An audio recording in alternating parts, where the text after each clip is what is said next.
On a little early. Welcome everybody who may be joining us on social media on Facebook and YouTube. My name is Sean Hall. I'm Director of Programming with the Veterans Breakfast Club. This is the VBC annual Vetathon. We'll be getting started here in about 5 minutes, but I wanted to get some things out of the way a little bit early so that I wasn't, distracted at the top of the hour for the start of the program, because I need to make sure that the restreams are ready to go and up live on both Facebook and YouTube.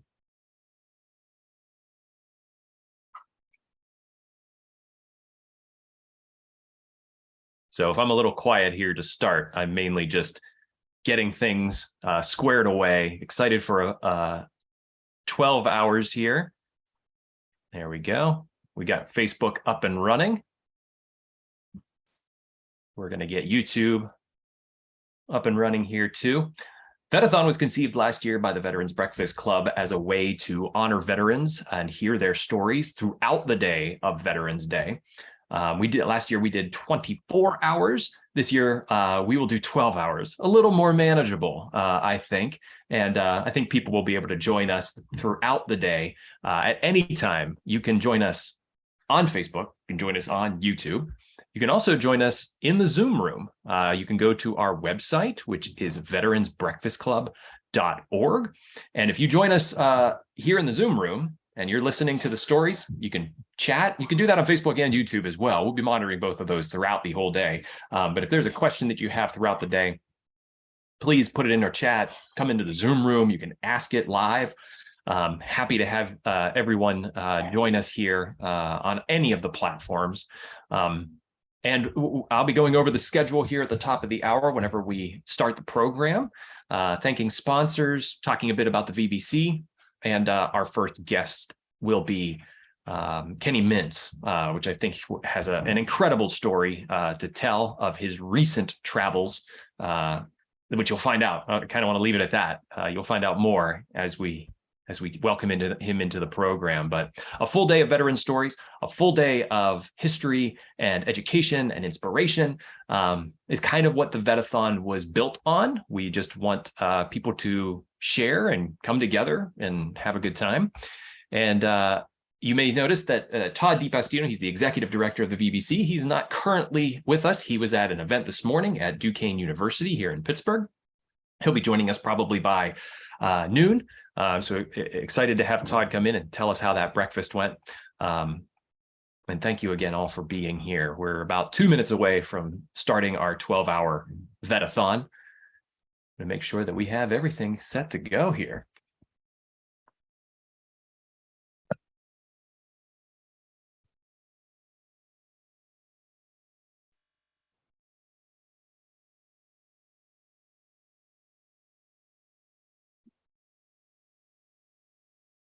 Prepping intro music. I guess we could always kind of do that underneath as we start into the restream. But to give a quick idea of the Veterans Breakfast Club, we've been around since 2008, and I'll probably repeat this at the top of the hour, but our mission is creating communities of listening around veterans and their stories to connect, educate, heal, and inspire. It's a great mission. It's a wonderful mission to be a part of, and I'm very thankful for my position here at VBC, being able to provide platforms for veterans to be able to tell their stories and help bridge military-civilian divide. And look, it looks like Kenny is in the waiting room, so I'm glad our first guest is made it in. It's going to be interesting because as you go over the course of the 11 hours, we're going to be handing off to new hosts every hour. So a lot to do on the back end. And we're going to be making sure that they're all seamless and we're on time. So again, thank you all for being here and being with us. We'll be getting started here in about a minute.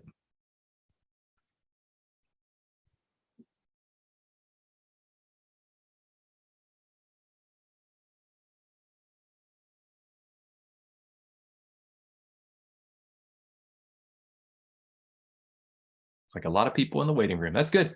11 a.m. Let's admit everybody and get the music started.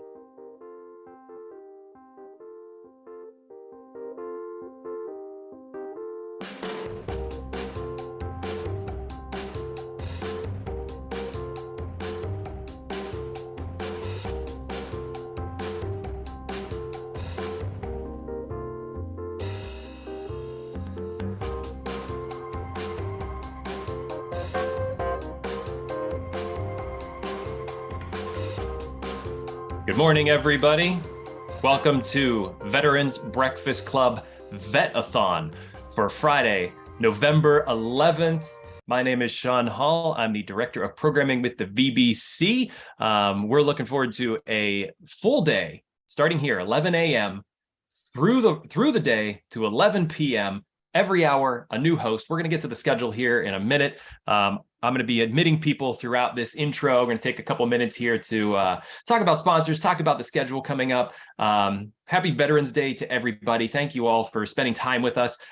Even if you're only here for the first hour or you're just coming in to sort of see like what's going on, please feel free to join us throughout the day. It's going to be an excellent day of stories and inspiration and education.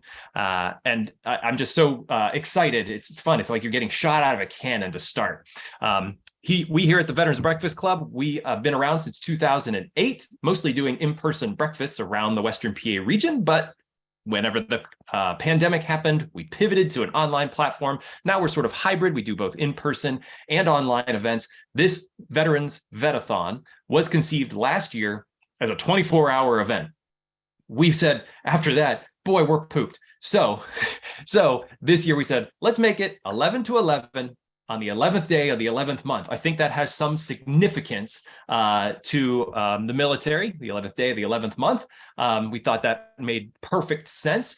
So we are here to create communities of listening around veterans and their stories to connect, educate, heal, and inspire. And I think that we're going to get a lot of that throughout the day. I'm going to pull up let's see here. I'm going to stop share on my music, and I'm going to pull up my share on my PowerPoint. Vet-a-thon. This is what we're all here to celebrate and do for the next 12 hours. And again, please feel free to join us throughout the day. It's going to be a fun day. And you may all notice that you're entering and you're muted. That's sort of something we do here on the back end. It's just so that we don't have a cacophony of noise as everybody sort of starts entering and realizing their mic's on. So we just mute everybody. And at the beginning, we make sure that everybody cannot unmute themselves. So Kenny, thank you so much for being here. You're our first guest of the hour. I know you're muted right now. Wave, thank you for being here. It's great to see you. It's been a while. I last saw you back when you were in Illinois, traversing that state. We got the chance to sit down and chat for our podcast. Hold on one sec. There we go. And I'm excited to get to your story, Kenny, here in just a minute. First, I want to go ahead and I don't know why this is playing here. There we go. Hopefully this isn't on automatic play. We'll figure that out in a second. First, I want to thank our sponsor that's sponsoring throughout the day today, FedEx Ground. They are headquartered here in Pittsburgh, PA, and they provide low-cost, day-definite service to any business address in the U.S. and Canada, as well as residential delivery to 100% of U.S. residencies. FedEx Ground is proud to serve the communities where our employees live, work, and they invest in many of our communities through charitable contributions and volunteer services by employees. They have a significant number of veterans that work with them at FedEx Ground and here in Pittsburgh. And you will notice that here in a second. I'll put if you need FedEx for any of your needs, you need to get a quote. I'll put their link in the chat. And let's see here. I want to make sure everybody is getting into the room. Okay, we're good. Here's our lineup for the next 12 hours. This is an exciting lineup that Todd and I both worked on, coast to coast with Colonel Kenny Mintz. Coast to coast, meaning that Kenny recently did a walk. He walked across the United States over the course of the last year. Has an incredible story to share. I got a lot of pictures pulled up for this. And like I said, him and I last talked when he was in Illinois. So he's made it all the way through and has finished his walk. I had mentioned, hey, whenever you're done, would love to reconnect with you about this, what you've learned, what you experienced. I thought a great way for us to start with this celebration of Veterans Day and Vet-a-thon would be to talk to the man who had walked across the country and saw it all for himself. I'm going to make sure that we are admitting everybody here in the room. Then next hour, we will have the National Veterans Art Museum join us. And that will be hosted by Megan Owak and Lionel Rabb. Very excited for their particular hour. As well as 1 p.m., we will have FedEx Ground come on, our sponsor for the day. They're going to be bringing on veterans from their employee pool. and we're going to be talking with them. And what I'm pulling up the schedule here. After that, we will have sort of Air Force Black Collar Leadership Hour with Seth Miller. He's a motivational speaker. He's a podcast host, really wonderful veteran. I've had several conversations with him. Looking forward to Family Research with Bill Bagel. Glenn Flickinger, he's our host of Greatest Generation Live. He will be joining us to host that hour. Kelly Krager, if you've been with VBC for quite some time, you may recognize that name. He is at the Texas Tech University, the Vietnam Center and Archive. He's going to be hosting an hour from 4 to 5. Vetlanta is also another organization that we have partnered with in the past. They hosted an hour last year. They were excited to come back. Lloyd Knight and Kevin Horgan coming back for the 5 to 6 p.m. hour. Excited to have them back. They're actually, it says that they're Vetlanta. They're from Atlanta. They have a wonderful network of vets down in the Georgia area. And after that, we are looking at the Army Hour with Ryan All. Ryan All's a frequent co-host of the Scuttlebutt with me, and excited for him to come on and have his own time, his own hour from 6 to 7. 7 to 8, the Military Women's Memorial with Phyllis Wilson. Her and I have had many conversations in the past. She was a guest also on our happy hour. Going to be a great hour there. 8 to 9 p.m., Gregory Williams. He has also his own podcast. He is with the military fraternity, Mu Beta Phi. Gregory is incredible. He has a lot of energy. I'm really excited to watch what he's going to do for that hour and experience his hosting. And then Marine Corps Hour. We just celebrated the Marine Corps birthday yesterday, so happy birthday, Marines. We will have Brad Washabaugh and Mac Kelly, 2 board members here with the VBC hosting that hour to talk Marine Corps. And then finally, the President's Hour from 10 to 11 p.m. Mike Chirac, our board president, will be hosting that hour from 10 to 11 p.m. this evening. So yeah, a full day of fun and good stories. Like I said, it's with the Marine Corps birthday yesterday, the 247th birthday. Happy birthday, Marines. I'd be remiss if I did not wish them a happy birthday. And I'm sure Brad Washabaugh would rib me good if I didn't mention it. And the Scuttlebutt. Scuttlebutt is the podcast that I host. So a couple of VBC business here. You can see on your screen several of the last episodes that we've done. We're currently in season 7. We are fast approaching 100 episodes produced. We started this season with the American Soldier. You see there in the top left. There was a great conversation with Douglas. He does a one-man show, and he tours it around the United States. He's taken letters from the Revolutionary War all the way up to the present of servicemen and women who had sent the letters home. He took that, he fashioned it into a one-person play. I had a great conversation with him. Combat to College, Team Foster, How I Can Continue to Serve, it's sort of public service after service. That was a great podcast. The Knife Hand Company was a wonderful podcast about connecting veterans with grappling martial arts studios and how that can help them heal trauma. It's just sort of an interesting conversation. And the next one that's going to come out on Monday is At Ease Veterans Magazine. We will be talking with their editor-in-chief. Scuttlebutt's great. It's really just a understanding military culture from my perspective. And I've had all of them on, including Kenny and more, talking about the military experience. And if you do not get this magazine, this is our most recent magazine, the fall free edition. This just came out a couple of weeks ago. If you don't get it, it means we don't have your address. So if you're new to VBC, if you're in the room and you're like, what's Veterans Breakfast Club? And how can I connect more with you? I love what you guys are doing. Please send us your address. We will make sure to send this free magazine to you. It's 32 pages of wonderful veteran stories. As you can see, Sandra Ortega, who was the first Black female who was commissioned by Eisenhower into the Air Force. Her story is in the magazine. This is a magazine that covers all ears, all branches, and I hope that we are able to get that out to you as this is your first time hearing about us. We'll be talking more about that throughout the day. We also have a blood drive going on here in Pittsburgh. You could check out more at Vitalant.org. If you give blood, VBC will get a donation for every blood given. So we tell everybody to drain their veins so that we can get some funding. And Bamboo Bob is also a great sponsor of the VBC.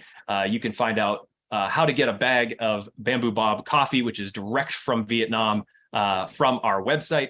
And VBC gets a small kickback of about $3 per bag. So check out our website and our shop if you would like to order a bag of Vietnamese coffee. It's wonderful, and Bamboo Bob's a wonderful supporter of VBC. They beam in from Vietnam whenever we're online. It's always excited to have them a part of the show.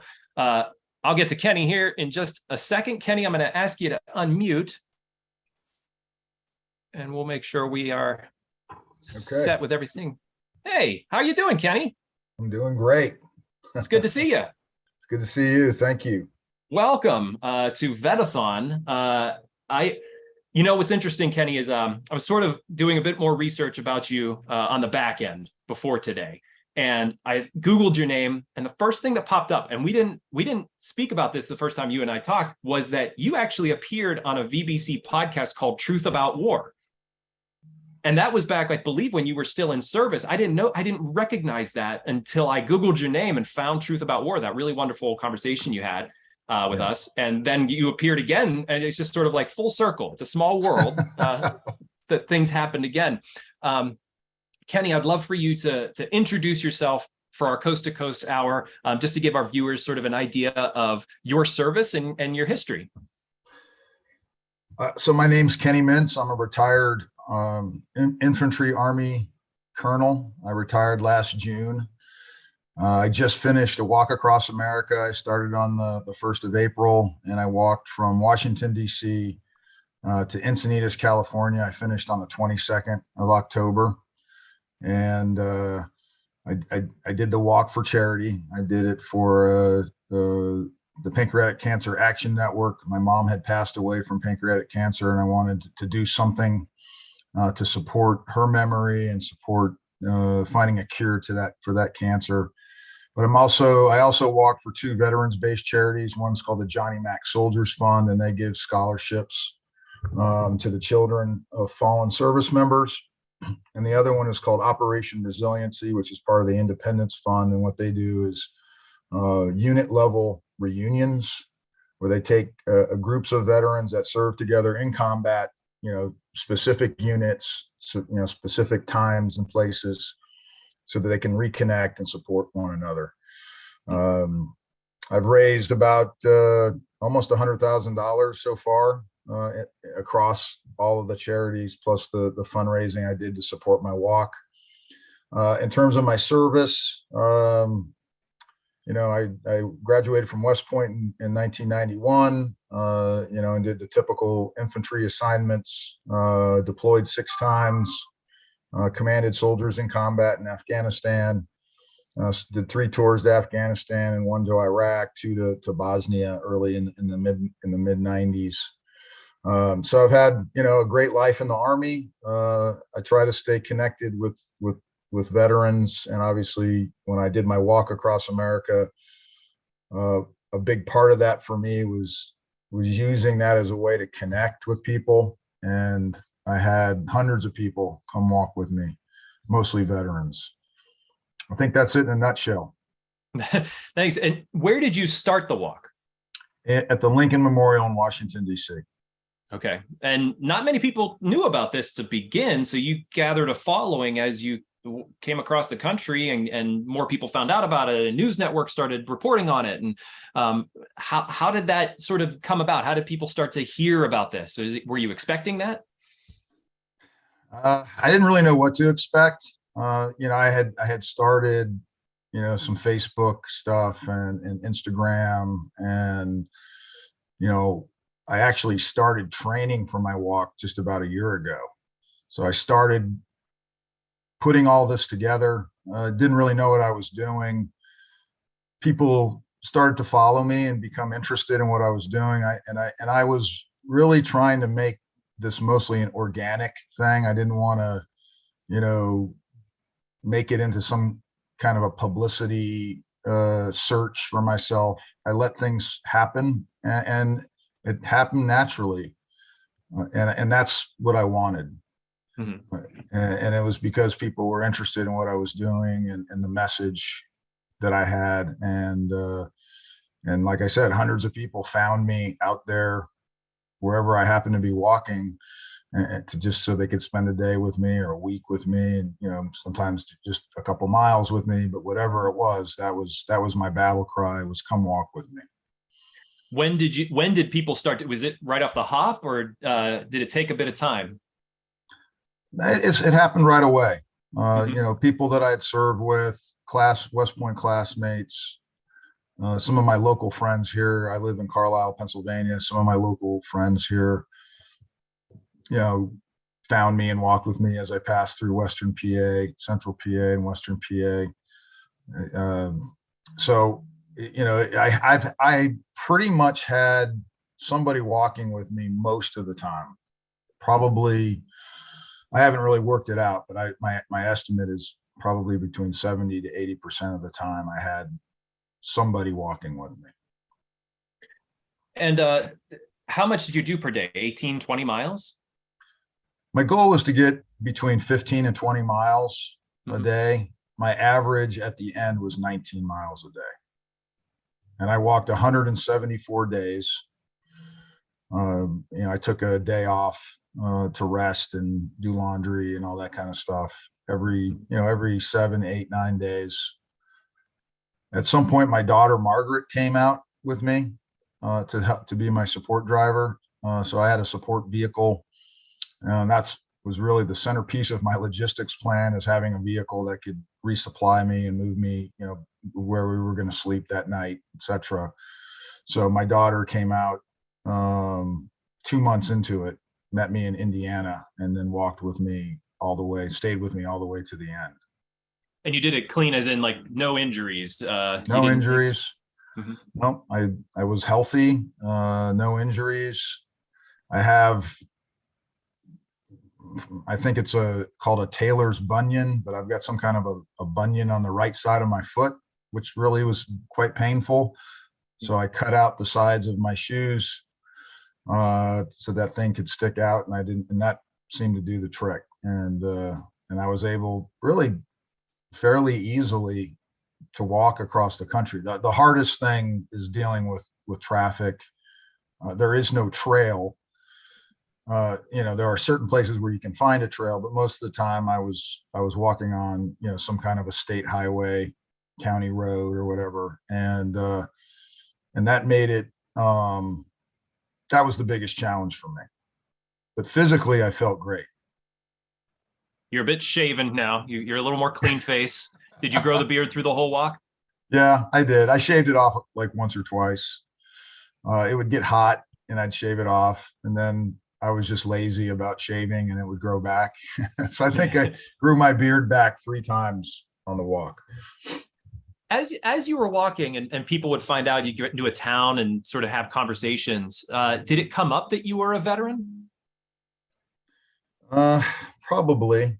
And what would happen a lot of times is that van that you see in the picture, my daughter would be driving that van, and that became like a focus point. People would see the van and they'd go up, and there was that little QR code on the side, or they would just Google Kenny Walks Across America, and then they'd go to my Facebook and my Instagram and find, that they would see what I was doing, Mhm. and be able to kind of piece together that I was a veteran.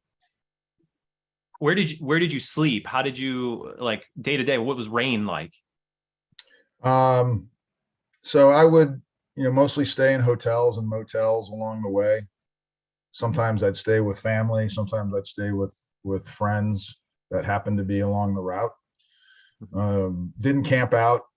I was trying to find, a dry place to plug in my computer and write every day. I wrote 174 installments. So I wrote every day that I walked, I wrote about it. Mhm. And in terms of, weather and rain and snow and everything, I obviously walked through all of it. I walked through the summer, walked through all the heat. I really found, honestly, that the weather really never bothered me that much, and the conditions never really bothered me that much. I mean, there were occasional days where it was really hot and there was no wind, and it was quite uncomfortable. Mhm. And I would just pull out an umbrella, honestly, and walk with an umbrella to give myself some shade. And our bodies are incredibly resilient and adaptable. And, I'm a 53-year-old, man, and I found it to be very enjoyable to be outside all day, every day. I love this picture because it's like a moment of rest here, but also you had a map with you. You were mapping out sort of which way to go and where to walk. So on this particular day, that's Prescott, Arizona. And I was about to descend from Prescott down into a town called Yarnell, Arizona. And it's a very windy mountain road with no shoulder. So I was looking for a bypass, and there's a national forest right there. So a friend that was with me went to the park, ranger's office, and brought me a map, and I mapped out an alternate route on that particular day. So I'm guessing a lot of your, go ahead. No, go ahead. No, that's it. I was going to say, I'm guessing a lot of your military training was instrumental in you being able to logistically put together this multiple month plan. Yeah. I mean, it felt like being deployed to me. It was very much, we established a rhythm of how, during the day, but all the planning, the route planning, the logistics planning, I had to do all that, after I was done walking every day. Mm-hmm. And as hard as it was and as tired as I was, I enjoyed the challenge of the whole thing, putting it all together, and being that engaged in something that I had ownership for. Yeah. So it was very much like being deployed. I was very committed. There were days when I would wake up and question, well, why am I, I could just take a day off today if I want to. I don't have to walk. Mm-hmm. But I'd get up, start moving, drink a cup of coffee, and just sort of got into a routine where, regardless of what the situation was, I was quite determined to get out there and walk every day. And my daughter, who ended up being with me, probably would have mutinied if I hadn't taken a day off every now and again. So that became part of the routine, because I just didn't really want to stop, because it was just, you kind of felt this power pulling you every day. And my body was used to moving all the time. So just taking a day off made me feel tired and sluggish and unmotivated. So, yeah. My military life was very alive inside of me when I was doing this. Had she trained for this as well? Like, she walked with you for quite a while, but was she ready to take on that challenge with you? Well, I mean, that's a whole nother part of the story. I mean, my daughter did not plan to be here with me. And the reason she was with me is she had nothing else going on in her life. She was in a bad way, with addiction, and she was almost literally on the streets. And I said, listen, I found her. I called her, and I found out, and I said, hey, just come out here with me and we'll figure it out.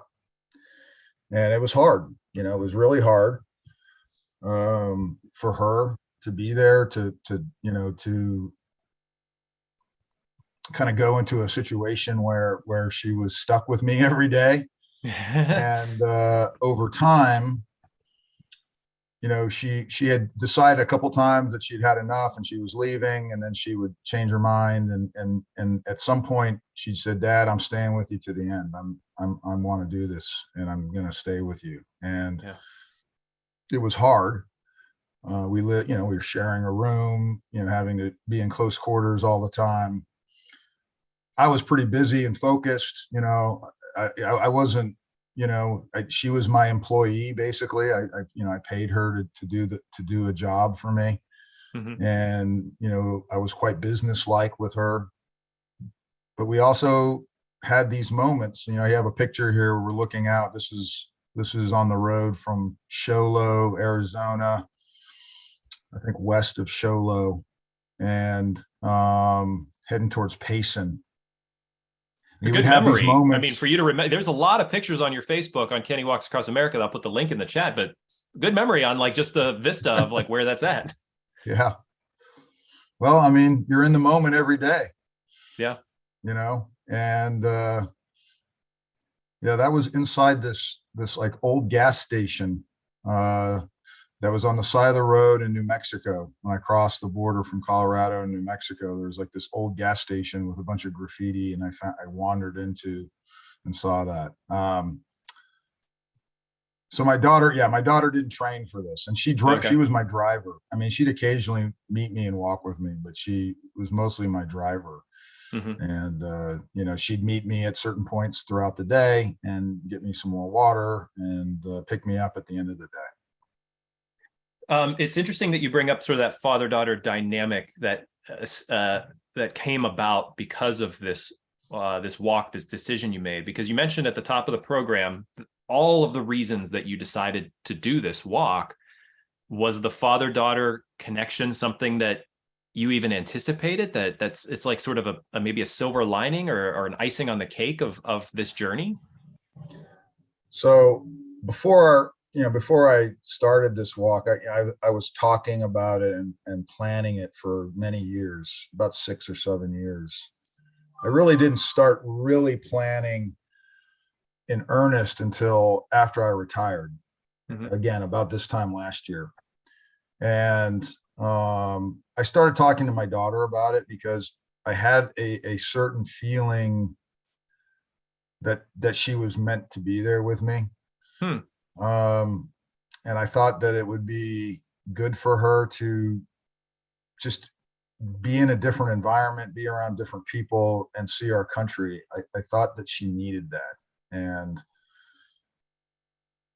I stepped off and started the walk, and she wasn't in a position to really be there with me. I did talk to her about it, and she did say to me at one point that she wanted to be there.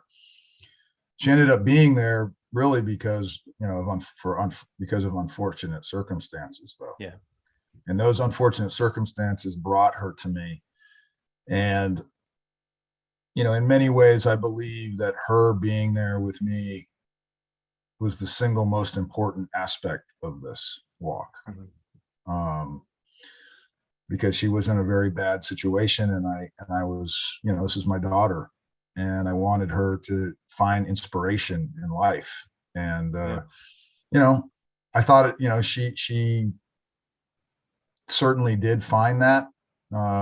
She has a long battle ahead of her with this, and mm-hmm. I think she's off to a good start with this. That's the best that I could do, and I was very proud and happy to have her with me. How did you find inspiration to keep on going throughout the whole journey? So every day was different. Every day, I saw something beautiful. I found joy every day. I had different people walking with me most every day. And there were lots of times where I started my walk not feeling inspired, feeling tired, maybe feeling sorry for myself. But I always found that within a couple of hours, I snapped out of it. And I really was present and in the moment. And when you're walking, you're involved in the world around you. Most of the time, we humans are isolating ourselves from the world. We're driving around in our cars, we're listening to music, we go to our homes or our place of work, and we live in this do loop that's isolating us from our environment, isolating us from each other. When I was out there, I felt like I was a part of the world. And so I was not, I didn't have to work hard to find inspiration. And you look at these pictures, you can see it's pretty beautiful. Even mundane places like walking across Kansas. This is the Anza Borrego Desert right here. This is near, not far from the end of the walk. But, I found that, this is a beautiful country. It's always beautiful, even in places that you wouldn't expect to find it. It was there. Mm-hmm. You mentioned a bit about your journaling. I mean, not, you didn't just, step out on the trail and do 15 to 20 miles a day. You got to the end of your day and you journaled. I mean, if you go on, and like I said, I'll put the link in the chat for your Facebook.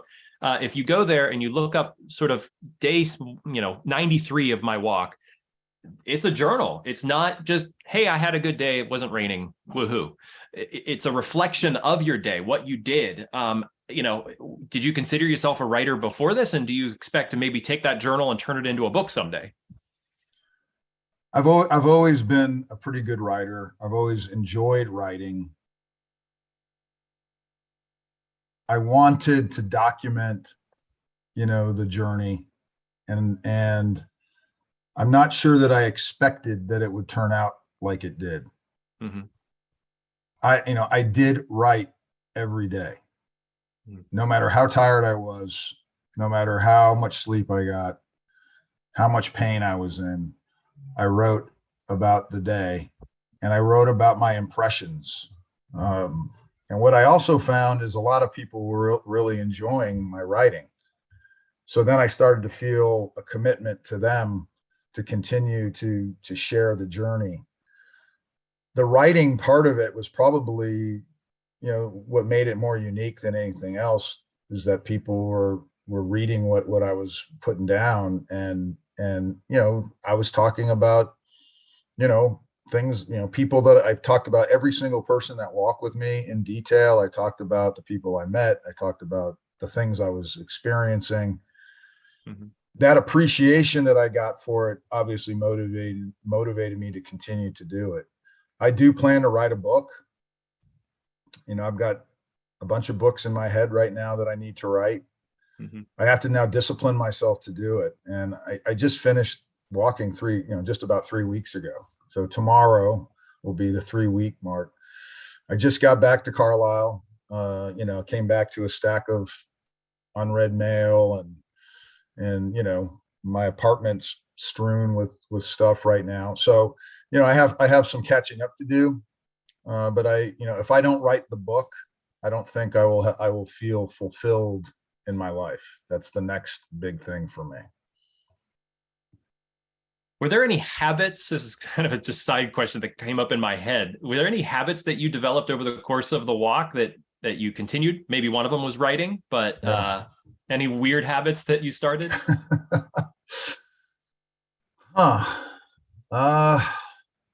Like cutting out the side of your shoe? Well, I had to do that just because of the pain. Yeah. I'd like to say that I did a great job with self-care and stretching and meditating and eating right. And to be honest with you, I woke up, I drank some coffee, I wrote, I packed things up, and I got out and just started walking. And, the habit was really of moving, getting my body into motion every day. And I realized that, our bodies are meant to move. And, I'm a fairly fit man, but, I've never been an ultra athlete or anything like that. But, I'm a fairly regular person, and anybody can do this. They just have to decide to do it. And the way that you feel mentally and physically through that motion, it's there's something to it. I have come to believe that our human beings are meant to walk. We are designed to walk. And when we don't walk and when we don't move our bodies, there's a corresponding effect, psychologically, there's a corresponding effect on our health and our attitude and our outlook. And so I think the habit, really more than anything else, was just being disciplined to walk every day. I didn't really have any really interesting rituals or anything to speak of. But I think, again, besides, I will interrupt you just real quick. I'll interrupt you. Besides taking a picture of an empty beer can that seemed to be littered across the country, I noticed that in your Facebook. I was like, why are you taking, like, there's a Budweiser, there's a Miller, there's as you went across, like, you found like empty beer cans that were sort of strewn across the country. So I took a picture of a beer can every day for a couple of reasons. One, it was kind of funny, but it's also kind of disgusting. Yeah. Here's one It's right sort of, here. it's an indictment sort of on the way we live our lives. I mean, there are people that are driving down the road, drinking a beer and throwing a beer can out the window. Mm-hmm. And I was really intrigued by, well, what is it?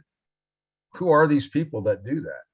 Why do they litter? Why do they, there's a lot of people drinking and driving, I can tell you that. And so everywhere I went across America, every day, no matter where I was, didn't matter what kind of road I was on or what kind of trail I was on, there was a beer can on the side of the road, on the side of the trail. So interesting. But on the brighter side of the country, you walked across the country, and I'm sure a lot of people joining us. We have a good sized room here in the Zoom room, and if you're joining us on Facebook or YouTube, this is the Veterans Breakfast Club Vetathon. We'll be going for 12 hours today from 11 a.m. to 11 p.m. We're talking with Army veteran Kenny Mintz, who recently completed a cross country walk from New York to California. From Washington, D.C. Washington, D.C. Memorial. Sorry, Lincoln Memorial. I was thinking, I don't know why I thought New York. From Lincoln Memorial to California. I think the main question becomes, you served the country, then you walked across the country and you experienced the full breadth of walks of life, cities, countryside, everything. Reflecting on service, what did it mean to you to walk across this country? And can you talk a bit about the people you met and the Americans that you talked with and the cities and towns that you walked through? It's a broad question. I think there was a certain part of me that wanted to see the country that I served in a way that was very intimate. My service that's been my life. My life has been in, serving in the Army. And what is our country really like?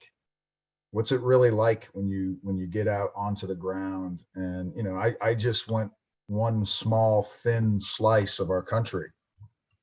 Mm-hmm. But what is it like out there? What are the people like? And I was also seeking connection. I was seeking connection with people, mostly with people that I had served with, because I believe that walking and talking is good for us. It's natural for us. It's what we're meant to do. At the beginning of, Homo sapiens, when we first developed the ability to speak, that's what we were doing. We were out in our groups, our clans, our tribes, whatever the family groupings, whatever it is, we were out moving, searching for prey, looking for better places to hunt or survive, and talking and telling stories. And that is rooted in what we are. And we can't deny that. And when you actually channel into it, it makes you feel good. It makes you feel good about your place in the world. And it's a healthy way to approach your problems. And obviously, drinking or using drugs or going to therapy or taking meds, there's all these different approaches to, all kinds of different things that are out there. You describe the guy who's doing like grappling or whatever as a way mm-hmm. to deal with things.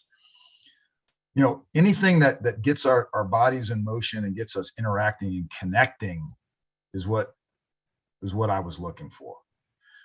I mostly walked with people that I knew or that I was somehow connected with through either because of my military career or like some family member, somebody that I was connected with. I walked with a lot of people I really didn't know very well, mm-hmm. or hardly knew or didn't really know at all, other than that we were just associated with each other through our service, which is something I wanted to do. I wanted to meet new people, and uniformly positive experience for everybody that came out there. And, that made it very fulfilling for me. Mm-hmm. I did meet a lot of people as well that just sort of bumbled into me and really liked what I was doing and decided to come and spend a day with me. And, perfect strangers, mostly older people, mostly, people that are a little bit later on in life, over 40. Where I just we're in turned 41, so I'm in that later on in life phase yeah, now. but to me, you're 41. I was in the prime of my life in my 40s. I mean, I was never more fit. I never felt any better in my life than when I was in my 40s. But your opinion, your perspective on life changes, because when you're young, you think you got your whole life in front of you. You're arrogant. You think you have all the answers. When I turned 40 is when I started to gain some humility about life. And a lot of people that have found that humility looked at what I was doing and wanted to be a part of it.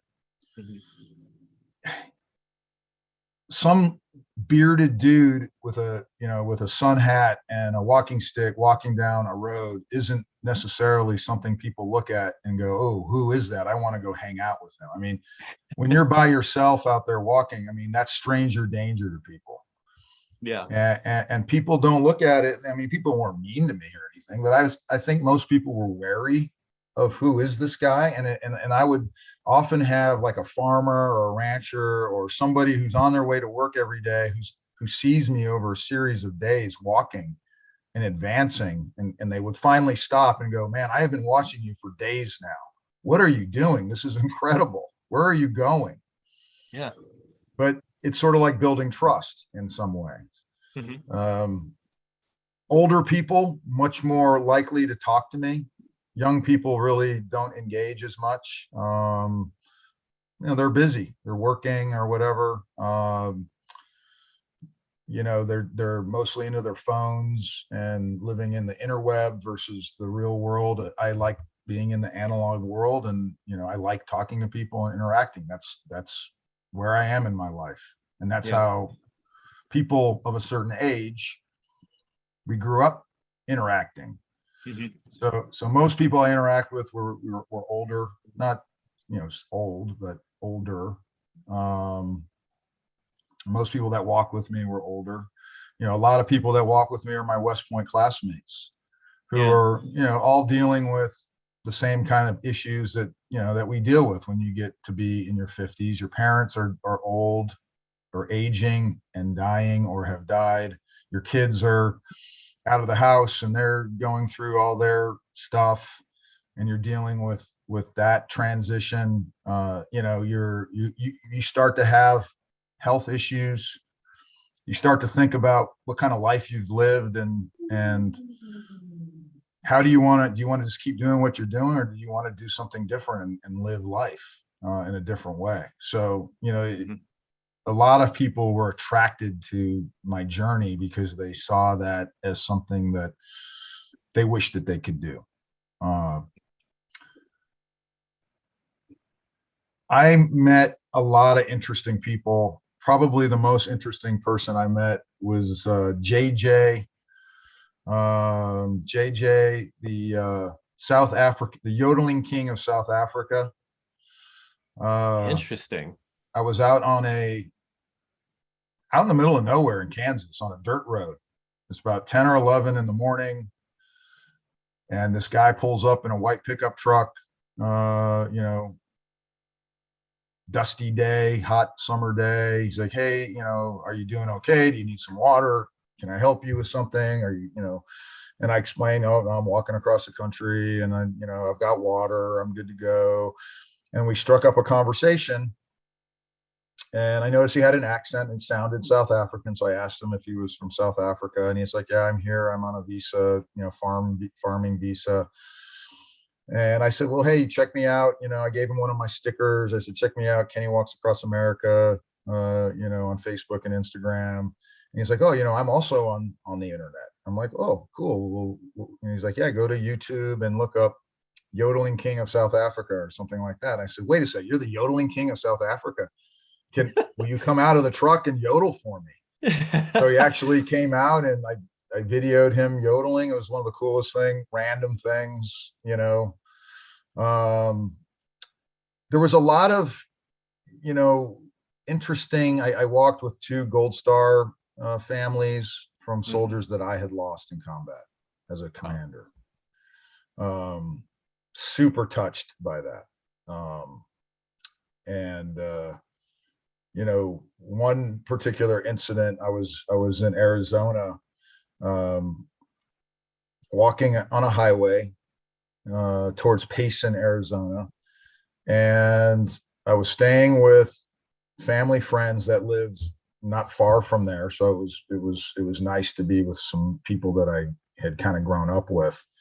And I was looking at my route. I was tired of walking on the highway. I noticed there was a lot of trails and side roads, and I decided randomly to take this side highway, not highway, this side road. And that day I was meeting the mother of a soldier that I had lost in 2011. And she had just randomly chose this date to meet me.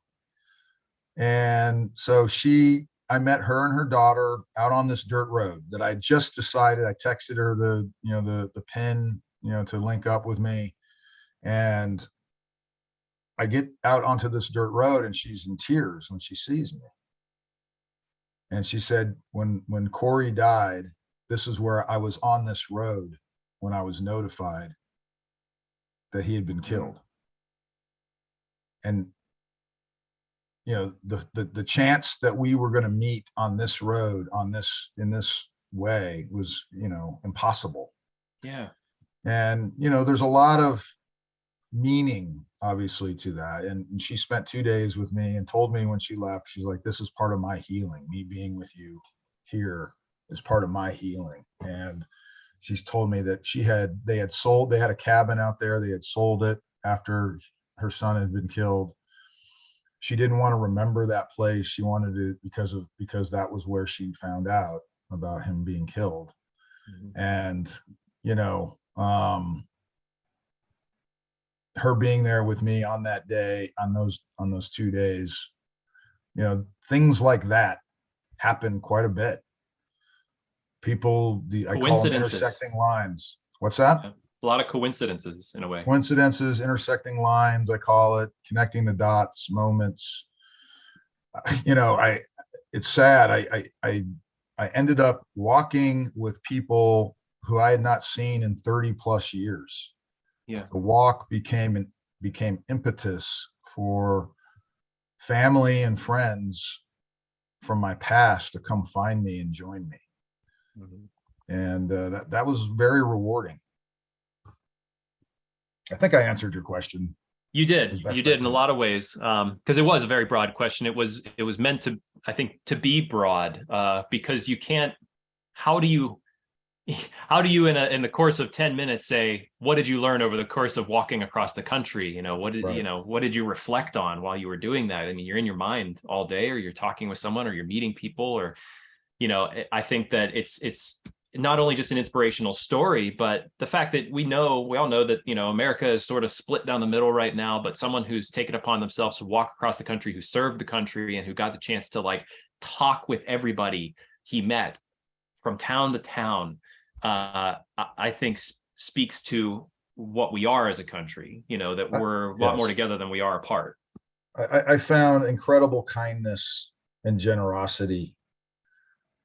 Most people are indifferent, they don't really know who you are, and, they're wary of you. Mm-hmm. But I had people come out of their way to come find me just so they could donate money to my cause. Mm-hmm. I was out walking in Kansas, and there was a mail handler, one of these rural mail handlers out there, and he kept seeing me as he was delivering the mail on this road, on this county road.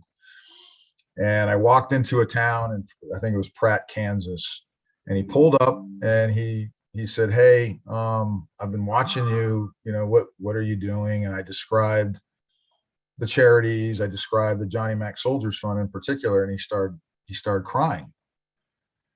And he's like, he got out of his truck and he shook my hand. He's like, I really love what you're doing. And, thank you. And he got in his truck and he drove off. And I was like, that was nice. It was nice that he took a moment to talk to me, and I continued on. And then he came back like 20 minutes later and he gave me $500 in cash. He said, please put this against, that scholarship fund for me. Wow. I had, about $4,000 in people just giving me money on the side of the road as I went. Yeah. And no questions asked. Mm-hmm. They just said, I see what you're doing. I love what you're doing. And it makes me feel good to give you something. I had that happen a lot. And, in general, the people that stopped and talked to me were very kind to me. And I only had one bad encounter with a couple of guys in Colorado. But hopefully it wasn't my brother, because he lives there. So. No, it was a couple of, probably guys cooking meth or something. Mm-hmm.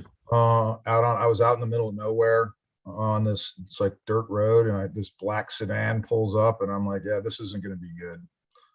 And it wasn't. And they were very confrontational, and,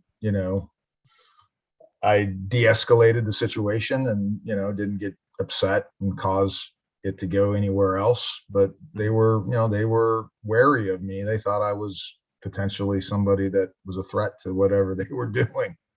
Yeah, I find that really interesting, because most people would probably I'd crap myself personally, but but I mean, you're an 23 year Army veteran. 30 years. Sorry, 30 years. I don't want to shortchange you. 30 years Army veteran. So sort of that was sort of like, okay, I can deal with this. Yeah, I'm not sure. Yeah, I mean, there was the aspect of, I was very calm about the whole thing. I mean, I also realized both of them were high, and, I didn't want to do anything to cause them to go high and right. And, I sort of stood my ground and kind of kept it. I tried to be cheerful and not mocking them, because I kind of wanted to mock them, but yeah.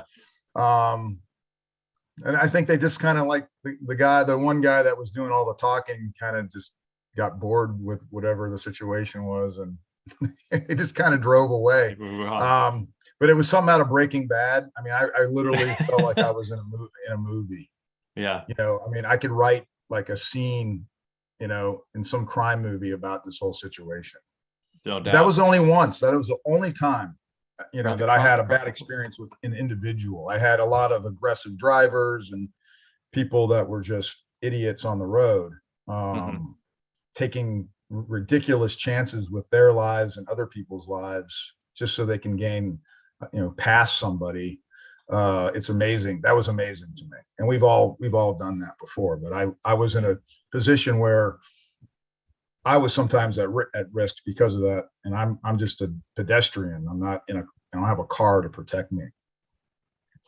I only have a couple more questions for you, because we're going to keep everything on schedule as we're moving into our second hour of the Vetathon. First question, and this people can see on the screen. This is the Kenny walked across America, not walks anymore. Kenny walked across America. You can get these shirts and can continue to support Kenny's causes on his website. I put that link in the chat. I do notice you went DC down to Southern California. Is there any thought to go up to Seattle and walk back across the country doing an X, like back down to Florida? Not right now. Mm-hmm. I really enjoyed this journey, and I would be happy to do it again. Mm-hmm.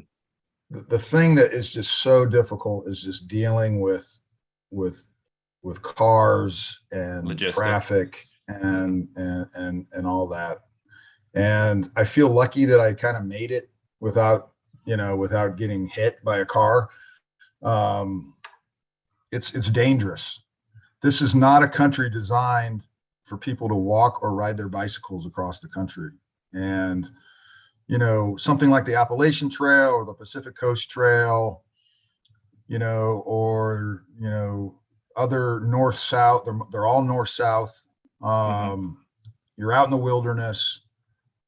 If I could find a way to make Americans want to do this, where we would have an east-west trail across America, I think it would be a good thing for us. I think there's an idea.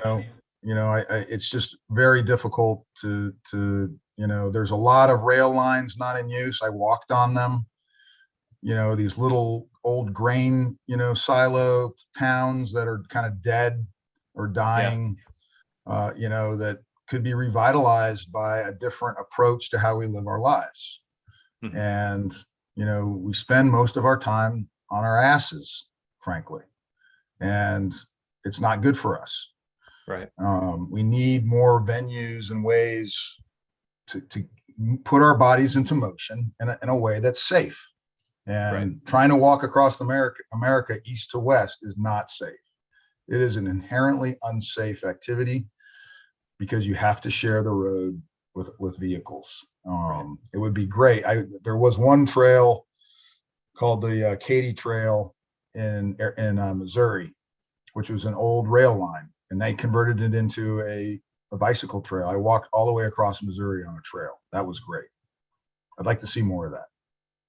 One final picture, because I have tons more questions, but really we're going to run out of time. But this is the end of the journey. Yes. And you don't necessarily have to share what's going through your head here, but how did it feel? It was unbelievable.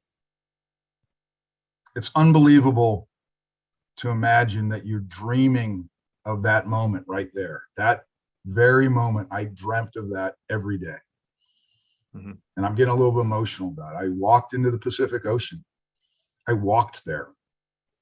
And I walked into the ocean and I held my daughter. I said, the only person I want in the ocean with me is her. She was with me. She got me through this. It felt like one of the most amazing moments of my life. I don't think there's anything that could match that in life, that to come to the end of such a long journey and share that with my daughter in the Pacific Ocean, feeling the waves, the cold water on our legs, absolutely overwhelmingly full of emotion at that moment. Kenny, I want to thank you so much for your time today, joining us for the first hour of our Vetathon. I was so excited after talking with you back in Illinois. Like, I can't wait to decompress with you a bit on this journey. It's only 3 weeks removed, so obviously things are still very fresh for you about the walk. I'm excited to hear more about it. Hopefully we can get more stories.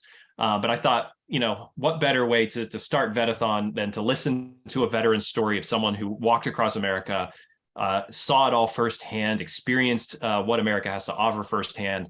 Incredible. So happy to have you here. Thank you. It's a great honor to be here. Thank you. Totally. We are going to continue on. Kenny, please feel free to continue on with us or check back in with us over the course of the next 12 hours. We'll be just hanging out here, having some veteran stories. I'm noticing a lot of people in the room, and I believe our next hosts, Megan, I believe that you are in the room. So let me find, yeah, there you are. I'll ask you to unmute, Megan. Hi. If anybody here, I also want to remind everybody that we do have it mute on entry, and I can only unmute you. So that's an option that we have here on Zoom. So if there's something that you would like to speak about or raise your hand, you can do that through the option here on the Zoom side. Happy to have you speak up if you have something you'd like to say for Veterans Day. Again, happy Veterans Day to everybody.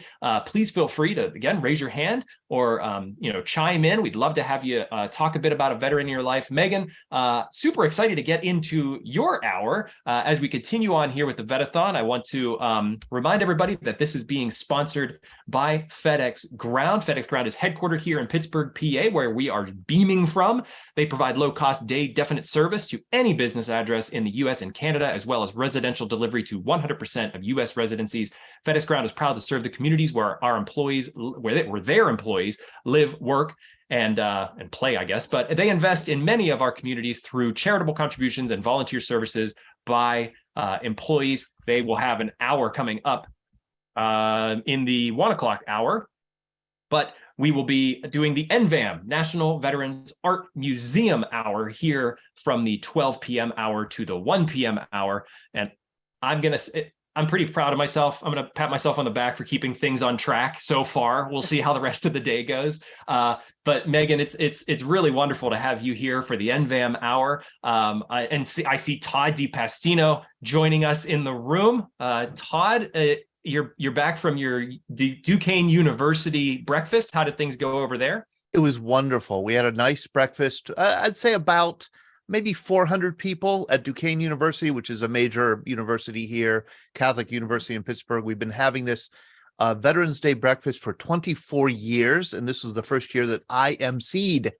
They gave me the microphone. And but it was it's so great because, you know, it's ROTC, it's young vets, it's older vets, it's people from all over our region getting together. It's the one time that it seems like we all get together.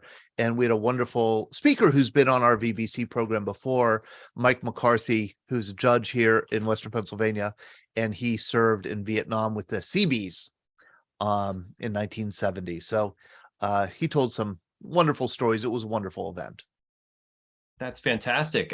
Well, welcome to Vetathon. We're going to be diving here in with NVAM, the National Veterans Art Museum. Megan, I don't know if you have anything that you were going to share on your screen, but I can make you a co-host if you have a PowerPoint or anything. Thank you. I do have a little bit of a tech question. I was going to start with a video, but I am mic'd in. It's on Vimeo. I sent it via email recently. I can go ahead and try to play it I think being co-host would be great because there are some things I do want to share. I just want to make sure that my sound comes across. We can hear you, definitely. And I made you co-host, so you should be able to share. Can you give us a bit of background on NVAM, the mission? Yeah, absolutely. This is what the video will do.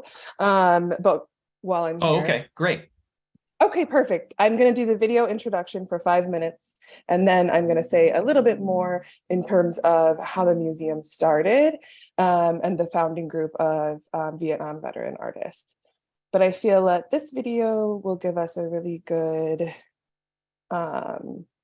virtual introduction to the museum. Just a moment.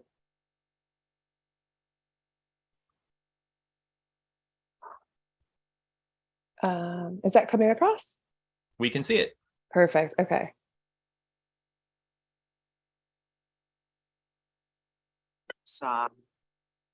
Could we hear that? We cannot. Did you select share sound?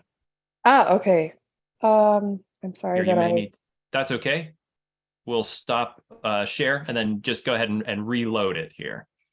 And while we are doing that, I will be sure to put the link to the NVAM website here in the chat for anybody who'd like to pop over to their website and take a look at all you have to offer. Sure sound. Thanks for bearing with me. I'm not the biggest tech person. That's all right. We have a lot of new faces here in the Zoom room. So happy to see everyone joining us. We can hear that. Yes. Perfect. I'm going to start playing.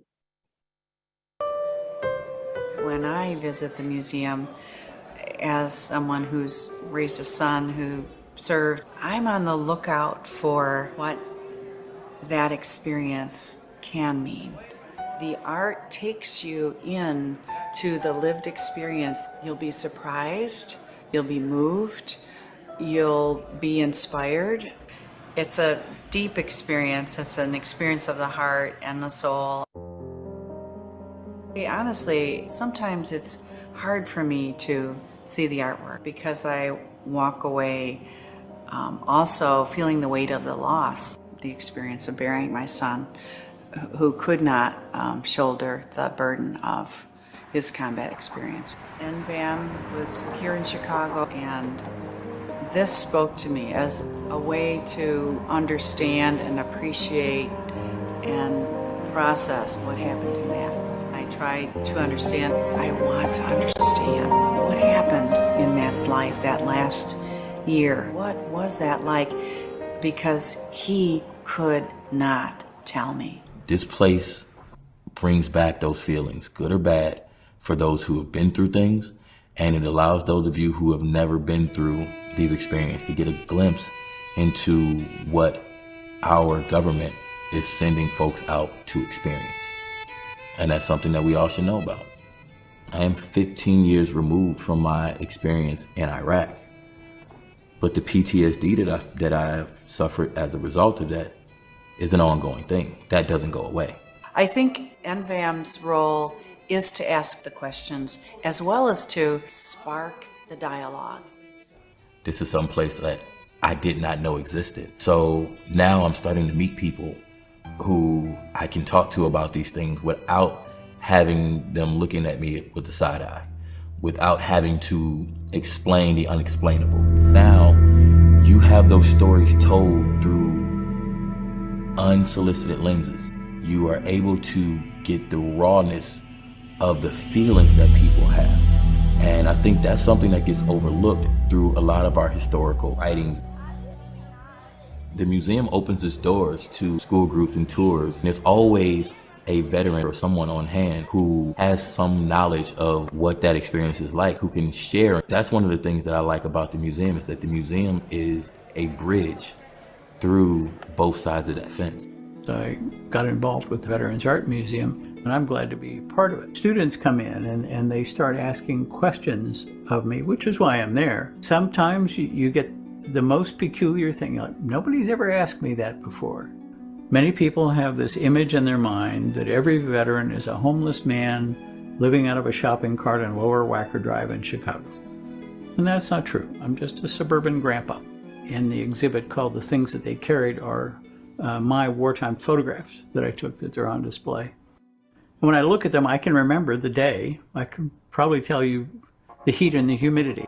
When I look at other people's work, it triggers memories. And it's a funny thing. Sometimes all of those experiences feel like they happened to somebody else. And then other times it feels like it happened yesterday. It's been 50 years since I pinned on my bars and took my oath. But I'm a soldier. I think of myself as a soldier. The first time I went to the art museum and the Above and Beyond exhibit hung there, whenever the door opened, of course, a breeze would affect the dog tags and they would sway like a field of wheat. All I could do was stare and just be in awe of this representation of every one of those 58,000 lives. We are the bricks and mortar of the veteran artwork in our country. Our hope and goal is that they just leave with a better understanding. The art is so powerful that our job is to make sure that it's preserved, it's collected, and it's shown in a respectful, reverent way. The National Veterans Art Museum is for everyone. Because it shows you perspective. It shows you everything in one fell swoop. It brings back good memories. It brings back not so good memories, but it allows you to feel. The beauty of art is that it's always left up to interpretation, right? Come see what this is. You will come away changed, and changed for the better. The museum is here for you.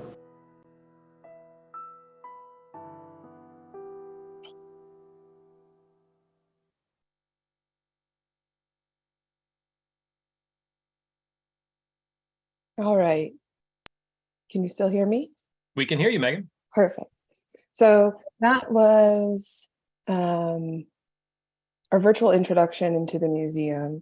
And I think it gives a really great description of the space, the type of work that we exhibit, and really some grounding in that NVM is a community. I do want to talk a little bit about NVM's mission and our origins. So I'm going to go ahead and share that with you now. So who we are.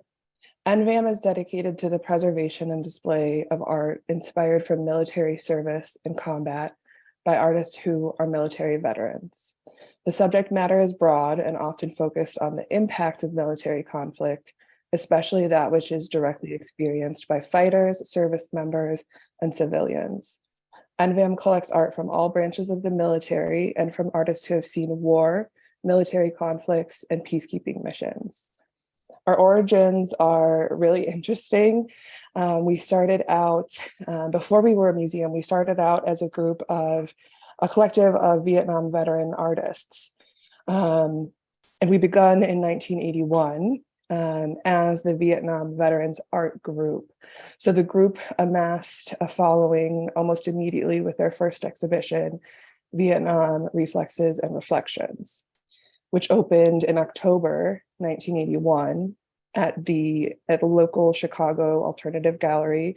The name was NAME Gallery. So it was one of the city's oldest alternative galleries at the time.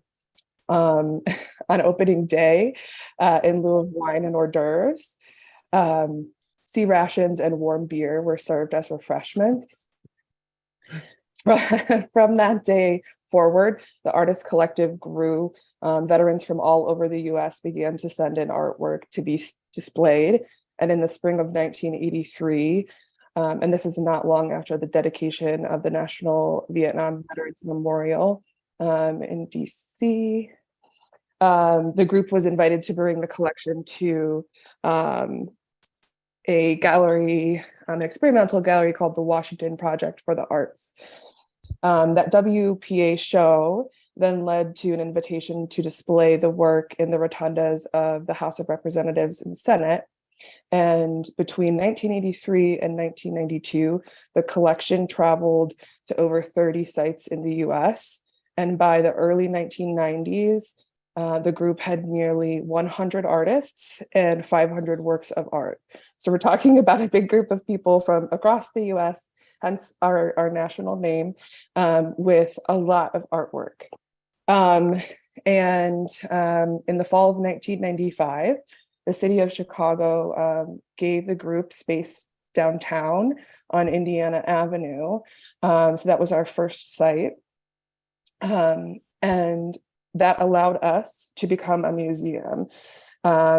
So rather than just collecting and amassing artwork, we took on the role as stewards and caretakers of the art, which really, as we'll get into this hour, we'll learn that it's really visual storytelling, right? It's the art that we collect, as I mentioned, is inspired by combat and military service. But when you spend time with it, what you'll come to learn is that it's really like reading a book or listening to a veteran speak, just in visual form. And as I mentioned, today we are a national museum with an extensive collection of over 2,500 artworks. So we still keep growing. And we collect artwork from all eras and from all veteran artists. So ranging from World War II through present day. Our collection is on display on a rotating basis, both in Chicago and nationally. And we continue to expand our collection with artwork from current veteran artists post 9/11 and up into present day. So that's a little bit about our background. I'm going to pause if there's any questions, and then I'm going to share my screen again and share some artwork and some of the stories that are connected to the artwork. Thank you, Megan. Someone did post into the chat here thank you for sharing this link in the video. Emotional just watching it. I've not served, but my late father, late grandfather, and late second cousin all served in various parts of the military armed forces. I was not aware of this museum until now. I live in Central PA, but this is now added to my want list. Oh, that's so great. And I love what you shared about your family connection. I will say that it's similar to mine, right? I started at NVAM as a volunteer consultant. My background's in conservation. So I started on a volunteer basis, helping them figure out how we're going to preserve the work, right? We're a museum. We want to keep these stories alive. And that was,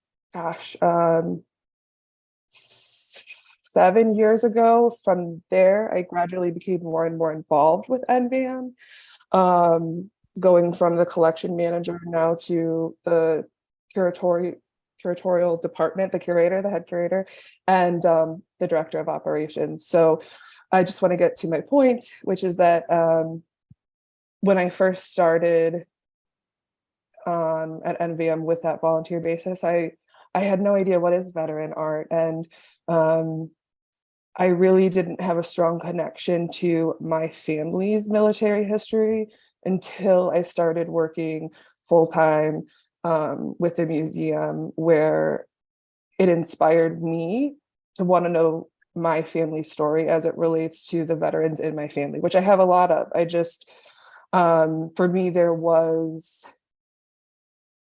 NVM created that bridge for me to connect deeper with the veterans in my family, and also just museum visitors in general that come to visit us. So I really appreciate you sharing that. I myself have experienced a closeness because of NVM, being able to relate to the veteran story through art. And then taking that with me in my day-to-day experiences with veterans. And PA, yeah, I really want to check out the Veterans Museum there. I haven't, but thank you for adding us to our list. And Megan, I remember you sharing that you started out at NVAM as a volunteer, and it just made me smile because you're one of those people who becomes a volunteer, makes yourself indispensable, and then you get a job. And that is like the best of all possible people, because you get to take your vocation and actually make it an occupation. I mean, what you're doing, you do out of love. It's so clear.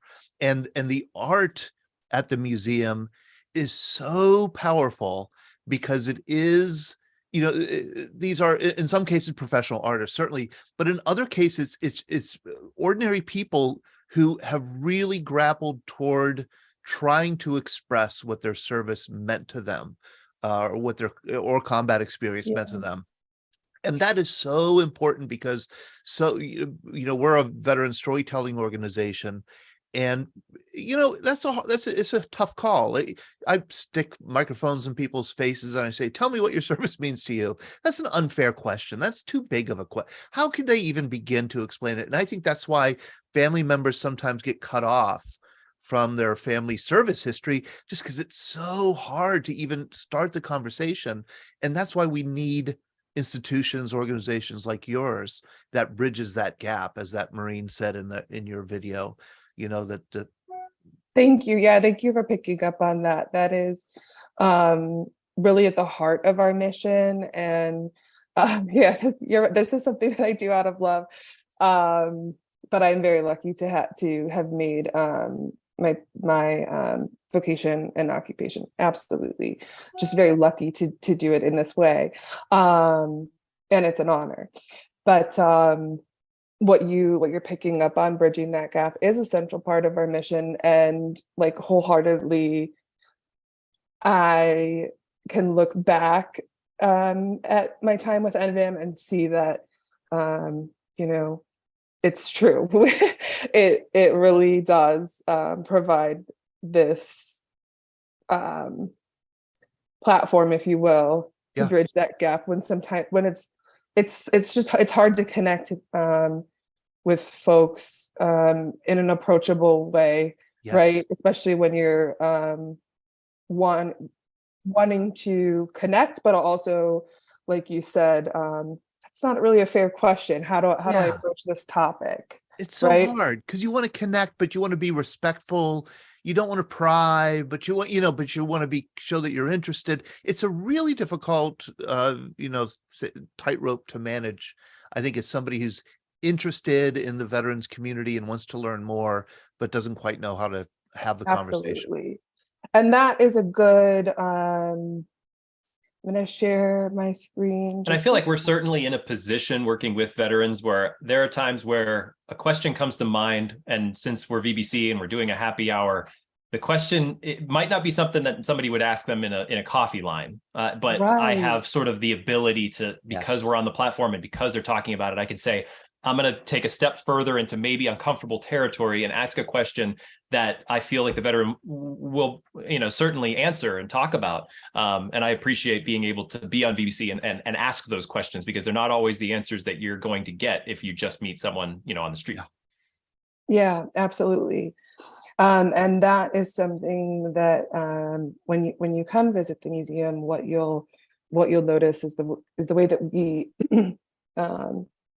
approach bridging that gap in terms of how we display artwork, how we present it. When you go to a museum, right, there's the title card. It tells you more about the work in terms of like what we call in the museum administration the tombstone information, meaning it'll have the artist's name, the medium, the title, when it was made. So that's a standard across all museums, right? That gives us context into who made the art and how and when. But something that is very unique about our title cards at the museum is that we always have an excerpt from the artist, either the artist statement or the story, giving an entry point into the content of the work or what they're trying to express, whether that be in terms of their veteran experience or their military experience, really what they're trying to say about the work. So that is really key. And also, it I think also helps bridge that gap of storytelling in word and storytelling in the visual. I am, just a moment. Megan, I want to ask you if it's all right. Scott Masters, who's what we say is the best history teacher in Canada, is with us also on the program. He has a Canadian D-Day veteran who he'd like to highlight in a couple minutes, if you're okay with referring a little bit of your time to them. We really appreciate it. So Scott, whenever you are ready, let me know and we can pull up the pictures. Thank you. Okay.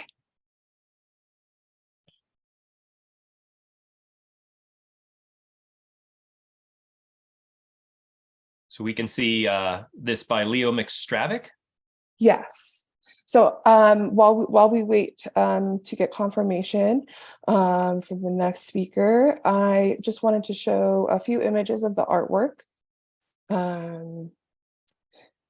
This is the entrance to our museum. So if you were with us in person, our programming today, this is how you would enter the space.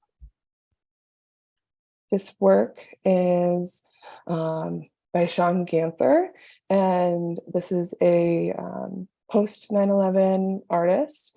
The Sapi plates here, they have they're painted portraits, but the project also has a storytelling component online where you can read about the individual stories that we see here in the portraits.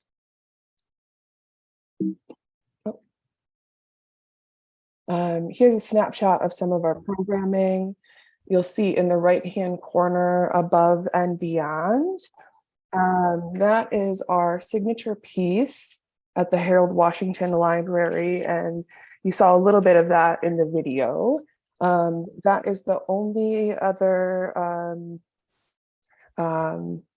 Vietnam veteran memorial other than the wall, and our dog tag exhibit, it is different in that it does include one black dog tag for all of those MIA or veterans who have passed due to related causes of with their service.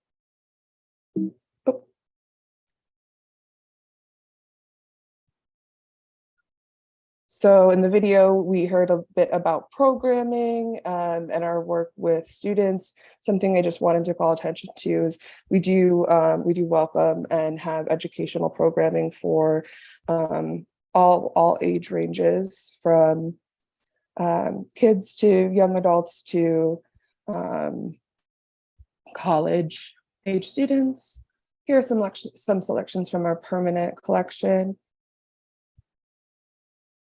a piece by John Plunkett. So you can see that the work, there is a lot to explore, right? It doesn't completely make itself known in terms of its content or its subject matter, but it is a platform to begin talking about the veteran experience and veteran stories. Oh, Mr. Masters, I think you're... Yeah, thank you so much, Megan, for just a couple of minutes here. Scott, happy to have you a part of Vetathon. You messaged me, said that you have a Canadian D-Day World War II veteran with you today. I'd like to give you the mic. Thank you so much for that, Sean. I am sitting right here.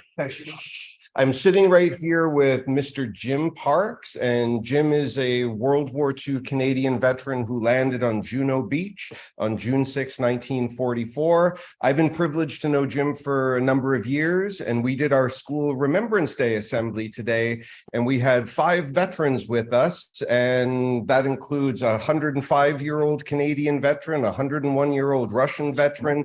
Jim's one of the younger men in the bunch. Just a kid. Yeah, how old are you? 98. 98 years old. And I just wanted to give you guys the chance to say hello to Jim and maybe ask him a question if you have one. This is a great image of Jim on the screen. Yeah, that's me in that right there. So you're in the middle of the back row. And Jim, tell us, where was this picture It's taken? taken in let's see, that was taken in Germany, Reichwald Forest. In the Reichwald Yeah. Forest. So right at That's the very me right there. Oh, they can't see your laser pointer, but thank you. This is a fantastic photo, and I love this one of Jim in particular, taken right at the end of the war, because It it's was such taken actually in March. March. March 44. March 45. March 45. Yeah. Such a contrast to what Jim looked like as a 16-year-old, 17-year-old when he joined up. But he's a great guy, and it's fantastic to welcome him and the other veterans back to the school, because it's been a few years since they've been here, and we just had a great morning. Yeah. Oh, Scott, I cannot thank you enough for having Jim join us. Yeah, my pleasure, Todd. Good to see you. Do you have any questions for Jim before we let you get back to your programming, Todd? I do, if you don't mind. Jim, when did you join the Army? I joined in September 1940. I was about 6 days before my 16th birthday. Oh my gosh, Well, you were yeah. truly a kid. At that time of year, the war, it was easy to go in. All the young kids, my brother, he was only a year older than me. He was already in about 5 months. And everybody's, you look at the pictures of these soldiers at the time, you didn't fool anybody. Everybody looked so young. What did your parents have to say, if anything? We were the best soldiers because we won the war. What did your parents think when you joined up? Well, he said my dad had been in World War I, and he said, don't come running home if things get tough. I said, they're tough anyway in that time during Depression years, so it didn't bother us. So no, we enjoyed it. I think he didn't mind either, just one less mouth to feed. Isn't that amazing? More than one, we had 5 brothers in the service. Oh my We- goodness. We Jim, have I'm sorry. I was just going to say, by the time you landed on Juno Beach on D-Day, you were already a grizzled veteran, all of 19 years old. Yeah, 19 years old when I landed. Yeah. An old soldier by that time. What do you remember of D-Day? Well, it was quite noisy. It was and on the way in, our thing I remember, our boat was hit, and we had to. They dropped our mortar carriers off in the water, and the first thing they sank. We saw the first one go out, and everybody had to swim. And we had compo boxes, which is a box full of food was for 10 men for one day, and it was about 20 inches long and about a foot square, and it floated in the water. I remember this one guy, we called him String Bean, and he had to grab onto that, and he floated in the water. He was picked up by a destroyer. He floated out to sea. So he come back about 3 days later, he told us what happened. Yeah, and My. like our carriers, we had to swim in because we lost our carriers. Boy, oh We boy. we picked up guys on the beach, and what we did was that when we get the sand down, we could see that the tanks were coming in. So there are a lot of bodies lying on the actual beach shore. So we went over and dragged them out of the way into the sand dunes because the tanks wouldn't see them. They could run right over them. In fact, one or two of them did get run over, but we pulled a lot of them out. We saved most of them from getting run over in our area. Could you imagine going through that? I see somebody in the comments, amazing and only 19 years old. Yeah, by the time the war is over, you're barely 20, and then you have to start your life. I mean, how was it transitioning from this great war back to civilian life? We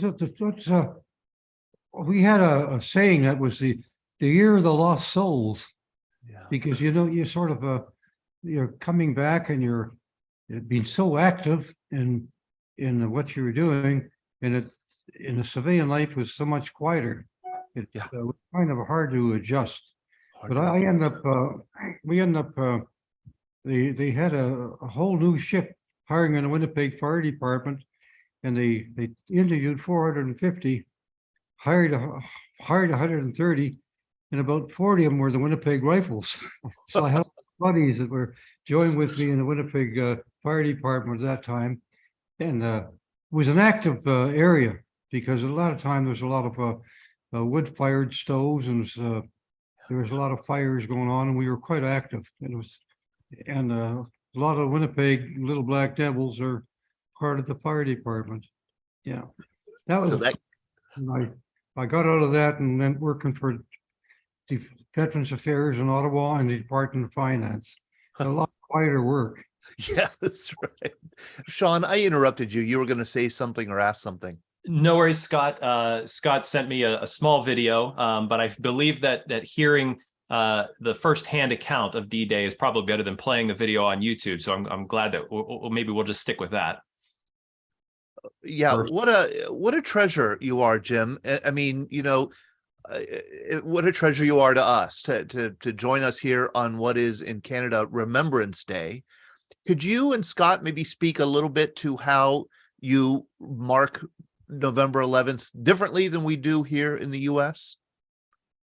Well, November 11th is always it's a day you look forward to, and the days leading up to it, you're either going to schools or going to down the Legion or some other area, and you sort of get into a rhythm of the day that's coming up, and it's in your mind and your families. It's in your mind and your families, and it's on the media, and it's very so well covered that you're really into it by the time like today. I'm into it now, right? Yeah. You're sort of into the feeling of it, and I got my family with me. They know all my stories. In fact, the other day, my daughter said, "I never heard that lie before."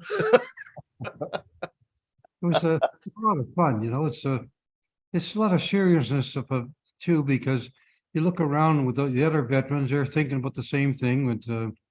And I'm not trying to think of. I'm thinking more of the guys. I think a lot of the guys like Corporal Scaife and Jimmy Keir and those guys, they're over there in Bernie-sur-Mer and Brett-Rousselet. So that's where they're buried, So there's a lot of my school chums are buried there too. There's a guy I went to school with called Izzy Freeman, and he was I didn't see him for a while, and one day my brother said to me, he says, "There's a guy down in the slit trench, just down by the bush." So I went down there, and there's Izzy Freeman, an old school chum of mine. So I jumped into this trench, and we had a little talk. But 2 days later in Carpiquet, Izzy bought the biscuit. He was killed on July the 4th, 1944, at Carpiquet Airfield. That was just one of the many friends that passed away. Billy Hood is another one. And I remember Jimmy Keir. Jimmy Keir was he got surrounded around a little place called Puteaux, and in order to get out of there, the carriers that come in, and Pete Enns was in charge of one of the carriers. He said to Jimmy Keir and the rest of them, he says, "You all have to hop on. And when we go on the way out, you'll have to start throwing your grenades and so on. because they're going through the Jerry territory. And not everybody could get on. So Jimmy Kerr said, I'll stay back and cover you while you're gone. So he stayed back and he covered. But Jimmy was captured. And 2 days later, they were marching the prisoners down the road in Normandy. And the RAF come over and started firing. So the German soldiers can go in the ditch, but they wouldn't let the prisoners go in the ditch. Oh. So Jimmy Kerr was one of the ones shot. And Cookie was another one. Cookie was from Selkirk, Manitoba. He got injured and he ended up losing his leg, but he was going back to the, when he was being treated by the medical corps, he said, I seem to have a cold. I can't get rid of this cold and my throat seems to be sore. So they kept giving him pills. He finally got back in England about 3 weeks later. He said, I can't get rid of this cold. They checked him over. They found out he had a piece of shrapnel, call it, in his throat. And so he was a pretty good yodeler, but he said after that I couldn't yodel anymore. This is the second hour where a yodeler has been brought up. We've found our weird theme for Vetathon this year. There's a lot of guys that can yodel down there. Jim, I could listen to you all day. Can I ask you, did you ever suffer after the war from what we today would call PTS or post-traumatic stress? I don't know. It's I don't know what you call it. You sort of go through that. We spent a lot of time in Winnipeg. There was no mixed drinking. There was beer parlors, and the beer parlors were filled with veterans. And you'd go in there, and it was 10 cents a glass for a 10-ounce glass, and you sit there and have one or two of those, and you talk the war over, and you'd win the war once again, and it's a little bit of different trying to get back. But I was kind of lucky, like I said, they ended in the fire department with a lot of veterans. You're able to ventilate, talk over things, and say things, and it takes a while. If you think about it a lot, and I remember later on I was in Ottawa, Department of Finance, and one of the chaps that was working with me, he belonged to the Hitler Youth, and he kept saying how good the Hitler Youth were, and I kept telling him how good they were, but I said, how come you didn't win? Because he was he used to brag about the Hitler Youth all the time, so we had to put him in his place. He's he wasn't a bad guy, but he's you must remember that we had to remember this guy was brought up on this Nazism and so on, but he was gradually became a good Canadian. If you wouldn't have won, we would have whipped the floor with them. Did you run across American soldiers much in the war? Oh yeah. And I remember one time I back in February 45, they come back to us and they said, you've been in action 6 and 7 months. We're going to give you a chance to get a leave. So I was given a leave, and I went back to Antwerp, and they put us, I was a sergeant by that time, they put us in this Hotel Metropole, and it was all mixed with Allied soldiers. And I was in the same room as a sergeant from the 5th Army. That was General Patton's army. They used to call him Blood and Guts Patton. Mm-hmm. And he said, his blood and my guts, he said. I didn't hear him saying that. So we spent the whole week together with this guy from the, I forgot, I wish I had kept in touch with him, but we spent the whole week together. He was in Blood and Guts Army, and I was in the 3rd Div Canadian. But we had a lot of talk together, and I remember we went into this pub, and they bring out the bottle of champagne, they put it on your table with a cork in it. And what he did, he took it up and he saw the waiter go by with the bald head, similar to yours. Eh? Thank you. No offense, Scott. He skidded off the top of his head. You remember those things, it's just a once in a lifetime, but you never forget it, That's right. Speaking of champagne, do you remember VE Day when Germany surrendered? Do I remember VED? VE Day, when Germany surrendered. A few days before, we were told not to fire. We stopped firing. we were in the mortars, no more mortar firing, and to be careful where you go, and we didn't do any firing at all. So, and they took us to this one area, and we're just near what they call here are the Frisian Islands in Holland. Yes. We were right near the shore. And they said, well, some German soldiers will be coming in there from the Frisian Islands, they'll be prisoners. So we went down to the little dock and we waited till they come in. We saw these two boats approaching, and we had a couple of guys with us who were Mennonites, and they could speak German, right? The Canadian Mennonites from Manitoba. And so in come this little boat, and they're all young German soldiers. And the first thing they said, "Ye gates," that means hello, how are you? And so this one other guy says, "Never mind the goddamn gates, close the door." Yeah, so they were a young bunch, half a dozen soldiers, and they're only about 16 or 17, or a couple, 2-3 years older than they were, but they were stuck out in the island, that's where they put them, brought them in. We had other prisoners too. We brought in there's one guy that I had to look after, and you remember this Hogan's Heroes? They had this guy called Sergeant Schultz, who had this big greatcoat. Yes. Well, sure enough, when I saw that Sergeant Schultz, I said, "That reminds you of one of the prisoners we got." He showed up. We're in this little village, and all the houses had the fences, and the fences are made of brick. And I looked across, and I see this little white flag on the other fence. And I looked, there must be somebody, a German soldier there. And he waved the flag, and he stood up. And there was Sergeant Schultz. This guy had a greatcoat, and he said full of food he took from the Dutch. So before he went, we sent him back to the battalion headquarters. We had him take all the food out of his greatcoat and put it back out there with cans of stuff, made jars of food and so on. The Dutch had made as preserves and so on. Yeah. And Sergeant Schultz, he ended up marching him back to battalion headquarters with empty pockets, Yeah. I'll never forget that. He reminded me of Hogan's Heroes. Here, Sergeant Schultz showed up with a big long greatcoat. I said, "There's Sergeant Schultz." He looked exactly like him. Yeah. Those memories stay with you.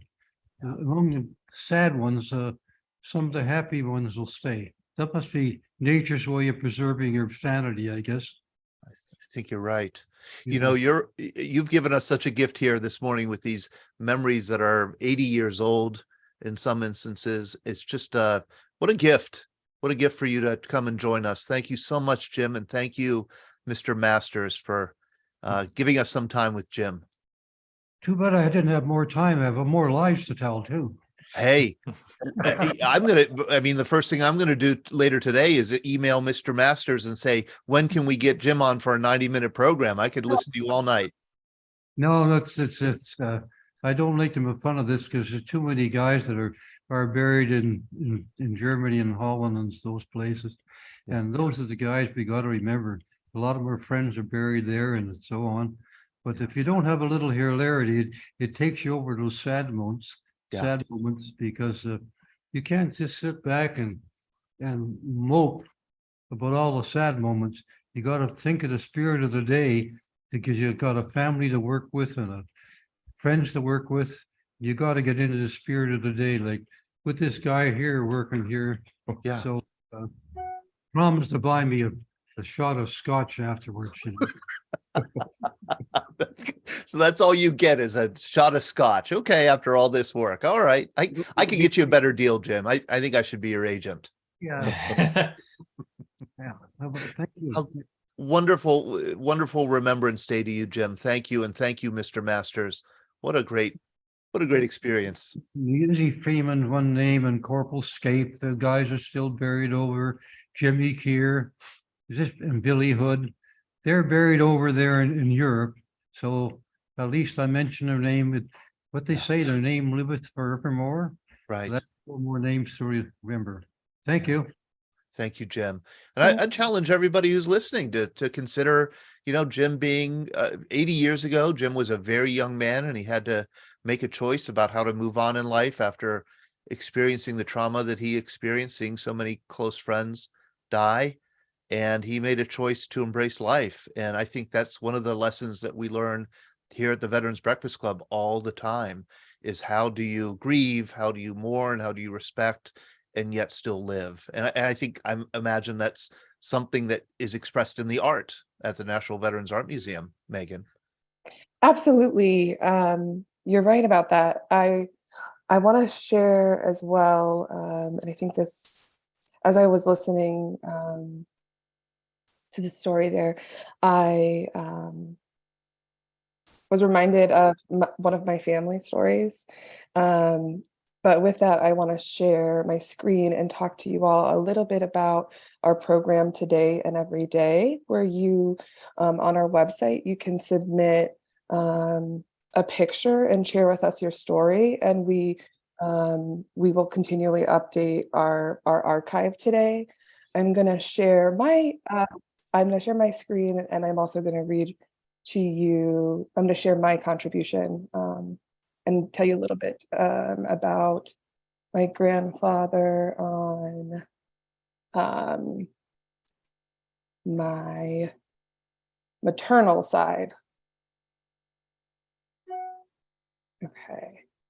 So on our website, for our program Today and Every Day, I'll read just a little bit of context about the program. November 11th is Veterans Day, a day that we are presented with the greatest opportunity to connect with our community and a collective pause to honor the U.S. military veterans that have served our country. I will be sharing a story, my grandfather from the English Army. So we recognized all veterans, I just want to say. As an NVAM staff member and volunteer, we do so through the preservation and exhibition of the veteran experience in perhaps the most accessible form of human understanding and connection, art. And today, for us, it's a day much like any other. But the significance of today and every day for us is that Veterans Day, in a lot of ways, is every day for us at the museum. But specifically today, I do encourage anyone who'd like to share their story with us to send us a picture. And this is the archive that will update with the story that you share on our, if you'd like to share, just give some context to the photo on our blog. I do want to share with you the story of, as I mentioned, my grandfather on my maternal side, my grandfather on my paternal side, I learned last year, which Todd was mentioning, I learned more about his veteran experience. He's a veteran of the Korean War. Back to my grandfather on maternal side, I'm just going to read this from his book. My grandfather is one of those people who passed away. He did pass away in the last year, but he was one of those people who had so much energy, was very active up until the day that he passed. He was an artist in his own right, a poet, traveled the world, been to every country. He did serve in the English Army. This is a photograph of him. I'm just going to read this excerpt from his book. And here we go. So my parents divorced when I was 16. And after a time, my mother married Tom Pine. The war was still going on, and the Germans had decided that they lost too many bombers against the RAF and started using pilots, planes that we called a doodlebug. This was basically a motorized bomb. When it ran out of gas, it dived to the ground and exploded. There was no direction. It was loaded with enough gas to reach London with no idea what it was going to land on. As I said before, life went on and we still went to movies and adults still went to pubs. One time at a movie, everything was quiet in there when we heard the sound of a plane engine and realized that it was a doodlebug. When the sound stopped, we knew it would be coming down somewhere close, and everybody held their breath until we heard the explosion and knew that it hadn't hit us. You could hear everyone who had been holding their breath start breathing again. The war was over by the time I reached the end of my apprenticeship, and I was called upon compulsory 2 years in the army. My basic training took place in Northern Ireland at a place called, sorry, Granddad, I'm going to butcher this, Ballyconnar. And after that, I was assigned for Armored Corps training in Catterick, Yorkshire. This camp was on the edge of the moor and freezing cold, covered in snow. Because of my toolmaker training, I was assigned as a tank gun fitter. This meant that anything in the tank turret was my responsibility. I spent the next 18 weeks in Southampton University doing more training before being sent to Dorset for more training. Altogether, I ended up only spending 1 year and 9 months, 2 weeks and 4 days in the Army, and most of that was training. The closest I came to seeing any action was when I was assigned to a regiment that was to go to Palestine to keep the Jews and the Arabs from killing one another. Meanwhile, both sides were shooting at the British soldiers. Luckily, I was sent back to be an instructor at the gunnery school before my regiment left. My regiment also fought in Korea, but I was out of the Army by then. I mentioned that because many Americans don't realize that. Thank you for letting me share that. My grandfather, his service was so important to him. I worked with him setting up his last art show at his assisted living home in the last year of his life.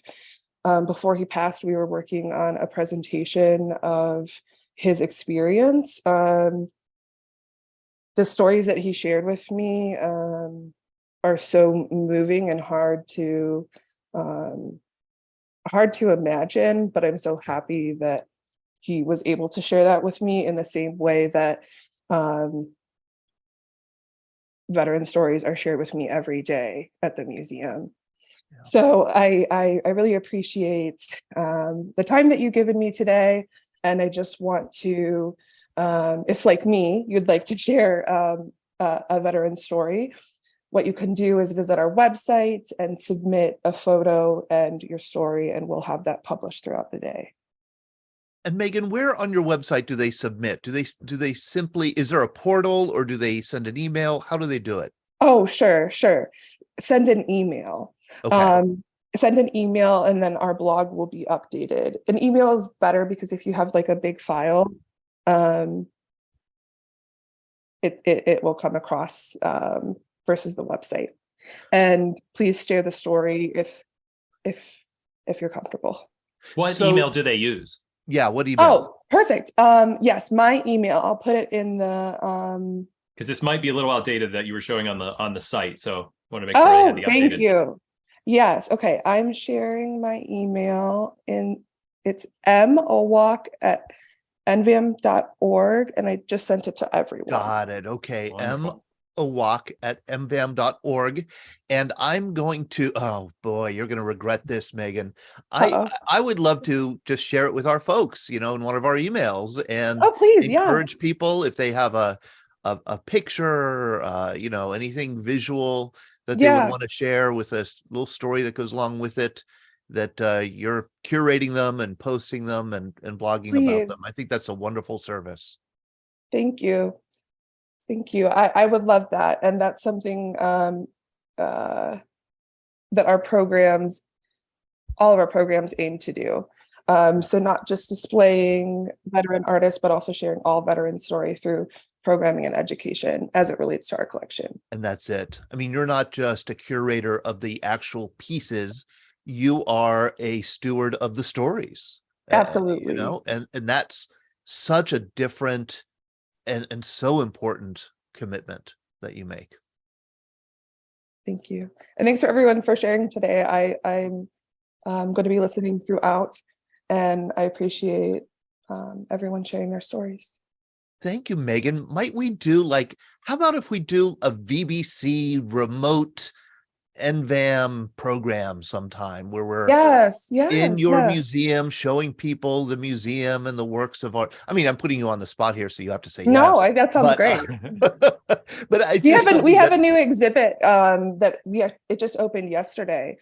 So I think it would be it's up for a year, but I would love to have to plan that sometime soon, maybe before the end of the year. And that is above and beyond? No. What is the Oh, exhibit? sure. So let me share my screen once more. The work is, it's a solo show of work by Dr. Charles Smith. He's a Vietnam veteran, a Marine.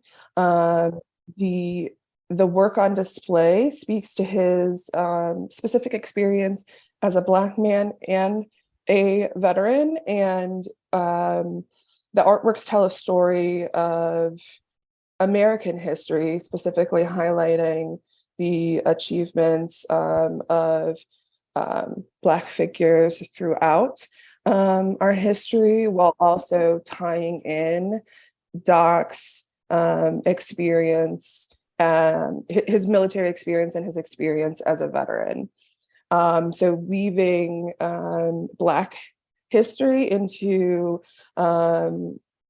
Doc's personal experience, specifically as a Marine who served in Vietnam. Right. And the information is on our website. It's on the homepage. The exhibit just opened up. It's beautiful. This work was just created in the last year. And we have some selections from our permanent collection. Those pieces were created much earlier. So we're really bringing together, this exhibit really brings together his new work and his previous. How neat. And Megan, thank you again for joining us, for, taking time out of your day here on Veterans Day to share some of your experiences with NVAM and let people know what the museum is all about. And I would love to do a program with you again. And I think it's especially meaningful. Sean probably told you neither of us is a veteran. And so we're always kind of on the outside looking in and asking questions. And you're very much in the same position. And I really admire that commitment that you've made. Same to you. Great. Thank you, Megan. Thank you. Thank you, Megan. And thank you for deferring some of your time for our Canadian World War II Absolutely. veteran, Jim, to spend some time telling us a bit about his story. I think it's one of the great things about doing an 11-hour Vetathon is that sometimes we get someone that just kind of joins the room and says, hey, I have a story. And I appreciate you, Megan, saying, yeah, like let's put a spotlight on him for a bit of time. For those of you joining us now, there are a lot of new names in the Zoom room that I don't recognize, which is wonderful. Welcome. This is the Veterans Breakfast Club. We are a nonprofit in Western PA. Our mission is creating communities of listening around veterans and their stories to connect, educate, heal, and inspire. This past hour with the National Veterans Art Museum was brought to you by Archer Corporate Services. Thank you so much for sponsoring the hour with NVAM, and look forward to future collaborations with NVAM with all of our regular programming, which is usually Monday nights, happy hour, 7 p.m. Eastern time. We are online every Monday talking veteran stories with historians, authors, military service men and women, different themes, different topics, organizations. It's always something new every Monday night. So please join us online if you are not living in the Pittsburgh area. But if you are, we also have in-person breakfasts that happen in and around the city. Always happy to have someone join us at the in-person breakfast. And we also want to thank FedEx Ground for sponsoring the entirety of Vetathon, which started at 11 a.m. and will be going to 11 p.m. tonight. So if you're joining us now and you say, oh, I got to go to work, I got to go do something other than that, you can come back at any time and rejoin us. We'll be continuing this on all the way to 11 p.m. tonight. But thank you, FedEx Ground, for sponsoring us. They are headquartered here in Pittsburgh, PA, and they provide low-cost, day-definite service to any business address in the U.S. and Canada, as well as residential delivery in 100% of U.S. residencies. FedEx Ground is proud to serve the communities where their employees live and work, and they invest in many of our communities through charitable contributions and volunteer services by employees. And also, speaking of all of the new faces that we see here in the Zoom room today, before we get to our next hour, which in about 2 more minutes, we'll be at the top of the hour. For our next hour, we have our VBC magazine. This just came out recently. It's a free magazine that comes out quarterly. If you don't receive this, please send us your address. We would love to ship you one of our magazines. It's a wonderful 32-page magazine filled with veteran stories. As you can see, the highlighted story here is Sandy Ortega. She was the first Black female commissioned by Eisenhower into the Air Force. We had some wonderful programs with her. We continued on that conversation, interviewed her a couple times, and turned that into a great article here for the magazine. This is a real wonderful read, front to back. It also has our schedule in there. So if you're looking for what do you have coming up, I'd like to check in on you and in December and see what's coming up. We have that there. So please just send us your address. You get this for free. That's a great bargain. You can also join the VBC as a member. It's $36 per year. It helps to support the programming that we produce throughout the year. We'd love to have you on as a member. There are other discounts and different things that you receive becoming a member. You can find all of that on our website at www.veteransbreakfastclub.org.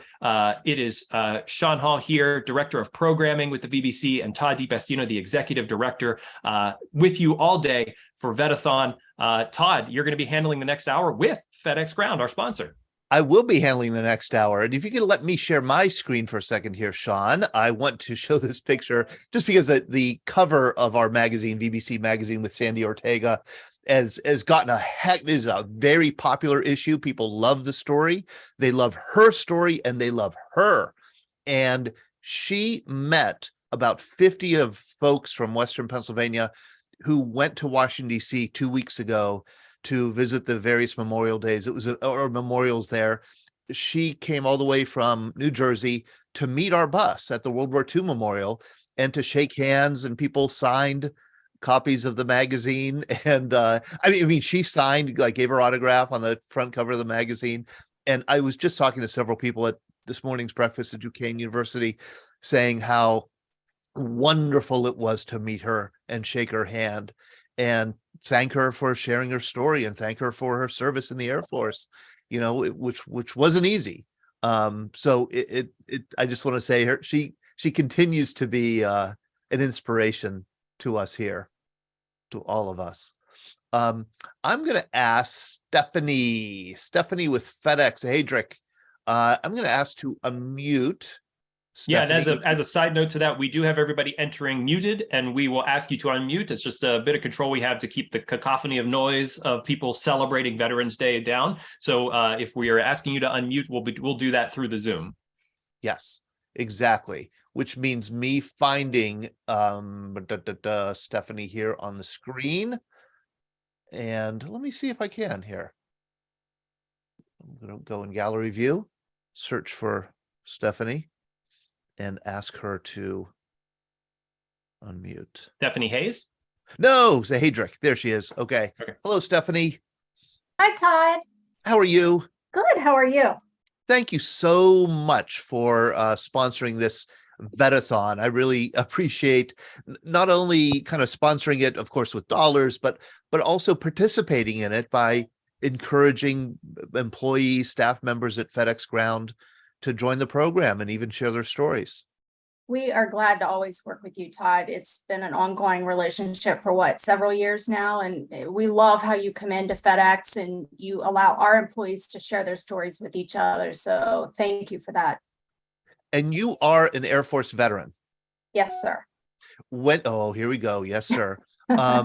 When did you join and why? I joined in 1991 during my senior year of high school, and I just wasn't sure what I was going to do after high school. And both of my parents were military. My dad was an Army retired veteran. He did 3 tours in Vietnam. My mom was a Marine. So I kind of grew up with that lifestyle. I grew up Fort Campbell, Kentucky. So I think it was always an option for me. And I was very young, 17-year-old, didn't know what I wanted to do with my life. So hold it. Your mom was a Marine, your dad retired Army. Yes. Whoa. Okay. So it wasn't like you went into the Air Force with eyes open. I absolutely did. Even though, as most kids, my dad had also been a recruiter in the Army. I mean, his main job was he led a group of mechanics on Chinooks. But with his recruitment background, I remember him telling me all these things. Don't listen to what your recruiter's telling you. You don't need that many clothes to take. And I'm like, Dad, it's been a long time since you've been in. You don't know anything. I really wish I had listened to him. Well, thank you, Steph. And you notice Steph is the only Stephanie who spells her name that way. You remember this story, huh, Todd? I do. Oh, yeah. Oh, yeah. But my wife's name is Stephanie, so that jumps out at me. So thank you, Steph. Thank you for arranging this and for inviting some FedEx Ground employees to come and share their stories. Angela, you are first up. How are you? Hello. Good. Can you hear me? I could certainly hear you. And I am struggling to read your hat, though. What does it say on your hat? Oh, American Legion. Yes. I'm Post actually out 53. here. Yes. So I'm in Post 53 in Hemet, California. I'm actually sitting in my vehicle right now because we're at Gilbert Park doing an event today. So I am taking this opportunity to spend some time with my FedEx family as well today. So what branch of service were you in, Angela, and why did you join? I was in the United States Army active duty initially, and then I retired from the United States Army Reserves. Oh, wow. So you did 20 plus years. Yes, I did 32 years in the military combined. And can I ask you when you joined? When did you join? How old were you? I was 18 when I joined in 1980, November of 1980. And can I let people know that when you joined in November of 1980, women had just really just a few years before been integrated into the Army. That is correct. Before, women were segregated into the Women's Army Corps. It was a separate unit. And so was the Army still getting used to the idea of having men and women serve together? Absolutely, because when I was in basic training, we were not integrated in the same platoons, but we were integrated in the same division because I was in Delta 4. And so I was in the 4th platoon. And so there was women platoons and then there were men platoons. So we still did basic training together, but not integrated in the same platoon. Okay. And so what was basic training like for you? Was it difficult? Was it a challenge? It was very challenging because I wasn't a very physical person when I first joined. To be honest with you, even now I'm only 4 feet 11. So I was 4 feet 11 at that time. I was 89 pounds soaking wet. So imagine carrying all my gear on my back, and we had rucksacks and all this stuff, and I had to keep up with everyone else. And my drill sergeant was over 6 feet tall, and I was always in the front of the platoon when we did road marches. So that made me even stronger because while everyone else was marching, I was running. Did you find that whole experience tough, but like, the word I'm looking for is, challenging in a good way? Absolutely. Absolutely. It was very rewarding for me because, again, I needed that level of discipline. And, when you hear oftentimes the military either makes or breaks you, sometimes people take that as a negative. It made me the person I am. It made me more intuitive. It made me more disciplined. It made me more accepting of other individuals because I came from an environment where I only knew my culture. So it made me more worldly, if you will. So it was very rewarding for me. Empowering. I think that was the word I was looking for. Exactly. Empowering. Like you discovered strengths and abilities that you didn't even know you had. Yes, mental and physical. Now, what did you train for? What was your job in the Army? Well, I've had like 4 different military occupational specialties in the military. So when I first went in, I went in as what we call the 05 Charlie. I was a radio teletype operator when I first joined the military. So I learned Morse code. I sat in what we call a rat rig on the back of a deuce and a quarter and just sent messages, war type messages through a teletype machine and through a radio. So I did that. I also did drug enforcement in the military. I was a military trainer for 15 years where I trained soldiers, advanced non-commissioned officers course, leadership courses, and then I did human resources in the military as well. Wow. So you got along. I mean, you got around. You did a lot of different things. Yes. I'm going to show a picture. Let me let somebody in here from the waiting room, and then I'm going to show a picture and ask if that was a teletype you worked on. Because, hey, Angela, not everybody here is as old as we are, so they may not know what a teletype is. So let me. They may not know about Morse code either. Oh, they may not. I don't even know if they teach Morse code anymore in the military. That looks somewhat familiar. I think ours was a little bit older back then because we still had old World War II equipment when I was in the military, so we hadn't upgraded yet. So you were still using the really old teletype. Yes, and equipment. It was green. It was Army green. Oh, I am going to find a picture of that. And the reason I want to highlight, this antique, it's really an antique. I mean, it is, you served in the Army from 1980 to 2012. 2013, actually, yes. 2013.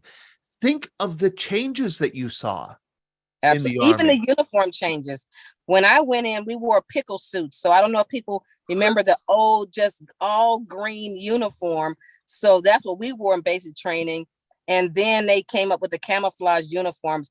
We had a lime green outfit that the women wore in the military. And then we all kind of integrated into like that darker green uniform as well. So we went to probably 2 or 3 variations of uniforms, to the desert uniform, etc. So I think I went through probably 4 different uniforms throughout the course of my time. And of course, when you joined, the mission of the Army was focused mostly on the Cold War, on defeating the Soviet Union and containing The Warsaw threat, Pact and all that during that time. all that stuff. I'm going to show a picture of the pickle suit. I've never heard it called that. You could buy one at auction. You can see this one sold. Hard to believe that this is worth money at an auction now. This was I the love pickle that suit. uniform. We would starch it so much it would stand up by itself. Yeah, that's right. That's right, I'm sure. And so where all did you travel with the Army? Where did the Army send you? So I did basic training at Fort Jackson, South Carolina.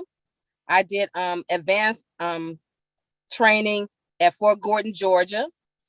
I came home to be a recruiter for high schools after that. Then I went to Germany for 2 years. I was in the IHawk missile unit in Spangdahlem Air Force Base. So I did that for 2 years in Germany. And then I came home and because my active duty service time was up, and I came home because I thought I was going to have to care for my grandmother instead of re-enlisting. So I just joined the reserves. So I was in Long Beach, California. But because of what I did in the military, I traveled a lot. I traveled to Hawaii. I was in Salt Lake City, Utah. I went all over the United States because I taught advanced non-commissioned officers course. So I traveled a lot. Did you like Germany? Almost every state in the US. Oh, I love Germany. I didn't come home not once. My entire 2 years I was stationed there because I would have never in my lifetime ever been able to travel abroad like that. So I went everywhere. I went to France. I went to, Munich, learned how to ski, I went to the tallest mountain in Germany, the Zugspitze. I never forget that. Went to Cologne. So I just traveled around Europe for those 2 years that I was stationed overseas. And I'm going to share a picture of a teletype that you might have had some familiarity with. Yes, sir. Yes, That's sir. it, huh? That looks a little bit more familiar. Yeah, boy, that is old fashioned. They don't make these anymore. That's for darn sure. And could you tell people what a teletype was? Because some of the younger people might not know what it was and what it did. Well, it was an encrypted message center. So what we did was we typed messages about what was going on in the war area. And then to another messenger, they would receive. You would oftentimes, I think you would see this on these old movies where you see this long strand of information that would come through, and that would give you the messaging about, what was going on, where the enemy was, what the activities were going on as well, where our movement should be as well. Huh. Boy, how interesting. When you went in the reserves, was it like your typical, what I remember my dad explaining as 1 weekend a month and 2 weeks every summer kind of? I never experienced that, unfortunately.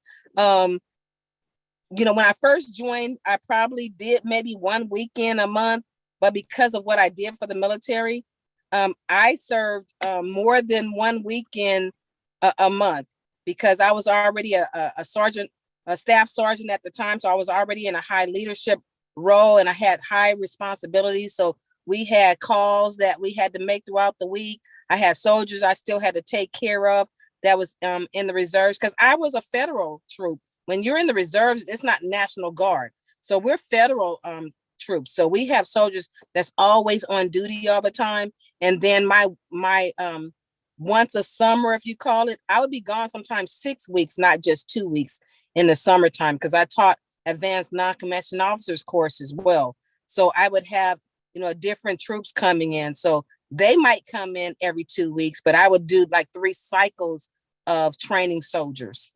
Angela, how'd you hold down a job? I mean, Because of FedEx. Because at this time I worked at FedEx, and FedEx is a very military friendly company. So they supported me. They supported my career. They gave me offset pay. So if I made less by being in the military than I did with FedEx, FedEx would pay me the difference. They, very much supported me my entire career. That's really remarkable. Yeah, and they value what I did as well. Because of what I did in the military, I was able to transfer that same training from the military over into FedEx. So my current job right now at FedEx is I'm a district HR manager. I don't think I would have been in the position I'm in right now had it not been for FedEx supporting me in the training that I was able to receive from the military. So you had direct benefit. You still, we could say, enjoy direct benefit on your job now because of your military service, because of what you learned in the Army. Absolutely, because they very much valued the training that I received, and vice versa, because of the training that I received from working for FedEx as well. I was able to transfer that information over to the military, and so I can get promoted even in the military as well. How long have you been working for FedEx? 32 years. Oh my gosh. Yes. Whoa, Angela. Jeez, you must like it. Army, I 32 years. I don't like it. I love it. This is great. Angela, thank you so much for taking time out of your day and, sharing a little bit. I know you have activities to go back to out in California, and it looks so sunny and beautiful there. It's raining and overcast here in Pittsburgh, but thank you, it's 57 Angela. degrees. We think it's freezing, but thank you. Thank you so much, Angela. I appreciate it. I want to ask, I think I saw Jared Caney on. Jared Happy Veterans Day, everybody. Yes, you too, Angela. Take care. I'm going to try and find Jared here and have him ask if he could, let's see, I'm looking around. It's kind of,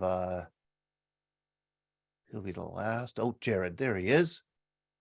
Jared, I just asked you to unmute. If you could unmute yourself. How are you, Jared?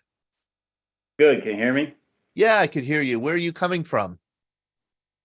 But I'm out of Greenville, North Carolina. Okay.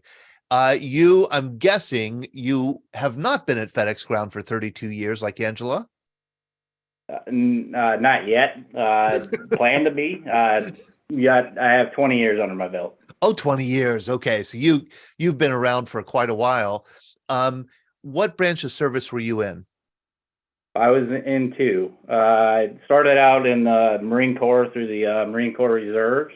And then somewhere in there, after college, I transitioned to the Army National Guard and got deployed in there as well. Okay. So Jared, I've heard stories about people like you who go from the Marine Corps to the Army National Guard. And I've heard it from both sides. What it's like to serve in a unit, to have a Marine come in to your unit when you're in the National Guard, and then what it's like to be a Marine, to go from the Marine Corps to the National Guard. Please tell us about that transition. Sure. Fortunately for me, there were others. So I wasn't the only one. There was a little bit of a culture shock in the beginning, more so from like the maturity and age gap that some of us had with others. I don't really think it was so much the differences in the branches. Okay. Because the unit that I ended up serving with in the National Guard was combat engineers. So I mean, they're pretty tight and pretty motivated and are pretty strict on what they do. So once we got deployed, it really didn't matter at that point, and everyone kind of fell in line anyway. So there wasn't a whole lot of difference that I could see. Okay. Well, tell me about the Marine Corps. Tell me about why you joined and when and how old you were. That's just a lot of math. I was 21 when I went in. I actually turned 21 while I was in boot camp. Why I picked the Marine Corps, because no one else in my family had been in the Marine Corps. There was an awful lot of folks, my great uncles, grandfathers, that had been in the Navy, Army, and Air Force. And I guess I wanted to be different. And was there ever a time when, I'm guessing you were at Parris Island? Was there ever a time when you were at I was actually a Hollywood Marine. I went to San Diego. Really? Yes. Okay. Was there ever a time when you were at San Diego where you thought like, oh, geez, I may have made a mistake here? No, not one time. That is amazing. So you were born to do that. I mean, if you look at me now, not really. Put on a few pounds since then, but I mean, it was just something I felt I needed to do to serve my country. Family tradition of sorts. Somewhat probably a personal challenge to see if I could do it, and taking the Marines just to be a little bit different from the rest of my family members. But I mean, also that it is the Marine Corps, so in our mind, we think that it's the toughest branch. So pick the toughest one to go to. Yeah. Exactly. And why did you then switch to the National Guard? That was more from where I actually lived. I was at the time I was living in northern Wisconsin, and to do my weekends, the closest Marine unit was about 2.5 hours. But I had heard or discussed with local personnel, and they felt that the unit was going to close, so that would make my next journey to be like a 5-6 hour drive. I wasn't really in that at the moment from a mentality standpoint, so I decided to get into the National Guard since it was in the same town that I was living in. So that's how it ended. Funny story though, that unit that was supposedly supposed to close down is still open now. Oh wow. And it was in the National Guard then that you were deployed? Yes. Tell me about that. Where did you go? Spent about a year in Iraq for Operation Iraqi Freedom. Bounced around the country quite a bit. Our unit was tasked a lot with working with civil affairs, which meant that we were liaisoning with local sheiks and leaders of various towns and what we would call counties in our own country. I was not involved in those type of conversations. I pretty much was a bouncer or a guard, for lack of better terms. A bouncer. And so you were a guard of the base? Well, when civil affairs would travel out, they would travel in many different directions and many different miles from the base that we were at. And basically we were the security detail. Okay, you were security. And what was your impression of the people, the Iraqis and the war? And the impression, besides Iraq, but I mean, many other countries or other locations that I've been in my time, people are people. Kids are kids. If you just smile and listen for a few minutes, they're very interactive and ask you a lot of questions. There were a lot of people in the particular areas that we were traveling to or through that were in need of an awful lot of medical care and medical assistance for diseases that we haven't seen in our country for a long time. So some of that was at least heartwarming, that you knew that you were, even though I was on a security detail, that we were doing something constructive in attempting to improve the lives of some others that weren't as fortunate. Yeah, you were helping. Yes. Huh. How did you deal? I always ask Iraq vets this question. How did you deal with the heat? It's hard to imagine the kind of heat that you endured. Spent an awful lot of time in turrets and things of that nature. So I was in the sun a lot. From like a visibility type standpoint, normal sunglasses that you may wear here, you know, normally that are fashionable and you might think you look cool.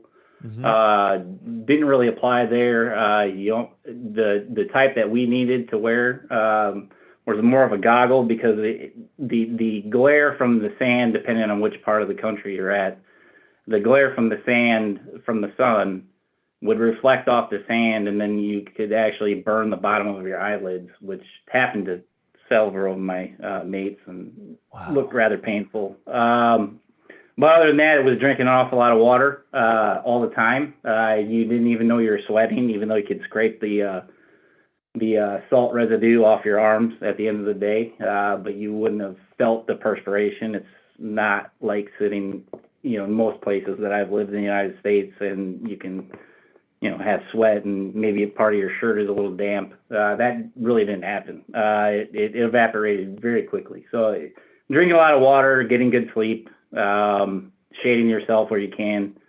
wearing, not rolling your sleeves up, or things of that nature, because you would again burn. So I mean, you had your sleeves down all the time. So you had sleeves down, and you had something around your neck to shade your neck from the sun. So it really is a hazard. I mean, it's a hazard that you have to be aware of all the time and endure the heat, the sun, the glare. Right. Yeah, sure. I mean, the temperatures up there at times would be in 115, 120. I always chuckle when, you know, people that I hang around with, or who I grew up with, or even family members, and we'll just say they're going to Las Vegas, you know, and everyone just says, it's just a dry heat, not a big deal. Yeah, okay. When it's 115, 120 degrees, and, you know, if you're getting glare off of a vehicle or glare off of some piece of metal, it might be 130 degrees where you're sitting. So, yeah, it got quite a bit hot. Were you ever scared when you were there, being a security? I'd be lying if I was. Yes. Yeah, we had quite a few incidents that if you weren't scared or had a little bit of fear for a few moments, then I would say that you probably aren't human. So I think it's natural in those situations to question, you know, how brave you may be. But I also think in some of those moments that, you know, it was important for those around me, since I was a little bit older than most of the folks I was with over there, at least in my platoon. You know, I was, at that time, was like 26, 27 years old, and a lot of the guys that were with me were 19, 20, 21 years old. Right. So I had to, you know, have a stiff upper lip, and because they depended on me with my age to be the constant, be the rock. Yeah. And even if they didn't believe that, I felt that. So just tried to provide an example for them. But I mean, that doesn't mean on the inside I wasn't scared. Right. You have to project courage, kind of fake it till you make it, in a you know, in a sense.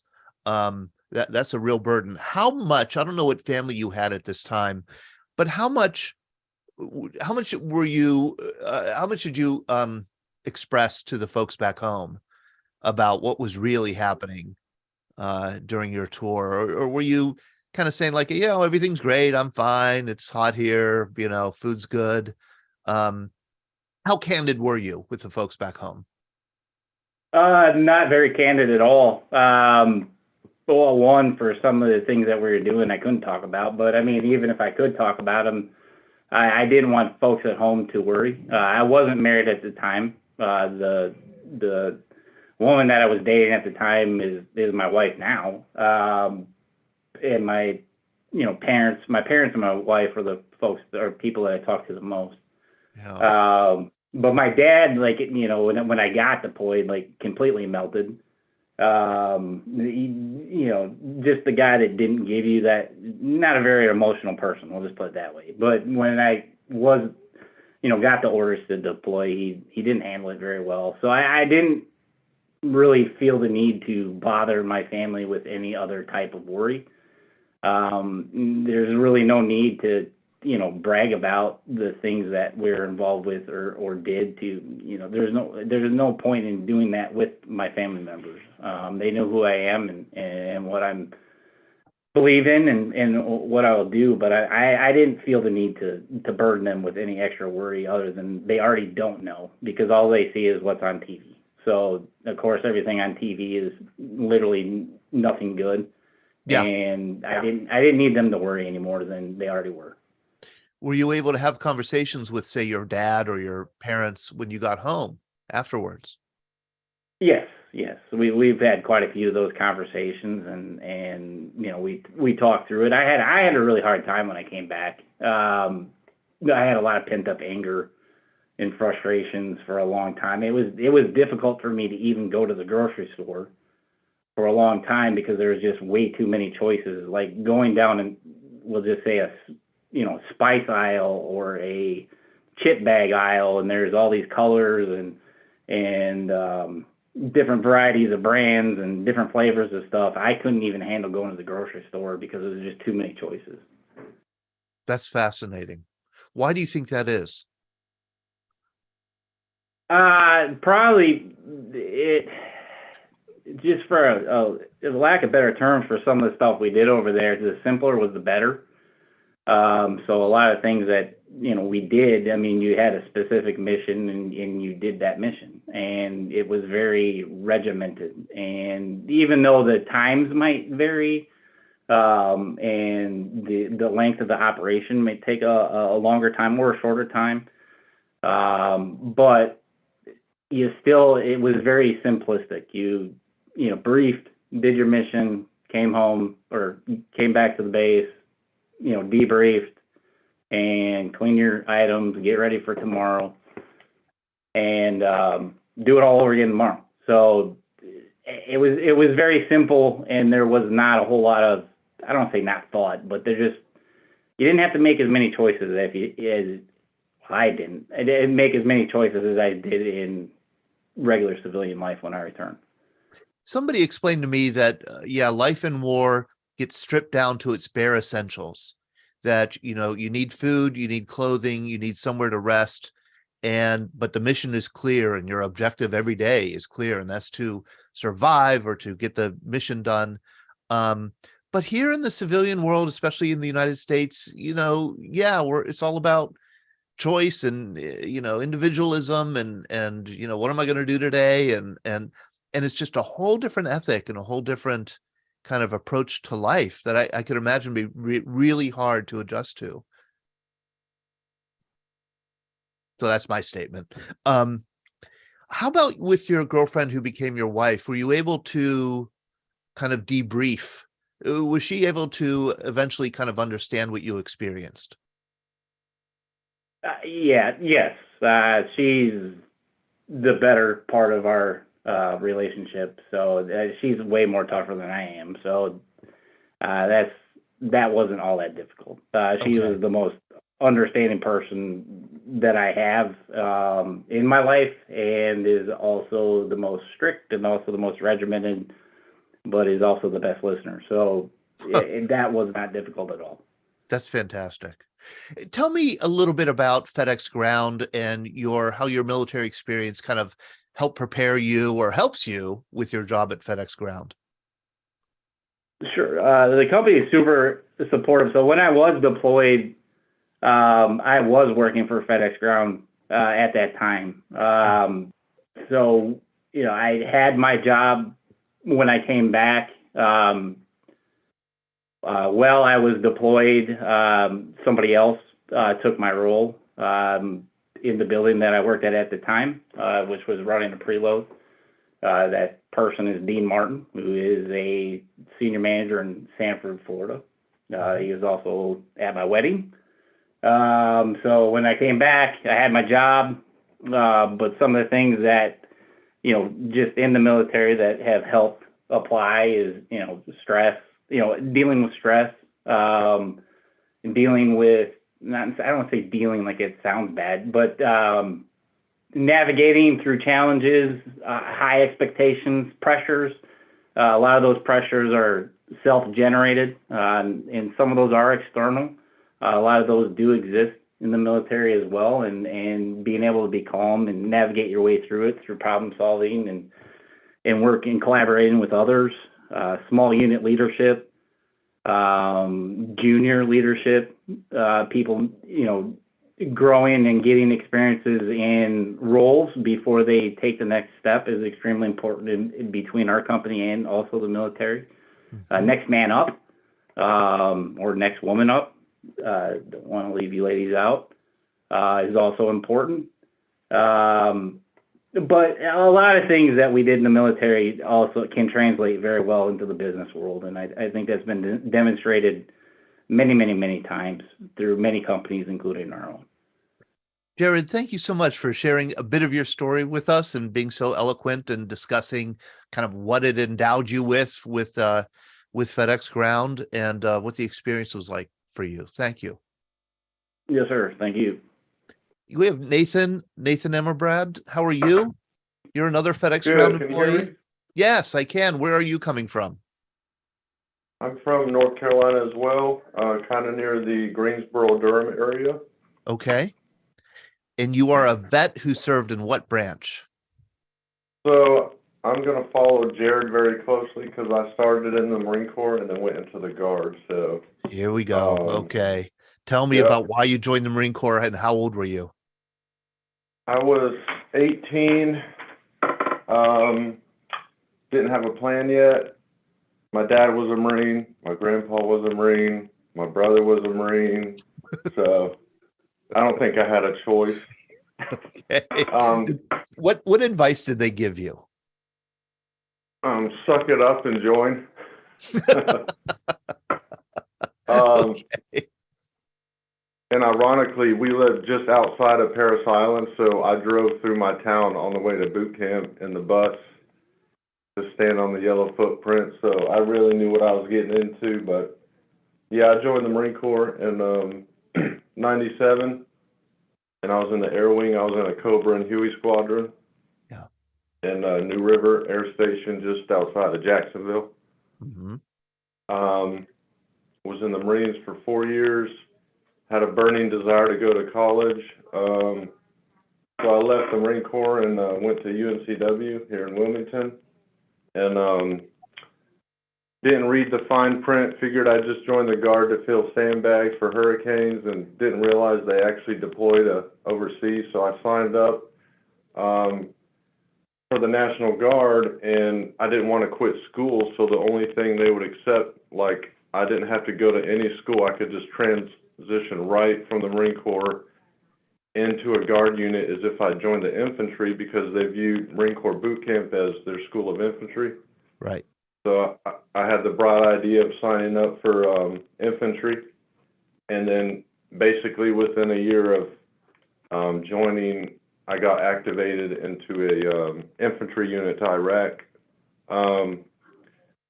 Before that time, right out of the Marine Corps, I was nervous about the civilian world, and I went to Monster.com, and the first job that popped up was package handler at FedEx, and that was in 2001. Uh-huh. And so I started being a package handler in Wilmington while I was in school and in the Guard. Obviously, I had to quit FedEx when I got activated to Iraq for a year. So I did a stint in Iraq for a year with the infantry, and then came back, and FedEx welcomed me back, bridged my time like I never left, and I haven't left yet. That's remarkable. That really is. That's it. I mean, you're the third employee who has said that, how well FedEx treated you and considered your military service. I'm doing the math here. You joined the Marine Corps in 1997. This is pre 9/11. Then you do your 4 years. I'm guessing that you got out just before September 11th, 2001.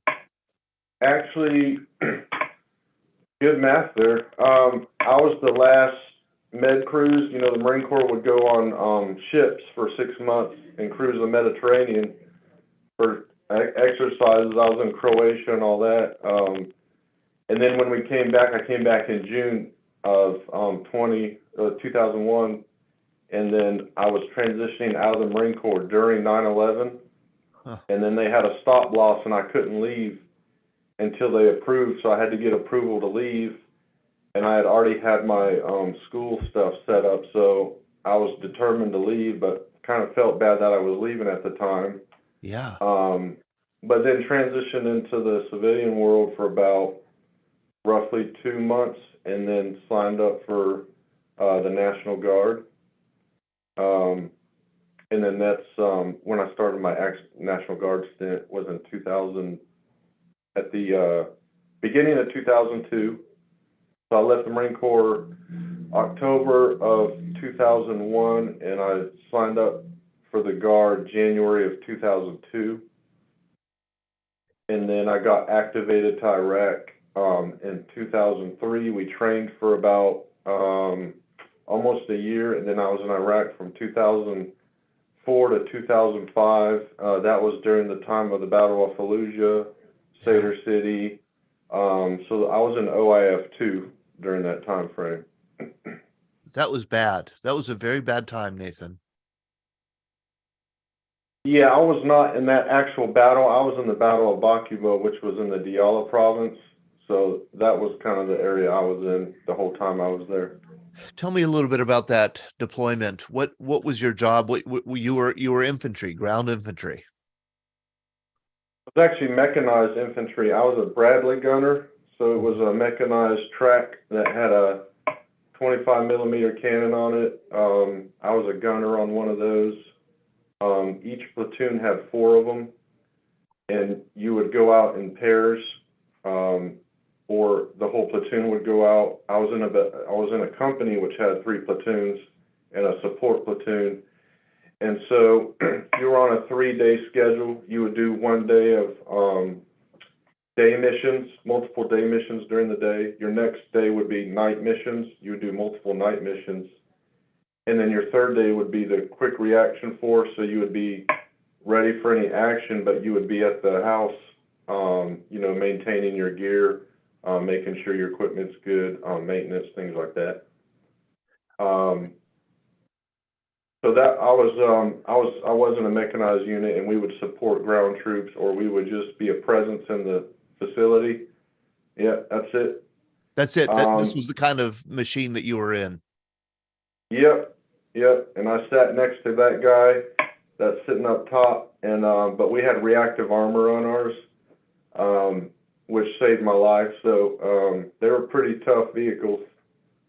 Can you tell us a little bit about reactive armor? I think many of us kind of became aware of it in this Ukraine-Russian war. We see these Russian tanks with these it looks like plating or tiles on the side. What is reactive armor? Yeah, so in a nutshell, it is basically, if I could describe it, it's a shaped charge inside of a metal box on rails that you just slide. So they'll install rails on the sides of a vehicle, and each tile can lock into the rail, and you just slide it down. And the way it's designed is if an RPG or an anti-tank missile was fired at you, the warhead would penetrate the reactive armor, and it would do a reverse charge against the warhead coming at you in a very microcosm of a second. So anytime a warhead would try to penetrate the actual body of the tank or track, the reactive armor would explode outward, slowing down the projectile or the warhead, if that makes sense. That does make sense, and it's so wild that we have that technology, that you could have armor that fights back. It doesn't just hold back the shell, it explodes back at the shell and protects you that way. But I imagine it must be a jarring, violent experience to be in one of these vehicles when it gets hit, even if there is the reactive armor. Yes, you're correct. We got hit. Well, my big day was June 24th. We were in a battle for about 12 hours. My unit was attacked at 5:30 in the morning. It was a classic. Basically, they were lined up on both sides of the road. multiple levels. So some were on tops of buildings, middle of buildings. They were on bridges. So it was basically, we were running a gauntlet, and they were firing RPGs at us, and one hit my turret, but luckily I had the reactive armor like we were talking about, and it was very jarring. I think I couldn't hear for about 5 minutes, and so we were just kind of collecting ourselves. But yeah, it definitely worked. It was for sure our best friend over there. Wow. I'll ask the question that I asked Jared. What did you tell the folks back home about what your experience was like in Iraq? Luckily I was single. I would just, occasionally call my parents, but I wouldn't really tell them what was going on because, they would be worry warts, but they just knew I was over there. So you didn't tell them any about this battle or anything like that? Not until I got home. No. And what were those conversations? I'm sorry, go ahead. We have lost some people, and anytime you lose folks in your unit, they would shut down all computers and media for at least 48 hours because they needed time to notify the family members and things of that nature. So they were pretty strict about that, but also they were strict about, we couldn't tell people where we were at because, the media, or not even the media, but even computer platforms, things could leak, and we didn't want, the insurgents to know what units were where and what they were doing, so we didn't really talk a lot. What was it like coming home? Not bad. I know some people struggled with it probably more than I did. I do remember specifically, we came back and we flew back from Iraq through Kuwait into Fort Pope, which is in Fort Bragg, and then they bussed us down to Fort Stewart to gather our gear because they shipped our Bradleys over. We had to, basically wash them with a fine-tooth comb for agricultural issues. They didn't want a contamination coming to the U.S. But I do remember getting in my personal car for the first time from Georgia coming up to Wilmington on 95, and I was looking on the side of 95 for IEDs just because in my mind I was still looking for, that bicycle sitting there, why is that can sitting there? So my mindset was still looking for those improvised explosive devices, and then I realized, well, I'm in the U.S. So that was just a weird thing that I remember. And that you eventually got over and got used to being in the civilian world again. Oh yeah, it was, for me, thankfully, it was a pretty quick transition. I had good friends around me. So it was a pretty good transition, and I stayed busy a lot. Stayed busy. I was just going to talk about that because as a Marine, as a, infantry, National Guard, you would be somebody who is kinetic, as they say. You like to stay busy. Does the FedEx Ground does your work there, I guess, kind of temperamentally suit you as something that, is busy enough and is absorbing? And I guess I'm asking what I asked Jared is, how did your military service kind of still guide you today with your work at FedEx? Sure. Yeah, it is a very busy environment, but it's a worthwhile busy. It's not just busy work. I like helping solve problems. And troubleshooting and working through and building relationships with others like our contractor force, and then also mentoring and developing folks below me. I think something that definitely carried over into the FedEx world was learning, don't panic if you have a bad sort or something bad's happening in your facility. You just look at the facts and you lay them out, and then you adjust your plan from there and don't panic. And I think that's probably the biggest thing, because you know, the worst thing you want to do in a firefight or combat zone is panic. And I learned that firsthand and was able to kind of carry that over into the professional world. Staying cool and thinking through a crisis is something that you were trained to do. Yes, I was forced to learn it. Yes. Yeah. I don't know if I would have learned it on my own. So yes, Iraq Forced forced me to learn that. Yep. Nathan Ennerbrad, thank you so much for joining us and sharing a bit of your story. I appreciate it. Taking some time out of your workday to do so. Thanks for the time. It's wonderful. I asked Andrew Gordon to unmute. I think he's our final employee. Hey, Andrew, how are you?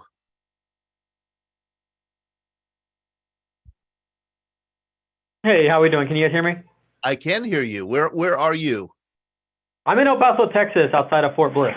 Okay, outside of Fort Bliss in Texas. I'm guessing you're Army then, huh? I was 10 years. 10 years in the Army. When did you join? 2011. Ooh, okay. How old were you? 21. And why did you join? I grew up military. My stepfather joined the Marine Corps, took us out of South Florida, out of a bad area. And then my brother joined. They both were Marines in Camp Lejeune.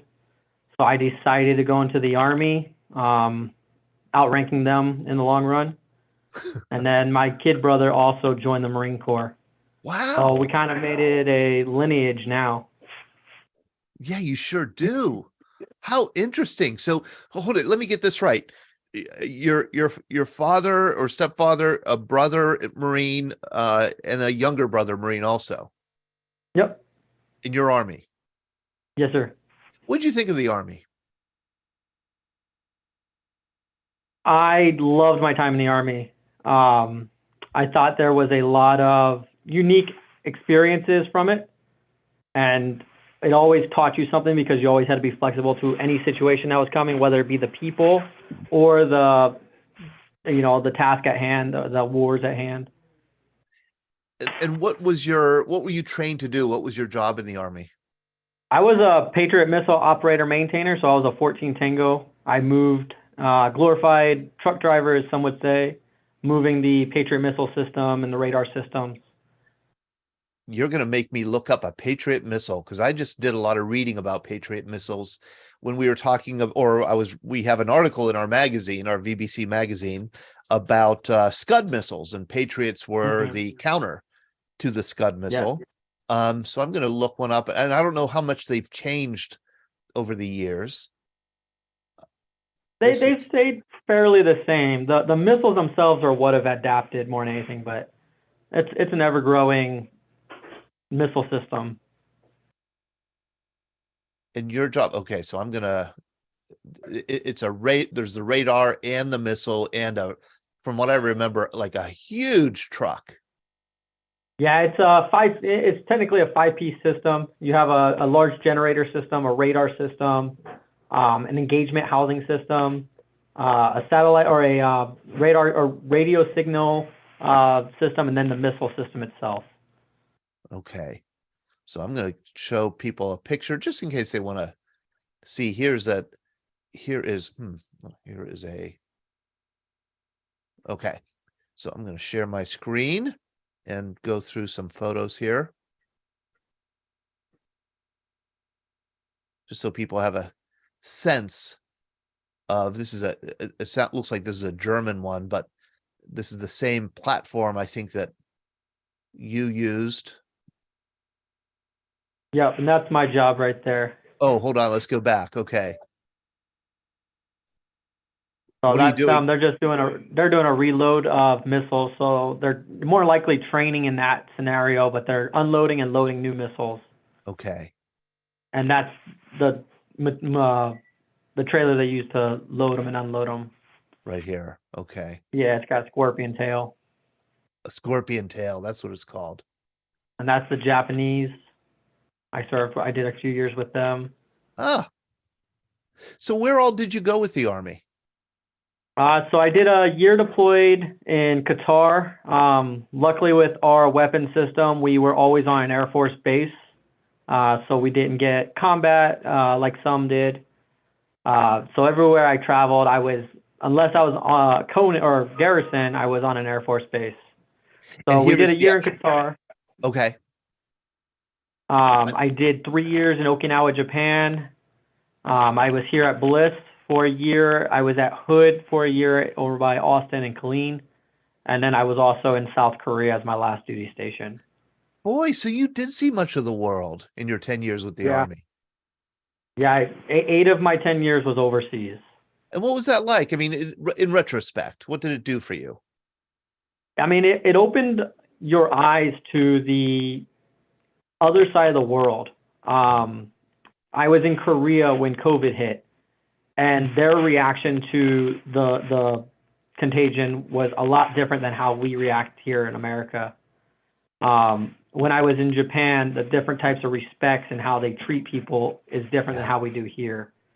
I worked with for my job, I did a lot of briefs as I promoted up, working with a lot of generals, international dignitaries, and getting to experience those cultural changes and actually getting to partake in them and learn and meet friends and have people from other countries to talk to. So it sounds like you're recently separated. If you were in South Korea at the beginning of COVID. So my experience is a little different than most. I separated 2 years ago. When I got out the Army, FedEx here in El Paso had a mentorship careers skills program, an internship program to come in, train as an ops manager. So I was accepted into that program while still active duty. And then once I completed the program, I was actually offered a job, and now I'm an ops coordinator. So I took the role as an ops coordinator.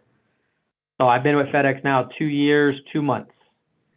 And is it a good fit for you? Yeah, it stays very active.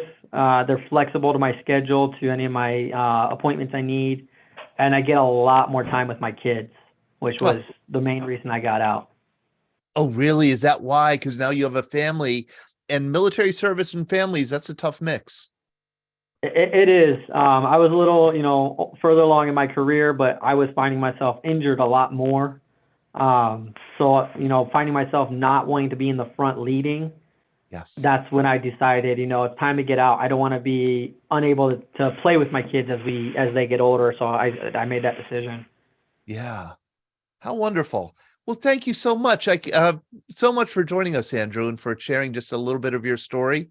These are inspirational stories. They're educational, and they give people like me who haven't served and, don't come from a military family, something of an understanding of what it's like to make that profound commitment that you make when you join the military, one that involves not only you, but your families, parents, significant others, children, and you experienced that firsthand.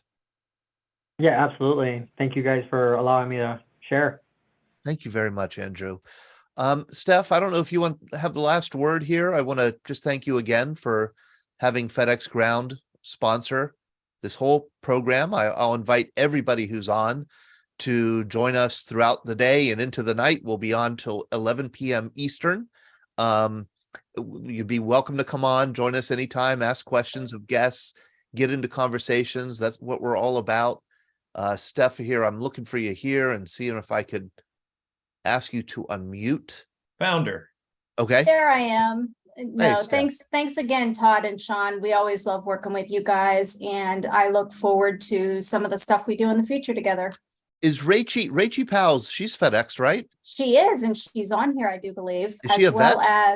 She's not, as well as Tracy Walls, who's our boss. Oh, okay. Tracy, Rachie, thank you so much for being a part of this program and for directing veterans to join us today.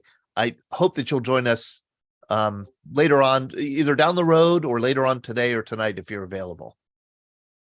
Thanks, Todd and Sean. Thank you. I appreciate it. Hey, we are hitting the top of the hour. This is 2 p.m. and I know our next hour is with Seth, the speaker. Seth, I believe you are in the room. I will ask you to unmute if you haven't unmuted already. This is We are hitting the 2:00 hour. Seth, the speaker, United States Air Force veteran, motivational speaker, expert on leadership. It'll be an interesting conversation for the next hour. You could go to our website, veteransbreakfastclub.org, and see what else we have coming up over the next several hours. My name is Todd DiPastino. I'm the director of the Veterans Breakfast Club. We are a nonprofit that has been around Western Pennsylvania. We started in Western Pennsylvania in 2008, 14 years ago, over 14 years ago. We started simply with 30 World War II veterans in a hotel ballroom, and we went around with a microphone and had the vets share stories. And that was the beginning. That was the birth of the concept of the Veterans Breakfast Club. And it really is a simple interaction. It's a simple proposition that we make. And that is that everybody benefits if veterans share their stories. People like me benefit who don't come from a military background because we learn, we get educated, we get inspired. And then veterans themselves benefit by sharing the wisdom that they've gained, sharing the experience, the knowledge that they have. Also, by sometimes it's unburdening, yourself with maybe a traumatic experience. The trauma gets shared. So that the proposition we have is that both sides of this equation, it's important to have non-veterans there to listen and ask questions, and it's important to have veterans there to give testimony about their service. So we do that in person and online. In person, mostly in Western Pennsylvania, but also elsewhere.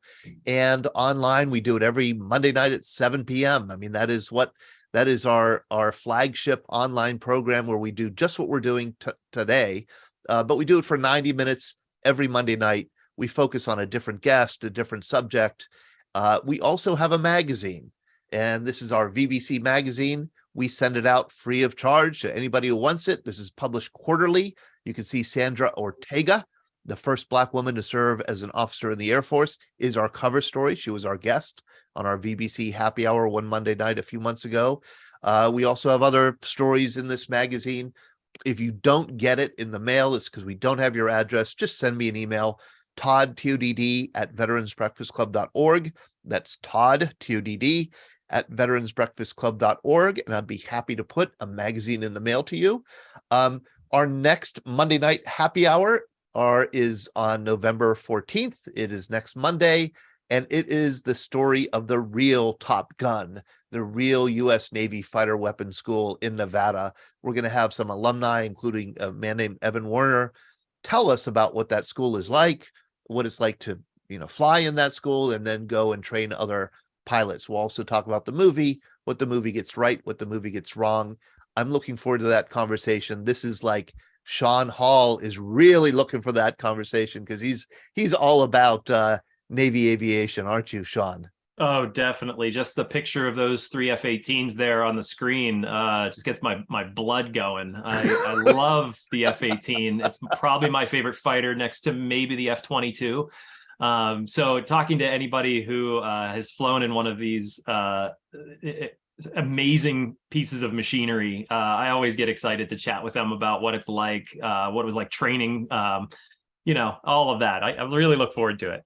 Oh, that's so cool. Sean, why don't you, is Lars still on? I want to see if Lars with the Logbook Project before we go on to Seth.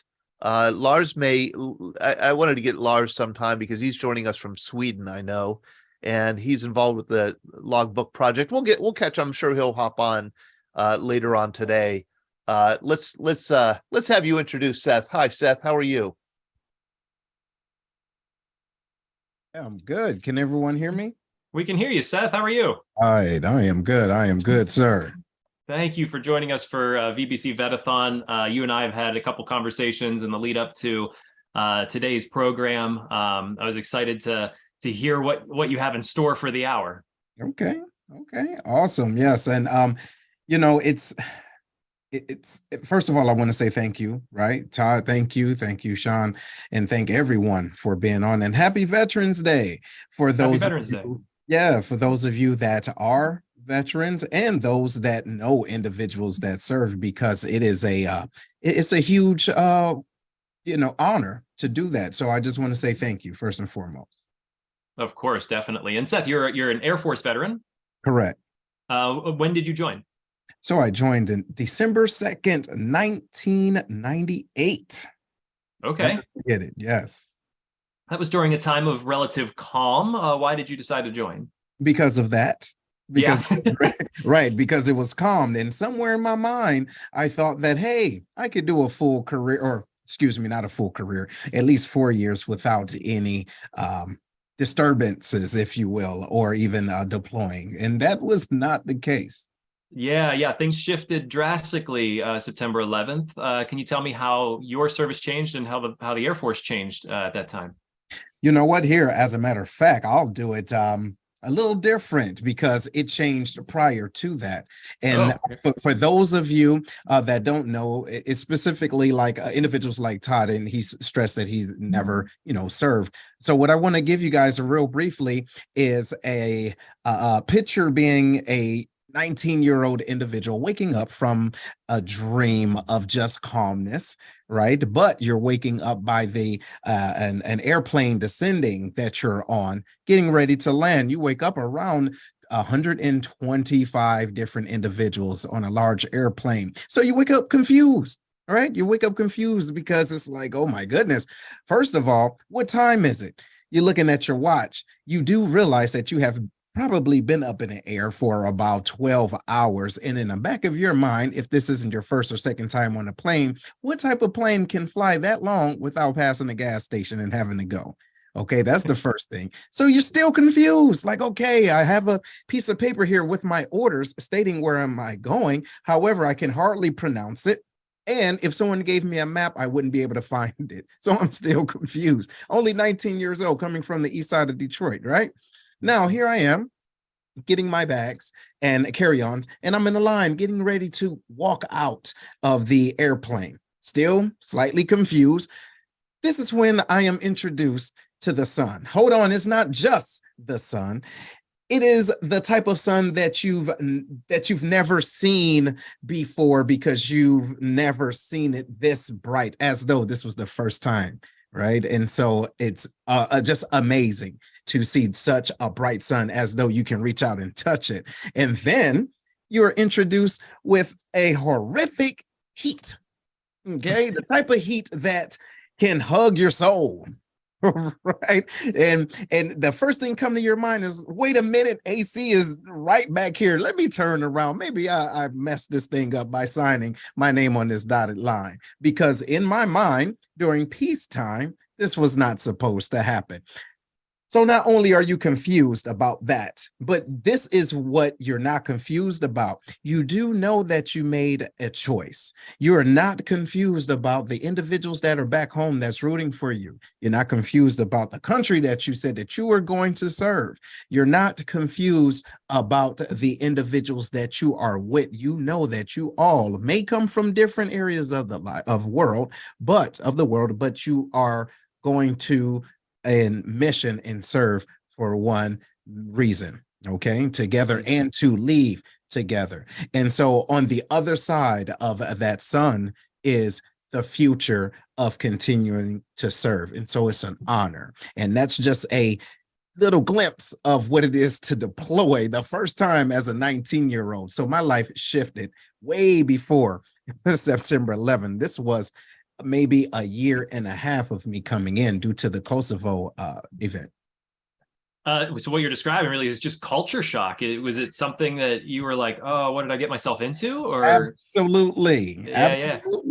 Because immediately after I came in the military, got slightly acclimated to my job, next thing you know, they say, hey, Airman Miller. I said, yes, sir. You're about to deploy. I said, no, sir, that's the wrong one. I have a common name. Sir, you mean somebody else, because this is not what I signed up for. They say, no, sir, you are. And oh my goodness, first thing came to my mind was I need to call my mother, because apparently someone lied to me. And how did your service change you? You enlist, you did what, 4 years total? No, that was originally. However, I did 4 years, 5 times and change. So you re-upped. You kept re-upping. I kept re-upping because the thing is, even though I only wanted to do 4, and I was immediately heartburned by the fact that now I'm getting ready to deploy, I learned something about camaraderie. And prior to the military, I did not know what that meant. Even though I had friends, it's a difference. It's a difference to be able to surround yourself with individuals that are not where you're from, but you have a common interest and have a common goal. And then you can widen your aperture to different thought processes. And so I was more intrigued with contributing, but also learning more from individuals. So that was one of the main things that helped me to grow, to realize that the things that I did learn and that I knew in my small circumference of thought started to widen as I started to listen more, not just to people, but understand different cultures. And as you continue to re-up, where are you sent? What was your Air Force is kind of weird because it's not MOS, is it?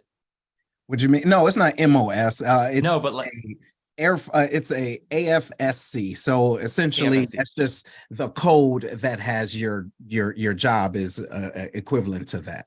And what was your job? So when I first came in, I was considered food services. Well, actually, services underneath that is a multitude of different jobs. So you can either work on the grill, right, in the kitchen. You can work in the storeroom. You can work at the gym. You could actually work at lodging, mortuary affairs, just to name a few. But this is the kicker. My recruiter said, "Hey, Mr. Miller, you did the ASVAB, and this is the test that you take to see what type of job or MOS that you can get." He said, "Yeah, you have a nice, different options here." This is what he said. He says, "But wouldn't you want to run a club?" I said, "What do you mean run a club? Like a nightclub." You do not tell this to an 18-year-old kid. Of course, here I am. I see all these different jobs where I can learn the trade. I said, "Give me that one." Here it is. A year after that, I am on the grill making omelets. No, sir, you lied to me, but you got me in, right? So that was just one of the other many jobs that I had. Where did you move on to after that?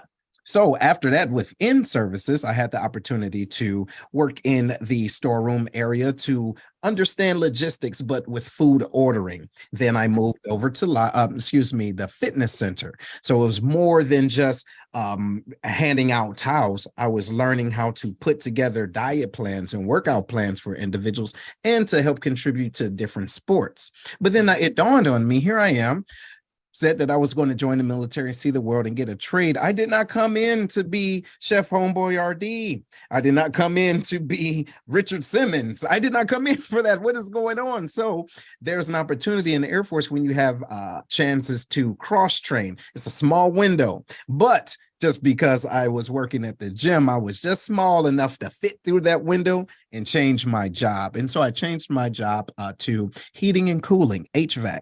And being an HVAC technician. And that gave me the opportunity to move from one base. My first base was in the middle of Missouri.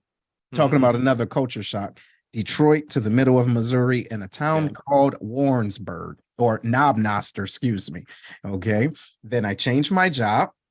After 6 months of that training, then I'm transferred to Washington State, McCord.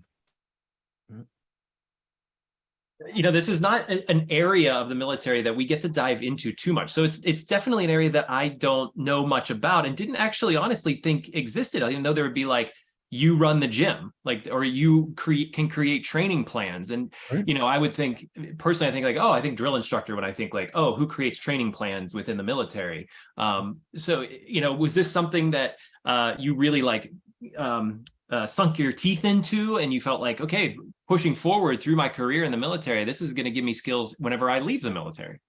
No, absolutely not. And again, at this time, I'm at, at the age of maybe 21 or 22. No, I wasn't interested in that. I could understand the benefits if that was something that I loved to do. But I realized early on that I wanted something that I can take away from here that A, I can go anywhere in the world and do, and B, I would be able to take care of my own home. And it didn't matter how great I can cook. I did not have the passion for it. However, when I looked at the other jobs that I was qualified for, I looked at heating and cooling, and that's a trade. And that's something, no matter where you go in the world, someone is either going to be too hot or too cold. Especially in Detroit. Yeah, that's pretty bad winters up there. Absolutely. So taking up to whenever you transitioned out of the military, when did you decide to leave? Why did you decide? And what did you then develop afterwards? Okay, yeah, that's absolutely. So that was just I would say the third or fourth job that I had, but I had many other ones. And so before transitioning out, there was an older gentleman. Well, I wouldn't say older gentleman, but there was a mentor of mine that said something to me, and I want you guys to wrap your mind around this. He said, "You are on the right bus, but wrong seat." Didn't really understand what that meant. I felt as though he was calling me kind of slow. That's first thing come to my mind. What, I'm on the short bus? What are you saying? No, he wasn't saying that. He was saying that my talent, skills, and abilities could be utilized other places that can still serve the United States Air Force. So when I was doing the normal job of heating and cooling, he moved me to another position as being a unit deployment manager. And that's a big leap. Yes, it absolutely is, because not only was I able to deploy, well, at the time I've deployed, but now I am overseeing and managing over 350 individuals, their readiness, making sure that they have the right equipment, and making sure that they are heading downrange and coming back safely. I did not know that. However, when you have a right mentor in your circle, they can see things in you that you may not be ready to see or want to see. And don't get me wrong, I was kicking and screaming. No, I don't want to do that. No, I don't want to do that. Of course, I don't want to do that. Why would I want to do that? Oh, and while I'm still kicking and screaming, I'm doing the job, but I did not realize it was like, hey, you're doing really well at this. You know what you're doing? I said, no, I don't know, and I don't care. However, I didn't understand the impact. And so that's another thing, being a leader when individuals are serving. It's a great time and great opportunity to explain to individuals how important they are when it comes down to the big picture, that they are a part of that picture. So took that job and did a couple of other jobs that were high visibility. But I realized something, going back to your point, answering your question. My uniform, even though it was fitting fine, I was starting to outgrow it. Right? I was starting to outgrow it.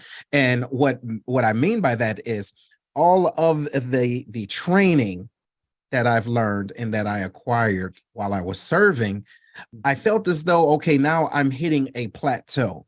I know where my career could go. And it wasn't in a bad way after this time. It's about maybe 17, 18 years. And so it's dawned on me, hey, I'm not going to do this forever, but how can I exploit the things that I've learned to continue to serve? That's the key.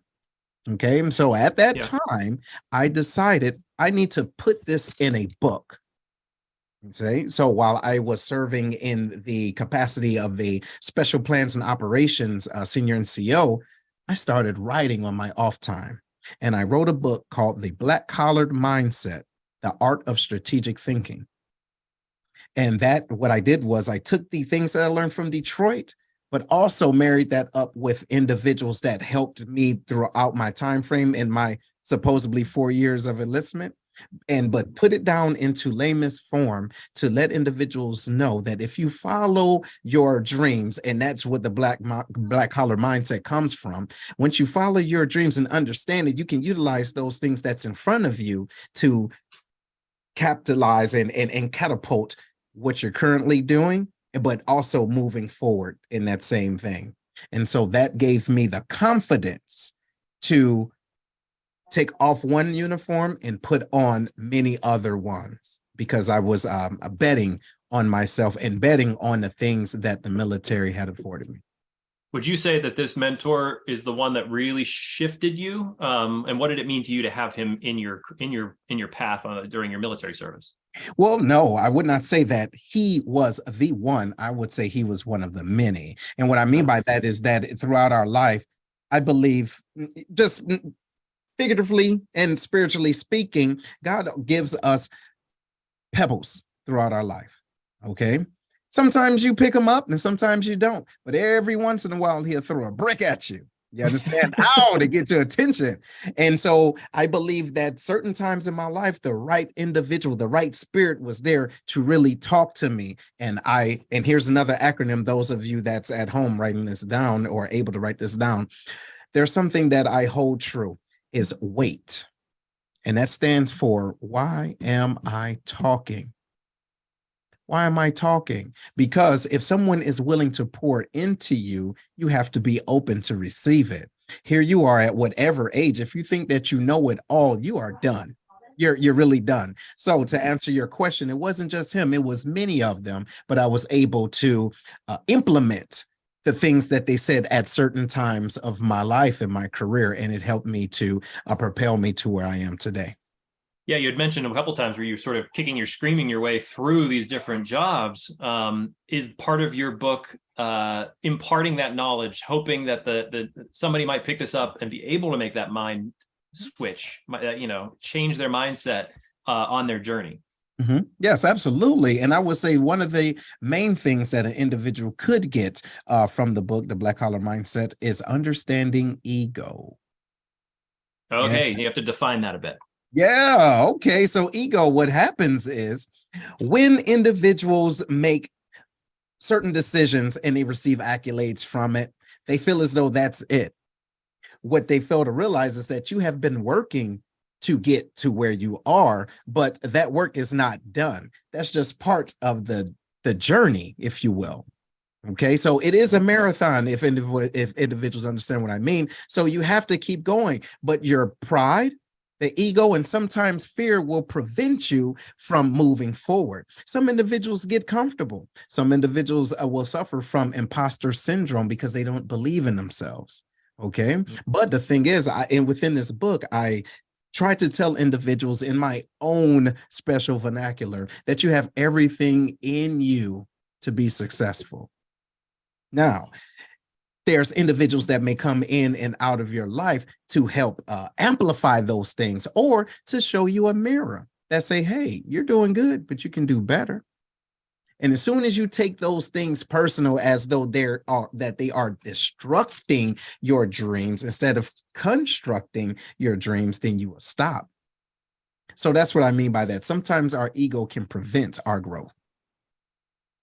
I'm putting the link to your book here in the chat for anybody who'd like to give it a look. When did you become passionate about this? Like being able, like, and then saying, I'm going to put this all down. I'm going to make sure that I can impart this knowledge that I'm gaining. Oh, yes, absolutely. So, well, look, first of all, thank you for putting that link out there. But also, if anyone want to have an autographed copy from me directly, they can go to SethTheSpeaker.com and I will sign it and send it out to you personally. But I realized that that was something that I wanted to do because I believe in being the change that you want to see and B, that you wish you had.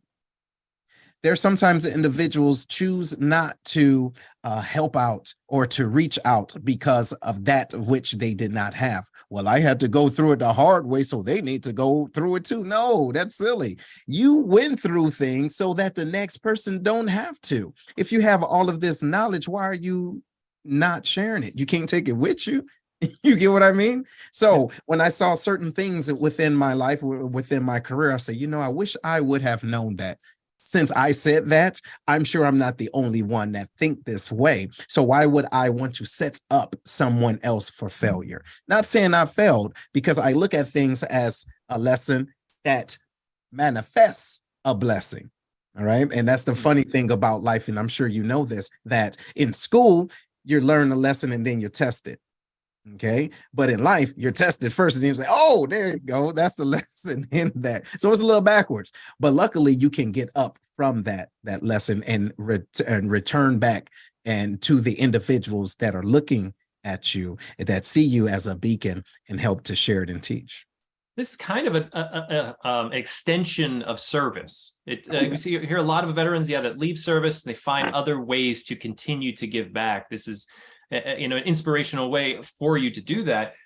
Who is the book maybe specifically geared towards, or who do you hope really picks up this message? Well, actually, this book is for anyone that is ready to make a shift in their life. Okay, anywhere. It can be mentally, spiritually, financially, or even within their occupation. And I use this a lot when I talk to on different platforms with individuals that are transitioning from one job to another.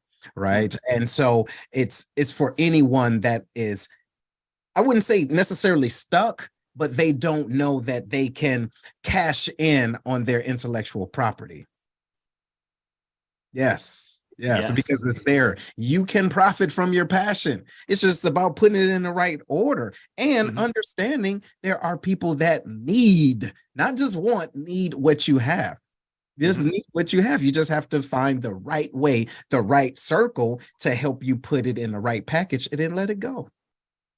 How long did it take you after you transitioned out of the military to get the book out and really start on this sort of second phase of your life? Well, so that's the funny thing. I didn't wait until I got out. I wrote the book. I was still in, and I would take leave when there was opportunities for me to go and speak and teach and everything. I would take time off and go.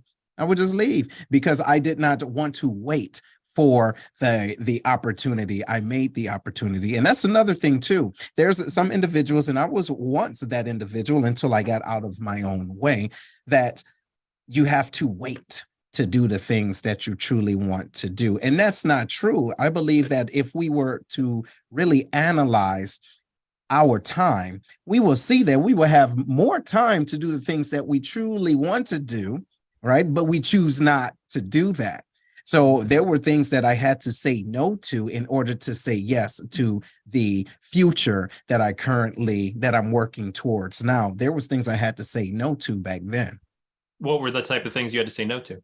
Okay, for example, I moonlight as a DJ, right? DJ Scooby is my name, right? 313. But there's times when I just can't go to that gig. I need to read. I need to sharpen up on this next event. I'm connecting, with you guys today. So I can't do everything. Here's the thing. I can do anything.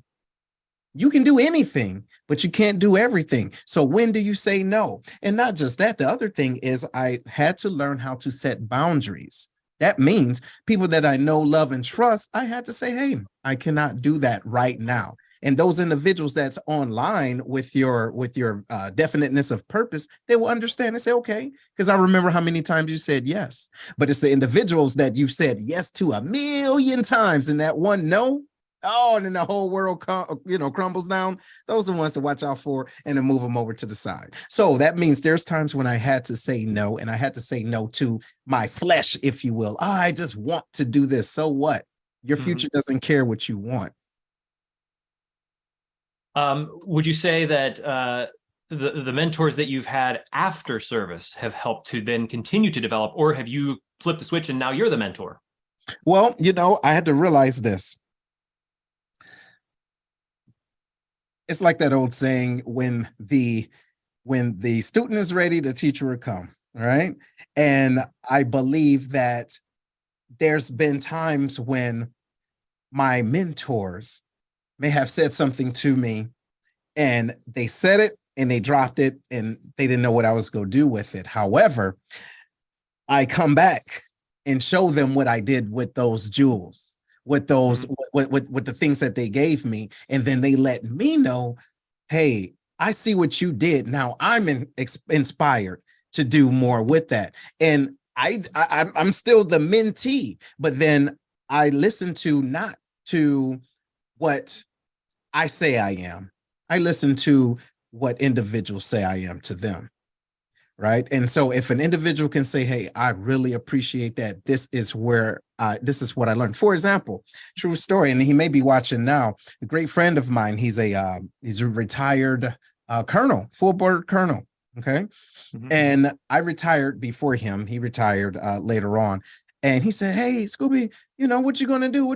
No, he didn't ask me what was I going to do. He saw what I was doing. So we didn't talk about this, but immediately after coming out of the military, I still wanted to serve. I ran for alderman in my city. It didn't win. However, the mayor that was running at the same time saw me and contacted me and say, hey, I'm kind of glad you didn't win because I want you to be my HR director for my municipalities and for this administration. So that was something that my mentor saw.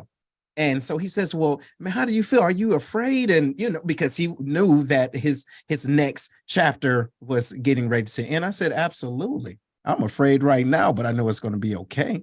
So it's a difference between a knowing and just a fleshy feeling. And so he ended up transitioning and doing different things. And he called me just the other day. He said, hey, I just want to call you and say thank you because I needed to hear what you had to say. And right then and there, he let me know that he not only did he appreciate it, but that's part of mentoring. And the relationship isn't always older and younger. I believe it's about truth. It's euphoric and it's an exchange of encouragement, the iron sharpening iron. So as long as that's happening, then we're in a working relationship. Seth, you strike me as somebody who just has a very positive outlook on life in general, consistently. And I want to get to DJ Scooby because I need to know why. I need to know why you picked DJ Scooby as your what would you say, your handle? DJ name, yeah. DJ name. It's like a gamer tag. It's like that's what. Like, how do you select that? Well, so if it's funny. You don't select the name; the name selects you. Okay? I was gonna say, if you were like an Air Force pilot, like you get to be Maverick, but they usually select it for you. So yeah, this is the symbol. Okay. Same thing. However, long story, but I'm gonna shut it down. You're right. We'll close it in the winter of '82. I'll give you that. But anyway, I was young baby at the time, 2 years old, and I had a winter suit on, and my father and my mother and my father, we were going to the store that wasn't far from the street, but this was in the winter time. Had on a snowsuit, and I'm mesmerized by this snow. This is my first time really looking at snow and walking with this big snowsuit. Just picture a little chocolate kid looking like the boy on the Christmas Story, just big and just walking around. And then so my father's saying something to me, and apparently I'm not hearing him or paying attention. And he said, hey, what are you doing? And I look up and my nose is sweating. Mm-hmm. Okay. Mm-hmm. And he's like, and he just starts laughing and say, look, his nose is sweating like Scooby-Doo. Now my father's from Ghana, Africa. And so just picture this harsh accent. Oh, like Scooby-Doo. Ah. So ever since then, it's been Scooby. And since I got pretty good on my on the ones and twos, it's been DJ Scooby. Oh, yeah. Wow. That brings up a really interesting question, because where your father's from, and coming to America, what did he say when you said, I'm going to join the military, I'm going to go into the Air Force? Well, so there were some things that happened between my mother and him. So when I decided to come into the military, he was back in Ghana at the time. And so when he did find out, he was just very proud. And, there were certain things that he did in his life that was kind of parallel, right? But I did not realize it until after getting out the military, because, you have individuals that are pro you, but not pro military. Right. Mm-hmm. So they're pro you. They just don't care about war and things of that nature. However, when I transitioned into the politics, he told me that there was a time he was appointed as a government official there in Ghana as well. For example, I did not run to be the HR director for the city. This is just not just having a desire to serve, but individuals see that servitude and say, okay, this is something that can help out, right, our administration or even our city. So when I talked to my father about that, he shared more about his life, and we were just amazed, right, that being separate, right, from different parts of the world, but still having that servitude spirit. Brought you closer together. Absolutely. That's amazing.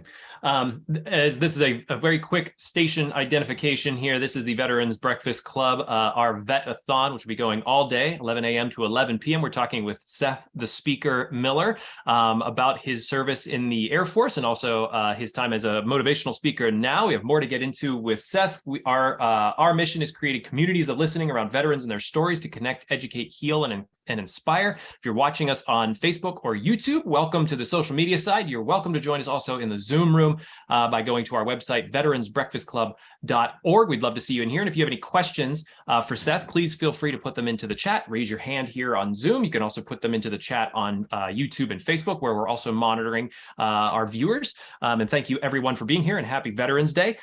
Seth, you now have, I think, 2 podcasts. You're a busy man. Can you talk a bit about what the Seth the Speaker, like the brand is, and what you're providing for everyone? Okay, no, absolutely. Well, so first of all, the first podcast is named The Lion's Den with Seth, and this is how it was birthed. Me and a group of fellow veterans, but we were still in at this time. We would just come over to my house, maybe drink a little bit, but we talk about things that we can do better as mentors and as leaders, and just plan out our careers, right? And then it would start to get deeper and deeper. Somebody had the great idea, hey, we should get a microphone to record this because it's getting too good and I don't want to get too saucy and forget about this, right? So I got a microphone and we would just talk about it. And then it dawned on me, why don't we just hit record and see what happens? And it skyrocketed from there. So not only did we do, we started the podcast with one microphone, it grew to 1 microphone to 4 microphones. And then I said, okay, I'm tired of everyone wanting to come into my basement because I have everything over here. Let's get a brick and mortar. So we end up getting a brick and mortar to do things offsite. Then it grew even more. We end up having a studio audience, right? People will come just to listen to what we were going to talk about. And the Lion's Den with Seth is all things leadership, growth, and development, but with a call to action. And so we would talk about it, and all of a sudden, here come COVID, right? And so what do you do? Well, you get virtual. So instead of us shutting everything down, I just got a little bit more equipment. We all chipped in and made sure that we were virtual. So we can still not just connect with individuals, but we can now connect with more of the world. Now, do that. Now we're on our 3rd year and great response. All right. Have a following of over 10,000 individuals worldwide. But then something else happened as I transitioned out of the military.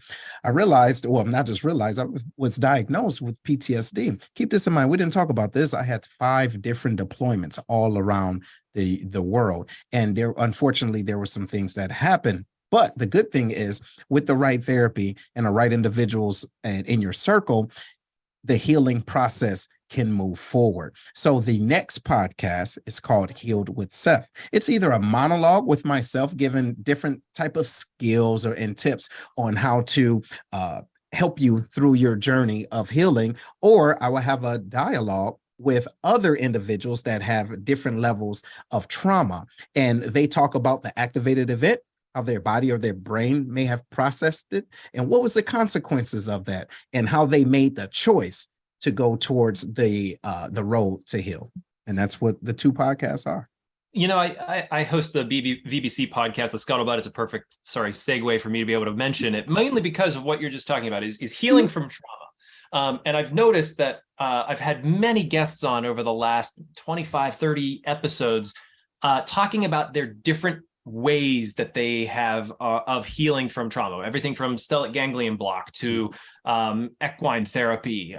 Recently had somebody on that has a nonprofit called the Knife Hand Company that is connecting veterans with grappling martial arts, or as Todd would call it, wrestling.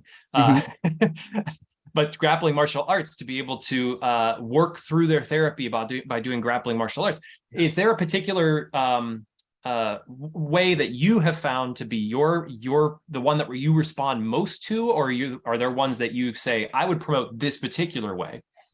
Yes, absolutely. Well, first thing is the accountability piece.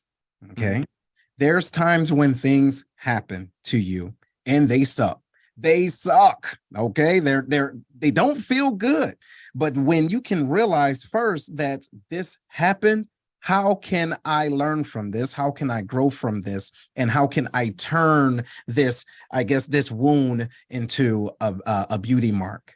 How can I make the best out of this? So with my therapy, it was found to be more helpful for me to reframe the thought process, to reframe the situation that happened. How do you, what happened? Yes, we got that. Now, what would you do different? Not just what would you do different? How do you speak about it? Because with that being said, a lot of things that we say gives power to our future. Everything that happened in the past is done and over with. But if you keep feeding negativity into what has happened, you're bringing in that negativity currently. So keep this in mind. It's not about remembering the past. You can remember the past, all right? There's some good things that happened in the past, so you can honor the past. But the issue is not to live in the past. And I realized that part of my healing process was letting go of that past so I can move forward with more ease, right? And not all this heavy burden of guilt, of shame, or just the stigma of trying to get help because I thought I can, fix myself. And keep this in mind. I tell this to individuals a lot, that if you get a flat tire on your car, okay, you're not going to go into your phone or go on the internet and look for an interior decorator to fix it. What are you doing? Right? Because, hey, your house might look better, but you still got that flat tire. So I believe the most important thing is going to the right places to fix the right things. Just because you've been with yourself for over 20, 30, 40, 50 years does not mean that you know all of the intricate details on how to fix those things that may have been disrupted. So that's what helps me. One thing that really stuck out to me, what you just said, was how do you speak to it? And that doesn't necessarily mean talking about it, though. Here at VBC, a lot of what we do is telling veteran stories, and I think veterans find a lot of healing through telling their story. And I've witnessed that. But like I mentioned with the grappling martial arts, they said that sometimes they're not speaking. Sometimes they're doing something physical. That there are ways to work through things without actually talking about it. Yes. Would you agree with that? Absolutely. And another way of doing that brings us right to where we are today, serving. Mm-hmm.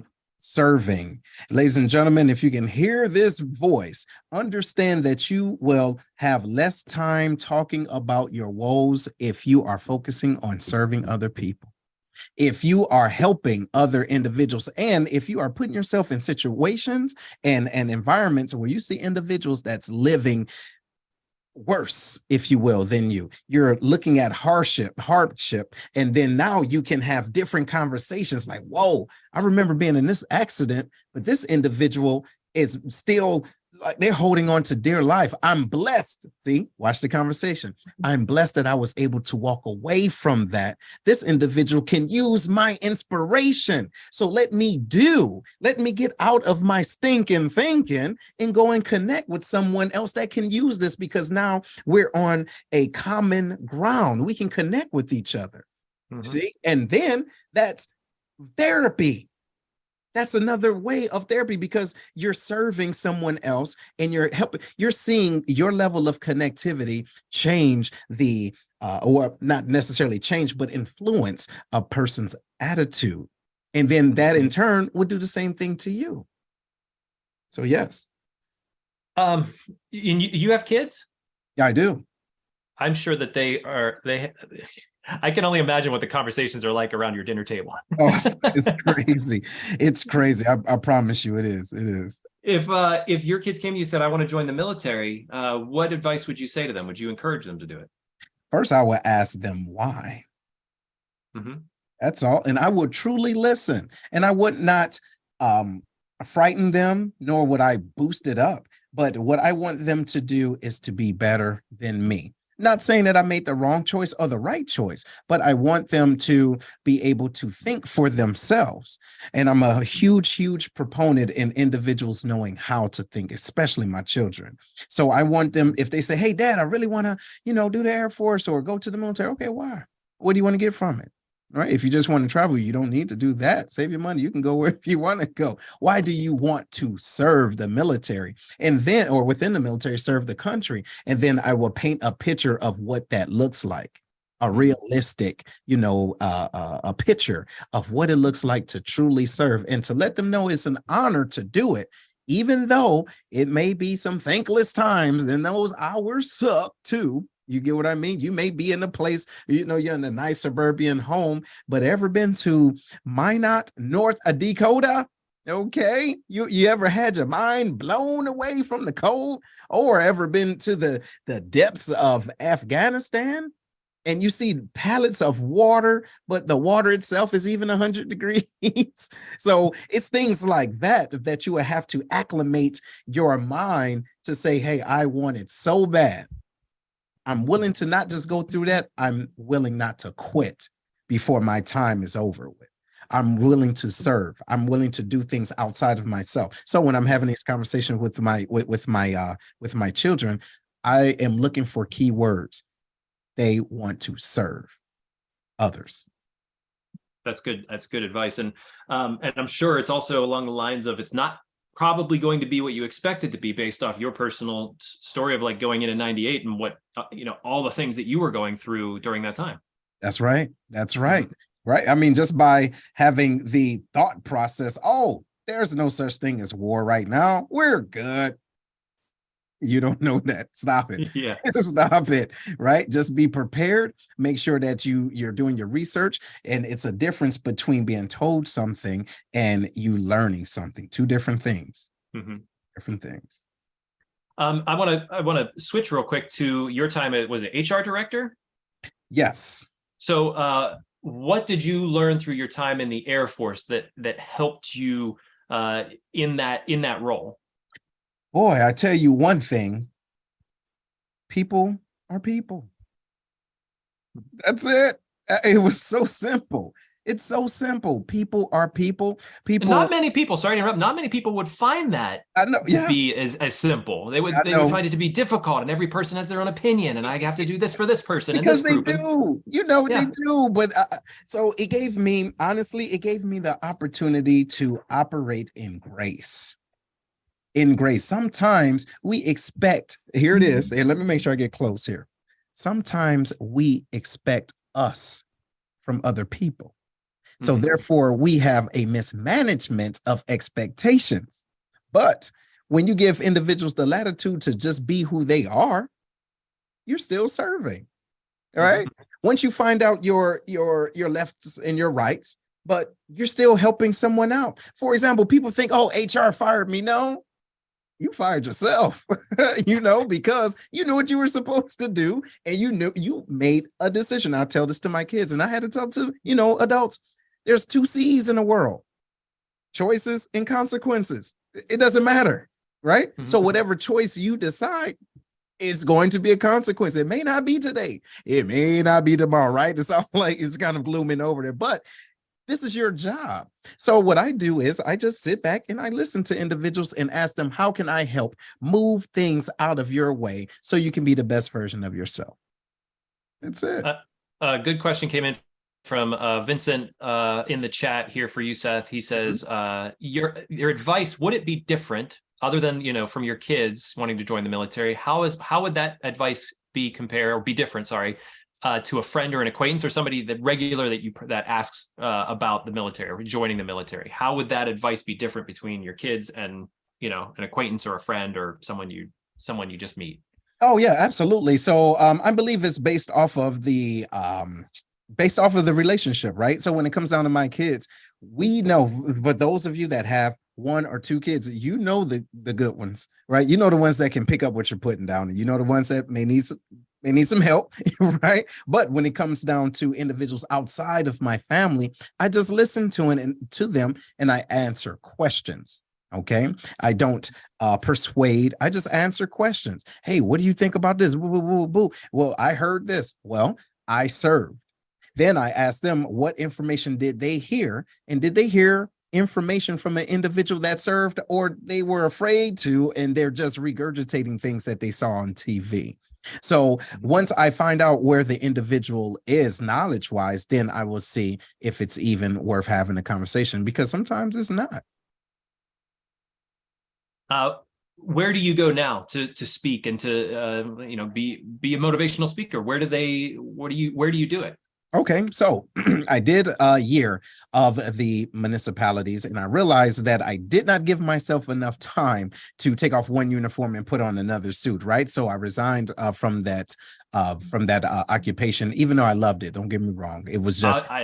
I have to interrupt one more time, and I'm sorry, because you said something I think really important there, is that you didn't give yourself enough time from one uniform to the next. Absolutely. How did you decide on that? What changed, or what made you think, like, I can't commit myself totally to this because I haven't let go of that? Well, it was a couple of different things. Well, the first thing is, I believe I was operating out of haste. Okay, right after getting out of the military, there are certain things that go through individuals' minds as they're transitioning. It's, am I still good enough? Am I going to take care of my family? Can I still have a job, right? Can I still get a job? Can I do this? And I believe the higher self of me knew that I would be okay. But I guess the ego, again, no, I got to do this. I got to do this. And in actuality, I didn't, until I took a step back and realized, wait, I'm tired.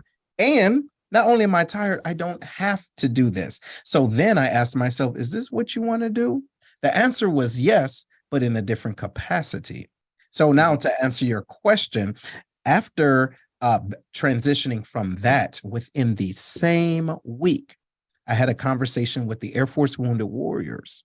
Okay, Air Force Wounded Warriors is different than the Wounded Warrior Project. Air Force Wounded Warriors. I helped to usher them with the a program on Scott Air Force Base when I was active. But I had a conversation with them afterwards, and they asked me the same thing. Hey, what are you doing now? Because they knew the things that I was doing on podcasts and things like that. And they asked if I was interested in being a speaker and being a contractor with them, since I have a business. I said, sure, no problem. Within, a month after that, I was in Colorado speaking to Air Force Wounded Warriors and caregivers. And then a couple of months after that, I'm in Texas. And now I'm flying out tomorrow's Saturday. Right? Yeah, Saturday. So Sunday to DC to do the same thing. Right? So it's more than just, getting in front of people. I think the most important thing is still serving in your natural habitat, whatever that is, and being able to connect with people authentically. And would you say that sort of is your passion in life now, connecting with people authentically? Absolutely. Absolutely. And you know what? The more you do it, the more you feel energized, but then you can realize that not every open door is meant for you to walk through. And then you will start to analyze your emotional bandwidth. Say, hey, wait a minute. No, I can't do that. I would love to. I can't. But here, let me call someone else to, see if they can do it for you, because I really can't do that. Not that I don't want to, but it may be outside of my wheelhouse, or maybe it's requiring too much stress that I don't really have to take on at this time. It's okay. It's all right. If you look back at young Seth, before Seth joined the Air Force, what would you go back and talk with him about? How would you set him up for success? Good question. Boy, I would say, well, cut your dreadlocks off 2 years prior instead of one, because I had dreadlocks. Y'all, seriously. I would say, hey, listen to the individuals that is your co-captain, right? Your co-pilot, not the individuals in the back seat, not the backseat drivers, because those individuals in the back seat, they don't have license. And you have the steering wheel, idiot. So why are you listening to other fools, right? And then I will also say, and I will utilize this, that not everyone that's in your boat is rowing. So analyze the ones that are there and the ones that may be drilling holes in your boat now. So if I could do that back then, let's say 16, 17, maybe 18 prior to coming in, I think I would be more mentally prepared for the military, and the transition from leaving Detroit coming to, let's say, the middle of Missouri wouldn't be such a shock. Now, the place, right, when I first got there, I'm seeing little things go around a tree. I'm like, hey, what is this? And the guy that was taking me to the base, he said, oh, those are turkeys. I said, turkeys? Like turkeys? I've only seen butterballs, wrapped up. But these little things going around a tree, what are they doing? What am I doing in the military? Stop it, right? So if I had the conversation with myself early on, then I believe I believe my aperture of knowledge and information would be, just more receptive. It's fantastic. We're getting close to the top of the hour again as we continue on with our Vetathon. Todd, would you have any questions for Seth? I have a lot. This is a very engaging conversation, Seth. Thank you very much for coming on. You have a lot to share. And I think a lot of people I'm looking through our Zoom room, I see a lot of people who are new to the Veterans Breakfast Club, who I haven't seen in one of our events before. I see some familiar faces also. I also know that people need to ask to unmute themselves. I want to invite people, if they have a question for you, Seth, simply to let us know. They could wave their hand like this. They could put on their Zoom hand. They could put something in the chat, and would be happy to unmute you and have you ask Seth directly. I've been taking notes a little bit, Seth, as you've been talking. Cool. And I'm trying to sum up what you keep on coming back to time and again. And that is, one thing is, people need to examine their lives. I mean, have to kind of wake up and start examining their behavior, their choices, their environment, and asking questions of it in a curious way for the first time. Yes. Sometimes that's what it means, right? Absolutely. And question those things that you haven't questioned before. That's right. You make it sound easy, Seth. None of that stuff is easy. No, it's not. It's not. But I tell you what, if the juice is worth the squeeze, you'll squeeze it. That's it. Right? You will squeeze it. So you have to keep doing it till it becomes easy to you, and being able to hold yourself accountable. That's one thing, right? So when you take the Matrix pill and you wake up, it's not your responsibility to be Morpheus to everyone else, because not everybody else is ready to get what you have. Some people are comfortable sleeping. Let them sleep. They'll see your hard work. And the individuals that do want to connect with you, they will. And it's okay. But that's what it's about. Ultimately, is grace. This is really profound. This is really profound stuff, Seth. I mean, it's really, I think it's something that you don't have to be a veteran to benefit from. But you do have to have that experience. I think you have to have a certain amount of experience that you're able to start reflecting on your life. Yes, right? Yes. And I would say that experience comes from working with individuals that don't look like me, that don't think like me, but challenge me. Right. Now, not everyone has that same spirit. I'm not a highly confrontational individual, but what I do is I confront life hard, direct. And so if individuals give me the authentic, their authentic self, that just inspires me to do the same thing. Say, I love it. Okay, cool. Let's do that. That's different. I'm not comfortable doing that, but I know that if I'm not comfortable doing it, I'm going to grow, because I either know one or two things. This is outstanding. I want to continue doing it, or this sucks. I don't want to do this anymore. But I have to get outside of myself and connect myself and connect with individuals that want, here's the other thing, that wants the best for me.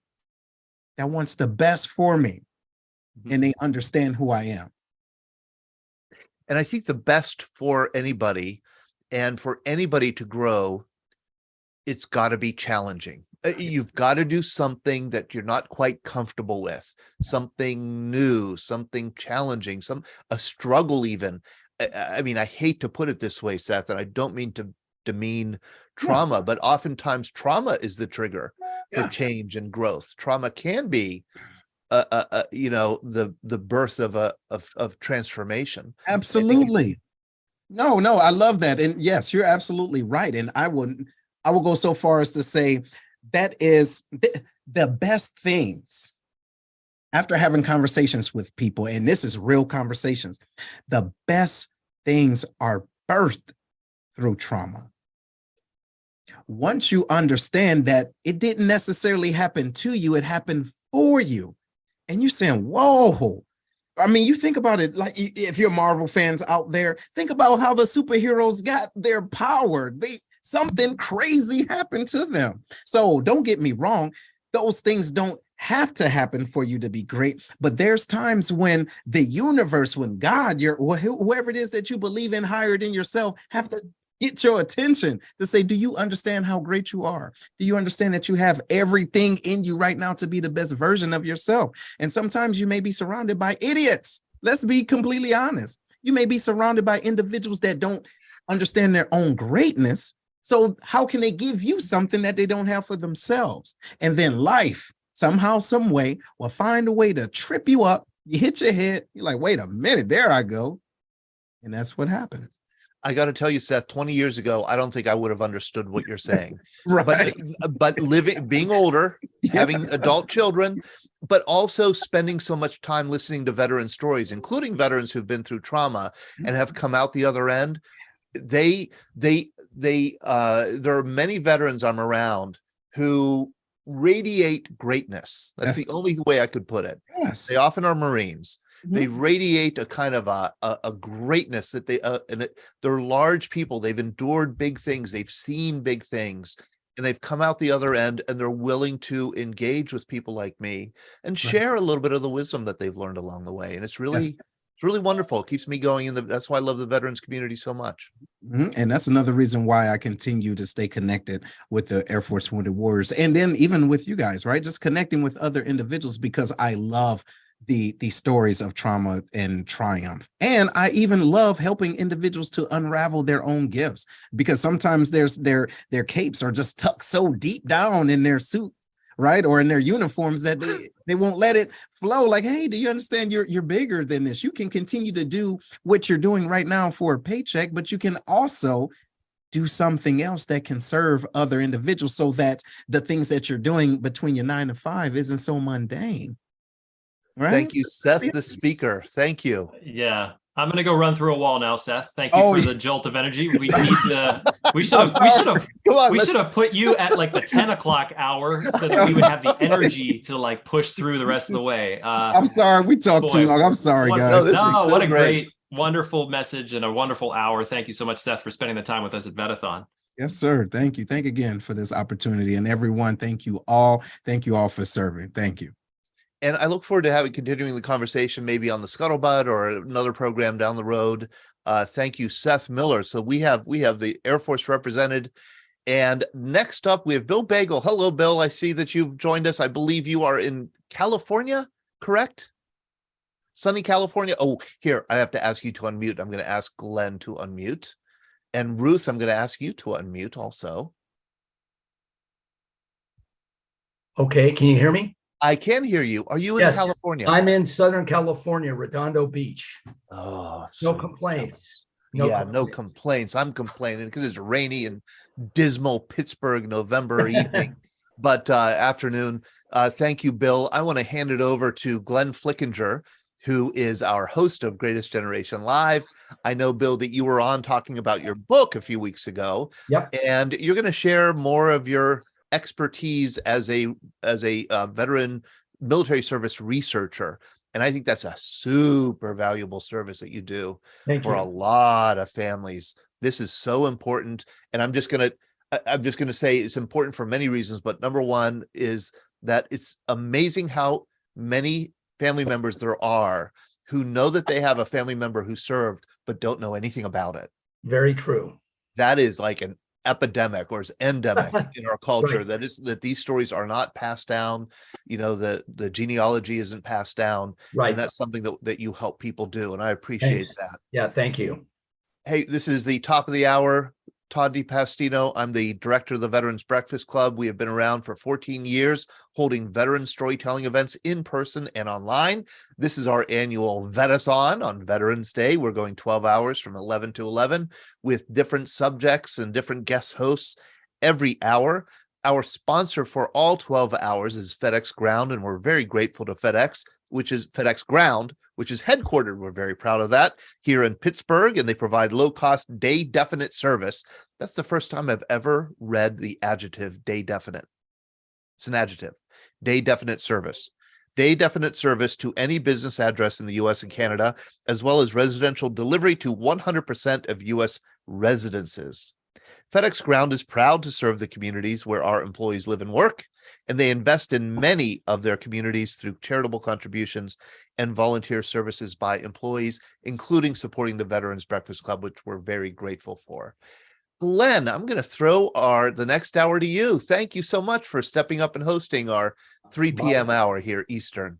My pleasure. My pleasure. I love that red sweater you've got on there. You know, a little addition here and there. You could be Santa Claus. You know? Yeah. Okay. So, okay, funny guy. I'm about to leave the house this morning. Yeah. And my wife says this. Now, I didn't know how to interpret this. Maybe some of you here will have higher EQ than I have. She says, "Is that what you're wearing?" You know, that's always bad. Yeah, that's not good news.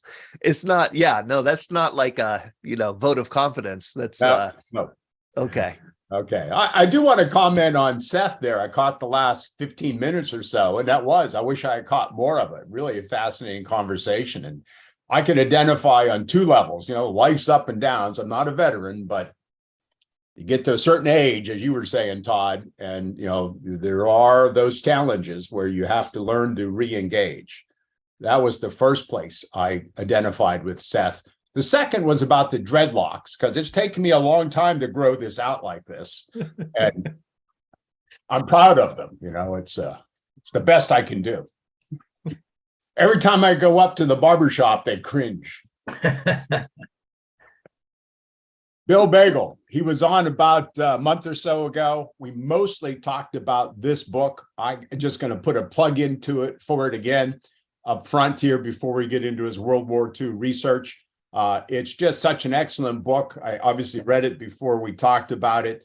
And, for people who are fascinated by World War II and our loved ones who served in World War II, and particularly those who did not come home, I highly recommend reading this book, not only for the content and the individual stories, but just for the story of our country, bringing back these vets. And several people since then, Bill, have commented to me that on one part of that discussion, that the cost of bringing home our World War II killed in action was the 3rd highest program of World War II after the atomic bomb and the B-29 bomb. That's right. So I found that fascinating. Yep, absolutely. Yeah. And I find what you do fascinating, Bill.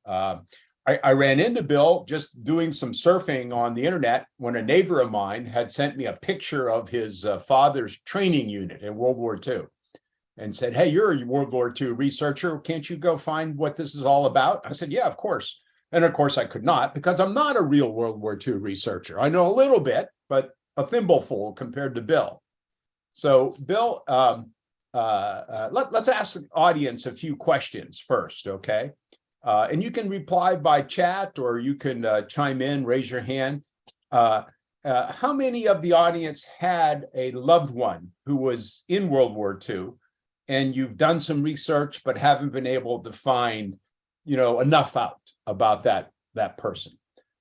How many of you have been able to find a great deal? I don't know if, I'm going to blank on the name, Todd, our member, female member, who did the 15th Air Force show with us last year. Carol Popchalk. Carol, I'm sorry, Carol, if you're on, my apologies. That's a senior moment. She's did a tremendous amount of research and was able to find out, a great deal about, I believe it was her cousin that had died in a bomber accident out of 15th Air Force. How many of you would like to know more about your loved one's World War II research? So think about that. I don't know if there's anything in the chat that anybody's already responded, Todd, or... No, but I will invite people. please do. If you want to chime in, if you are conducting this kind of research into a loved one service from World War II or any other era, let us know. You could raise your hand. You could put it in the chat. You could raise your Zoom hand. Dennis Wojtek. Hey, Dennis, it is so good to see you with us. Thank you for joining us today. I was just at Duquesne University this morning. Dennis Wojtek says, my dad was in World War II and I got all his, I'm going to ask you to unmute because you have a great voice. People just need to hear Dennis's voice. He was a DJ like Seth. So there you go, Dennis. Yeah, my dad passed away when I was like 4 years old, and we didn't have any of his records. I had his Purple Heart, and I had some other things. Had no idea what he did, and I wrote to the facility in St. Louis and said, hey, you know, my dad, and gave him as much information as I could. They said, well, it's going to cost you like $45 to copy these things because they were burned in the fire. And so I found out he was in Normandy, a whole bunch of other things that I had no idea that he was, you know, I knew he was on a tank. He was a gunner on a tank, but so I got all the details, his entire medical history. It was just a wealth of information that I was now able to share with the rest of the family about my dad. It's great. It's great. Ruth, you also. Yeah. Pardon? Ruth Danielson also has put in the chat about her granddad serving in the British Army in World War II. Ah, okay. Yeah, my granddad did serve with the British Army in World War II. My stepdad served during Korea and over in Africa somewhere. And actually, Bill researched his records for us and got whatever records were there. There wasn't much, but we did learn something about. He was assigned. He was really young. I think he was younger than was allowed or something, and he was assigned some kind of job in the mess hall, guarding some cuts of meat that were really premium and that they went missing. And so he had to do some detective work to find the missing cuts of meat that were given to the guys over there. So, but Bill was really amazingly helpful in locating my dad's records. So thanks, Bill. You're welcome. That's so great. That's like the K Mutiny. Hey, Chris Parolo. Hey, hi, everybody. Happy Veterans Day to everybody. I have two grandfathers who served in World War I. In one case, I have both a picture, his discharge papers, and another document intact. In the other case, I just have a portrait of him, but no substantial records. How difficult is it to find a record from 1917-18? Yes, so we're talking about World War I, which is significantly different from World War II in that the records are not as available. A lot of them are written in pen or pencil, and so they don't scan so well. But a starting point that I would say for you, Chris, is what state was your grandfather that you only have the portrait from? They were both in Pennsylvania here. Okay. In Allegheny County. Okay, so that's a good starting place for us because in World War II, and I think in World War I, but World War II positively, the state of Pennsylvania paid what they called a bonus to all returning vets of the war, or if you did not return, they paid it to their next of kin. And so those are great records to start because they've got a guy's service number. They will often say when he went in, they'll say the dates he was overseas. And for those who died, we often get some substantiation on the records. So that's a really good starting place. And a lot of the Pennsylvania records are on Ancestry. I don't always think that Ancestry is the very best place, but for something like this, those Pennsylvania bonus records, and there's also Pennsylvania burial records, and there's a lot of great records. So that could be a start for you. Very good. If I might have a follow-up, sir. Sure. The other one I'm interested in finding is my uncle in World War II. They would not accept him in the other services, but he was able to join the Merchant Marine. Yes. Okay. And he was all over the world in the Merchant Marine. Right. And I'd like to get access. I don't know if they go by DD 214 or not, but whatever their discharge papers are, to prove that he was in the Merchant Marines, so that my cousins can maybe claim some awards for the family. Right. So what's good news for us is that for many years, these Merchant Marine files from World War II were held by the Coast Guard. But about, I'm going to say 2.5 years ago, not long before the pandemic, they transferred those records to the National Personnel Records Center in St. Louis. And so those, I've located several Merchant Marine files, and they're fabulous records. They give, you know, they have just what you're looking for. They list the names of the ships that they were on, if they were awarded any sort of commendation, if they were on a ship that was damaged or sunk, there's often some information about it there. And they're nice thick files too. The ones I found can be 30, 40 pages. So that's a place to find them. Okay, the National Records National Center. Personnel Records Center in St. Louis. Is that the same one that the fire that involved the fire? Yeah, same place. Very good. Right. But these records would be preserved because they were not there at the time. That's of the fire. right. The Coast Guard held them for decades and decades and didn't transfer them till 40 years after the fire. Excellent. Thank you very much for that lead. You bet. You're welcome, Chris. And just a little bit about that fire. That was in 1973. Correct, 1973. Right. And was it only Army records that were lost? Yeah. So that's a really good question, Glenn. So the fire occurred on one floor at the Record Center in St. Louis. It's not. They're in a brand new facility now. Anyway, the floor that it occurred did burn up almost, I'm going to say 85% of Army and Air Force records. So those records are gone. However, there are all sorts of financial pay records that are out there. There are medical records, and there are workarounds. And I also want to add, Glenn, that the floor below the Army and the Air Force records is where the Navy, Marine, and Coast Guard records were stored, and they're all still there. And just as a note, if you make an inquiry to St. Louis, sometimes their response will come back as if they don't have anything. When in fact they do have all the Navy, Marine, and personnel records. And I'll share a quick story. I located a record yesterday for an apprentice seaman who was on the USS Shaw that was destroyed at Pearl Harbor. And we found a fabulous photo of this young man who was only 17 years old. So all these Marine, Navy, and Coast Guard records should have photos as well. And I know when I read histories of World War II units in particular, they always refer to what are called the after action reports. Yes. Of that particular unit. Right. Were those after action reports lost, or are they? No, they weren't. So that's a great source. The after action reports are just what they sound like. They're chronicles, they're narratives of what happened typically at a regiment or a battalion level. I want to add, Glenn, that they also have in St. Louis records known as morning reports, which are very specific. They go right down to the company level. And I've done some that went down to the detachment level. So they're only looking at 25 or 30 guys per report.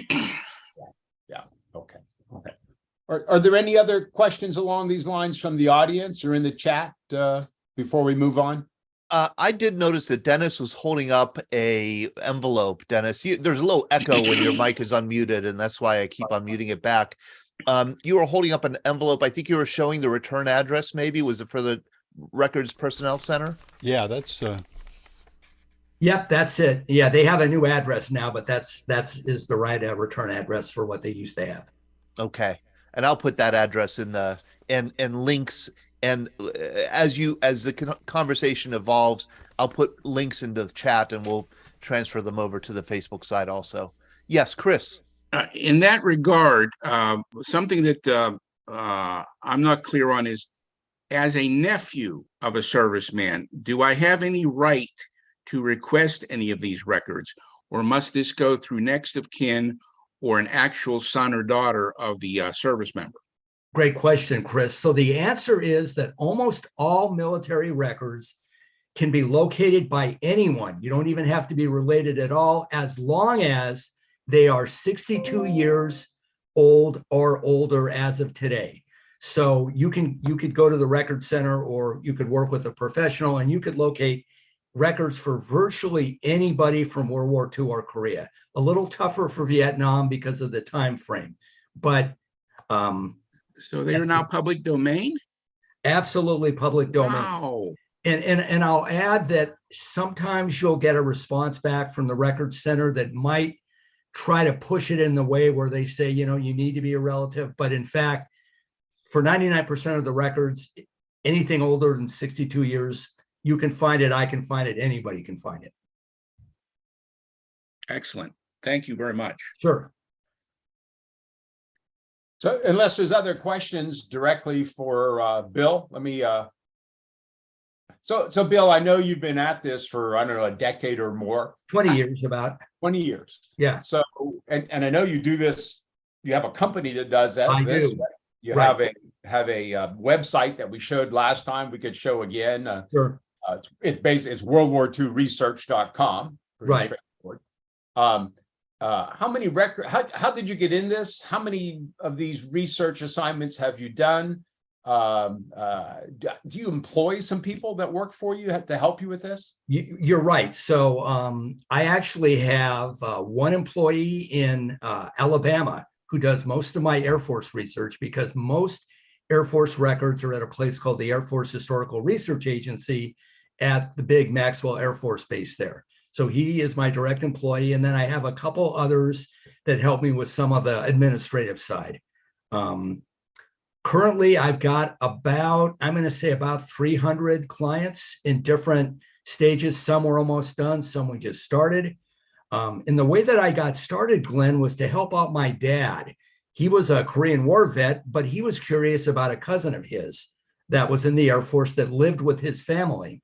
And he was only 13 or so when his cousin went missing in action, and he never knew what the story was. And so, although I was working in the utility industry as a corporate guy doing whatever I was doing, I thought I'd help my dad out. And it turned out that his cousin was a fascinating story. And once I got done doing that, I thought there must be a lot of people that are interested in this. And it turned out I was right. Yeah. So I think was it UCLA you're a graduate of? Or yeah, I'm a UCLA grad with a master's and a bachelor's, right? Us on the East Coast, there are just so many different letters. I get them mixed up all the time. So forgive me if I offended anybody from USC. And you did some sort of research on all the UCLA killed in action? Yeah, that's right. They had about, my current number is about 325 UCLA students were killed in World War II. They weren't all students, many were graduates. But what I also found is that there were actually 6 women that were UCLA alums that died in the war. And I think there's no other college or university that has more than maybe 1 or 2. So it was fascinating to find that part out. And, you know, we got everything from a guy that was on the Arizona at Pearl Harbor to a couple of guys that died in Burma, of polio right at the end of the war, and everything in between. Yeah. Now, was that published as a book, or is that? I've done a lot of work for the university. I've done some speaking there, but it's not in a book yet, let's say. Yeah, sounds like a book that the UCLA Publishing Group ought to put out soon, right? You'd sure think so, yeah. Yeah. And imagine there's quite a few other, I know at my little undergraduate college, Washington Jefferson, just south of Pittsburgh here. Right. Every time I go down there, I go visit this one monument that is there that lists all the World War I, World War II, Korean War KIA. That's great. College, right? That's great. And after I heard you tell me that story about UCLA before, I thought, boy, that'd be fascinating to look into that as a group of people. And I'll tell you a similar project, Glenn. I was hired by the city of Fresno, California about 4 years ago. They were building a memorial to their World War II dead, and they gave me a list of about 30 guys. And based on my own research, I said, this number is not right. There's probably triple this many guys that died in the war. And so part of the project was I found about 150 men and no women for them that they had no records on. And so when they built the monument, it's all the names that I provided them. And it's, right there at the city hall. Yeah. Fascinating. Okay. So when you do research and a study for, Right. let's just say an individual, one of these people online today who says, boy, I'd like you to do this for my uncle who served in World War II. Right. Survived. Okay, perfect. Passed away in 2000, that kind of thing. Very typical. Yeah. How do you go about doing that? Right. So what's the product that comes out of that? Right. So what I first do is I try to learn a little bit more about the person that we want to research. And I often will ask what state were they from? And we did that a little earlier because many states, I think 36 of the 48 states paid what they called a bonus to returning vets.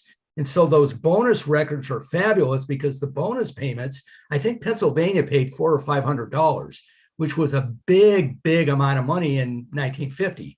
So to get the payment, whether you were from Pennsylvania or Washington State or Connecticut, you had to provide substantiation, and all that goes into the bonus file. So that's often a great starting point because not all the bonus files are the same, but some will tell us the guy's military unit, some will say when he joined, when he left. So that's a starting point. So I say, let's find out where they're from. What I go to next is, do you have discharge papers? And a lot of people do. My dad kept his, but a lot of people don't. And so what I tell folks is we got a good workaround.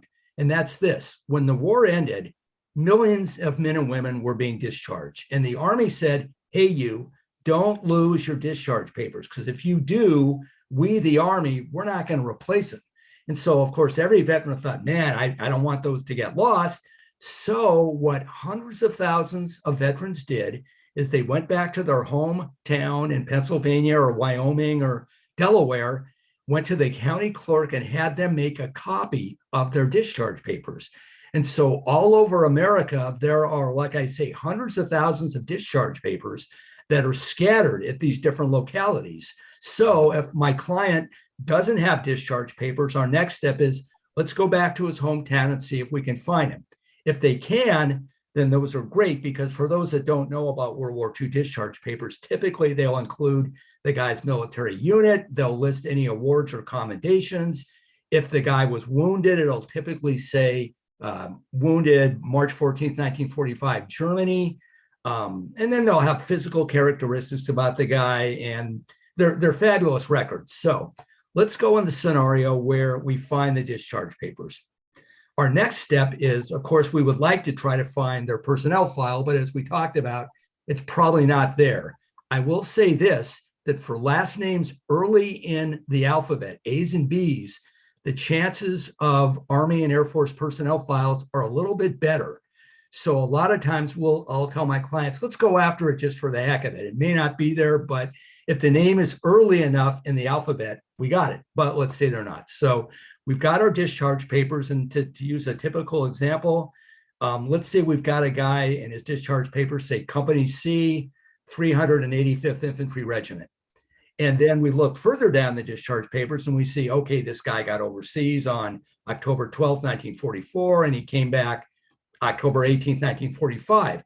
So now we know by looking at the discharge papers about the time he was overseas, and we also know his military unit. So now that we know his unit, there are records that are written at the company level. And if everybody was there, a company in World War II would have 140, 150 guys, let's say. So it's a very small outfit to look at. And these companies wrote records called morning reports that we talked about a little earlier.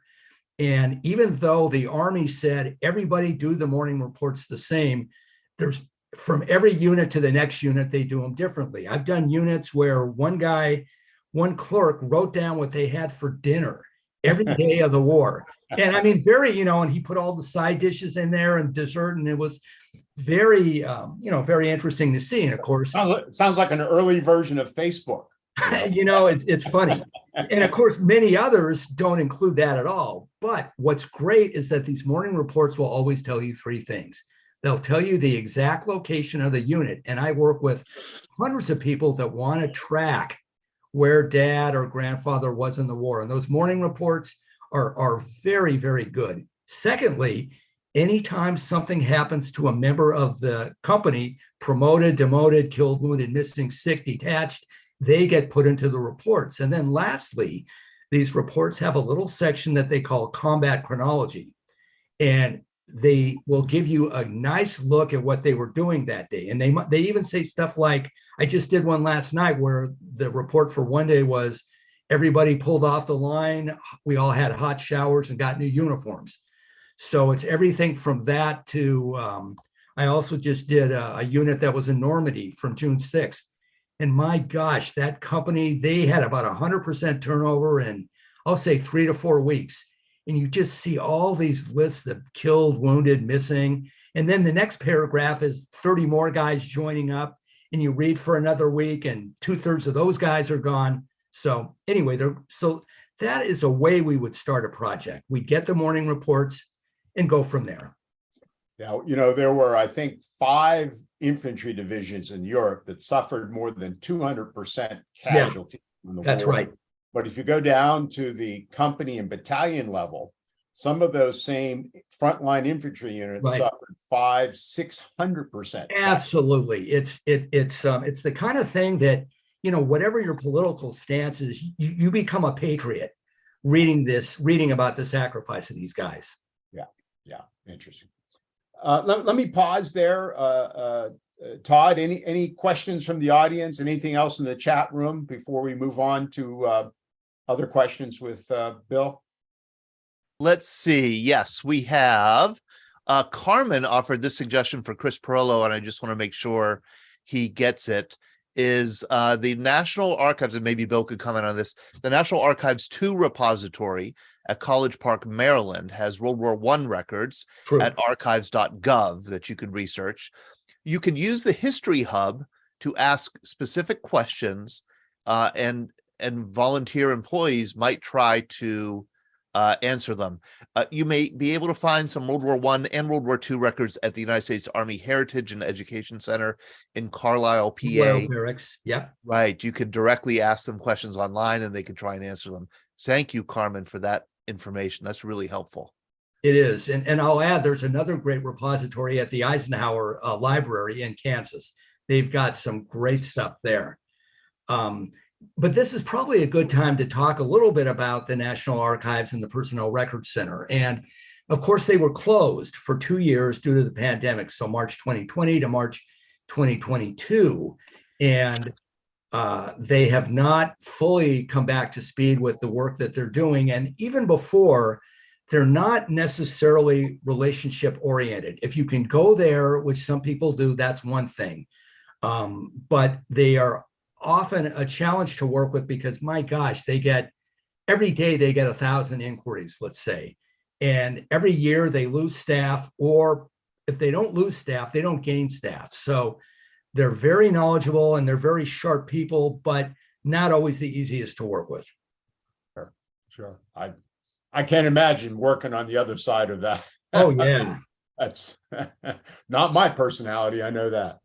Okay. Anything else, Todd?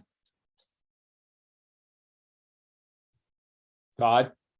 Well, maybe he stepped away. Okay. Well, let's talk about some of the actual cases that you've dug into. Sure. And, you know, obviously we talked a bit beforehand, and you had one case, I think it's with a Parker Fondren's daughter. Parker Fondren, correct. That you thought was one of the more interesting cases that you've researched. My gosh, it sure was. So yeah. Parker Fondren. Go ahead. One second, sure. Todd, or because I wanted them to give me control so I could show your website here because you have some pictures. But sure, I do. I don't think they're there. Maybe they just stepped away for a minute. So I'll let you start this, and when they come back, I'll get control of the. Oh, hey, there he is. Hey, Todd, can you let me share my screen, please, Todd? Oh, all right. Yeah, I know. I'm a pain. Here we go. Oh, let's see. Okay. Allow. See, I usually make you the a co-host. but that doesn't work because I'm a co-host. Okay, Well, so let me. how about you just put up Bill's website, World War II Research. Okay, I'll do that. We'll find this case on his. I think Ruth might have just sent a link to the photos here. Okay. Okay. Yeah. All right. Here we go.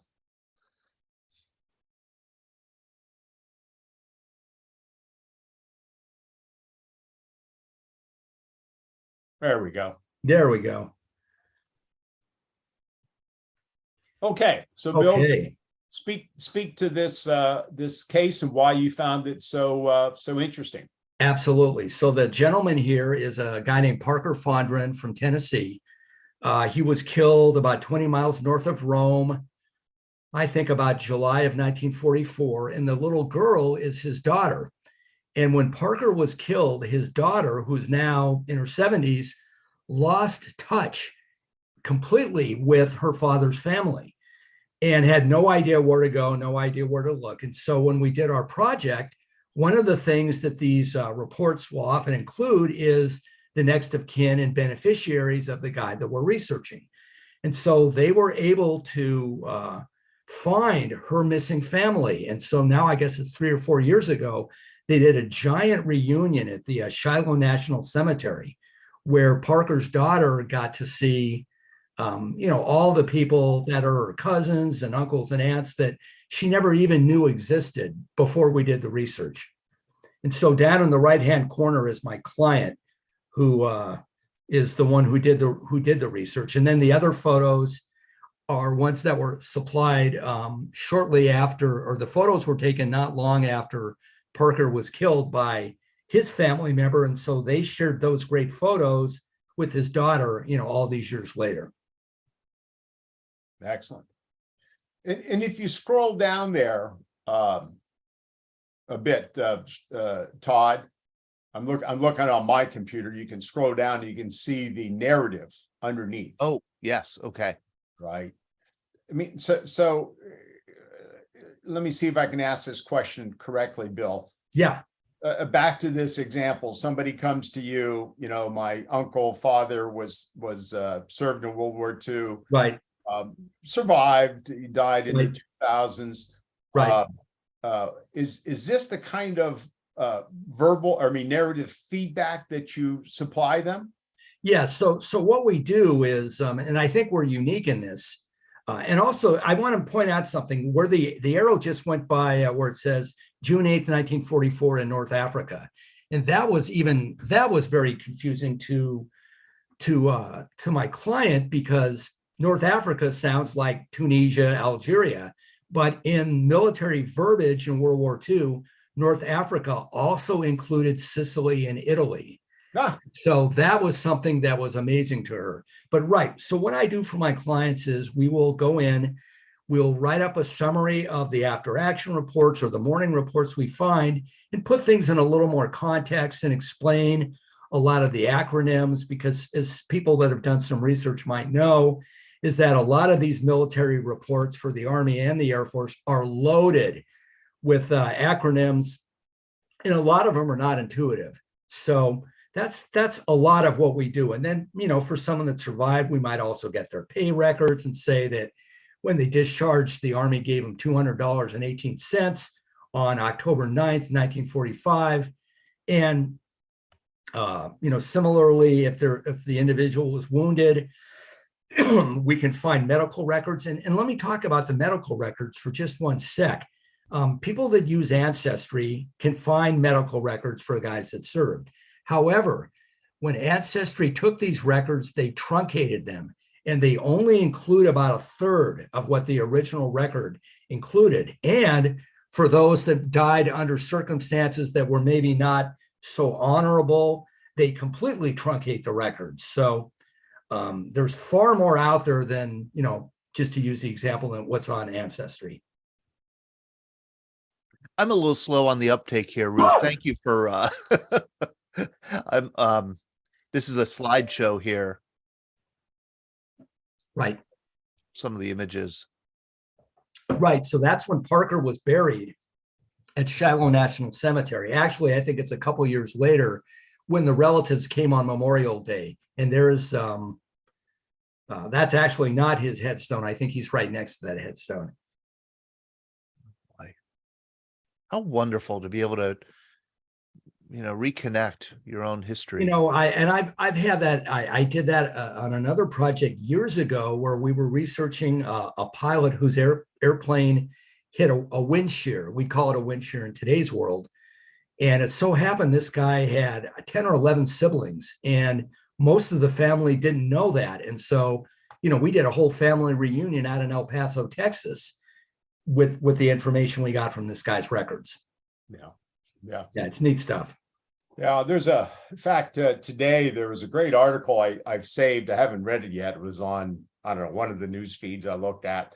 And it was about the effort to return to the island of Tarawa in the Pacific. Yeah. And that has been an ongoing effort to find the remains of the MIA, because that was such a terrible battle. It took place under such terrible remote conditions with the sandbars and the shifting sands and all that. And I think I only read it real quick this morning as I was, getting ready to leave or getting ready to work. And I think I remember something like a huge percentage, 20%, 30% of the killed in action there have yet to be identified. That's right. And so what happened there is about 2/3 of the ones that we now think are unidentified were identified, and they were buried in a Marine cemetery there. But some of the Marine cemetery was destroyed. There were some weather issues.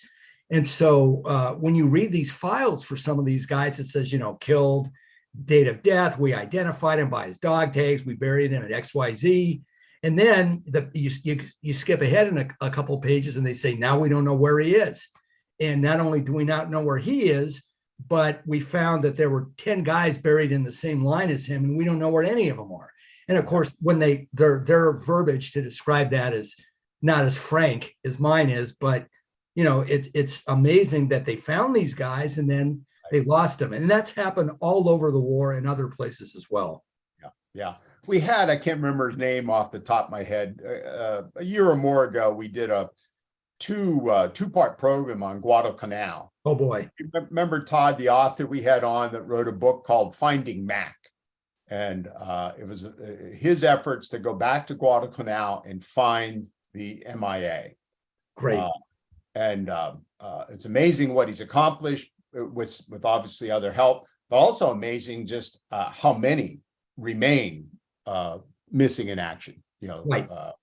And you think about the jungle and the ability to go through those jungles and find those places where there was a hastily dug grave because they were in a patrol that, they had to withdraw real fast. So it's I'll share a quick story. I researched an African-American guy who was in an engineer combat unit in Burma, and they were crossing a river, and the river was rough, and this guy got thrown out, dumped into the water, and he drowned. However, they recovered him.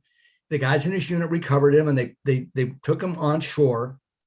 They buried him there, and they wrote up this great narrative about it. And then one of the guys drew this great drawing of where they buried him. And it's like reading a treasure map, third tree from the left. And so the tragic part is that the jungle there overgrew so fast that when the Army came back to look, they could never find the guy. So they found him, and now he's missing forever. Yeah. So let's talk about the casualties, okay? Sure. So as I recall, about 300,000 KIA in combat. Right. People find it hard to believe, but almost another 100,000 killed in training and medical. Vehicle accidents, you name it. Yeah, it's almost unfathomable to us to think about a quarter of all the casualties. Oh yeah, it is astonishing. Yeah. And one of the ironic things is that sometimes records are better for these guys that died in some of the more oddball ways. And of course, for the guys that are missing, those records are often the best, because let's say a flyer gets shot down over, to give a great example, I researched a guy shot down over Hungary, and they could not identify him. And so the Army said, well, let's look at his dental records. Well, they couldn't find his dental records. So they wrote his mom and said, you know what, can you send us his civilian dentist records? And she said, I'll do whatever you want me to do. So she wrote the dentist, and the dentist said, sorry, I'm out of business now. So then the Army said, can you send us a nice photo of him, and if, you know, a photo of him smiling, so we can, you know, maybe try to put something together with his teeth that way. And so they sent, his mom sent this great photo from one of those photo booths that they used to have. And he's a real good, happy looking guy. And they sent it, and they still couldn't identify him. And so then his mom concluded that, I think he's still alive, but he's in a hospital or a mental institute, and he doesn't know who he is. And so she kept writing the Army for another 10 years saying, you know, I know you're going to find him. And of course, sadly, they never did. Yeah. So Bill, if let's take another case, a relative alive today, sure, knows that their loved one, uncle, father, whatever it was. Yeah, I'm sorry. Go ahead, Glenn.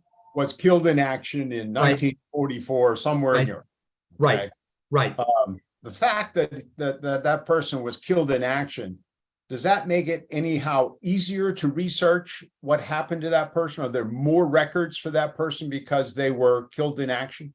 So the answer is sometimes yes, sometimes no. So for guys that are killed, let's say in Normandy, for those killed in some places in the Philippines, the records can actually be a little bit less because the casualties were so bad that the guys in the graves registration were just running through it. And instead of saying, okay, this guy died of gunshot wounds to the back, they just write killed in action because they didn't have time to do that. But I will say for the majority of those who died, there is a very good cause given.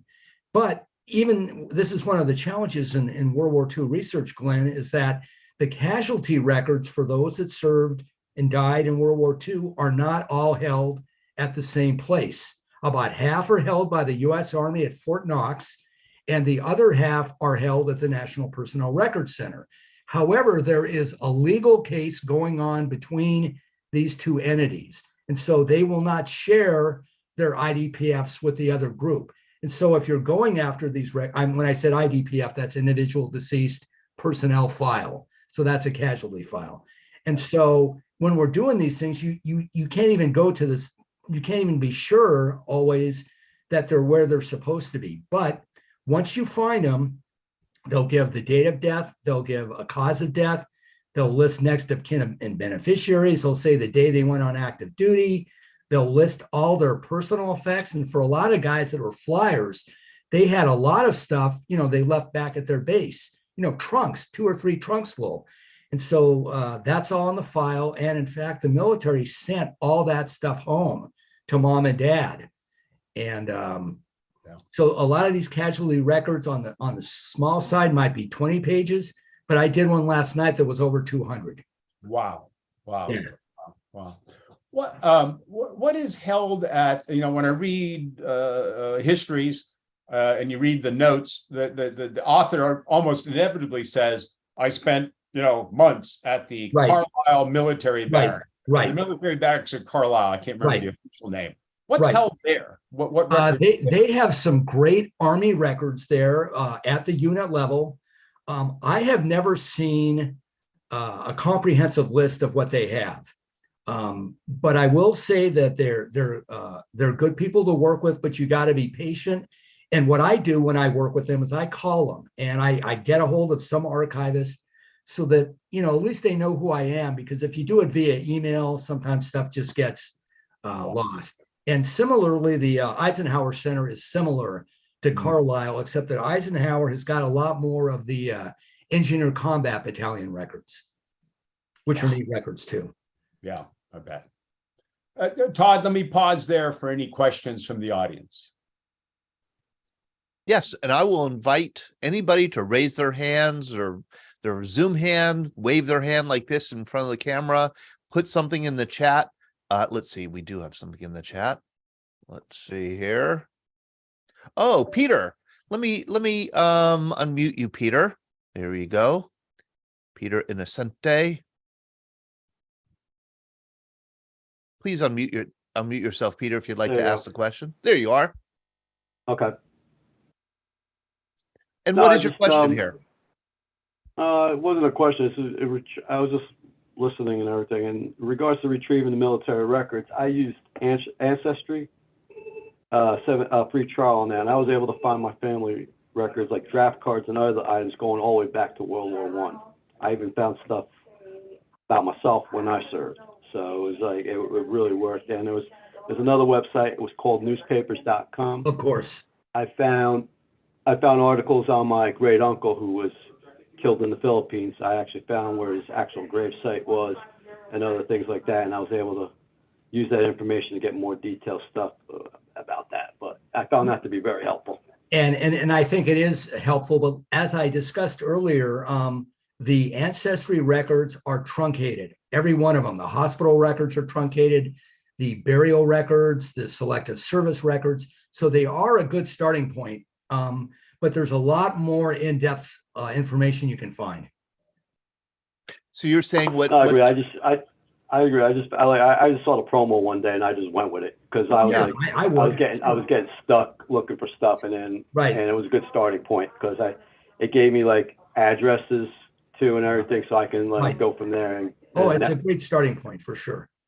Yeah, fantastic starting point. But by truncated, you mean they may have like a page or two of the records? Yeah, two great examples. First, for selected service records, which they've got on Ancestry, what they include is the guy's draft card, which is a neat record. It's name and address, his employer, name of a person who can always know where you are. And so that's great to get. But the actual selective service records held at the archives also include a list of the guy's physical characteristics when he went in. And it includes typically 2 or 3 pages from his home county draft board. So what you'll see there is you'll see a list of maybe 30 guys on double legal size paper. And what it shows on this whole graph is every step that this guy took from when he first got his letter to when he went in. So that's one example. A better example is with these medical records.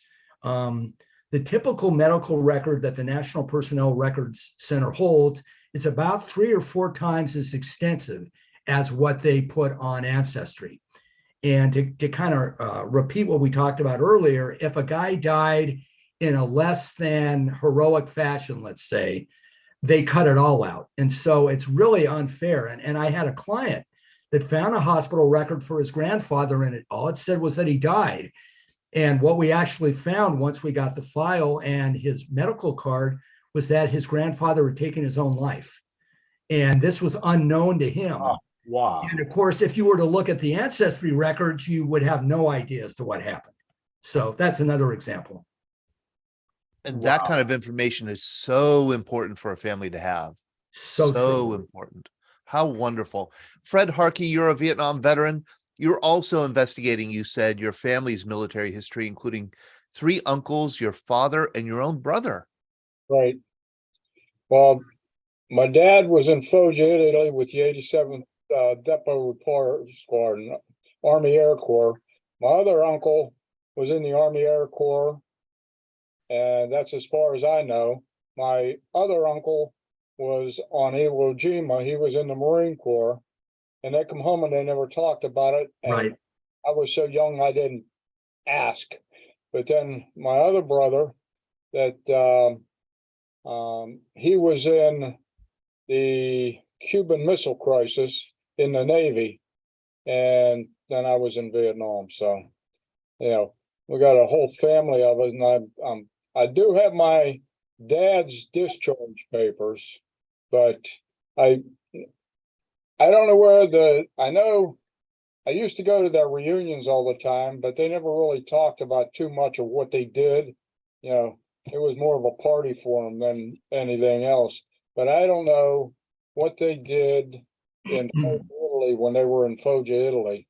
But I know I got pictures that they took. But he worked on all kind of aircraft and stuff. Okay.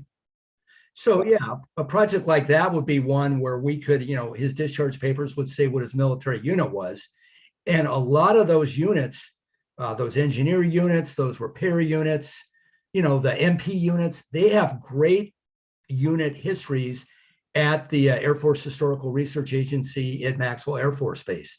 And that I just got a history from an aviation MP unit the other day from them, from my guy that works there. So that's one way to, you know, you'd be able to flesh that out. Okay. I'll have to look into that. Thank you. You're welcome. You know, one thing I think it's important too, because I get this question or this attitude all the time from loved ones who approach me after I've delivered a lecture or something, and they talk about their loved one who was in World War II. And I start asking questions, and they say, well, he was only a truck driver. He didn't see any battles, or he was only a mechanic for the 8th Air Force. He just fixed, you know, propellers in England or something like that. And I always tell them, look, they were all heroes in my book, even if they were just a cook back in the, you know, way back in the line. And they all had their experiences, and they all need to, we all need to understand what each one of them went through. When in reality, probably about a third of the 16 million who served were frontline, you know. Pretty close, yeah. Yep. A third or so, right? Yeah. So have you done research on veterans that were, you know, a cook, a truck driver? Absolutely. Never made it overseas from. I have done records for guys that never made it overseas. But I did do I just mentioned this project for a guy who was in the aviation MPs. And the reason we did the project was because his father, while he was overseas with one of these detachments, had another family. In addition, he already had a couple of kids back in the US, and when he was over there, things happened.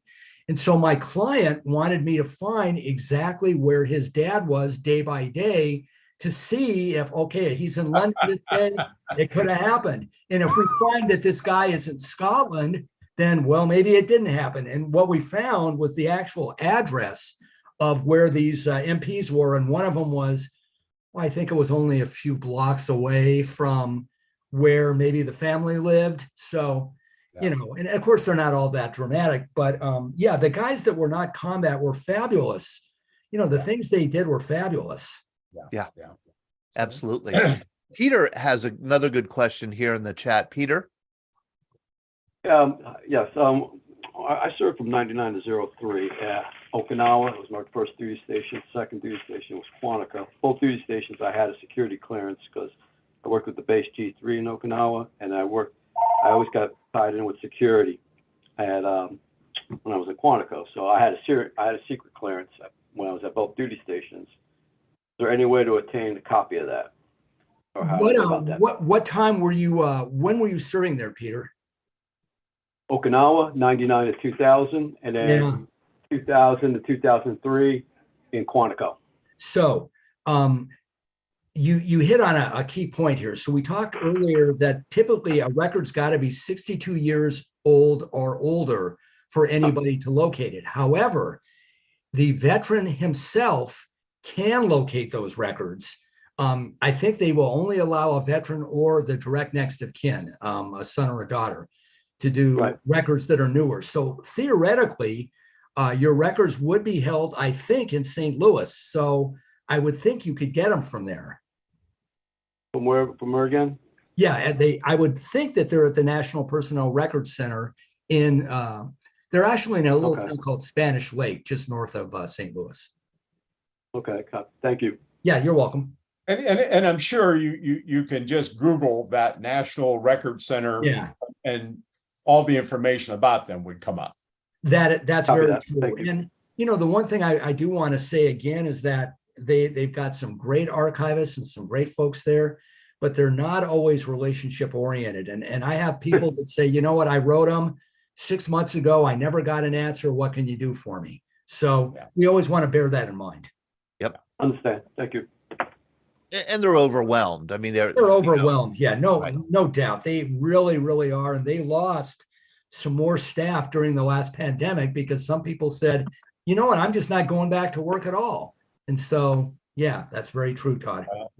Every single company I work with would like to have more staff, and every single restaurant and every single any place you go, it's everywhere from Starbucks to IBM. Yep. Yeah. We have a couple minutes left before the top of the hour. Bob McCormick, you put a comment on Facebook. I think it was the same Bob McCormick. Yeah. Pennsylvania did give some kind of bonus to Vietnam veterans. I don't remember the exact amount, but yes, they did. Yeah. It was a couple of $100, $300, $500. 500, I think, is the amount. Yeah. My grandfather had told me about it. He was very big into disabled American veterans. Oh, how As a matter interesting. of fact, I would like to research him sometime. Because we know he was in World War One, but that's about it. Yeah. Oh, this is so great. The Disabled American Veterans headquarters in Camp Hill, PA is named after him. It bears his name. Wow. Whoa. Very neat. Yeah, he was national commanders and all sorts of things back when I was young. But again, it's the same thing as everybody. Nobody asked. Yeah, exactly. Carmen, thank you. You can request veteran service records online at archives.gov/veterans. Chris Parolo, you have the last word as we hit the top of the hour. Yeah, I want to. I'll try and be quick with this. This is my uncle who served on the USS Wasp. Oh, very cool. Okay. We know nothing. Okay. So I just want to make an example of if I were ever to be able to get a hold of his service records or the DD-214 or whatever, right. would fill in a lot of gaps about Absolutely. what he did, because he had to be in every single engagement the Wasp was in all through the Western Pacific. And that's a lot of stuff. Yes, it is. So I'm interested. Also want to plug the Navy log, Navy Memorial Log. It is an electronic record of those who've added to it: Navy, Coast Guard, and Merchant Marine.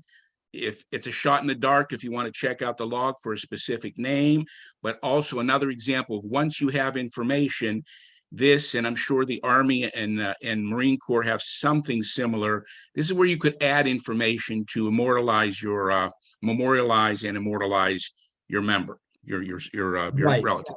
And the World War II Memorial site also has that option. You can go, and there's millions, literally millions of comments on that one. And that's the Navy log, Chris. That is a website. Could you give the website? Yes, it's a Navy Memorial Log. It's navymemorial.org, Navy log, or just Google Navy Memorial Log, and it'll let you in just like that. All right. I'll put that in the chat here in a minute or two. Bill Beagle, thank you so much. And sorry for mispronouncing your name there at the top of the program. Happens all the time. You've given Glenn. Yeah. Well, Go no, ahead. I just want to say too, if people want to get a hold of you, Bill, somebody here would like to maybe use your services. Right. How do they do so? Just go to your website. Yeah, they can just go to my website, and we've got a kind of a form that's fill in the blanks as much as or people can send me an email direct, and I'll look at it and we'll take it from there. Yeah, absolutely. WorldWar2Research.com. Yep. And finally, Bill, this is the second time we've had you on. It's been fascinating both times. Thank you so very much. You're welcome, Glenn. The next thought is to ask you to come on and deliver one of your webinars. Right. Actually teaches people sort of step by step how to do what you do. Yeah, exactly. I've got a 2-hour workshop that I do that's very comprehensive, and I always do Q&A. And I like doing these because people, without a doubt, if there's enough people there, somebody's going to come to me with a question and I'm going to go, son of a gun, how do I find that? So, yeah. Todd, what do you think? That's our next session with Bill sometime next year? Yeah, I just feel badly for milking this guy of his expertise. I mean, thank you so much, Bill. I mean, seriously, you've given us $1,000 worth of advice and guidance and consulting here, and we really very much appreciate it. Yeah, and you're very welcome. And love to have like you I come say, back on. I just touched just the tiniest, cover of what we could really find. But thank you. Right. All right. Thank you, Bill. Thank you, Ruth. Thank you, Glenn. Feel free to stick on. This is stay on if you'd like. This is Vetathon. We are an hour. Let me see. This is we have 5 hours in the can. We have 7 hours to go. We are coming upon our 4 p.m. hour here Eastern with Kelly Krager, who is a historian at Texas Tech's Vietnam Center and Archives. He's a wonderful storyteller, a great writer, author. He's an oral historian also. He has interviewed many Vietnam and other veterans, and he's an expert about what the Vietnam Center and Archive is. I know I've consulted it a lot as a historian. When we were doing our 2 trips to Vietnam with Vietnam veterans, I was finding after action reports, something that Bill just mentioned, for the people who were on the trip, and we were able to track down where they were, which days. It was really cool being able to do that just in the hotel lobby, just by connecting to the archive right there in real time. Our 5 o'clock hour, we have Vetlanta. This is a veterans organization in Atlanta with Lloyd Knight and Kevin Horgan. Lloyd is an Air Force veteran. Kevin is a Marine.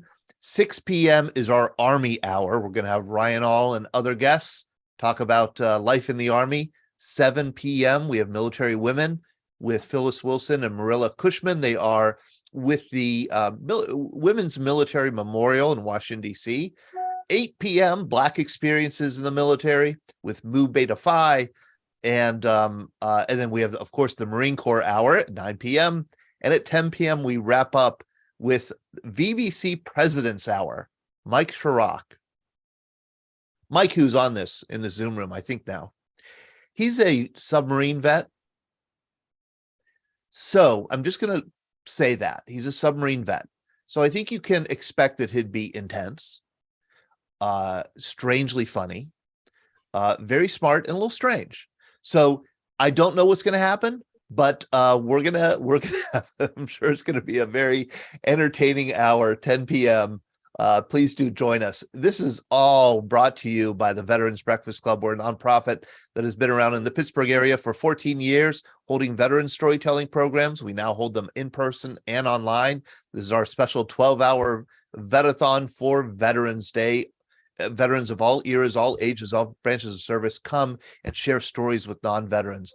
FedEx Ground is our sponsor for this event. We're very grateful to them. They're headquartered here in Pittsburgh.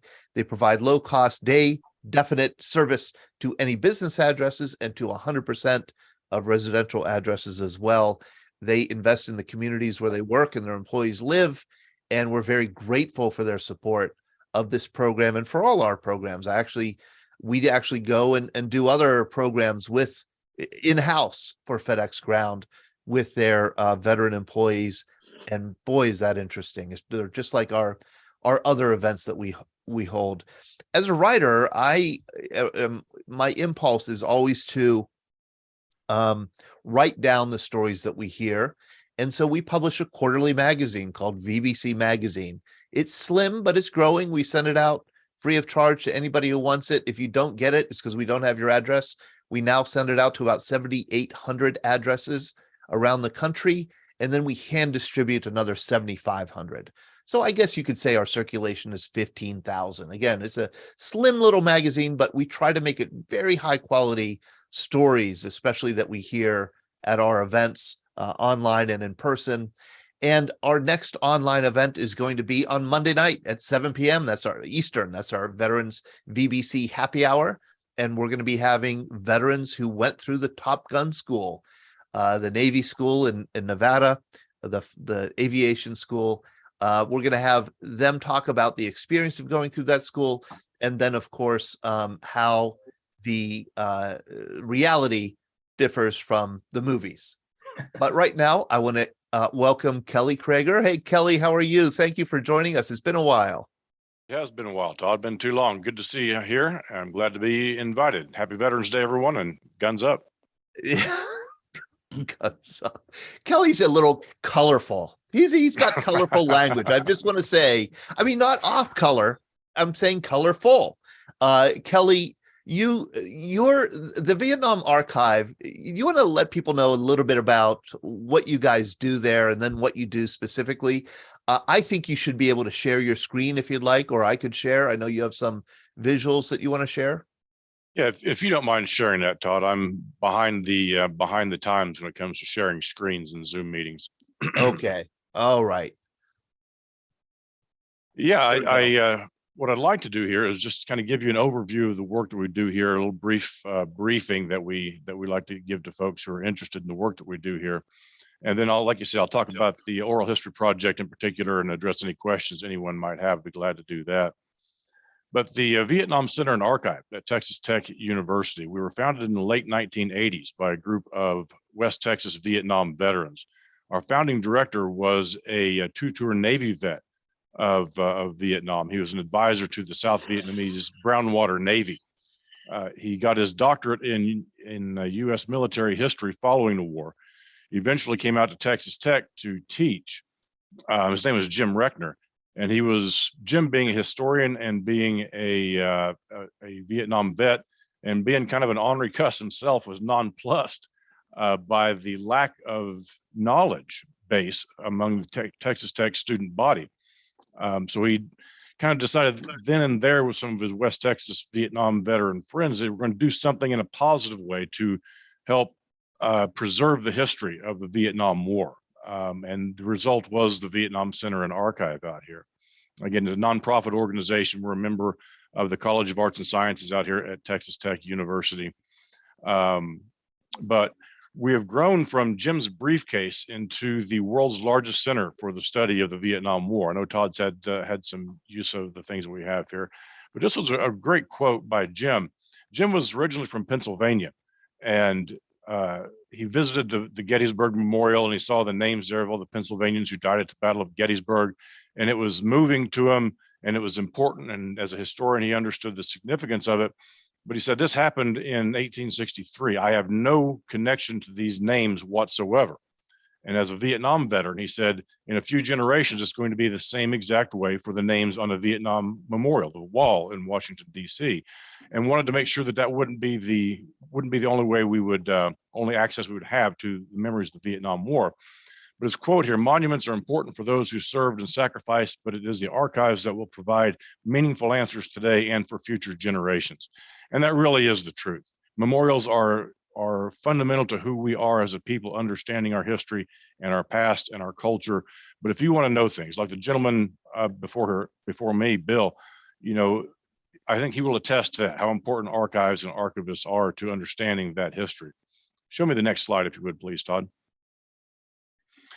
A little bit of the historical background, founded by Vietnam veterans. There's Jim's name up there. It's Elmo Zumwalt, who was a member of our board for a while before he passed away. He was a big supporter of the work that we did.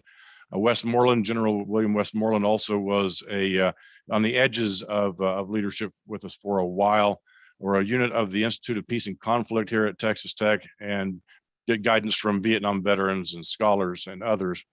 Next slide, please, Todd. Right, hold on a second. And you see there our mission statement here: to collect, preserve, and provide access to the history of the Vietnam War, and to support and encourage research and education regarding all aspects of the Vietnam War experience. And that truly does mean all aspects of the Vietnam War experience. The bulk of the work we do here are with American Vietnam veterans, but we also have collections from wives, widows, children of veterans, war protesters, politicians, diplomats, an enormous amount of Vietnamese records that we have here, government records, military records. It's been a comprehensive effort to cut as wide a swath through the history of the Vietnam War as we can, and keep these materials here on the campus of Texas Tech University, and to digitize them, which I'll get into here in a moment. Next slide, please, Todd. Functions and operations, recently renamed in honor of Congressman Sam Johnson, who was in the Air Force, shot down and spent over 6 years in Hanoi as a prisoner of war. Archive manuscript collections, we got a 15,000 title library here. The virtual Vietnam archive, which is incredibly important for the work that we do here. I'll talk about that more in a moment. The Oral History Project that I've been directing since 2008, research and reference services in a variety of different projects. Next slide, please, Todd. Some idea of the archival holdings we have here: letters, journals, photographs, anything you can think of someone bringing back from his or her time in Vietnam, or the things that we want, these unique items.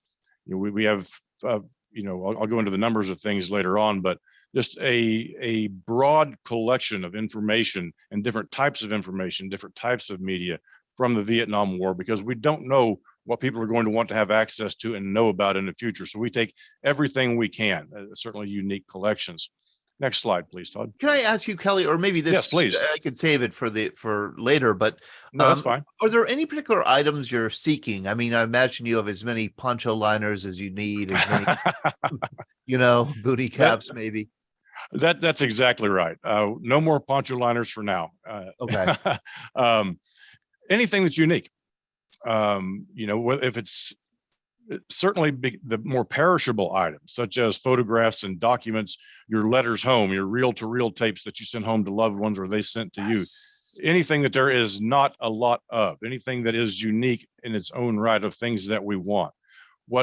As the Vietnam generation ages, hell, as we all age, but certainly the Vietnam generation ages, I think they're going to be have been looking for a place to store the tangible memories, these artifacts of their time in Vietnam. For many Vietnam veterans, it was the seminal year in their life's history. It changed everything from there. For others, it was an important moment in their lives, but not a defining one. But all of these things that they brought back with them are the tangible evidence of whatever that experience meant to them. And to think of these things winding up in a landfill somewhere as a historian and as a scholar just makes me sick to my bones. So we're encouraging veterans, family members, anyone who has access to these things and is willing to donate them permanently to us. We are a great home for them.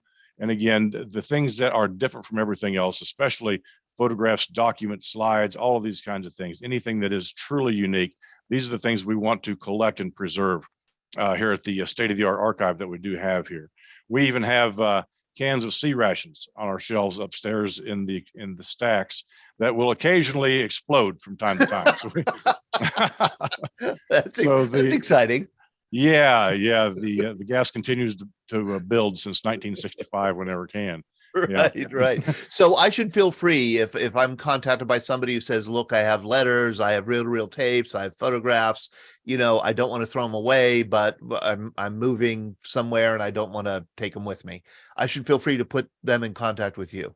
I hope that you will, and anyone who else is interested in on the program today will do the same.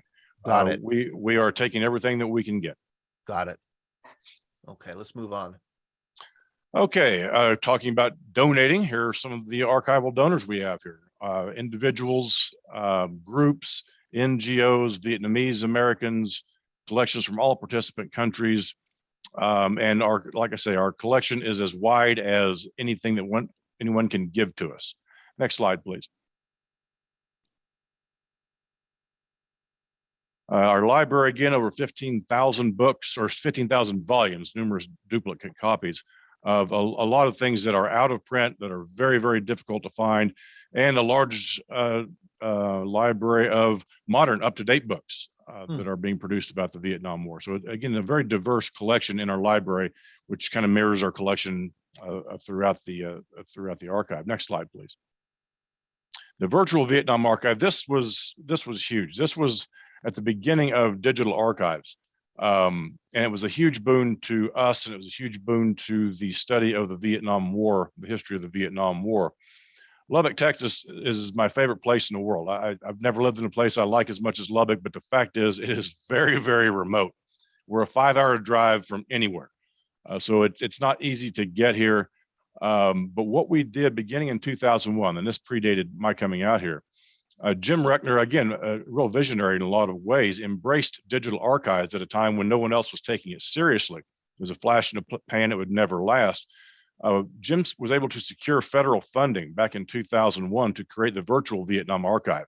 And since that time, we have been digitizing and placing online the entirety of our collection. It's an ongoing process to digitize the entirety of our holdings, things that are not copyrighted, of course, and place them online so that the world has free and open access to everything that we have here. If it's a museum object, we'll take a picture of it and place the picture online. If there are slides or photographs or documents, government documents, whatever it is, we are constantly having students who work for us here. Students are always good, cheap labor. Digitize these things and place them online. And there is a pretty powerful search engine, Todd can attest to this, that we have created. You enter in keywords and dates, and you can limit it by various different media, whatever it is. and you can pull up the things in the media that you want. If you're looking for an oral history interview with a brigadier general from the Marine Corps, you type in the appropriate information and boom, it pops up for you. If you're looking for slides or photographs, the metadata that we enter in the back end of this makes all of this discoverable. You know, there's no membership, there's no login, there are no passwords. If you have internet access, you have access to everything that has been digitized in our collection. It's really, really impressive. And it obviously has proven through the test of time that digital archives is the way to go. I know those folks talking about World War II research, looking up loved ones, you can always run into walls there because things aren't available. Things aren't digitized. You have to travel to a place, and it's time consuming and resources consuming. The research you can do here for your projects or on family history or whatever it might be is completely free to you. Next slide, please. Completely free. And I just want to echo a little bit of what you said. Pretty darn comprehensive. Like I mentioned, I remember distinctly being in a hotel lobby in Dong Ha, Vietnam. One of our vets who was traveling with us was a corpsman, Navy corpsman attached to the Marines. He said that he had been in Dong Ha, and he said something like, that was like a hop from the A Shaw Valley. And I said, I don't think this is near the A Shaw Valley. And we went to the Texas Tech archives and sat there in the lobby and found exactly where he was. It was similarly named, not A Shaw Valley, but similar to that. And it was such an instructive thing. First of all, how powerful the search engine is and how comprehensive your records are. But secondly, how often when service members are in conflicts, they don't necessarily see the bigger picture. They don't necessarily know where they are. And, you know, all they know is what's in front of them, what their job is. And then it's later, of course, you get curious about where you were and what you did and what the bigger picture was. And this is a great tool to help people figure that out. Yeah, we have a full set of 1 to 50,000 maps in our collection, been digitized and are available. And 1 to 50,000 maps, of course, were obviously used during the war. So it's a really, really cool collection. Here are some of the numbers, and I've got the old version of this PowerPoint briefing. It should be updated, but it's well past 10 million pages of total pages that have been digitized and are fully searchable in the archive. Over 1 million records. You can see for yourself the number of documents and slides that are available. All different types of media here: newspapers, oral history, interviews, and there's of course a picture of George in the Air America uniform, for the pilots of the Air America uniform. That's part of our collection as well. Next slide, please. I'm sorry. Okay. No, please. That was an Air America uniform. That is correct. Yes. Okay. I know a little bit about Air America. Was it, I mean, would you call it a front for the CIA, or was it like everybody knew what Air America was? Everybody knew what Air America was. Okay. I think that it would be, it's funner to say that it was a front for the CIA. As it just so happens, I was at a reunion in Lago Vista, Texas over the weekend with the sons and daughters of Air America pilots and CIA operatives who were in Laos and who were in Thailand. They got together for a little reunion. I spent a few days there with them. Fascinating stories, as you might imagine. But it was CIA operated. They did a number of different things, of course, but the CIA and other U.S. government workers, employees were involved in being shuttled back and forth. So it was a lot of things. The movie back in the 80s probably didn't do the reputation of Air America any favors, but still. Fascinating part of the history of the history of Southeast Asia and the Vietnam War. Sean Hall, if you're on, here's a subject we need for BBC Happy Hour: Air America pilots. I think that would be wonderful. There's still some around. I can put you in touch with them. Okay, and they can talk about it. They can talk about that service. Oh yes, we've interviewed probably a dozen Air America pilots. Oh, that's great. At least 2 or 3. Yeah. Fantastic. Thank you, Kelly. That'd be great.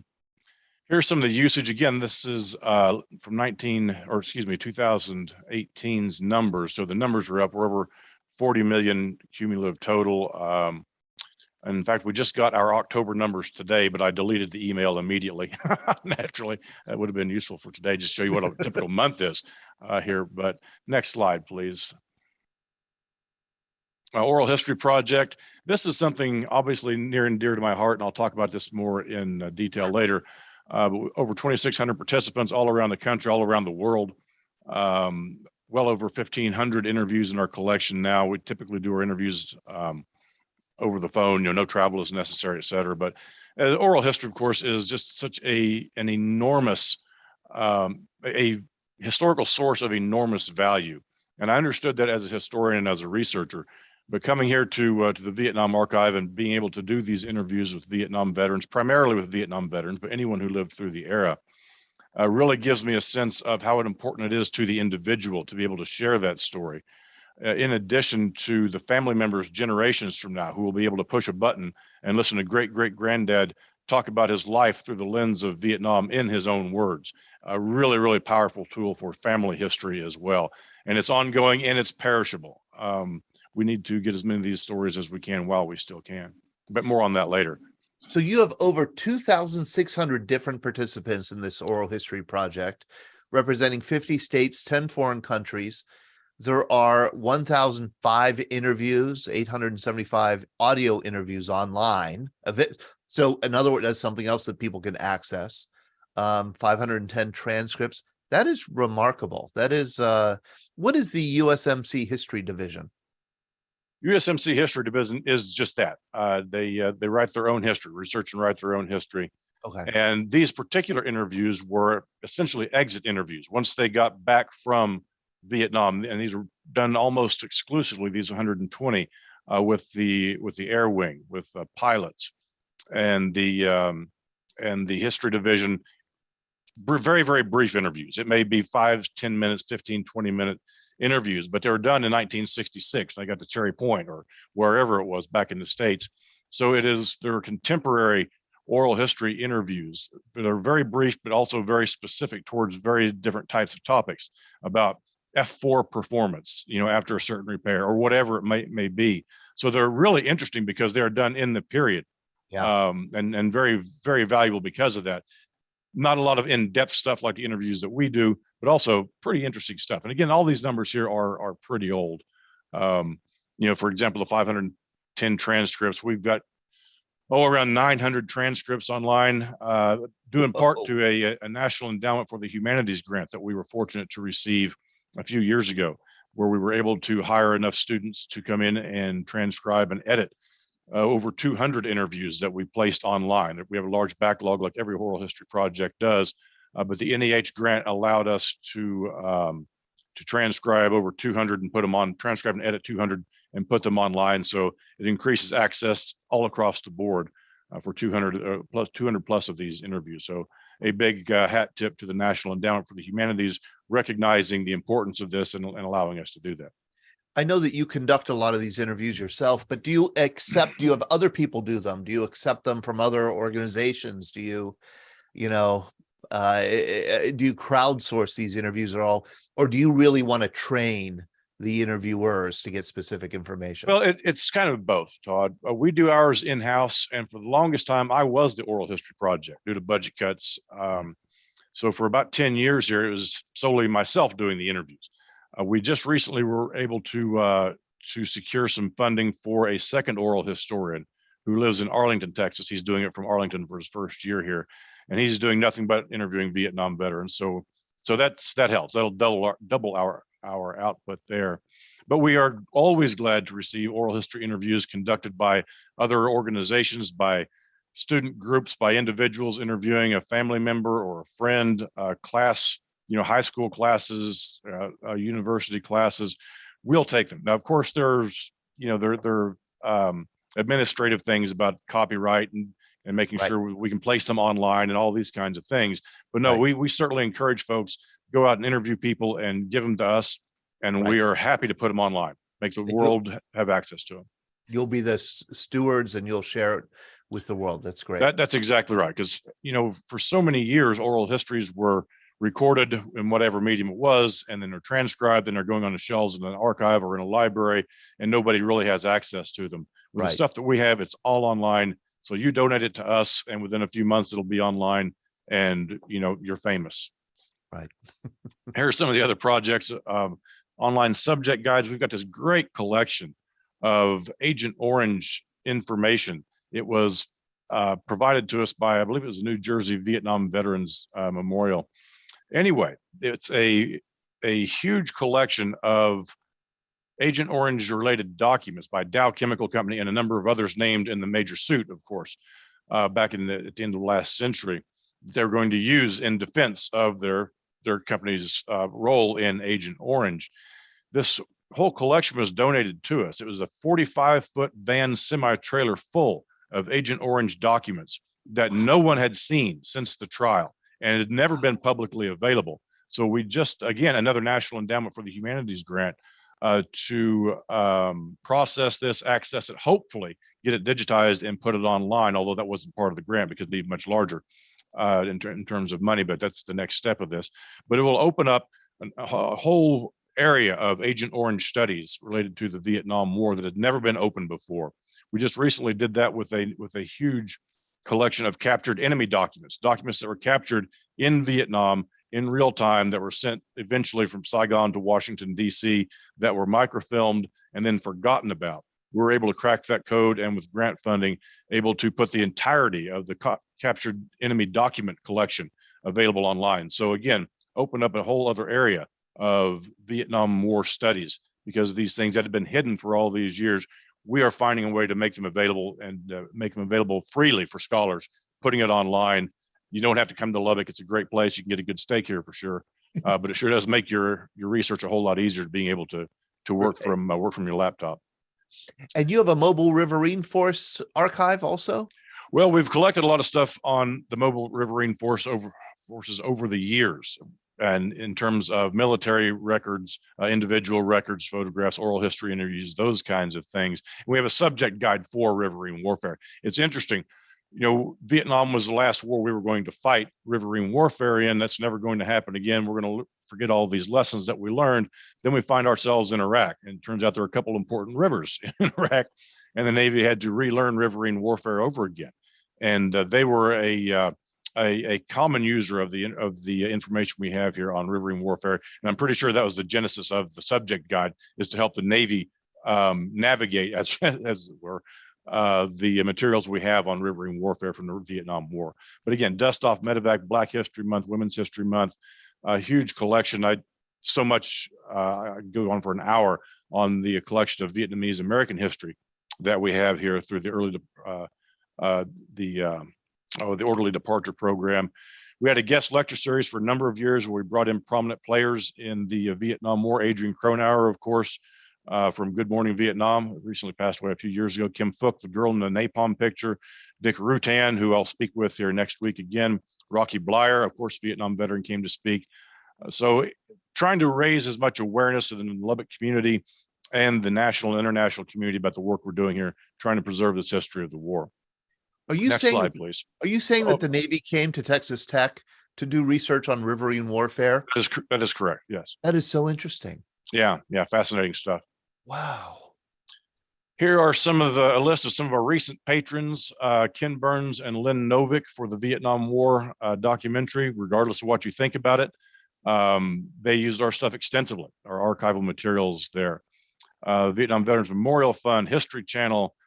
We went to wars. It was a terrific Michael Grigsby documentary. C-SPAN, I was on C-SPAN talking about the Battle of the Ia Drang and the interviews we have with the survivors of the Battle of the Ia Drang in November of '65. Surgeon General, National Geographic, and any number of organizations and universities, in addition to all of the scholars and researchers who have used our stuff over the years. Next slide, please, Todd. Center and missions next. We can probably go through these pretty quickly. The Vietnam Center is the directing force of the Vietnam Archive. The center is here to fund and direct our activities, but you can see some of the things we do here: exhibits, classroom instruction, educational programs. We have 5 helicopters, Vietnam used helicopters, that are permanently on trailers. So we oftentimes during Veterans Day or any other, should an occasion come up, we will hook up to them with our pickups and take them to schools. We have local Vietnam veterans who will meet the students and talk to them and educate them about their experiences, about the helicopters, what it was like to be a helicopter pilot in Vietnam. You know, the kids are always interested in the weaponry that's on the Cobra that we have here. So that's always a lot of fun, reaching out to the youngsters and kind of bridging the gap between the Vietnam generation and the current generations. A lot of work with the Vietnamese government, our symposium and conference series. We have a conference every year, usually every spring. The next one will be in, I guess, March of 2023 on the history of the Vietnam War as it related to 1973, the 50th anniversary of that. So that's an ongoing contribution to the study of the Vietnam War. Next slide, please, Todd. We sponsor an annual trip to Vietnam where Texas Tech students receive partial stipends to go from the work that we do here and an endowed scholarship for that to send students to Vietnam with supervision, of course, with our directors going along with them. And they spend about a month in Vietnam, traveling from North Vietnam all the way down to the southern end of Vietnam. And it's, educational, it's, educational aspects of it, cultural aspects of it, political aspects of Vietnam, what Vietnam life is like now, as well as the history of the war and the culture of Vietnam. Fascinating stuff. Next slide, please. Visiting historical sites. Next slide. That's Dien Bien Phu. Oh, that's Dien Bien Phu. Yeah, yeah. And the lieutenant general there was a young officer. I believe he was the equivalent of a second lieutenant during the siege. I think that's right. I could be wrong. Whoa, that is cool. Because we've done this picture's taken a long time ago. We've done 2 trips to Vietnam, but we haven't gone to Dien Bien Phu. It's so darn remote, so far up in the mountains and west. But I've heard that its access has been really improved in the past few years, and there's even a nice hotel there. That's my understanding. How fascinating. Yep. Meeting historical figures. Of course, there's General Feinstein on the so-called perfect spy. His story is just incredible. And Bao Ninh, of course, wrote the novel Sorrow of War, which was a bestseller in Vietnam. Really pithy, earthy, pretty great stuff there. Next slide, please. Yeah, both of these are very interesting men, Pham and Bao, the novelist and the spy. Really fascinating to learn about. Yeah, unanticipated impacts, assistance. This has been an ongoing thing with us for years, although we've got a new project that I won't go into, but looking for the remains of missing in action. The organization, the DPAA, has been using our stuff for years to locate information from the Vietnam War to help them identify and locate remains of American service personnel in Vietnam. We're also working with the Vietnamese government, helping them locate the tens of thousands, if not hundreds of thousands, of Vietnamese who are missing from the war, which is a pretty new project that we've been working on. It's outside of my bailiwick, but you can imagine the relatively few number of, although incredibly important, obviously, Americans who are still missing, the hundreds of thousands of Vietnamese who are still missing. Just amazing stuff. Amazing. Again, assistance to the Pentagon and riverine warfare, veterans assistance claims. We had a veteran come to us and say, look, I was a cook in Vietnam and our compound was rocketed one night and I was injured, but I never received a Purple Heart or any recognition for this. What do you guys have? And after about 2 hours of searching in our archive online, he was able to find the after action reports of his compounds being rocketed. And in the after action report, it said, and one cook was wounded with shrapnel. Immediately validated his VA claim right there. Incredible. You call that a smoking gun, Kelly. Yes, you do. Right. That's for sure. Toward the future, we're in the process of raising funds for a new building. We're busting at the seams here. And we're looking for about $25 to $30 million to to build a new building with a brand new archive dedicated solely to the Vietnam Center and Archive, in addition to a world-class museum that we eventually hope to gain a congressional recognition as a national museum of the Vietnam War. Next slide, please. Just kind of show you the helicopters. Really? National Museum of the Vietnam War. We're hoping that will be the case, but it's a long slog, and with things being as goofy as they are economically right now and politically, we don't know what it's going to be. But we're looking to raise a major capital fund for the creation of this new museum. We have architects' renderings of what we want it to look like, and we have the land. The university's already given us the land for it here on campus. But it's raising funds is always a tricky business. So not only will we take your stuff, we'll take your money too, but that's a different conversation. You'll take money too. And do you play the lottery? Do you do the Wow. Well, yeah, I should have played the Powerball a little bit more consistently. But here's a picture of our trailers we bring out to the educational event, or helicopters on love trailers. those. Oh, yeah, it's great. The kids What get a them great and walk idea. around them and sit in a cockpit. Oh yeah, they get a kick out of it. All the questions. It's wonderful. Yeah. How terrific. Yeah. Next slide, please. Some additional large artifacts. We're in the negotiation stage with swift boats, PBRs, and a variety of different kinds of aircraft, because there'll be outdoor and indoor exhibits in the museum once we get it built. And again, we don't want to see these things scrapped. We would like to have them on permanent display here at the museum once we create a museum. Right now, we're an archive, a brick and mortar archive. People want to see the Vietnam War Museum here. We don't have one, but we can take, if you happen to be in Lubbock, we can take you on a 45-minute tour of the archive, and it's pretty fascinating too. Just not a museum at this point, but you can tell we've got our heads going in that direction. Next slide, please. Can I ask you? Okay, I know that of course, not please, your bailiwick, but how much is the World War II Museum in New Orleans a kind of a model or a template for what you want to create? Well, it's funny you say that, because it's the same architects who built the World War II Museum are the ones who are working with us on building ours. It's an organization called the Wertheimer. I'm mispronouncing that first name, and Mathis. But they've been doing museums for a very, very long time. And if you've been down to the one in New Orleans, you know just how impressive that is. So it'll be a very similar thing, similar kind of setup, I believe. Boy, wouldn't that be, that would get me to go to Lubbock for sure. Yeah. Well, you're welcome here anytime, Todd. Stay with Jen and I here. You're always welcome. Okay, and here's what we're just talking about. We received a $400,000 anonymous donation to hire a dedicated development officer to help us raise funds for it. Warsinger and Mathis right there, same firm that did the National Museum of the Second World War. There's the numbers that we're looking at, plus a $10 million operating endowment.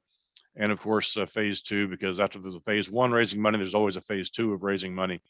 And again, the ultimate goal is to receive congressional designation as the National Museum of the Vietnam War. How about that? Yeah. Wow. Pretty cool stuff. So, all right, you can take us out of that if you want to, Todd. And first off, let me ask if anyone has any questions about this before I'll go into the oral history aspect of it. And if we have enough questions about this, I won't worry about that. I'll just open up the floor to anyone. I'm going to open it up to a fellow Texan, Pat Hughes. Hey, Pat, how are you? You're holding up an envelope there. Let me see.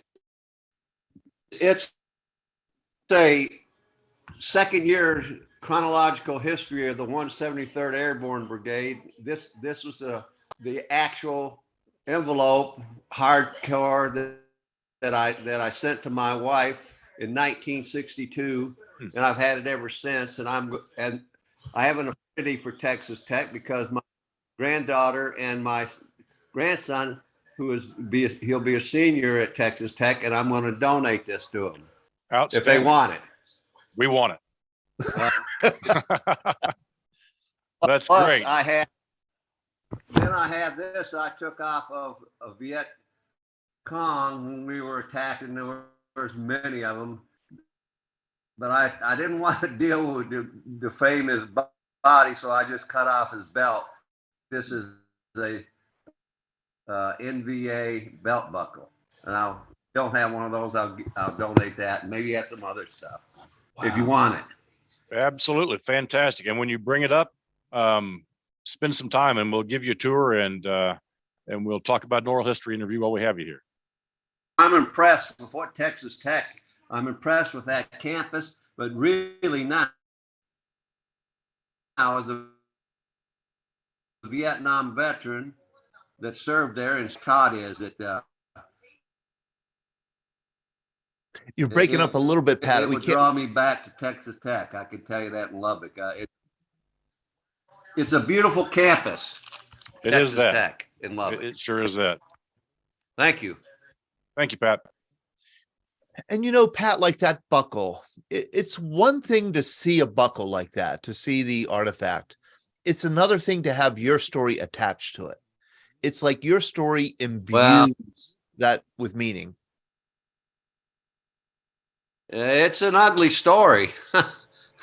There's a lot of ugly stories. A lot of ugly stories. It was a war. Absolutely. But I think that like little items like that with the story attached makes this abstract history come alive for people.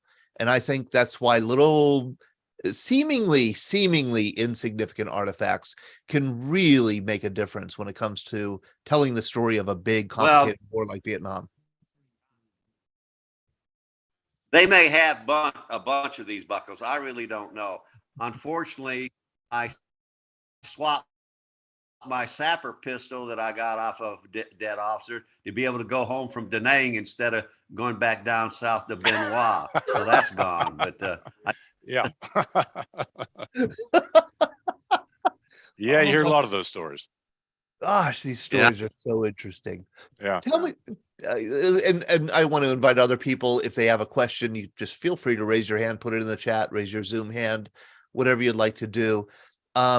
I'd like Kelly to talk about the oral histories that he does, and you know, are you looking for any stories in particular? Or are you focusing? You know, is there a gap in your collection that you'd like to fill? Well, and I don't mean this to sound flippant, but the gap is every person who hasn't told their story is the way we look at it. We want everybody to contribute their oral history. You know, again, you know, Pat, that belt buckle is going to outlive you and I both, especially if it's here in our archive and taken care of. Yeah. But your stories are going to go with you, and that's just a fact. And once you're gone, your story is gone. And if no one has bothered to capture that story, whether it's us or anyone else, you know, that's it. So the work that we do here, Todd, is, again, just like everything else we collect, is just trying to cut as wide a swath through the history of the war as we can.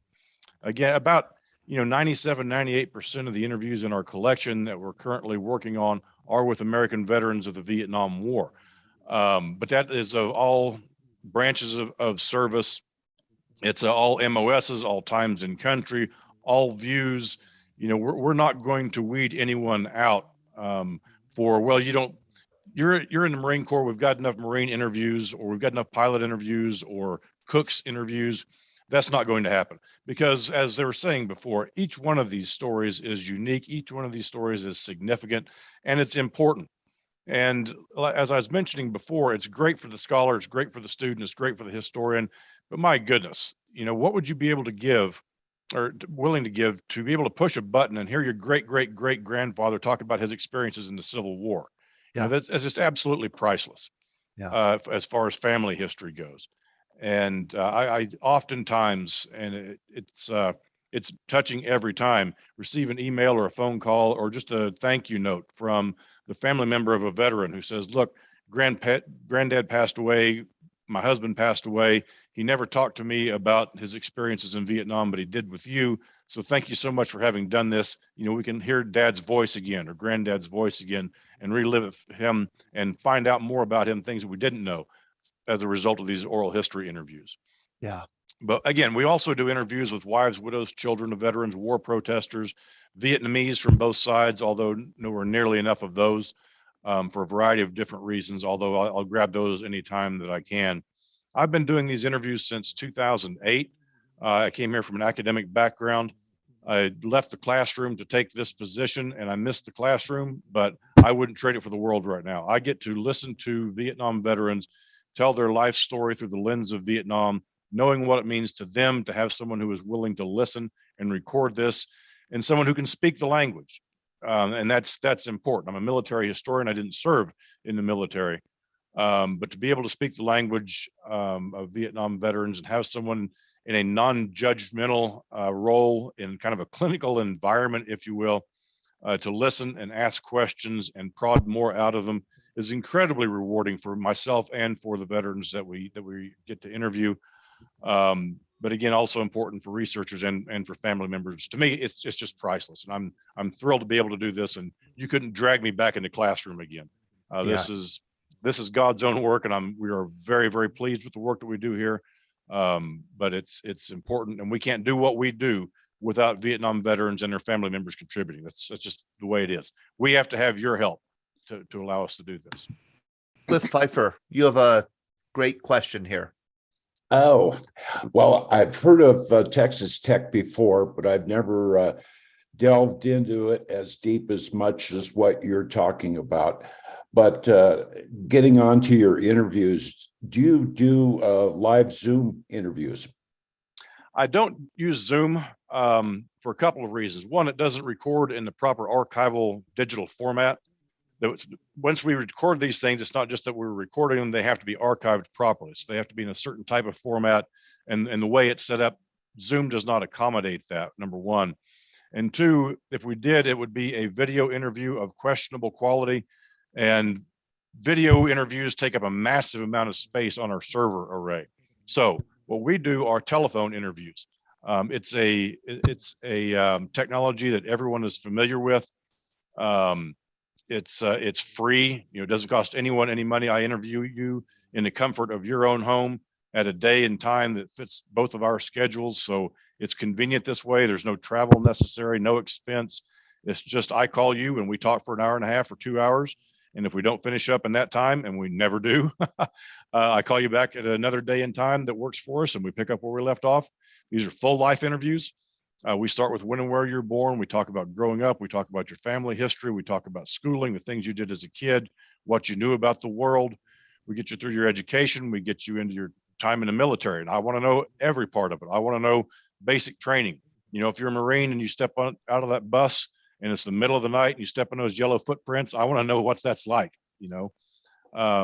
We eventually get you to Vietnam, and we spend the bulk of the interview on your experiences in Vietnam. It's not just combat. It's not just horror stories. It's about everyday life of your experiences in Vietnam, the people you knew, the events that come to mind, the smells in your nose, the sea rations you're eating, your R&R, all of these things. Then we'll bring you back from the war and talk about life and family and career following your Vietnam experience, and wrap up with just a few questions about, your thoughts on the war and its influences on you and those kinds of things. So they're very wide-ranging interviews. And almost always they take more than one session to do, which I think is beneficial in a number of ways. All of our interviews are digitally recorded. We put them online, completely unedited. So whatever is said in the recording is what is represented in the audio file that's online. We eventually transcribe every interview, although that's a long, involved process. Again, thanks to the NEH for their support on that one project we just finished up. So that's kind of the long and short of it. Interviews typically last between 3 and 6 hours. Some are less, some are much, much more. It just depends. I currently am interviewing a man who is a doctor in the Central Highlands in doctoring Montagnards, tending to Montagnards. And he was there for 3 years. We just finished our 18th session, and it's about an hour and a half, 2 hours each session. So it's a really in-depth, thorough interview with this gentleman's experiences. But it's a lot of fun. I've got the best job in the world. I'll promise you that. Wow. Don Nemchik, Navy Vietnam veteran. Todd, thank you. And Tim, I'm heading down Lubbock to buy you a 6-pack of Lone Star beer to share with you. That's perfect. I'm a Lone Star fan. Indeed. Very quickly, I grew up in a town south of Pittsburgh. It's called McKeesport. We lost 23 men in Vietnam. I just returned from the ceremonies that we have annually at the Boys Club to honor them. I have the honor of calling their names because we do believe that you die twice. Once when your brain and heart stops, and then when nobody says your name again. So we continue to say their names on Veterans Day, Memorial Day. That said, can I call in, or can someone call me for an oral interview? We wrote a book about the McKeesport 23, and I think it's a story that belongs in the Texas Tech Historical Society because it's just a compelling story, and it's interesting that our group grows every year. We have over 45 people standing in the rain today to honor the 11 boys who were killed amongst the 23. And I'm passionate about it because my cousin was the second one killed in 1966. And as a veteran myself, we just keep going on with this. So if you could just put in the chat room or give me a phone number or an email that I can contact someone, I'll move forward with this. Absolutely. And Todd, I'm sure I will be happy to put out the contact information, but for anyone who wants it right now, our website is pretty simple. It's www.vietnam.ttu.edu. So Vietnam.ttu.edu. tango Delta uniform. Outstanding. I'll be in touch over the weekend. I have a lot of time on my hands. I know I'm going to be spending hours going through these archives. And God bless you. I want to tell you, as a veteran myself, how much we appreciate this type of trove of information. I know it's going to be, number one, not only helpful, but it's going to be cathartic for a lot of veterans. I have some questions myself. And it's an odd question. When I was in Travis Air Force Base, before that I was in San Francisco Airport, they had a big book in the USO on the second floor that everybody signed off on and said, hey, goodbye, see you in a year, whatever. I was wondering if that book was ever found by anybody. It was in San Francisco Airport. That's the first I'm hearing of it. Boy, I hope it's out there somewhere. That's incredible. Amazing, Don. Yeah, that would be, what a source. Yeah. Perhaps we can go, search around. Maybe the Pan Am Association or someone thought would lend a hand to us, or there's some kind of, place in San Francisco where they stored this information. So I remember being there. I remember spending about 3 hours in there awaiting my flight, and they had, snacks for us, a place to sit down, put your seat bag, everything else.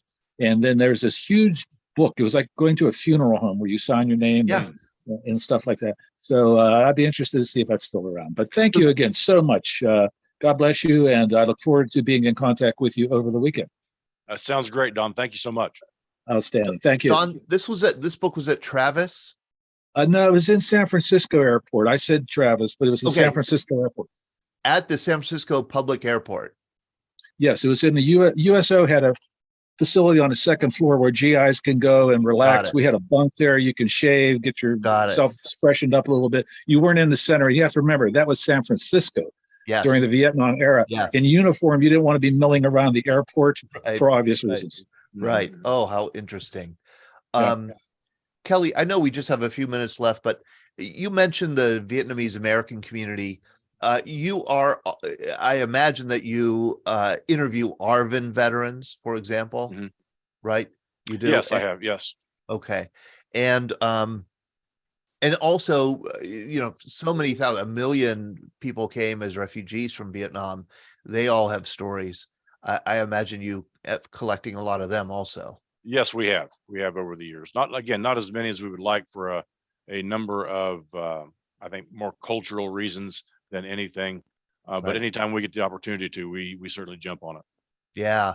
Yeah. Because you definitely need, ideally it would be somebody who speaks Vietnamese who can do the interview or do the translation. Yeah, and that is part of the problem as well. Although we do have a young gentleman who Vietnamese is his first language, who's working here as a postdoc over at the Vietnam Center. And he is hoping to kickstart some oral history interviews with the Vietnamese American community. We're going to be collaborating on that. So that's hopefully that will open up some more doors and we are able to bring in more Vietnamese American oral history interviews. As you probably know, we've had new light shed on the Vietnam War because of the slight opening of some archives in Vietnam itself. Right. And, I think that the access to those records has been spotty, but we've certainly learned a lot about the war from the enemy's perspective. Has Texas Tech kind of worked with the government of Vietnam to, collaborate, share archival materials, that kind of stuff? Yeah, they have. And again, this is outside of my bailiwick, but that has been an ongoing thing, at least since I've been here. I know that our director has worked with them extensively, and we've had many, many visits from the archives folks, the Ministry of, I forget what the official ministry is over there, but come here and take a look at our stuff. And we try to encourage them to share their stuff as well. But in that system, it's a really, really difficult thing to do. In fact, we had one visitor here who remarked how much of a shame it was that Vietnamese are going to have to come to Lubbock, Texas to learn about their war, because there's no access. At that time, there's very little access to records, Vietnamese records of the Vietnam War, or the American War, as they called it. Right. Amazing. And then finally, I just want to make a point. I think this is so interesting. I think there's something here. You said that the Vietnam Center and Archives was initially created by Vietnam veterans. Yes. That's the second institution just today on Vetathon created by Vietnam veterans. The first being the National Veterans Art Museum in Chicago. Right. I did a breakfast in Pittsburgh here. It's our big, local Veterans Day breakfast. And it's hosted by the largest veterans organization, VSO here in Pittsburgh. It's called the Veterans Leadership Program, created by Vietnam veterans 40 years ago. The Vet Center, the VA Vet Center, created by Vietnam veterans 40 years ago, all because these veterans were not being served by the traditional institutions of the VA, of museum curators, universities. We, as a country, VFW, the American Legion, the Legion, the VFW.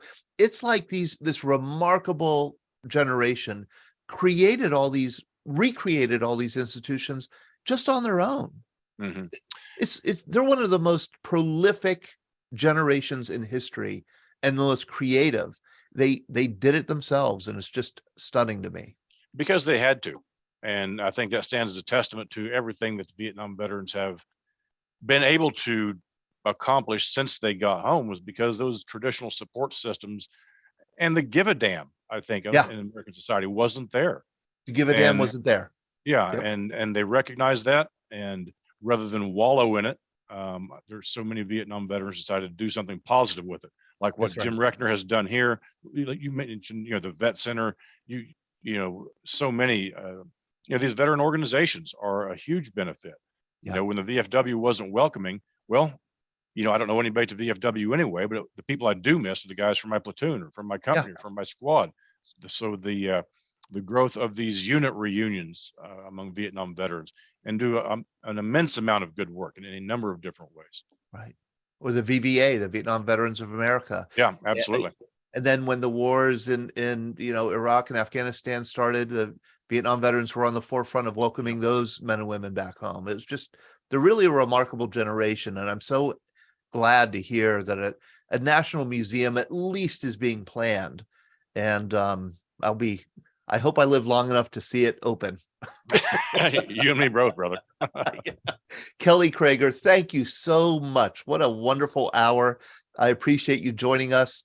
Feel free to join us at any time. And I am going to contact you maybe about Air America pilots so we could build a program around. I think that would be a great idea. Thank you so much, Kelly. Absolutely. Be glad to do it. Thank you all for your time, and take care of yourselves. Happy Veterans Day, and guns up. Take care, y'all. Take care, Kelly. I'm going to take 5. I'm going to throw the show to Sean. Sean, welcome back. How are you doing? You all rested and ready to go? Totally rested. Had my chocolate, so I'm good to go. Oh, chocolate. That's what I'm... Yeah, I can't do coffee this late. You muted yourself. You were... Oh, okay. Todd's going to take a break. Hi, everybody. Sean Hall, Director of Programming with Veterans Breakfast Club. I am super excited to jump back into the captain seat here, the pilot seat. See a lot of new names in the chat here. We're going to be handing things off to Kevin Horgan and Lloyd Knight shortly from Vetlanta. I see them both here in the room. I'm going to ask them both to unmute. Kevin, Lloyd, how you guys doing? Great, Sean. How are you? Good. Excellent. Good. It's great to see you guys Sean. again. It's been a while. Yeah. Been a long while. Well, this is Vetathon. We've been going since 11 a.m. We'll go until 11 p.m. tonight. I'm going to share my screen here so everybody can see what the schedule is coming up for the 5 p.m. hour. We have Vetlanta, a wonderful organization down there in Atlanta with Lloyd Knight and Kevin Horgan. 6 p.m. we have the Army Hour with Ryan All. Ryan is my longtime co-host with the Scuttlebutt. He's going to have a couple of his friends join him for an hour of Army talk. 7 p.m. we have the Military Women's Memorial with Phyllis Wilson and Marilla Cushman. I had a great conversation with them the other day. Looking forward to their hour. 8 p.m. the Black Military Experience with Mu Beta Phi's Gregory Williams. He'll be coming in to host for that hour. Greg's a great guy, a lot of energy. Really excited to hear what he's got cooked up. 9 p.m. Brad Washabaugh, you're here in the room with us right now, but Brad, we're looking forward to you and Mac and the Marine Corps Hour. I know you're going to be talking some Desert Storm. Ellie D. Pastino just entered the room. Get out of town. Ellie, who, if any of you have followed VBC for quite a while, Ellie was a longtime employee of VBC. This past year, moved on from VBC, and we were saddened by her moving on, but we're excited for her new opportunities. Ellie, welcome back. It's so great to see you. You may be muted right now because we have everybody muted on entry, but I'm so happy that you're here. And the final hour, the 10 p.m. hour, is the President's Hour with Mike Sharrock. Can't wait to get to that as well. He is the president of the board. Ellie says in the chat, Happy Veterans Day. Oh man, it's nice to have Ellie in the room. So that's the schedule coming up. We are so thankful for FedEx Ground for their support of VBC and the Vet-a-thon. FedEx Ground is headquartered here in Pittsburgh. FedEx Ground specifically is headquartered here in Pittsburgh, PA, and provides low-cost, day-definite service to any business address in the U.S. and Canada, as well as residential delivery, easy for me to say, residential delivery to 100% of U.S. residencies. FedEx Ground is proud to serve the communities where their employees live and work, and they invest in many of our communities through charitable contributions and volunteer services by their employees. Thank you so much, FedEx Ground, for supporting the Vet-a-thon. And let's see here. Any other announcements? Oh yes, any new names in the room here that you may not have heard of VBC, or you're interested more in what we have to offer. We have a really great podcast. I'm going to say that because I host the podcast. It is called The Scuttlebutt. I'll bring up a little slide here of my more recent episodes. We're fast approaching 100 episodes. We're in our 7th season. These are the most recent ones. You can go right to the YouTube channel. You can go to our regular website, veteransbreakfastclub.org, and you can check out The Scuttlebutt. Wide-ranging conversations, organizations, Combat to College. The top left, you see The American Soldier. That's a one-man show by Douglas Terrell. He took a whole bunch of letters written by active servicemen and women from Revolutionary War to today, and brought it all into a 90-minute one-man show that he tours around the United States and performs. It was a great conversation with him.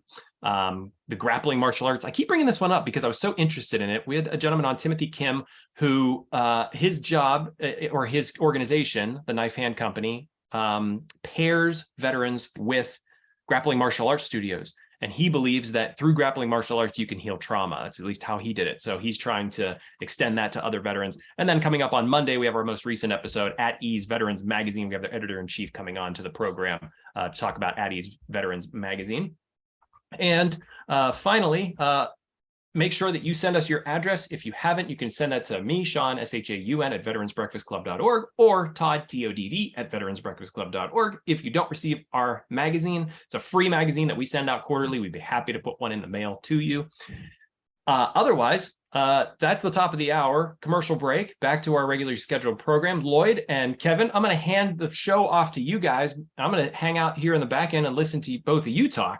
Welcome to the Vetlanta Hour. Thanks so much for being on Vet-a-thon. Awesome, Sean. Thanks. Just a warning to the crowd. If you join this hour to be informed or educated, you're in the wrong place. So Kevin and I, we didn't hit the Powerball. So we had nothing else to do. So we're here to make you guys smile. That's it, and laugh, and really that is our goal for this next hour. I know today is an action-packed schedule, and you're talking about a lot of really serious subjects, and that's not going to be this next hour. So I'm just going to do some really quick introductions, and then Kevin and I will talk about Vetlanta a little bit. We'll talk about how we met, and then we'll talk about anything. So movies, books, you guys can throw some topics in the chat section, and if we don't know the answers, we'll make up the answers.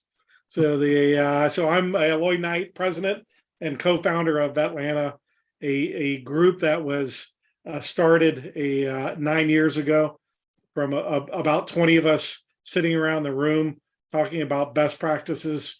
To here we're 9 years later. We have 7,500 members that have registered on our website, and our goal is to make Atlanta the premier community in the country for veterans and their families to work, live, play, and pray. And Atlanta and Pittsburgh, we don't have really very good football teams this year, and but what we do is we're both cities that have great groups that are dedicated to serving our veterans. So we have that collaboration in common, and want to thank VBC for inviting us back again this year. So my story, Army brat, everybody in my family served essentially, father, brothers, brother-in-law, myself, my youngest, or my oldest son, my late wife, same thing, her family, and most of them served the Army, and I knew that wasn't going to be a right fit for me, so I joined the Air Force when I was 17. Served 20 years in the Air Force as a loadmaster, and retired as a first sergeant. Saw the world, participated in every major combat and humanitarian operation from 87 to 2007, and want to hand it over to my friend and fellow board member, Kevin Horgan. All right, thanks, Lloyd. I hope you can hear me. I'm technically challenged with a lot of things, and so this could go anyway. I appreciate what you're doing, Sean, what Todd has done. I got to tell you, and I want to mention this, and it's a shameless plug for Todd's book, but this is my favorite gift book to give people. Todd's been so kind to send a couple of these copies to me, and I give this out to people at Christmas. I love this book. This is great. And hopefully we get a chance to talk about just books in general and pop culture movies. But I served, after college, I served 5 years as a Marine Corps officer. It's a great privilege in my life. I only served for 5 years. I was an infantry officer. I was nothing special. I deployed, but was never downrange and never shot at. But I'm just very proud of that service. Like Lloyd, I come somewhat from a Marine Corps family. My father was a Marine officer in Korea, and he had hands like stone. And I guess that my face actually makes up for that, or the back of my head. But he's gone on to his great reward, guarding heaven's gates. My father-in-law was a Marine officer too, which is really kind of interesting. And he never liked me at all because I married his favorite daughter. So there you have it. I appreciate that you got that F word there. We don't use the F word in my house. FedEx? No, we don't use that word. I'm a UPS retiree, 33 years. So no one's allowed to use the F word in my house. Okay. So with that being said, I met Lloyd about 9 years ago, and whatever he says about that, he's absolutely lying. All right. So that you just have to understand that right out of the gate. But he was a lifer in the Air Force, and he came like a gangbuster into UPS, which had nothing going on. I mean, for a company that at the time had 400,000 employees, they have much more now. They had nothing going on with veterans at all. They had all kinds of other the politically correct stuff going on, but they had nothing going on for veterans. And Lloyd burst onto the scene, and he kind of insisted on it, which was great. I gravitated right to good leadership. I always will gravitate to good leadership, and that's what Lloyd has provided. So with that, that's our intro. That's at least mine. I don't have anything else to say. I mean, I joined the Marine Corps just like everybody for the reasons that people joined. I mean, some of the gentlemen, the Vietnam era guys, I mean, let's face it, most of them were drafted. I joined because I was told I was never going to make it. So I had something to prove. All right. So, I did my time. I had fun. It was a virtual cup of coffee compared to what a lot of other people have done in their service. So I'm appreciative of it. I am. My oldest son was a Navy F-18E Top Gun instructor. Actually, he served for about 13 years. And then he just got out of there. Kevin, I'm going to interrupt you only because Monday night, we are doing a Top Gun specific program. Would he be willing to join us? I will ask him. Ask him. If you could send me some specs in a text or, whatever kind of googly thing you want to send it to me, I'll have to ask him. He married a ring knocker from the Naval Academy. She was a pilot too. Knocker? Yeah, she went to the Naval Academy. Ring knocker. It's what you call people. In my civilian brain, that doesn't make a ring like the big rings you see on the side of the ship. They have secret handshakes. This ring. Ring knocker. Oh yeah. So she's a certified badass. She's a tiny, cute little thing, but she killed a lot of bad guys. She got a couple of air medals, which is kind of a equivalent to a Bronze Star for ground people. But so she's the two of them are they're civilians now. She's a lawyer. I mean, my wife's a lawyer. I agree. And Kevin is a lawyer as well. I'm a lawyer too. So, but so I can speak with honesty. But and my son is he works for Amazon. I mean, who doesn't, right? So and the two of them, they're raising their family in DC right now. I'll ask him, Todd. I think that's a great idea. They are reluctant, and I think we find the younger generations, and I can only speak for him and his friends in general, they are reluctant to go publicly and talk about things, and they just want to get on with their lives. So they have ribald stories that they'll say over a shot and a beer, but they're not necessarily willing to talk about themselves on a personal level. I find that really interesting because I think a lot of the Vietnam generation, like they've gotten to the point, at least what I've experienced with VBC, they've gotten to the point of like, I want to talk about my service, or I'm about to, or I feel like I can now. Whereas like I noticed like a lot of the guys that are my age that are getting out and everything, they're just sort of like, nah, I just want to do life for a while. I did that for a long time. And, you know, I feel like it's going to take us another 10, 15 years, maybe 20 for the post 9/11 generation to be like, I want to chat about that because it was an interesting part of my life. I think part of it is, if I can offer this, it's they haven't failed or succeeded to the level that they think they can. The failure breeds redemption, right? Any kind of failure is a seed for a great second act, but they also haven't succeeded greatly. They never see themselves as heroes. They see themselves as survivors. So it's different. And that's the only way I can put it. That's So Kevin, while we're talking about you, one of the funniest stories I've heard my you favorite relate, subject.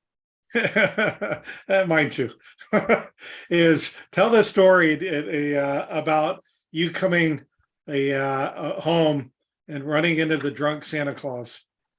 Well, it's all right. I was commissioned as a Marine Corps officer, URA, December 21st, 1979. To give you a little background on that, November the 4th, 1979, we're in the middle of OCS, which is, you know, officer boot camp, if you will.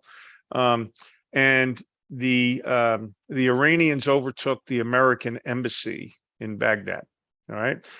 So we went from stupid, silly OCS screaming and sucking mud and doing push-ups. We went to DEFCON 45. I mean, the place was nuts. And so 6 weeks later, we're all thinking, we're getting commissioned. We're thinking, we're going to Baghdad. We're all going, man. When you pack your bags, we'll see you at the Baghdad Hilton. Okay. Excuse me, not Baghdad. I keep saying Baghdad. Tehran. Of course, Tehran. And I'm surprised, shocked you gentlemen did. I was a test. None of you corrected me. But it was a Tehran Hilton. So that's what it was going to be. So I got commissioned. I'm from Jersey, and it's down in Quantico, but it was kind of a tough trip for my folks at the time. So they didn't come to the commissioning. So I bummed a ride with a guy named Herb and his dad, you know, Mr. Herb, you know, another Marine officer. And I'm sitting in the back seat. I'm still in my alphas, sitting on the, you know, I got brand new Corps fams. I've scuffed up the toes already. They're, you know, they're $50 a throw at the time, which is all the money in the world. In the back of this little Toyota, and it's snowing sideways going north on 95. And if you're familiar with the corridor, there's a Maryland rest stop, right? It's I forget what, the Carriage House or the Super House or something like that. And it was a big kind of schmaltzy deal. And there's a McDonald's there, and we walk in, you know, like the Germans walked into Rick's place in Casablanca. We got our uniforms on. You know, we're walking, and let's face it, people wearing alphas in 1979, it was considered like, what are you, part of some kind of security detail? Who are you people? It wasn't like the Vietnam veteran. Hey, Frampton. I just noticed Mark Frampton, my good friend right there. I was commissioned with him. Mark, how you doing? He can't talk. He can't talk. It's good. I'll ask Mark to unmute, but he's no, listening. You don't want to hear him talking. No. I got commissioned with Mark. Thanks for being on, Mark. I appreciate it. All right. Mark is a retired colonel in the United States Marine Corps. All right. Thank you for being here, sir. So anyway, all right, let's go back to the lies and stories I'm telling. So we walk into the McDonald's and the Christmas music's going, and Herb and his old man look at the marquee like they've never seen a McDonald's. Yeah, they only had like 3 hamburgers at the time, right? So I get a burger and a Coke, and I turn around, and it's beautiful, really laid out. And in the far corner, and far corner, we're talking, 50 feet maybe. There's a Santa Claus sitting there, and he's got all the Santa Claus stuff going on, and he looks at me, and he kind of gives me one of these head things. So I go walking over to him. Yeah, hi, how you doing? So I sit down, put the tray down. He says, "How you doing, Lieutenant?" I was like, I'm doing pretty good. And he goes, "What are you dressed up for?" I said, "Well, I just got commissioned a couple hours ago." And he goes, "Oh, okay, yeah, have a seat." And he's eyeballing me. And I notice now my acute sense of my surroundings, situational awareness was not really well developed at the time. It finally dawns on me after a couple seconds, he's in a wheelchair. He's missing a limb. He's not looking good at all. He might be 10 years older than me at this point, but he could have been 100 years older. He did not look good. Bloodshot eyes, the roomy nose, everything. And he looks at me and he goes, "Are you going to do it by the book?" I was like, "What do you mean?" He goes, Are you going to do it by the book?" I was like, "Yeah, sure." He said something glib like that. He looks at me, he goes, "You're not going to make it." And, spittle coming out of his mouth. I'm thinking to myself, something, here I am. I'm wearing a uniform. I'm supposed to be a Marine Corps officer, right? I'm going to Tehran, damn it. And I think I'm going to get in a knockdown, drag-out fight with a drunk Santa Claus a couple days before Christmas in a McDonald's. So just then Herb and his dad slide into the seat and they go, "Hi, hey, ho, ho, ho," and everything's fine. And I am literally shaking. I'm literally shaking. This clearly was a combat Marine. Somebody went by the book and it ruined his life. At least that's what I surmised. So as I'm leaving the McDonald's a couple minutes later, we never said another word. I turn around and he's sitting there and he's saluting me. Man, I could barely get in the car. So when I think about doing things by the book's important, right? You gotta follow the process. But man, oh man, sometimes you just gotta let common sense and good judgment control your actions. At least that was the impression that was given to me. Yeah, I love that story, Kevin. So it doesn't change much either. Lloyd always says, "Hey, you said this the last time." Yeah. So Kevin and I met. So so Vetlana's been around for 9 years. So before that, I founded the first Veterans Business Resource Group at UPS and ran that for 2 years. And even before that, I was I still am a big volunteer for American Corporate Partners. And in Atlanta, we have a lot going on in Atlanta to support veterans. And I used to do these events every about 6 months at supply chain corporate headquarters. We would do resume reviews, mock job interviews, panel discussions for transitioning veterans. And one of the bigger ones we had about 60 people show up, 60 transitioning veterans and a couple dozen volunteers. And here Kevin Horgan shows up. He shows up, he's dressed like a lawyer. He's got his Marine Corps lapel pin. And he walks into the building and starts harassing all the Marines in the room that are not wearing their Marine Corps lapel pin. And then so I look at it and it's like, geez, just what I freaking need, a Marine in my life. Who the hell is this guy? And it ended up that's being exactly what I needed in my life. So I always joke around with Kevin and the Marines in Vetlana that when I was spent 20 years in Air Force, I never had much need for Marines. And now I do. I'm surrounded by Marines and Marines make it happen. So whether it's Kevin or any of the others in Vetlana, I just kind of give them what needs to be done, and then I've learned just to step out of their way. And then Kevin, he won't say it, but Kevin's a big teddy bear. So why he was gruff on the outside, for every Marine that didn't have a lapel pin, he had one in his pocket to give to him. So I recognize those things are expensive too. They're about $5 to throw. I got to tell you, at some of these events that we've had, and Lloyd gives me the microphone a lot at the events. I can't imagine why. I guess that entertain. But at the beginning we say, all right, who's from the Air Force? And at the UPS events in UPS facilities, we've had up to 300, 400 people there. Most veterans or married to one. And we say, who's from the Air Force? And a lot of people, because a logistics company, you need Air Force people. They know how to rent things, right? So you got to have Air Force people. And then who's from the Army? And I remember when Lloyd will remember one event. I was like, and let's hear it for the Marines. Nobody. I was the only Marine in the room. And Lloyd said something like, "Oh, now we're outnumbered." Ha ha ha. There's a reason we don't have booze at these parties, but that's how that went. We would get to the Coast Guard, and there would always be one Coast Guard person in a room, and I hired. It seemed like I hired both Coast Guardsmen in the city of Atlanta, but they would never appear at the same time. So. So yeah, we one of my favorite Atlanta stories is one of the things we found really early on was the need to vet nonprofit organizations, and if we're going to give them stage time, or we're going to give them a table, or we're going to let them call themselves Vetlanta members, we're going to vet them.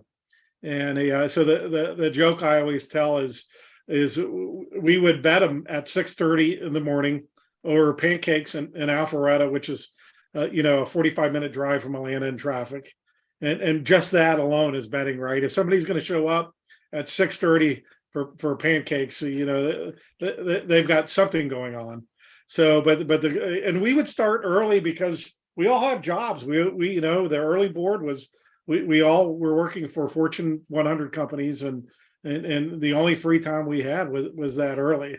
And I call the nonprofits that we dealt with the good, the bad, and the ugly. So good is simply described as a nonprofit offering the right support at the right time for the right reasons to the right group of people.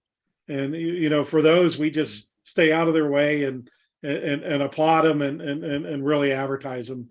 Then we have bad, and I categorize bad in two ways. Bad can be the mammoth nonprofits that sometimes overly focus on the cult of their nonprofit, or fundraising and focus too much of their efforts raising that next dollar versus providing service deliverables. I can't really do a whole lot about that. And then bad is there's a lot of people who start nonprofits for the right reasons. They just don't have the business sense or the leadership to ever be successful with your donor dollars or your volunteer hours. So sometimes we can help those folks, and sometimes we can't. Sometimes they're lost causes. And then there's go ahead, Kevin. No, I was gonna, and I apologize for interrupting. But what happens is these kitchen tabletop charities, they always come from love, right? Or love or guilt or whatever it is, and then it becomes a nice little charity, but then it has to become a business, and in order to become that good business, it has to be somewhat of a racket. It's when they go from the kitchen tabletop right to the racket that we have to say this is not going to work. We're very I wouldn't say Vetlanta is loose and fast with this, but we can tell, you can tell talking to somebody for 2 minutes whether they got their act together with 501c3, because everybody that deals with Vetlanta is looking for something. They're either looking for an opportunity to help people, which we can provide. They're looking for help finding a job, finding healthcare, finding education resources, whatever it is, or they're looking for money. Okay, because they're always looking for a certain amount of development funds, right? That's just that's the nature of it. You can't really hook on to these things. Friends of mine over the years have asked, I really want to start one of these things.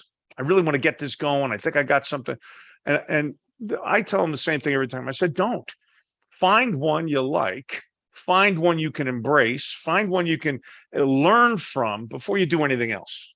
All right. We all carry something that compels us to act and do. But if we can learn first and aim, right, then we'll be much better served. I do want to, we only have so much time. This is shocking. Hello, Todd. It's good to see you. It's shocking. We're almost halfway through, and I haven't even begun to tell you what I think about anything. All right. So, hey, Kevin, let me talk about the ugly real quick. Okay. Then I'll hand it over, and then we'll tell a war story about some of our uglies. So the uglies are the fraudsters, scammers, and schemers that are out there. And any of you that have been in the space, you know they're out there and they're prevalent. And unfortunately, a lot of them are veterans themselves. And what we decided to do when we formed Atlanta is to form this network. The first thing is we're not a nonprofit. We're just a chartered club, and we're chartered never to take any money or never to give any money. We're focused on collaboration, volunteerism, and we get all our support in kind. And one of the things we decided was to form this thing we called Atlanta in order to talk about the good, the bad, and the ugly, and keep everybody informed. Okay, Kevin, you can finish your thought. No, what I wanted to do is Colonel was kind enough to be on, and we have Brad who's signed on also. I just want to say hello to both. I'd like, if I can, and I want to put you on the spot, if each of you just, hi, this is me. This is what I'm doing here. And just introduce yourself real quick, if you don't mind. And before you do that, I want to tell you, you see this thing over my shoulder? That's my little side hustle. Vets Talk. It's free. It doesn't cost anybody anything. You just really sign up, and then we put you on a Zoom call, which then goes to Spotify and Zoom and all that kind of stuff. It's not as professional as VBC. It's not even close. All it is, it's just not. But what it gives you an opportunity to get out there and you can tell a 5-minute story. You can tell us the story of your life. Doesn't really matter, because basically I introduce a person, let them talk. And that's it. That's it. There's really no heavy interview process. It's not as professional as VBC.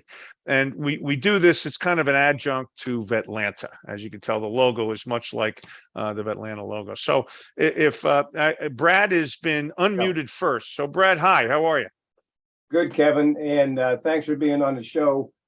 If you look down and you see Todd, our executive director now, he takes a few shots at the Marine Corps from now and then.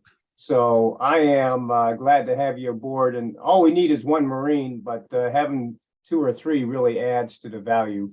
I'm Brad Washabaugh. I'm actually connected with the VBC. I'm on the board of directors. I'm from Pittsburgh. I'm living in Cary, North Carolina right now. I served for 29 years in the Marine Corps as an infantry officer.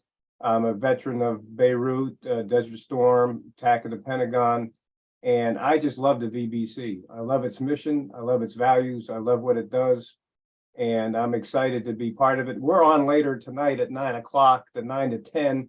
I'm going to have a good friend, Tom Hastings, on. He's going to talk about Operation Praying Mantis, which I think is a story that needs to be told. It was the attack, the operations we did against Iran in 1988. He took down an Iranian oil platform. He was the heliborne assault leader for that. So he has quite a story to tell. And I've invited another Marine, Joe Hicks, to be with us. He was with me and Task Force Grizzly during Desert Storm. We did the infiltration attack into Kuwait 2 days before the ground war started. And he was with 2nd Battalion, 7th Marines, the same unit that the movie Jarhead was made out of. So he can really offer some ground truth if he shows up about what really happened in 2nd Battalion, 7th Marines. But it's just a fantastic show. The Vetathon is important for us because it really brings a lot of subjects together and gets people on the show that may not be familiar with the VBC. And although I kid Todd and Sean quite a bit, they're masters of the trade. They bring people together. I mean, in a time where people are so far apart, for whatever reason you want to call it, this organization brings people together of all generations, of all backgrounds. And I just think it's a great thing. And I'm just so happy to be part of it. I appreciate that, Brad. 29 years, it's really hard to fathom. And you have all your hair. It's just shocking. If we can, Colonel Frampton. And he ran the Marine Corps Marathon a couple weekends ago. Well, that's disgusting. I know. I get tired just hearing that. Me too. I fell asleep when he was talking about the marathon. Yeah, exactly. Here, I'm going to ask you to unmute here. Because it really is. He was in the first Marine Corps marathon, Yeah. the very first one in the 70s. Unmute yourself, Okay. Brad. There you go. So I do have an Atlanta connection. My coach and friend, Jeff Galloway, is from Atlanta. He ran the Olympics in 1972, held the record for the 10-miler in the United States for so long. He is a Navy veteran and unfortunately has had 2 heart attacks due to Agent Orange. He served on a ship off the coast of Vietnam, but he's making a comeback. So yeah, I'm a runner and I enjoy running long distances. And my goal is to keep running until I'm 100, and then we'll see what happens after that. No, good for you. God bless you. Amazing. I mean that. I mean that. Colonel Frampton, can you unmute? Do you know how to do that? Yeah, there you go. It's pretty high tech there, Kev. I've heard that story of the drunk Santa Claus, and yeah, it brings back some memories. And Kevin, I'm thinking, didn't we discuss that about 2 months after it happened in some of our leader sleep classes?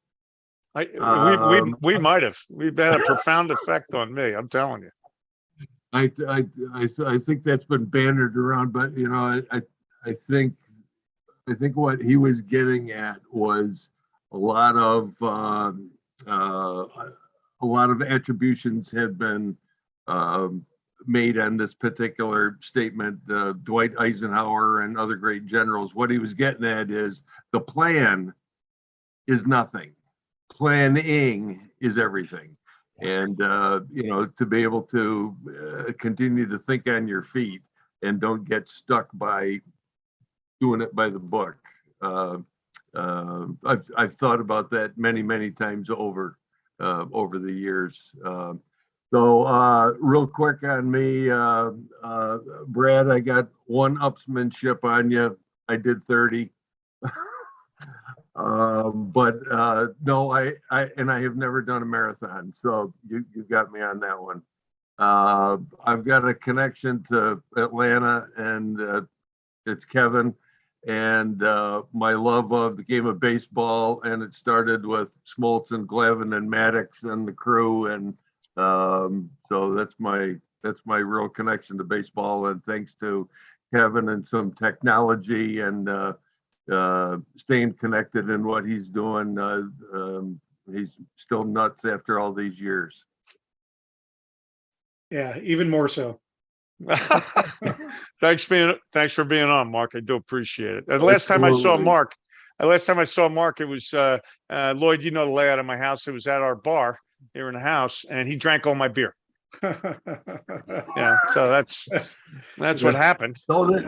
My youngest daughter, who ended up as a college softball All-American, we were in I think we're in Alpharetta at a big softball tournament somewhere in July. Yeah, that was a few years ago. So we may be coming back down that way to promote our invention this summer, Kev. Okay, well, I'll make sure I have enough beer. As long as they didn't drink the alcohol, you're okay. So Mark, Mark, I wanted to ask you, what did you do in the Marine Corps? What was your MOS, and where did you serve? Tanks and engineers, kind of crossed back over Desert Storm, and then a bunch of staff positions. And yes, I drank the water at Camp Lejeune a lot. And so once I made it up to the upper echelon, I got assigned some staff positions, and I was over for Operation Iraqi Freedom and Enduring Freedom, etc. And I was in command of a place called Camp Takatum, Camp PQ, for a 6-month stint, and that was right at the time of, you know, the dipping the purple fingers with the Iraqis, and being involved with the State Department folks, and fair and free elections and all that kind of thing. And that, with a lot of that talk the last couple of years, that still really resonates with me. Yeah, so that was my 30-year career in 30 seconds. Great. Hey, you were talking about baseball. Let's turn it over to football. I just got to do this. Remind everybody who won the Commander-in-Chief trophy this year. So shameless plug. So, Yeah, well, we're all accused of shameless plugs. I mean, let's face it, we've been name dropping and throwing it around all over. I went to the Navy Temple game 2 weeks ago. I try to hit one Navy game a year. I don't remember too much after the third quarter, but they did win in overtime. Good old Navy. They played Temple. If you know anything about Temple, man, those guys just, they throw it all out on the field because they're always punching out of their weight class. But they were evenly matched. It was a really good game. I just love going there. There. About 5 years ago, the UPS recognized my veteran service, and they gave me an opportunity to attend an Army Navy football game. And so actually they gave me a choice. They said you can attend the Army Navy game, you and your +1, or go to the last NASCAR race of the season. So I came home and I told my late wife, Suzanne, said, we're going to we had this opportunity to go to the Army Navy game, but it's not Air Force, so we're going to the NASCAR race. And she's like, no, we're not. we're going to the Army Navy game. And I knew happy life and happy wife, happy life. And I relanded and we went to the Army Navy game, and she was decked out in her Army colors because, of our oldest son was in the Army, 82nd Airborne. Both of our dads were in the Army. And I got to say, though, that was tremendous. So it was one, UPS treated us great. And then it was just the customs and traditions, and both teams were lousy. But I think that's the year Army lost their 14th in a row. Wow, what a spectacle. And it was completely amazing. It was so cold. We took those hand warmers and we put it all over our body because it was in Baltimore that year. And I think it was 15 degrees and raining. It was just a couple of years, maybe a year or two after that, UPS hosted a bunch of us. I was already retired at that point. I don't know how I weaseled myself into that invite list, but I went to the Army Navy game with my wife in Philadelphia. And of course, it's sleeting sideways and it's just nasty out. But Woody Williams, the late Woody Williams, the Marine Corps Medal of Honor winner, he was kind of a UPS guest too. So he was doing the picture thing, and it was neat having him there. It wasn't that long ago, and he had full faculties. But we get the picture. You got to get the obligatory picture with the Medal of Honor winner. And Woody was not a very big guy. He may have been 5'5" tops. My wife is a little bit shorter than him. So we he's in the middle. My wife and I are flanking him. We get the picture taken. And my wife says, she goes, he had his hand on my ass, don't you? Well, what am I supposed to say to him? He's 165 years old. He's a Medal of Honor winner. He might kill me. And she said, nah, it's not the first Marine that's done that. I'm not worried about it. Yeah, it's a Marine. Let me tell you some good Woody stories. So we had the pleasure that Woody was our keynote speaker, our very first virtual summit that we did when we had to go virtual because of COVID. And when I introduced Woody, I just mentioned they had just named a ship for him, and I said, "Hey, they named this ship after a Woody," and he jumped in there. He was like, "Look, First Sergeant, I'm still alive. They didn't name anything after me. They named them for me." He said that. Yeah. How great. And then, so that night, we had our veteran affairs manager, our retired veteran affairs manager, that was living in Louisville. He drove to West Virginia as part of Woody's board, and he wanted to set up the Zoom for him. And his name's Pat O'Leary. And so he set up the technology. And then he goes, after they were done, so we wrapped up about 9 o'clock. And he goes, after they were done, they went out to dinner and Woody drove. And you got to think Woody was like 91, 92. He's got a brand new Cadillac in the mountains of West Virginia, and he only knew 2 speeds, full throttle and full brake. And Pat just like he goes, he scared the living bejesus out of me. And he goes, but he's got a Medal of Honor license plate, so he's never got a ticket. He gets pulled over all the time, and usually for pictures and an autograph. And then he goes, when he got there, of course, he's never paid for a meal in his hometown in the last 60 years. So yeah, just one of, we've 9 years of doing this. We've built some tremendous memories, and that, yeah, there you go. Yeah. What a prince of a man. Yeah, Prince of a man, exactly. And I when I share this, he was on our program several months before he passed away. One question that we asked him early on was like, tell us about the day on Iwo Jima when you did the heroic action that led to the Medal of Honor. And he said, I don't remember a thing about the whole day, not one thing about the day. And that he remembered World War II very well every other day, but that day is a black hole. And that was such a dramatic example of traumatic amnesia that turns out to be quite common. But he had it just for one day. Yeah, fascinating. One of the things people always ask him is, did he see the flag being raised? And his answer was like, I was pretty busy. I was pretty busy, which I think was great. We also had a Medal of Honor recipient, David Bellavia. At the time, he was the only living Medal of Honor recipient from Iraq. So he came down as keynote speaker at one of our summits, and wow, what a gentleman! What an amazing guy. He spent the full day with us, and we went out on a Black Hawk ride as part of a civic leader flight. He came and did Supply Chain Now Radio, a podcast. He did the Atlanta Summit, and then the next day we all went out to dinner, the board and him, and it was just tremendous. And one of the things, he travels with his real Medal of Honor, and it's dirty. It's dirty because he keeps handing it to everybody. I remember he handed it to me. I was like, whoa. Yeah. I was really intimidated by it, but wow, what a spectacular guy, well-spoken, smart, and really, really smart. And I just read his book, House to House. Wow, what a just hardcore look at combat, and his story, and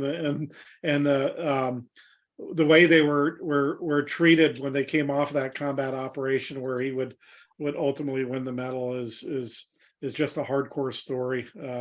So if you, Todd, if you guys ever get a chance to have him on the show, I highly recommend him. I'm putting the link to the book here in the chat. Yeah, I think this is the book. Kevin, who's been some of your favorite hosts? Yes. For us, it's funny. We always try to get a rock star for Vetlanta. We've had the governor speak, and he did a wonderful job. But you usually found it's a person that we try to get vignettes of 2 or 3 minutes, not rock stars, but people that just want to tell an anecdote about why they're there, or some act that has changed their life that can motivate people. Those have been some of the best, because they're usually very spontaneous. They're not well rehearsed. They're not professional speakers by any stretch, but man, they get up there and just absolutely light it up. Now, we're down in Atlanta, and the demographics of the area speak to itself. There's a lot of old preacher, Bible thumping speech making from normal people that go out there, and they just light it up. I remember that one gentleman is a friend of ours. His name's Jared Turner. He's coming out with a book here very soon, and he spoke after the governor at our event, and he had people hooting and hollering, screaming and clapping, where the governor's just. But this guy, Jared Turner just lit the whole thing up. I think it's the people that you don't set high expectations, that try to exceed them. I think that's what that have been some of our best speakers. That's just my opinion. I remember early on, we had Sergeant Major of the Army, Ray Chandler, decide to come to one of our summits, and he was coming just to attend. And we let him speak, but I remember I was pumping gas late, coming back from a long day at UPS and kind of stressed out and trying to put the summit together. And I get this call, and it's like, "Hi, Lloyd, this is Ray." I'm like, Ray. At the time, I didn't know any Rays. And I'm like, Ray freaking who? It was like Sergeant Major of the Army, Ray. Yeah. I was like, wow, holy cow. And he saw great value. So yeah, we've had some pretty cool moments. Go ahead, Kevin. I got this one. I forget the gentleman's name, but he was a Vietnam POW for almost 7 years. Waddy Waddell. Waddy Waddell. What a great personality, a really good speaker. And he spoke to some small events we had. And then we had the big event at the UPS headquarters. And we had all the high mucky mucks there. We had an open bar. It was one of, UPS said, like other companies, UPS, KPMG, they said, listen, we're going to have something like this.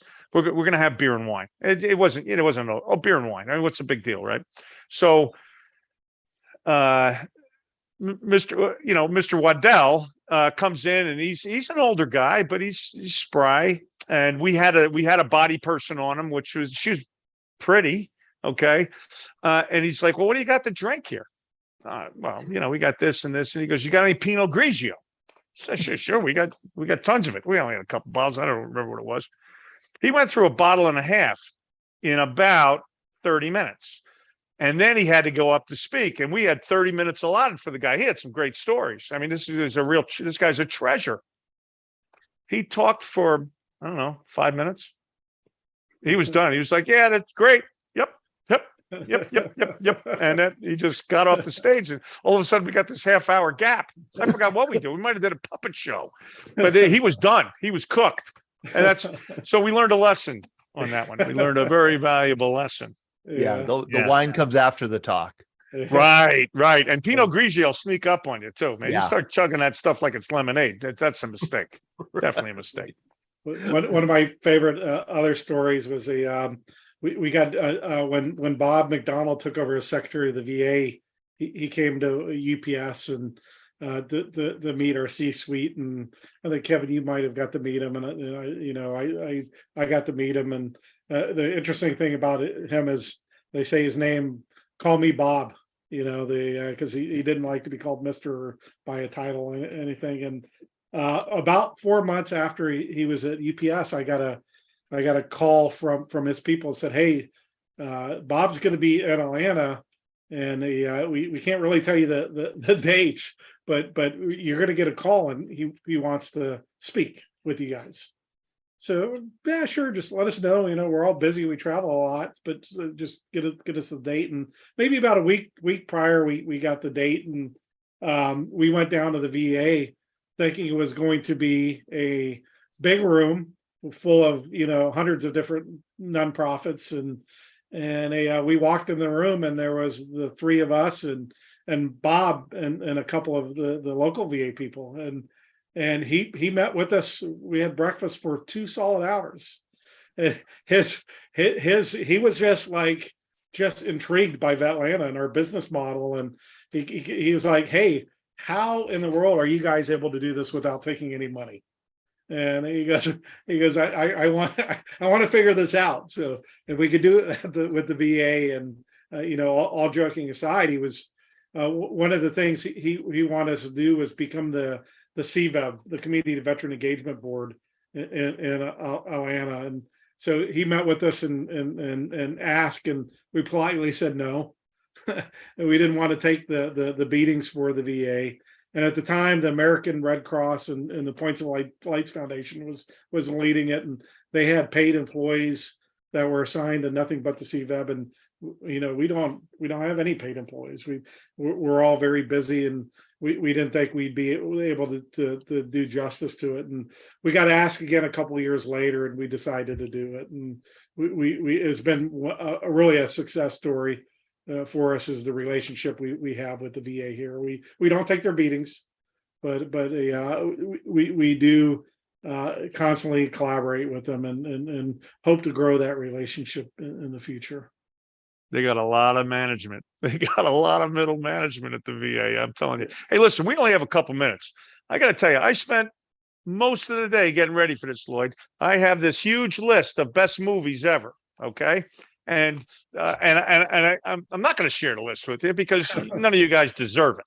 All right. I will say that 1957, the year of my birth. All right. I'm much younger than you guys. You look a lot older than that. Yeah, Gesundheit. All right. So in 1957, it might be the best year for military movies. And I'm going to mention two.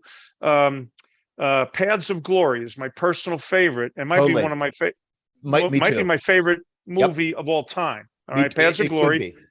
Stanley Kubrick, Kirk Douglas. Douglas produced it also. It's an amazing film. And Todd, I don't know if you knew this, but the girl that sings the German song at the very end, she married Kubrick after the movie. Oh, I didn't know that. Oh, yeah, that's a pretty cool story. And then the other movie was a movie in 57 that won the Academy Award, was Bridge on the River Kwai. We all know that. Right. Right. Okay. But there are other movies. Robert Mitchum's in a couple. There's a Marine Corps movie and a lot of good stuff. So I'm not going to torture you about that. I got to mention mine. So because nobody cares. Mine was not a new one. It's actually older than the ones you mentioned. 1941, Gary Cooper, Sergeant York. Mm-hmm. So if you haven't seen that movie, it's pretty spectacular. It is.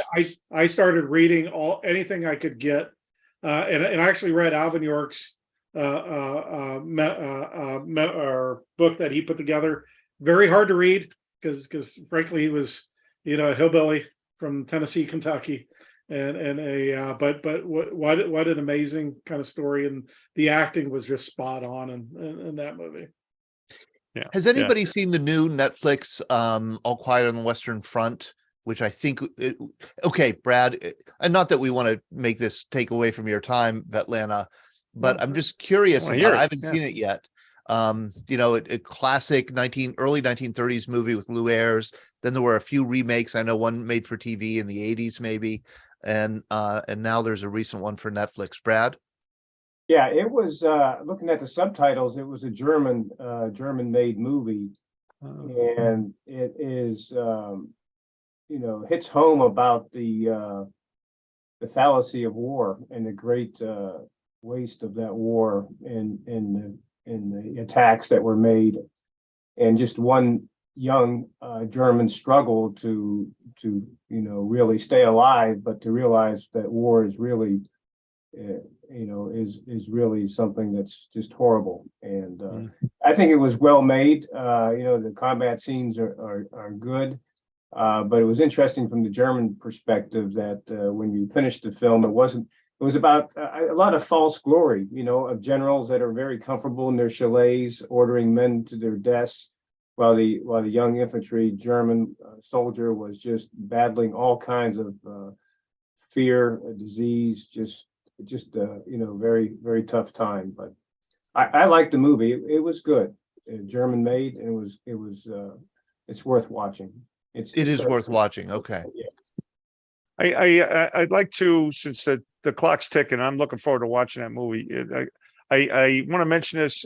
I don't know if my favorite gift book is a book that Todd sent to me. He sent me a couple copies. Todd, this is a great book about the people and the times, not just the subject, but as narrative nonfiction, it's outstanding. I'm going to keep begging you for books, and I'm going to keep giving them away to people.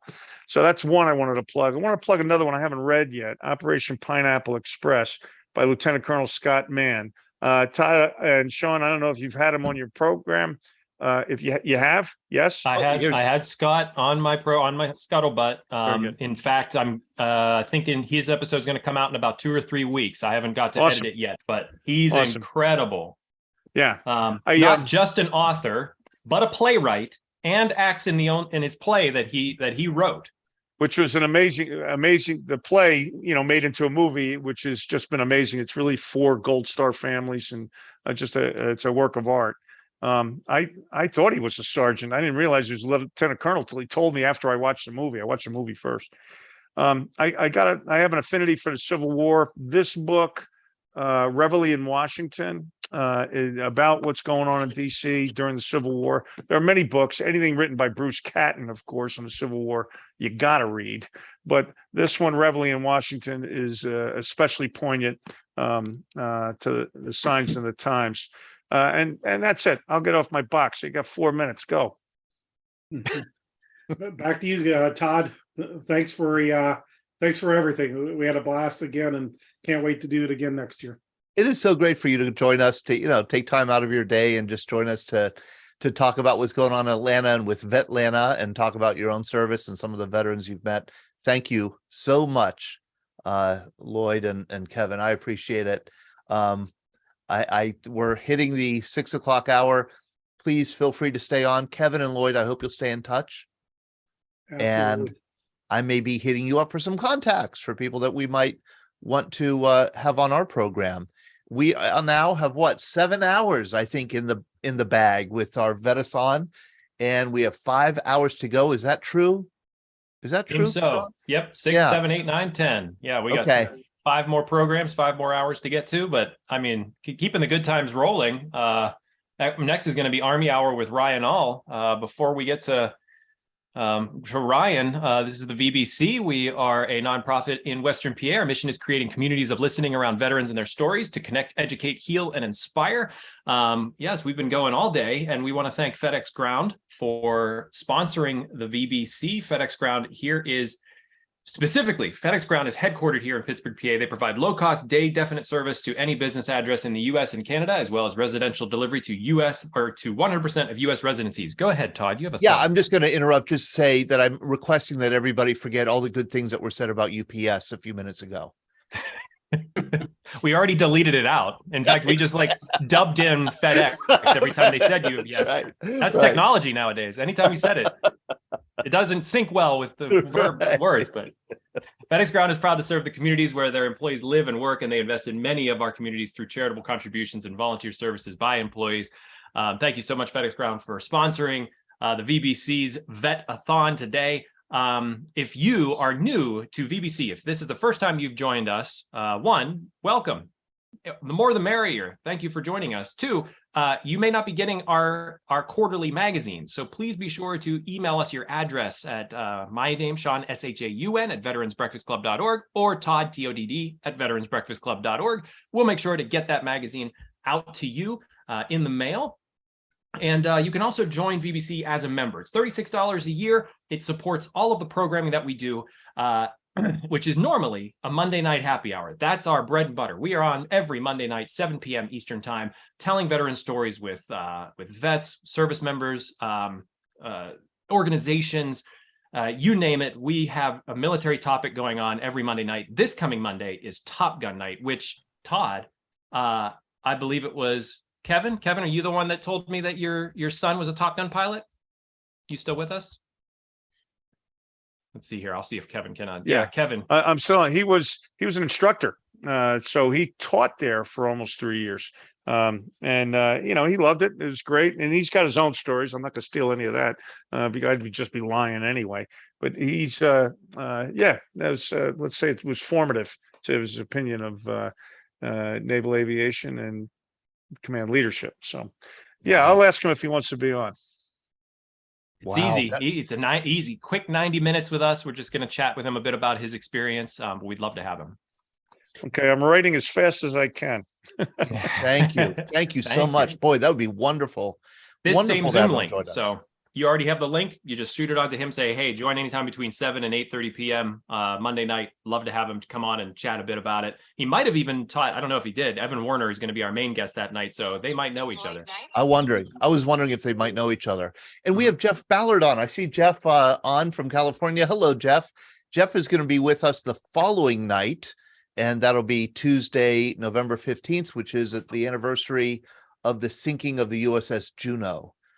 Jeff is an expert on the naval battle of Guadalcanal and on the Sullivan brothers. And late breaking news, Kelly Sullivan is going to be joining us on Tuesday night.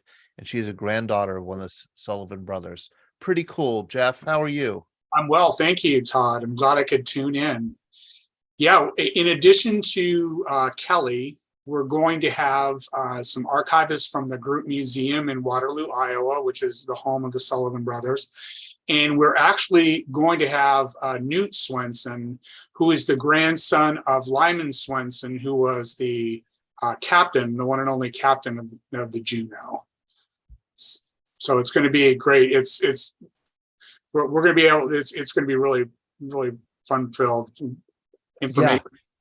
Yeah, we're going to cover this really important episode. I mean, out of the millions who died in World War II, these were only 5, but they were 5 brothers, and they certainly changed how the military treats siblings serving together. And it's a very, very sad story. But whenever I read about the Sullivan brothers or hear about them, I'm stunned how the strength of the family. Yeah. Genevieve, the sister who joined the Waves, the parents who campaigned for war bonds, even though they had lost 5 sons. I mean, you could imagine them being bitter and angry, and I'm sure there were some of that, but it's an inspiring story.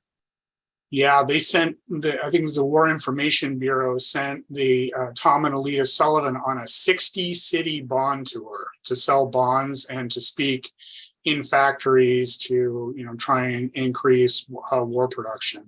So, wow. And you may not know this, but there was actually, I think, excluding the Sullivans, there was 8 pairs of brothers who were on the crew of the Juneau. There was 4 brothers, the Rogers brothers from Bridgewater, Connecticut, who actually agreed to split up. But 2 of them, Lewis and Patrick, actually perished at the same time. Wow. And before we go to Ryan Ahl, who I refer to on our Vetathon page as our favorite Army captain. How about that, Ryan? Still captain, unfortunately, but that's okay, I'm happy to be your favorite Army captain. Yeah, I prefer to be your favorite Army major, but that'll come. Yeah. Patience, my son. And I see Scott Masters on. Scott just shared this wonderful photo. We just had Jim, and Scott, what is Jim's last name? Oh, he might need to be unmuted. Yeah. There we go. There we go. His name, last name is Park, so he's Jim Park. Jim Park, and he was on. If people want to go back, I think Sean, we're going to want to kind of take that part of him being on. 15 or 20 minutes, telling his story of landing on D-Day, on Juneau Beach, on his he entered the Canadian Army at age 15, 6 days before his 16th birthday, served all through the war. What a delightful person, Scott. I cannot tell you how fun it was and moving it was to have him. Yeah, he's fantastic. His memory is amazing. He loves talking. He was in such a good mood being at the school today with the students. He was clearly exhilarated. Yeah. Exhilarated by, he's 98 years old. He has all this unbelievable experience, and you have young people who are willing and able to sit and learn from it. It just must be, life affirming for him. Yeah, absolutely terrific. Great day all around. Great picture. Can I share this picture? Absolutely. And I just sent you another one of the students with the vets, which is a great one too. Great. Very good. And you had a 105-year-old veteran with you today. Yeah, Lauren Weiner. I've known him for a really long time, and it was great to see him. He brought his whole family, and it was a nice day, a nice reunion. 101-year-old George Marco as well. So it was a fantastic opportunity for the students. Thank you, Mr. Masters. Oh, how terrific. I'm going to throw it to Sean now, and you can give Ryan a proper introduction. I'd like to, but I always seem to mess that up. So Ryan, I'll here for Army Hour. We didn't quite know what to theme this hour, but we thought Army Hour was the best way. Ryan, welcome to Vetathon. Always a pleasure to see you. Always a pleasure to be here. I liked the fact that it said HUA, Army Hour, instead of, and then the Marine Corps was URA, which was great because, the Marine Corps birthday was just yesterday. Mm-hmm. So I felt obligated to sing you guys a song. First to fight for the right and to build the nation's might, and the army goes rolling along. Welcome to the Army Hour. That's a little excerpt from the Army song, which, bit of trivia here, the Army service was one of the last to adopt an official song. I didn't know that, but I found that on my research this week. I don't know if it's true. I didn't verify it at like the Smithsonian, but I found it on the internet. So we're going to pretend like that's correct. I think that sounds good. My name's Ryan All. I am an Army veteran. I have served in the Army since 2002. I enlisted shortly after 9/11. I served for about 11 years as a infantry soldier, enlisted. I was an E6 staff sergeant when I came back, and then I went through ROTC and became a commissioned officer in the Pennsylvania Army National Guard and did logistics for a while. And then just a few years ago, I switched over to the Army Reserves, and I do training for Army units now. On the civilian side, I work for the Vet Center. I want to tell all of you guys Happy Veterans Day. I really mean it. It's awesome. The Vet Center, I want to give a quick plug in for. If any of you guys are knowing anybody, a veteran who is having a tough time, which sometimes veterans do on a day like this, the Vet Center is a place they can go. We're all VA employees there. We provide counseling free of charge and confidentially. And you don't have to be enrolled in VA healthcare to come there. Vet centers are primarily staffed by veterans themselves. We can be reached 24 hours a day. We can do, appointments over the phone or virtually or in person, and there are over 300 vet centers across the country. So if you do happen to know any veterans who are in need of speaking with somebody, you can contact us. And Todd and Sean both have my contact information. And as I said, it is free and it is confidential. So that's a little bit about me, about what I do. I've been working with the Veterans Breakfast Club for a few years. They're fantastic. I love this organization. But I also invited a friend to join me for the Army Hour. He's one of the smartest guys I know. He's a real history buff. His name is Sergeant First Class Dave Harkleroad. He is here with us today. I got a little bit of his bio. We deployed together a few times. He is a student of history. He's a real history buff. He was recently in Poland just last year. So we served together in the infantry, and then Dave has also switched over to the reserves, where he works with the 305th Military History Detachment. And in 2021, he was in Poland conducting oral history interviews with U.S. military and coalition partners. He was, recently promoted to Sergeant First Class. And I also thought what was very interesting, and part of the reason I wanted to have Dave on, not only to talk about his experiences in the Army, in Iraq and through his career, but also he is seeking a commission to join the Monuments Officer Training at the Smithsonian Institute, which is pretty cool. So it's the new modern day version of the Monuments Men to do that. So in addition to that, Dave has worked in the historical field for years. I'll let him talk a little bit about that, but he's worked at different sites, Bushy Run Battlefield, we're doing reenactments, being a guide at several different places. But I'll let Dave introduce himself. Dave, if you want to introduce yourself and tell us a little bit about yourself, and we'll start with an easy question, like why'd you join the Army? Yeah, well, I'd like to thank you, Ryan, for inviting me to be part of this meeting this evening among all of my fellow veterans here and everyone attending. This is my first time to be here, so it's a real honor to be invited to come and speak with everyone. As Ryan said, me and him have quite a bit of a history going back to our days of really joining the same infantry company with the Pennsylvania National Guard. I think I enlisted shortly before or after you did, Ryan. I think you were ahead of me. I enlisted in January of 2002. No, we're at the same time. I am February 2002. Yeah. So we were pretty close together, but I was part of the September 11th generation, like many of my peers.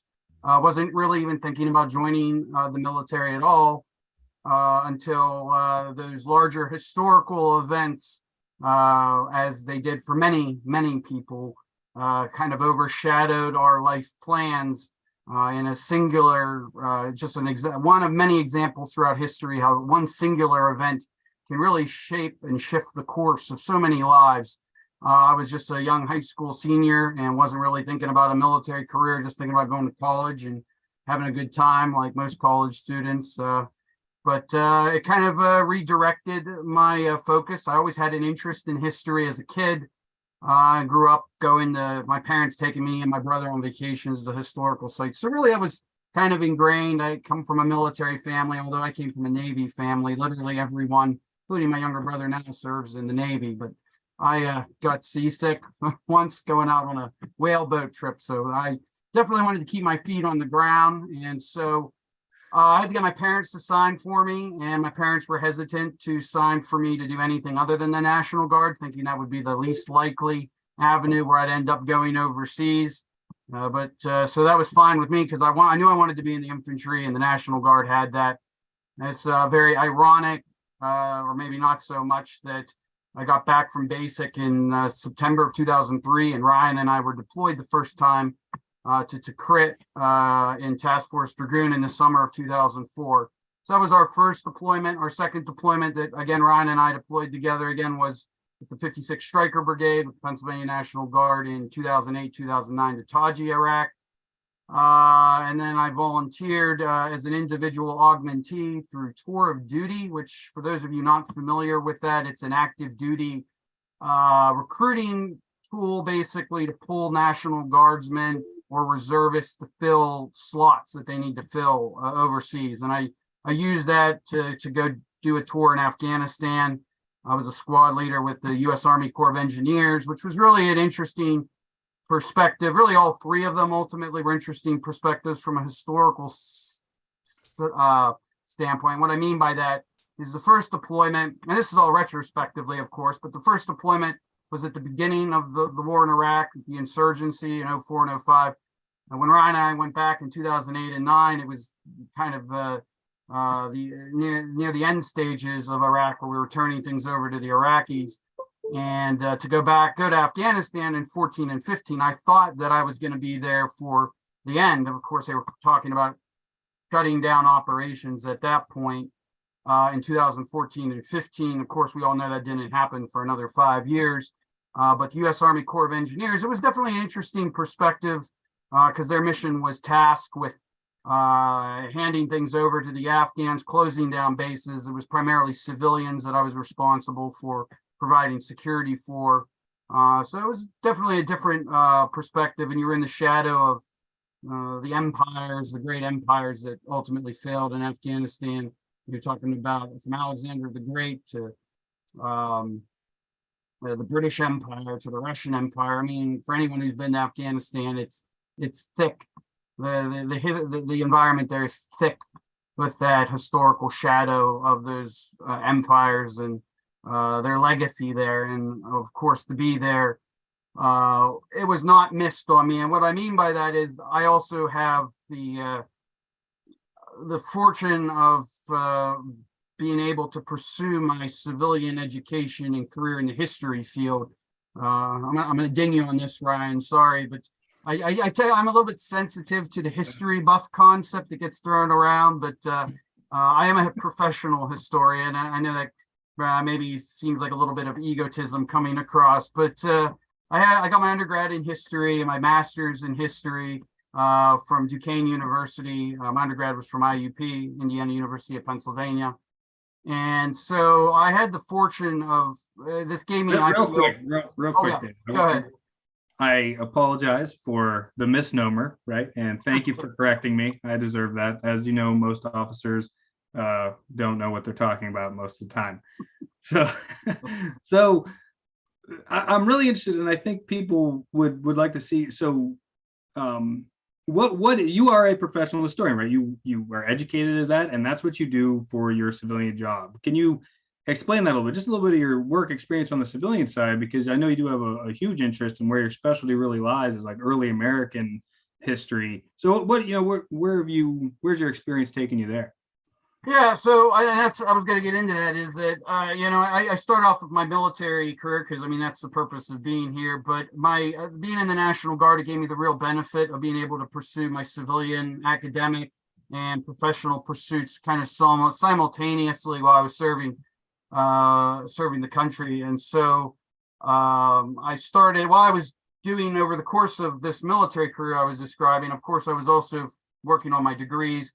I started out my history career at Bushy Run Battlefield State Historic Site, which is right here in southwestern Pennsylvania. It kind of gets overlooked, but what's really significant about it is an aftermath of the larger 7 Years' War, as Americans we like to call it, the French and Indian War. And it was an outcropping of that, and it was an example of basically where empires and goals of empires collide with tribal groups, tribal entities, tribal peoples, Native Americans, who have their own interests and their own goals, which sometimes will, it frequently is ignored by great empires, but at the risk of having much larger consequences for those empires in the form of this massive Indian uprising that took place here in southwestern Pennsylvania and further west.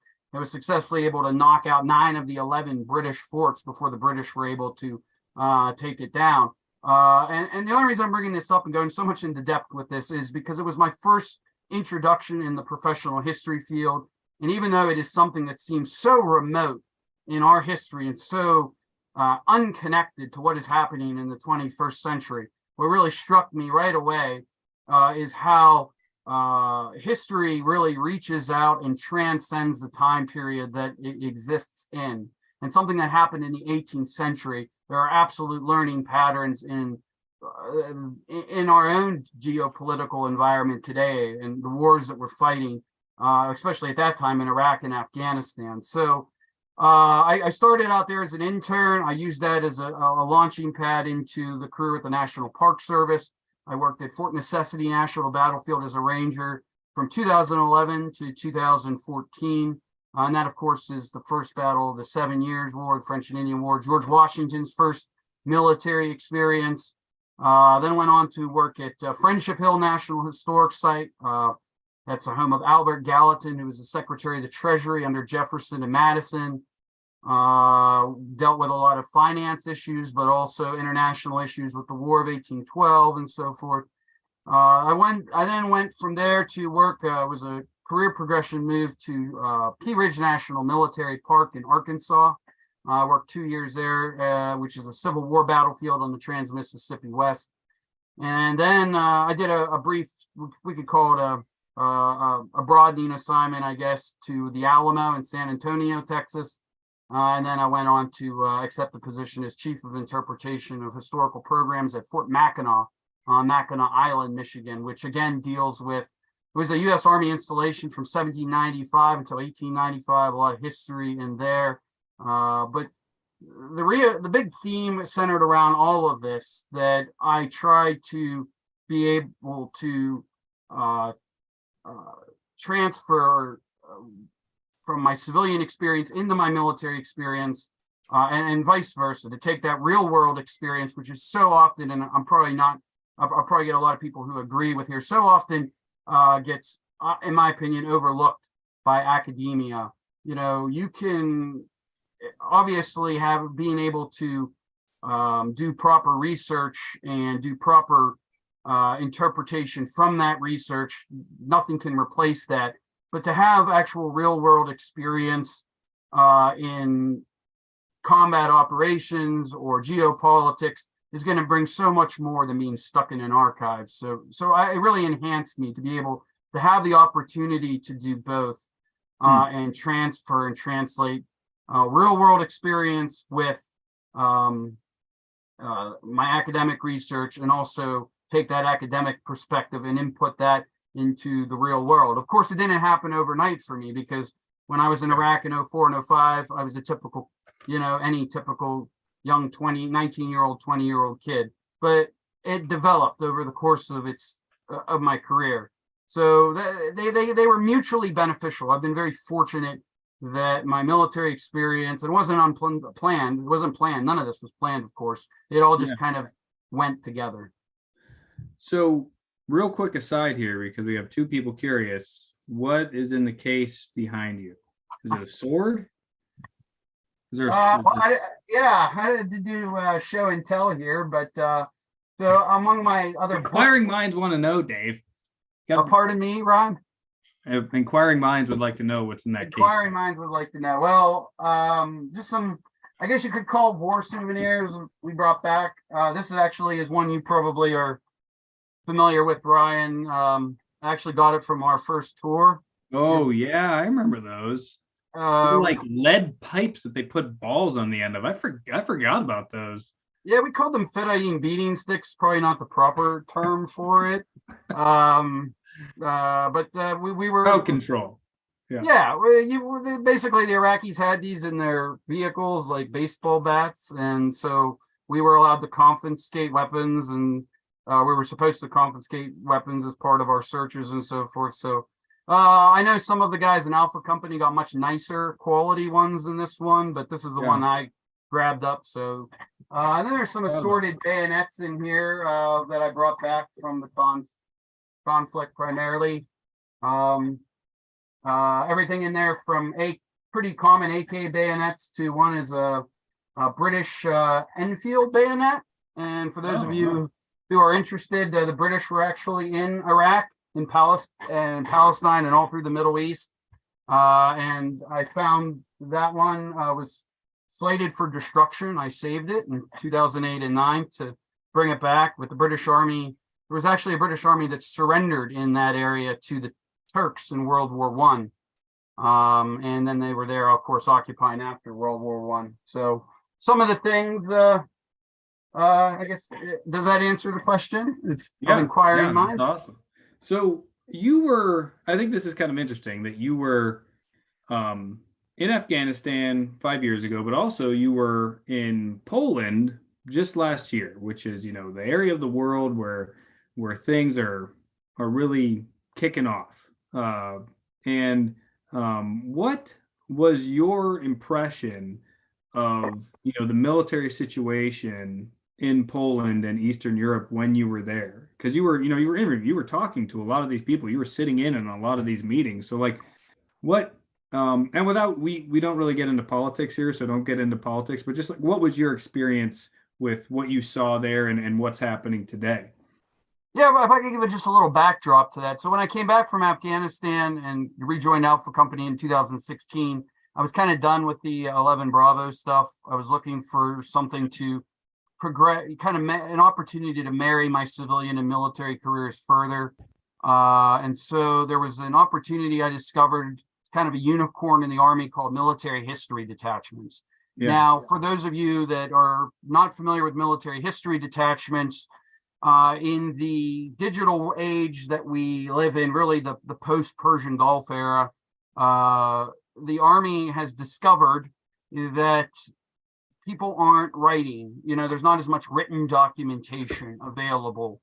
This really was discovered actually by, we can probably credit a lot, what has been explained to me, a lot of the generals that were looking to write their memoirs from the early stages of the War on Terror, discovered that the resources were not available for them because they had been destroyed. So the Army is trying to still rebuild military history detachments so that they will go out and interview the primary participants as the operations are going on to document these for the historical record. So and the generals can get the book deals. Exactly. So the generals will have resources that they can write their memoirs. You know, this is of course me speaking tongue in cheek, but basically this is my interpretation of why the catalyst behind the push for the resurgence of military history detachments. They used to have them before.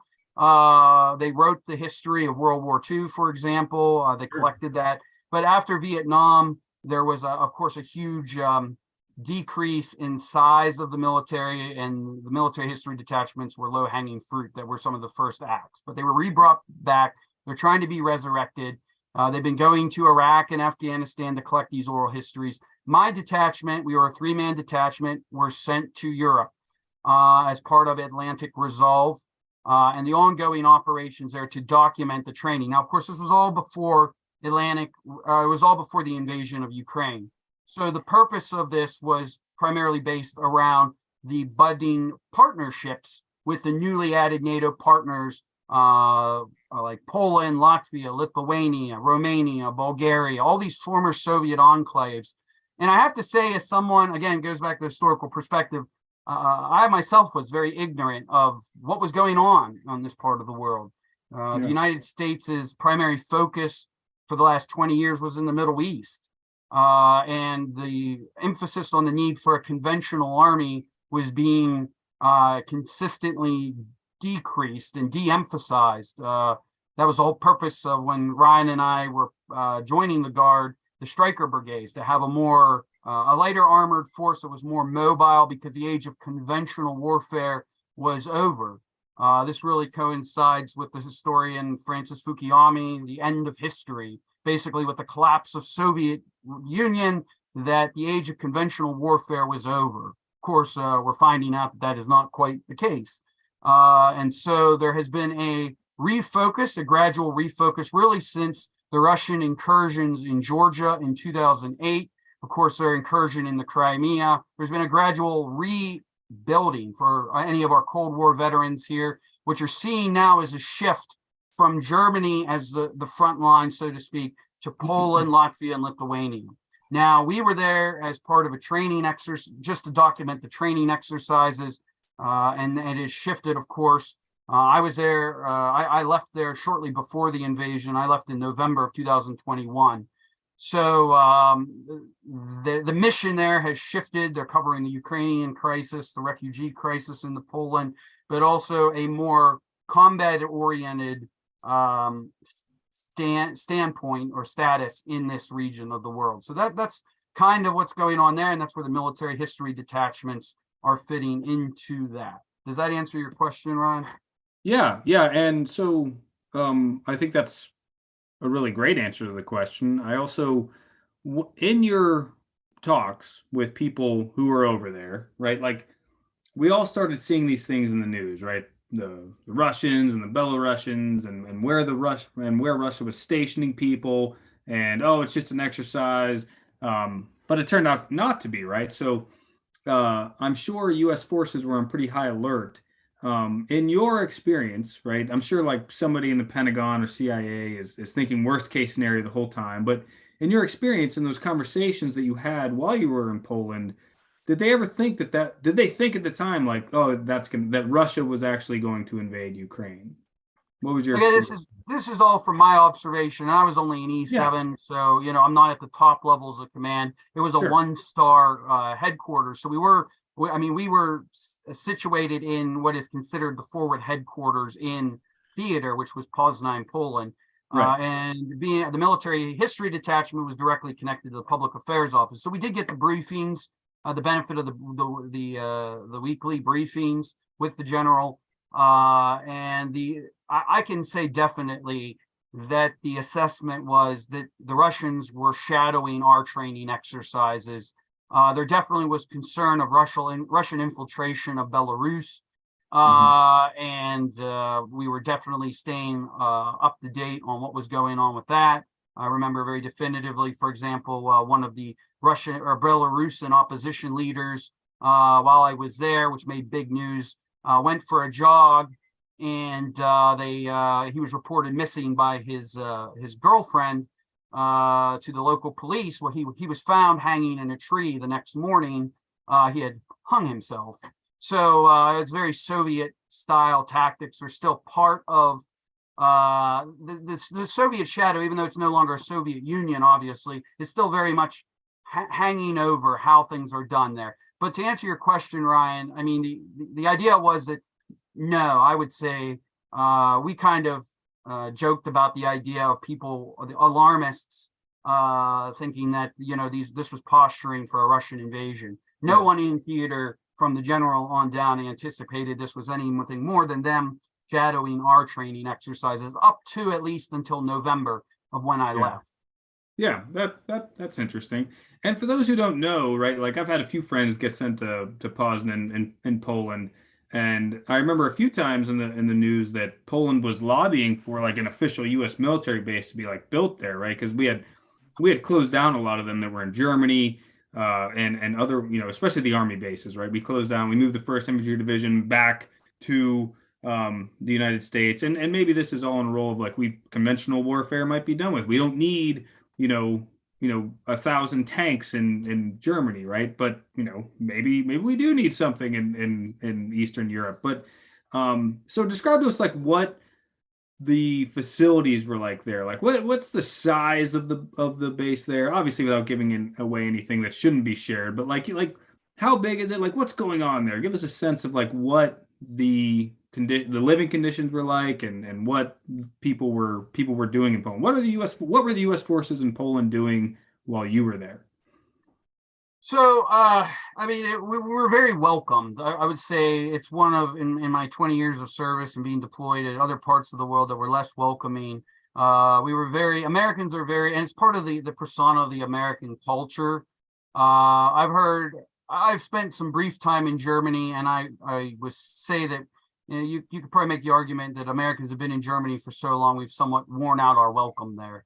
But the opposite is true in Poland. The Poles want us there. They're doing the best that they can, but the Polish economy, like a lot of recovering former Soviet states or occupied regions, are struggling. I considered good income in Poland is about $1,200 a month. That's considered middle class in Poland, $1,200 a month, the equivalent. So they're struggling. They're contributing a significant level of their GPA to the Polish economy to trying to support U.S. forces. They're running behind for sure, but they're trying to. The goal is they're building new installations, but they're behind that. We were staying on a base that dates to 1908, that was built by the Prussians under Kaiser Wilhelm, which was really interesting.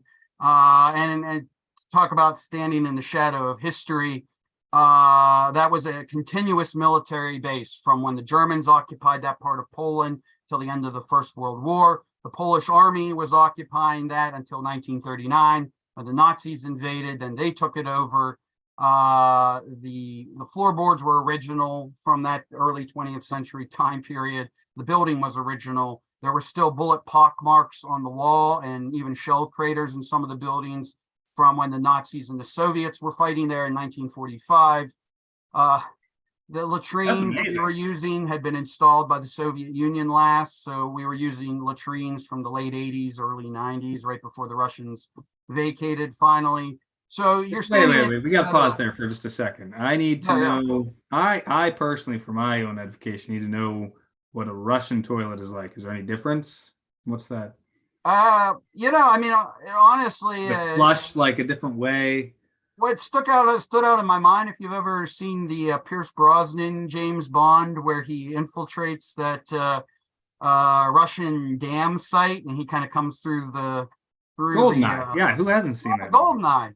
Yeah, that is exactly what the way they depict it in the film looks pretty similar in my mindset to what we were using. So I would say cheaper made. I know that's a cliche to say, but not as good a quality as like a typical like American toilet probably. Still better to step up than the Middle Eastern toilets that we are used to in Iraq and Afghanistan probably, but still not what you'd consider the same flush strength level, I guess. But it was not cast. It wasn't cast. I don't know get how much in depth I'm going to get on toilets here used by the Soviets. I needed to know. I don't think we could go the full 12 hours without some level of potty humor. But well, we got it. So we got it in there. So yeah, I mean, the Poles are doing their best to try to build, but everything's happening so quickly. I mean, they were literally knocking down walls while we were working there, which brought up some concern about asbestos and so forth. But it was definitely interesting to be working. I'm used to working in historical forts here in the United States. You're interpreting history, but not actually working in a historical as an active base still. That was interesting. Yeah, that's true. I mean, a lot of, America and the history of the world is a young country, right? So like when we go overseas, we can see things that are older than our country, which is pretty cool. Did you enjoy your time in Poland? Yeah. I mean, one of the biggest challenges I felt personally that we're being faced, and you're talking about, the environment there, is for commanders, I would say, leadership commanders and senior level NCOs adjusting themselves, that this is, not the Middle East, that you are working in an environment where the local national population really appreciates Americans being there, and that there should be a fostering or an encouraging of building up this rapport between the host nation and U.S. forces. But there seems to be in my opinion, there's difficulties in having Americans on lockdown there and having concertina wire around our base, and getting through that, after 20 years of war in the Middle East, that this is not the Middle East. I know that seems like a no-brainer, but that seems to be one of the biggest challenges. Also, that this is not Germany. And what I mean by that, in Germany, we've been there in Germany for so long, and because Germany was conquered at the end of the Second World War, everywhere there's a military base in Germany, that's American. That is American soil, basically, until we turn it back over to the Germans. So we have first say in however we want to change those bases. But we are there in Poland and other Baltic countries or the Balkans as guests. We're not there as, and so that was also a problem with having to understand we can't do whatever we want. We're here as guests. They want us here, but we also have to operate under their rules. But overall, I mean, it was great to be there. I don't want to call it a European vacation, but, it was, and this was, of course, before the invasion there. It's a great opportunity to experience the culture and the history of this part of the world.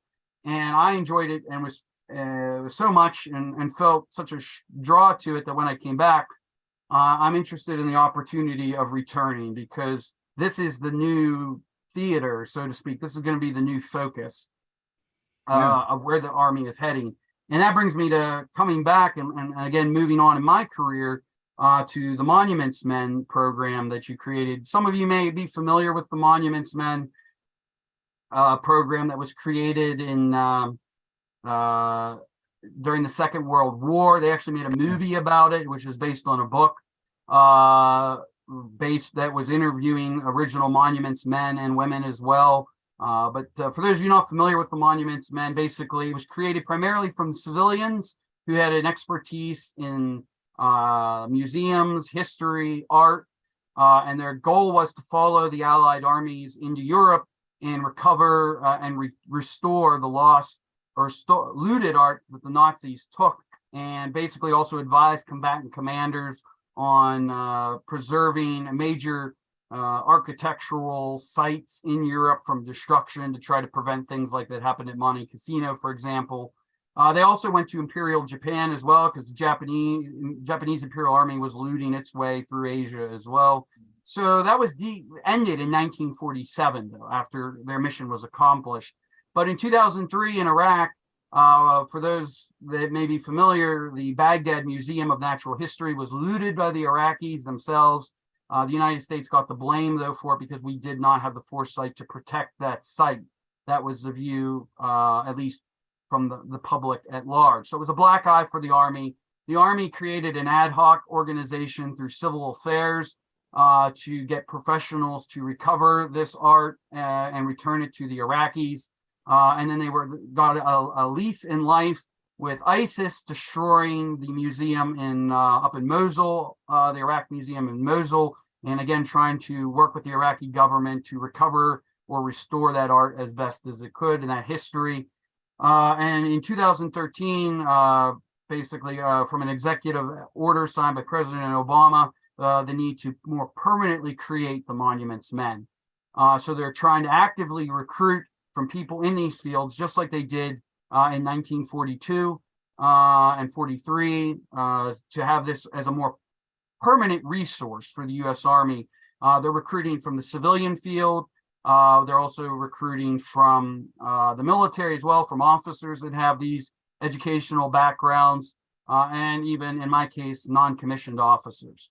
Real quick question. The new Monuments Men, the organization which you are in the process of joining, is this a military command, or is it a DoD civilian command? So this is through the military. It's through USACAPOC, which is U.S. Civil Affairs and Psychological Operations Command, but it's in coordination with the Smithsonian Institution. So I attended the first ever course. I was fortunate, one of 3 non-commissioned officers to attend the first ever course that they had at the Smithsonian that was hosted in Washington, D.C. And I graduated. It was an international course, so it's not just an American focus as well. There were members, representatives, and instructors, students and instructors from the United Kingdom, from France, from Austria, from Italy, and we were also interacting with people in Ukraine, professionals in Ukraine, just like we are doing now through Skype, discussing what is going on in the Russian theater, because the Russians are also looting Ukrainian cultural sites. They're a great example, case study, what they did in Georgia. After the area that they consolidated under their control, churches, Georgian churches that were destroyed during the fighting, the Russians are rebuilding. But what they're doing is they are destroying they're destroying what was left of the Georgian iconography, the religious iconography, and replacing it with Russian Orthodox iconography, Russian Orthodox Church iconography, in the justification that this was always cultural Russian regions. Right. That this was, and so this is why this is important. And the Army sees this as an important part of the U.S. Mission, future missions, to have this component, and that's why they're creating it. Do you still have to go at 6:45? Yeah, I'm probably gonna have to wrap this up in about 5 minutes. Unfortunately, I have dinner reservations. Yeah, I know you said you had to leave a little bit early, but so through this process, which sounds super interesting. Are you going to be, I know you mentioned you may be becoming a commissioned officer. Is that going to be a requirement for you to join this unit? Yeah, it is. It's a requirement. It's why it's through, you have to be an officer to be a part of this program, and it's a career opportunity for me. So it'll be a direct commission to captain. The boards just met this past captain. weekend. Yes. Oh, well, sir. Yeah, I get to jump over the lieutenant ranks. I think the purpose for that is because they want people in these positions to be able to have some authority, that they're going to be listened to. Because captain is the first officer rank where anyone actually thinks you have any idea of what you're talking about. So when you're a lieutenant, you're like, no. It is actually kind of a good self-defense mechanism. Like when I became a lieutenant, even though I had 13 years experience in the military, if something went wrong, I could just be like, oh, I'm a lieutenant. So you'll miss that fun, but welcome to the dark side. So I hope it works out for you. Yeah, it's certainly a strange series of events, I guess you could say, but it's been a fascinating journey. I'd like to take a moment just to open up to any questions if we can before I go. I do apologize. It was kind of a last minute thing with the dinner reservation, so. Not a problem. Let's see here. If anybody would like to raise their hand and had any questions, you're welcome to, or if you put it into the chat here. I don't see anything up. Jeff Witherell.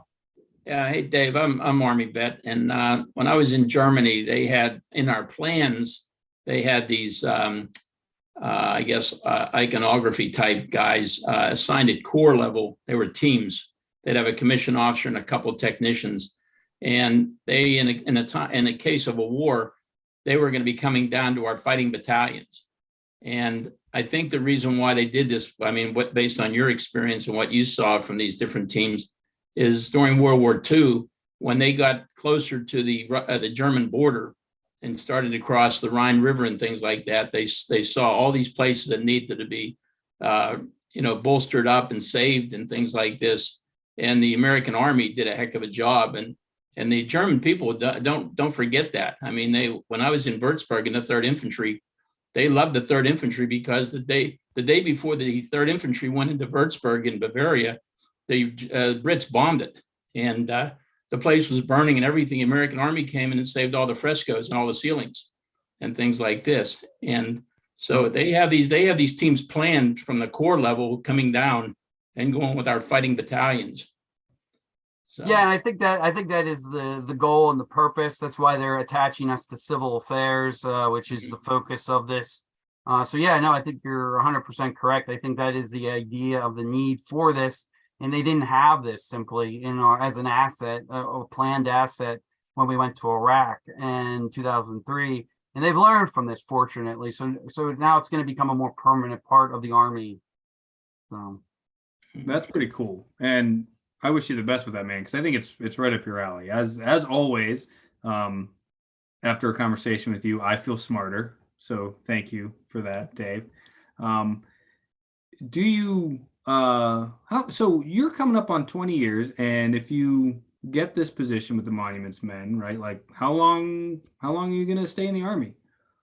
Yeah, I really haven't thought that through, honestly. I mean, this is such a fresh opportunity. I mean, the benefit of joining the Army so young is I just turned 38, so I still feel relatively in good shape and healthy and young. So, as long as I'm of service to my country, I plan to continue to serve in this capacity.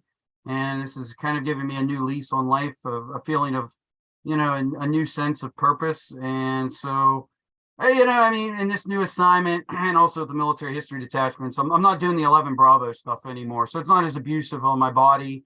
I can hack it a little better, I think, than if I was thinking about another 20 years in the infantry, for example. So, yeah, and that was definitely the plan of switching over to military history detachment. So I don't really have, as long as I find purpose and relevance in what I'm doing, I plan to continue to serve as long as my country has need for me. So.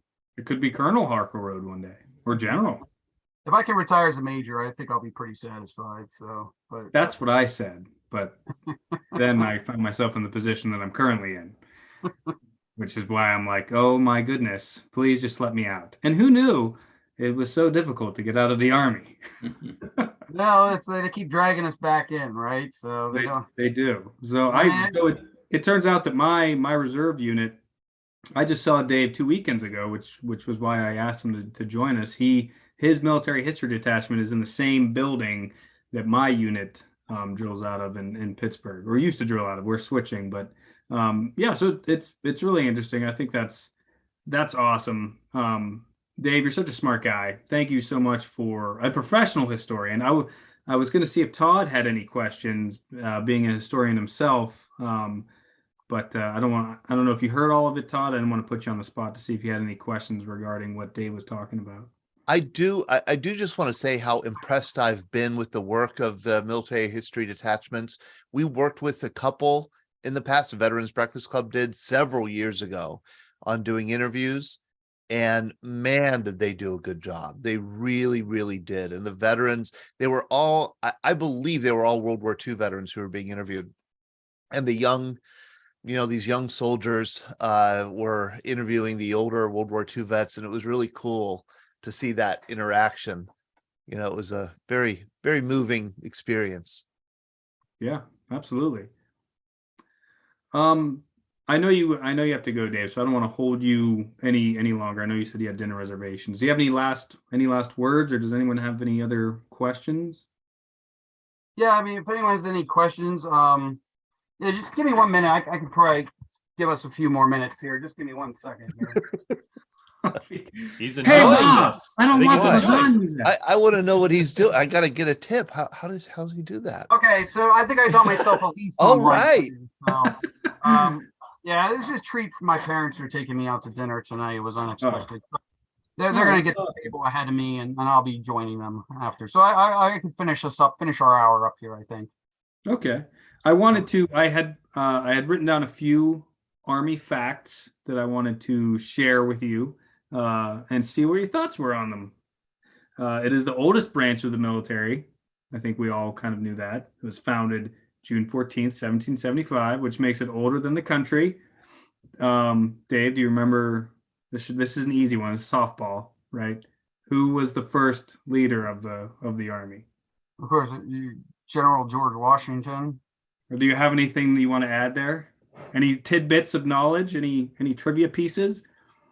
Well, I think sometimes it's one of the benefits of working at Fort Necessity National Battlefield is I got to see the young George Washington in action. Of course, he was fighting for the British then, but getting to work there when at a site where Washington's first combat experience was really at the level of a young platoon leader when he was 22 years old and basically kicked off an international conflict, and to see how those experiences of his in the 7 Years' War shaped him to really become the man that we're all familiar with in the Revolution. Sure. I remember giving a program one time on Washington there, and I had a member of the audience, an elderly gentleman, come up to me afterwards, and he said, "Well, he's like, I really enjoyed your program on Washington, but did you have to point out Washington's flaws?"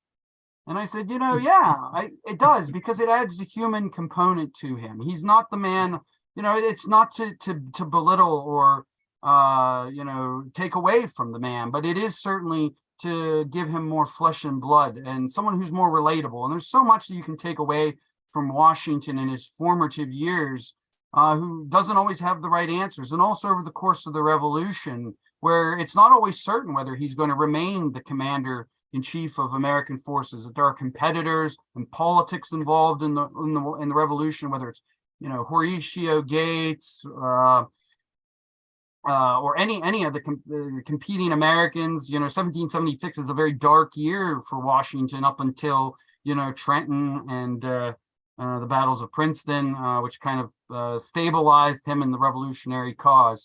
So, I think why everyone noticed, maybe I have a portrait of young Washington there in the background hallway. It's a real inspiration to me, Washington, in that more human connection. And also, of course, again, in the transatlantic environment, him serving within the shadow of the British Empire and my own, all of our service. We don't like to think of the United States as an empire. And it's certainly not an empire in the traditional literal sense of the British Empire or the Roman Empire, so forth. But the American, I think this is something that I really try to get through in my programs, is that for better or worse, the United States is an empire in its own right. I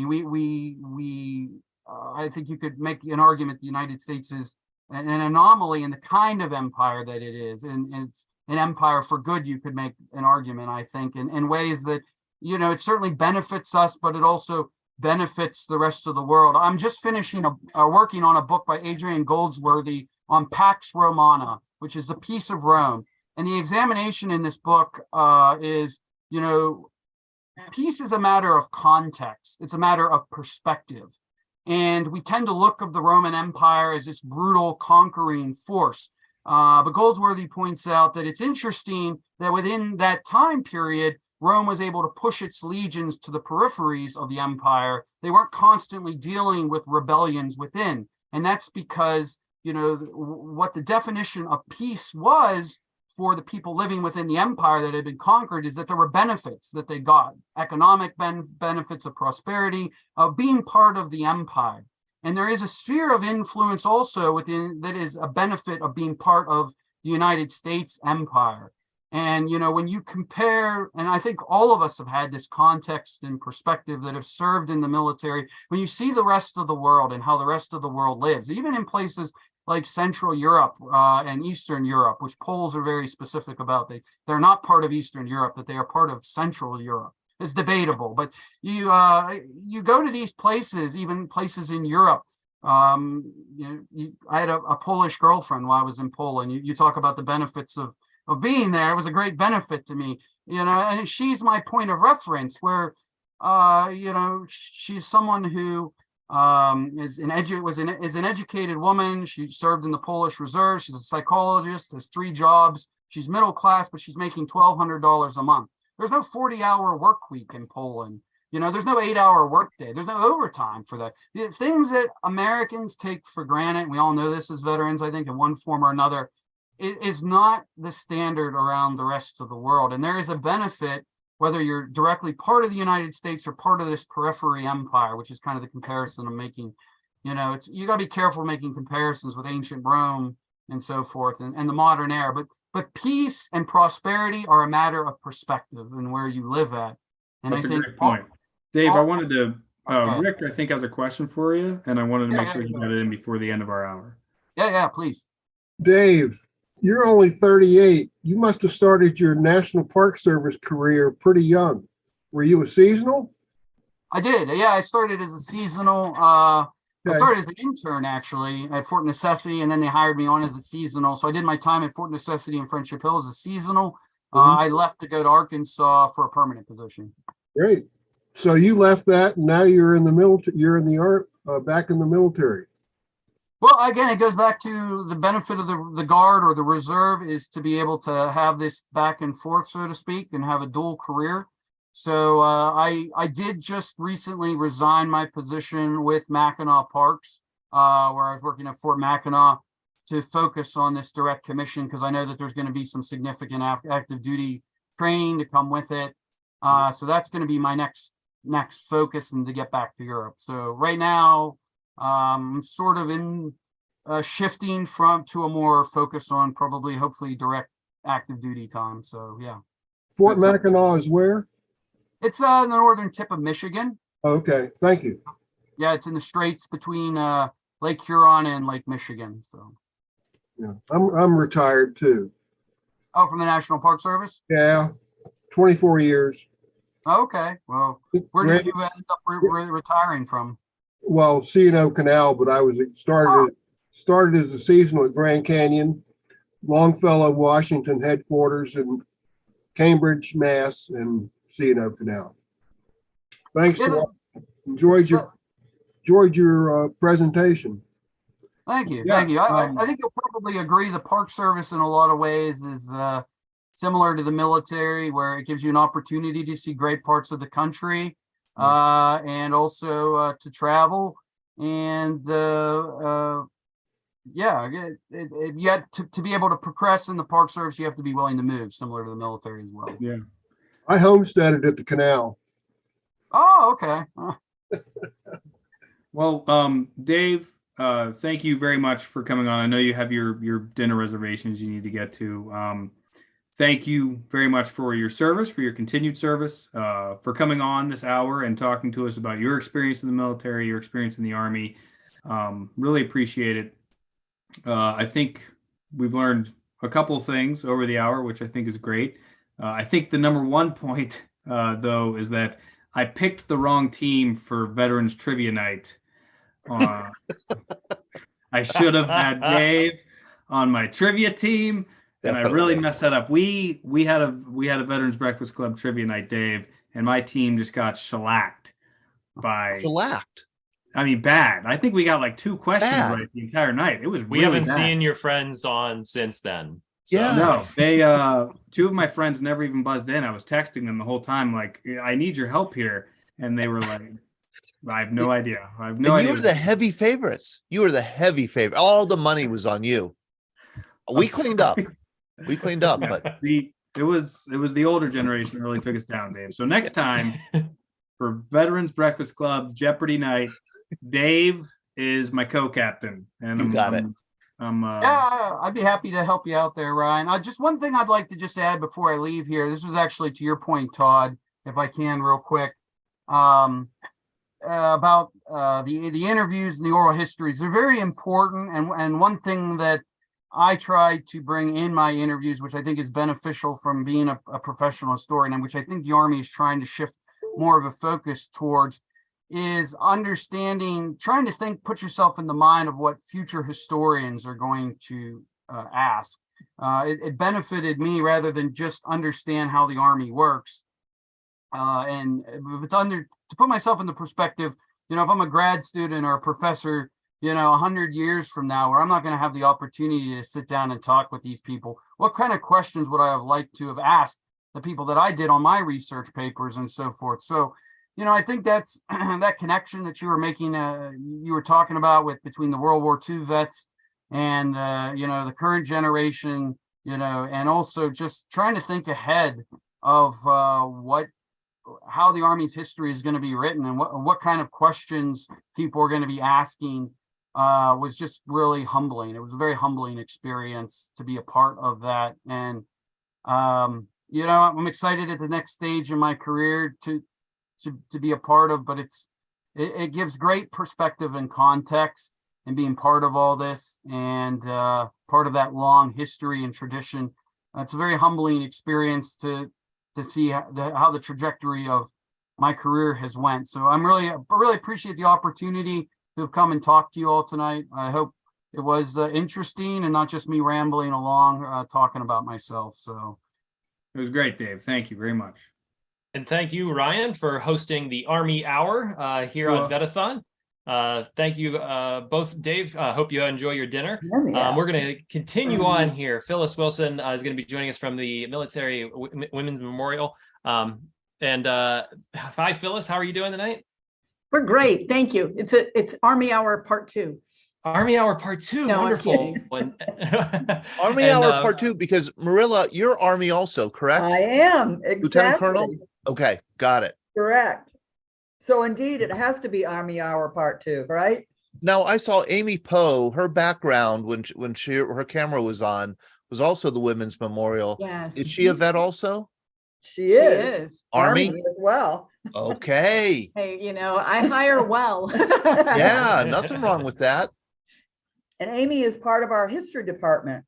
So she probably is sorry she just missed that amazing part about, and we also fit nicely where we originally were, National Park Service land, where we sit at the entrance to Arlington.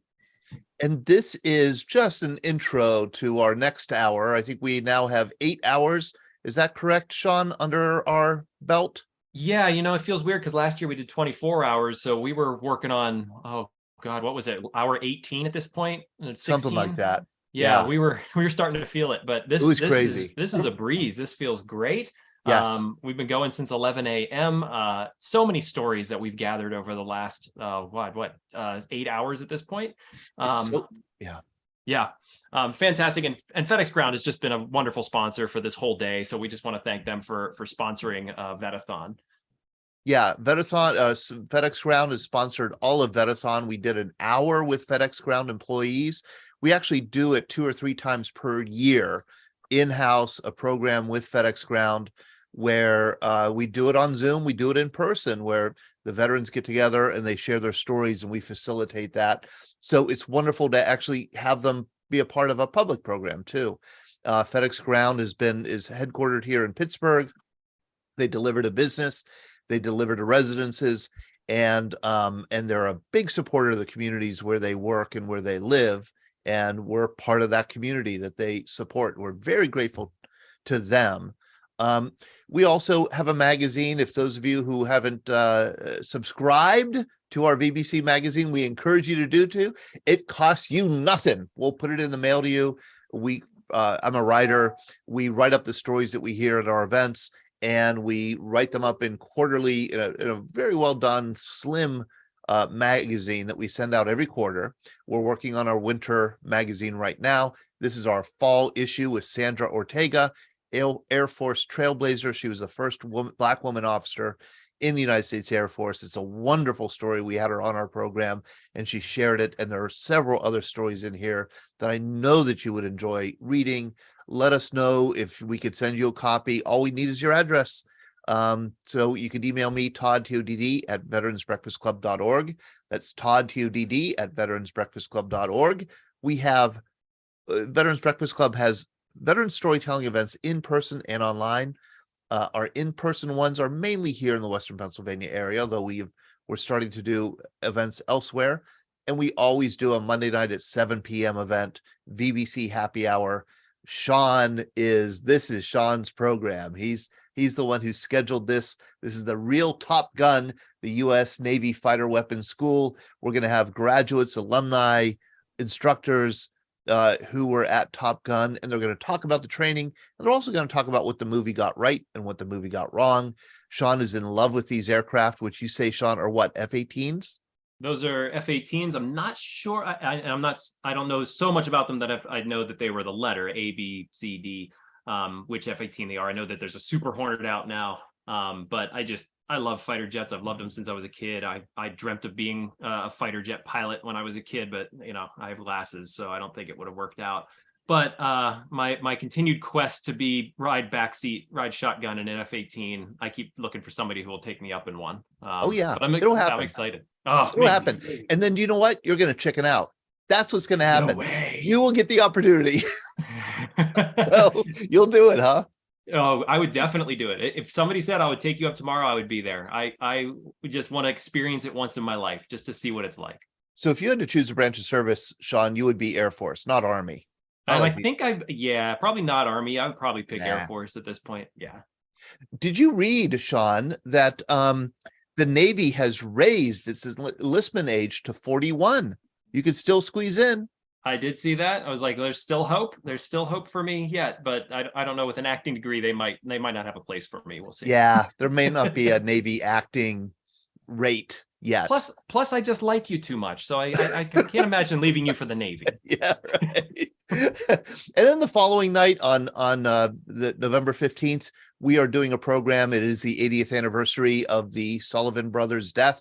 The 5 brothers who died aboard the USS Juneau when it was sunk in the Navy Battle of Guadalcanal. We are going to have the grandson of the captain of the Juneau on. We're going to have a historian from the Sullivan Brothers Museum in Waterloo, Iowa. We're going to have Jeff Ballard, who's a leading expert on the Navy Battle of Guadalcanal.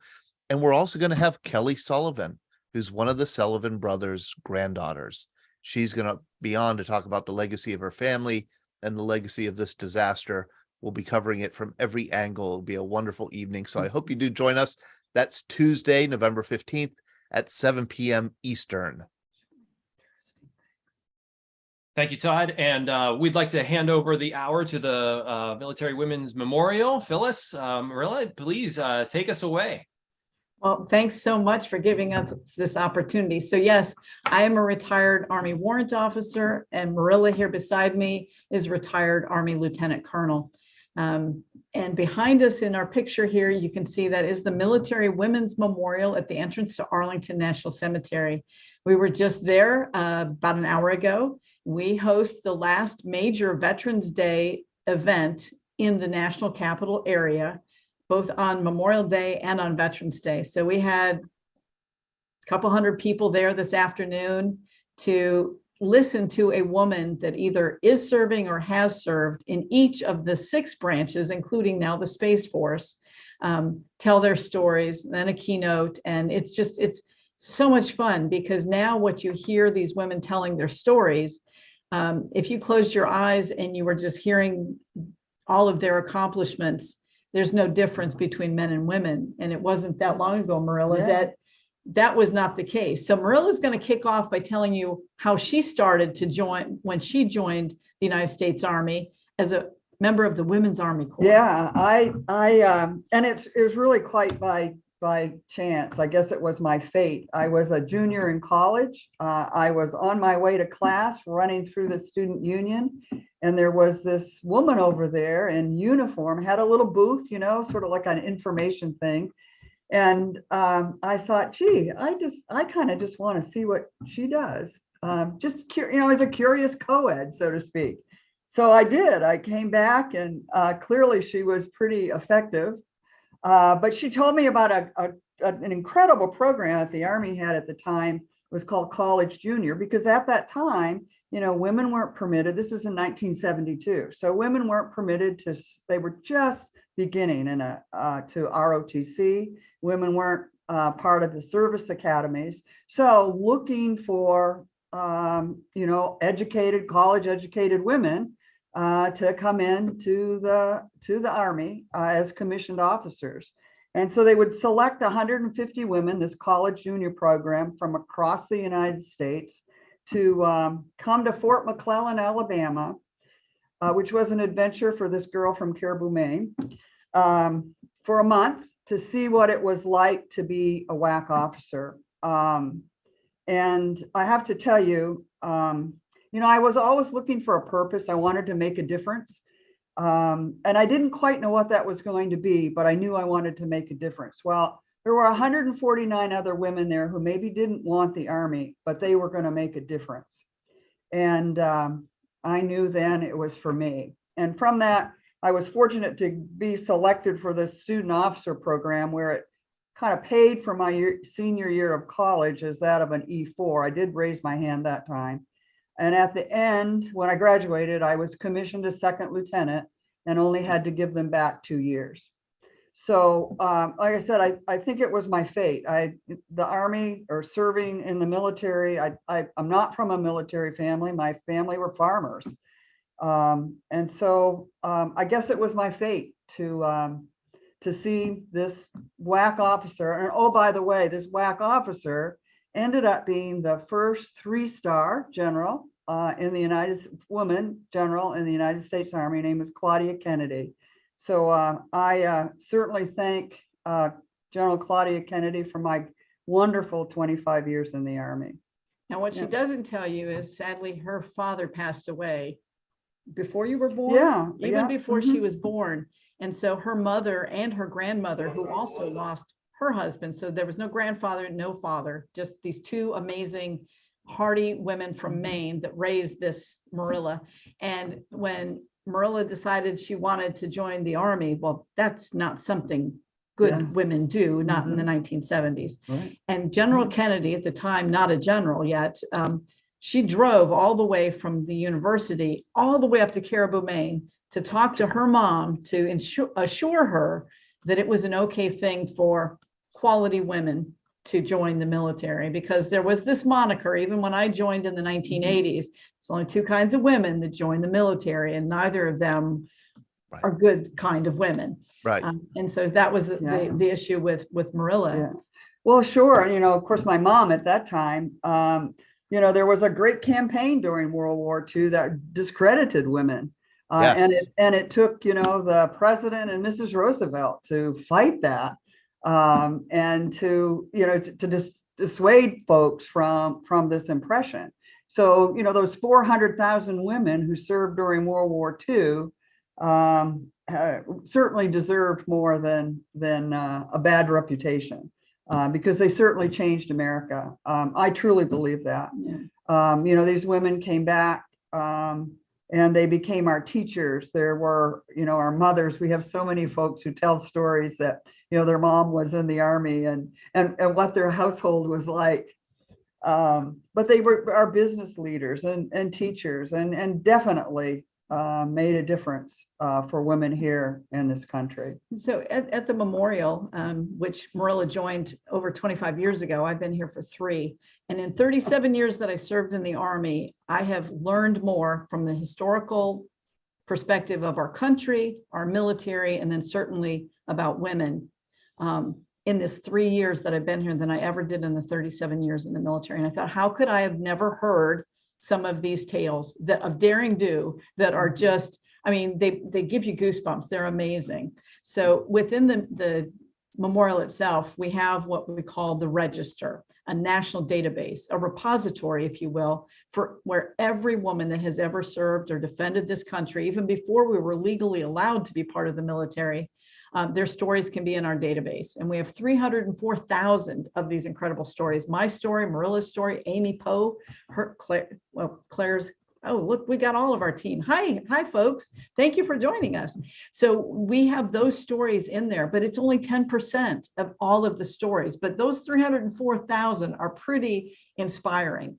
And this is what we love, is to be able to look longitudinally, go back 50, 75, 100 years back, where one of the women that was here the day the doors opened in 1997, a World War I veteran here at the memorial, stood there and said, when I served in the Navy, women weren't even allowed to vote. But she raised her hand and she joined the Navy. And that day at the memorial, she was seated next to, we have a photo of her next to Eileen Collins. She was a lieutenant colonel at the time, Lieutenant Colonel Eileen Collins, first commander of the space shuttle. Think about that. Think about that. Sitting beside a woman that served in 1918. That Amazing. lady could have never fathomed that based on some of the things that she was willing to do before she could vote, but to defend this country, because as odds would have it, Congress did not give women the rights to vote because we weren't full citizens, because we did not defend the country. But legally, based on Congress and the laws on the books, women were precluded from serving to defend their country. And therefore, because they couldn't defend their country, they also could not vote. So it was this horrible loop cycle, but things got worked out ultimately. The right to vote came, and then things went quiet. In the 20s and 30s, women did not serve. Well, in fact, Congress passed a law after World War I that prohibited women from serving in the military. And so we come up to World War II and we're in the same situation that we were in World War I. You know, we need manpower, people power.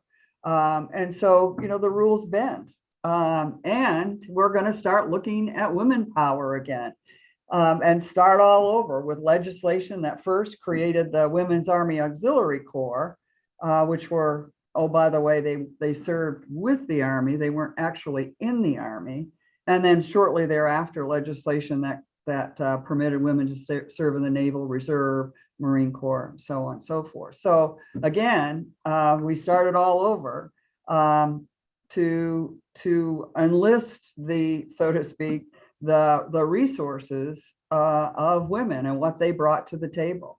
And it was, you know, they served everywhere. The WACs, the nurses, the Army and Navy nurses served in every single theater of the war. But think about it, that the fact that when they all started this, the war's already going, right? And they start this in 42 and into 43.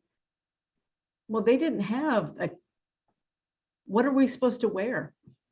They didn't have uniforms figured out. They'd not done this. The nurses wore nursing uniforms, and they weren't typically referred to by their rank. They were called Miss or Nurse. So now they're trying to figure all this out.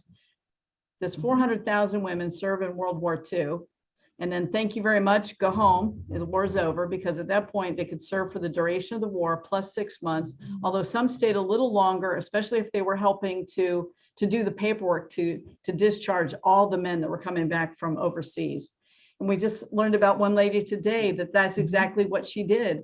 She and her 3 siblings, brothers, all joined the Navy. She's working as out processing Navy men as they're returning home. And she's very proud of 2 things. One, that she got to march in Roosevelt's funeral procession, and second, that she got to out process her twin brother as he was leaving the Navy.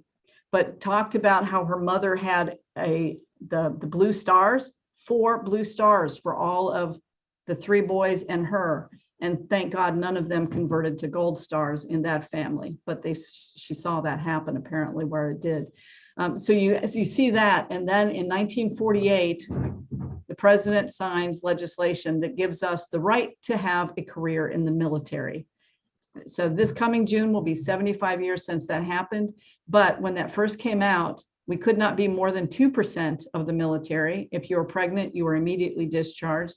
And we could not hold rank above 05, lieutenant colonel or commander, because the way we were stacked as organizations, female enclaves within each branch of service, the way, you know, the WACs and so forth, we commanded up to 05 level, but God forbid, because you know what would happen if they became full birds or Navy captains?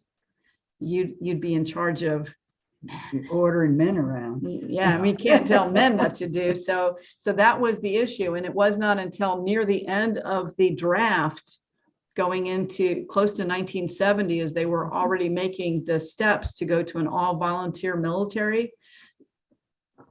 The mood certainly of the country with the Vietnam War and the protests, and the sense they knew they were never going to get enough young men to volunteer into the military in 72, 73 era. So they said, we're going to have to take this 2% cap off. We got 50% of the country and that we're saying can't join because this is the cap. And we also, you're not going to get women to come in now when they know that there's a an artificial ceiling as far as rank and promotion and progression. So those kind of things made changes over the way. And that's about the era in which Marilla came in, and I followed her about 8 years afterwards. So it's interesting to watch this, and now to see young women at the Military Women's Memorial. People think initially it's a wall, but I will tell you it is much more than a wall. Behind that wall, we have basically, it looks like a museum. It's 33,000 square feet, and we start at the Revolutionary War, where women disguised themselves. If they took a musket ball to the thigh, they dug it out themselves by find a physician, because they would be found out to be a woman and very unceremoniously sent away. All through the Civil War, likewise, we continue to migrate in a, running chronologically. Civil War from Dr. Mary Walker, the only woman ever in our history to receive the Congressional Gold Medal of Honor, and the only woman to ever have it taken away, because after the Civil War and this being awarded to her as a physician and a prisoner of war and all the things she did, they decided this was the first war we gave this Medal of Honor. We got a little carried away on issuing it too fast, too often. So they went back and reviewed, and they revoked 900 Medals of Honor, including Dr. Mary Walker. Well, I'd love to have met her, because I think she's the spunkiest woman out there. She said, basically, come and get it. I'm not giving it back to you. She died with it in the early 1900s. But she was up on Capitol Hill lobbying for other things, women's rights, and to include, please, the idea of getting her award back. In 1977, President Jimmy Carter did in fact do that. So first one to get it, first one to lose it, first one to get it back. So no other woman to date has received the Medal of Honor. So we tell that story. We have some of her artifacts on display here at the memorial, and it just keeps going all the way, obviously, to Spanish-American War, where Amy Poe, who's on here, is one of our, she manages those collections, and we've been working with outside organizations because we are a 501c3 charity, and we do the best we can with what we have, but we're finding other organizations that are helping us. Apparently there was from the Spanish-American War, these nurses that signed contracts. They weren't in the Army yet, because the Army Nurse Corps came in 1901, Spanish-American War in the 1890s. These women signed contracts to go over and serve in the Philippines and Cuba.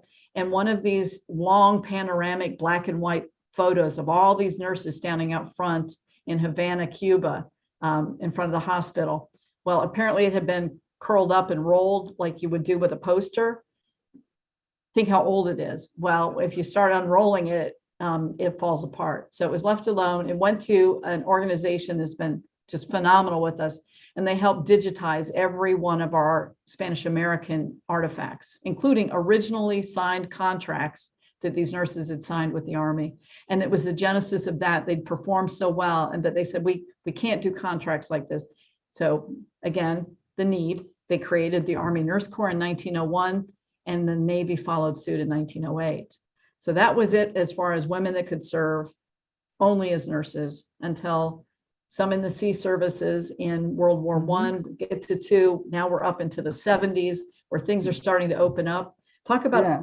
Well, I think, I do want to kind of step back to this 1948 law, the Women's Armed Services Integration Act, because that law it had impacted us well into the 90s, because a couple of the other provisions, it was really important. It did give women a permanent place in the military, and that's absolutely sort of the ground level for us for women's service. But a couple of other restrictions that were there, besides the grade restriction and the restriction on the number that could serve, is that women were not permitted by law to serve aboard combat aircraft or combat ships. And the services interpreted that or used that as to prohibit women from serving aboard any ship, except for the hospital ship, and aboard aircraft. So so we had WASP, the Women Air Force Service Pilots who flew 60 million miles during World War II, every aircraft in the inventory, but shortly thereafter, after 1948, they weren't permitted to fly anymore. And I remember seeing the first women who in the mid 70s ish, who were back in the cockpit, flying rotary wing and some of the utility aircraft. And I can remember us. I was in Heidelberg, Germany. I can remember this helicopter coming in. I don't quite remember which one it was.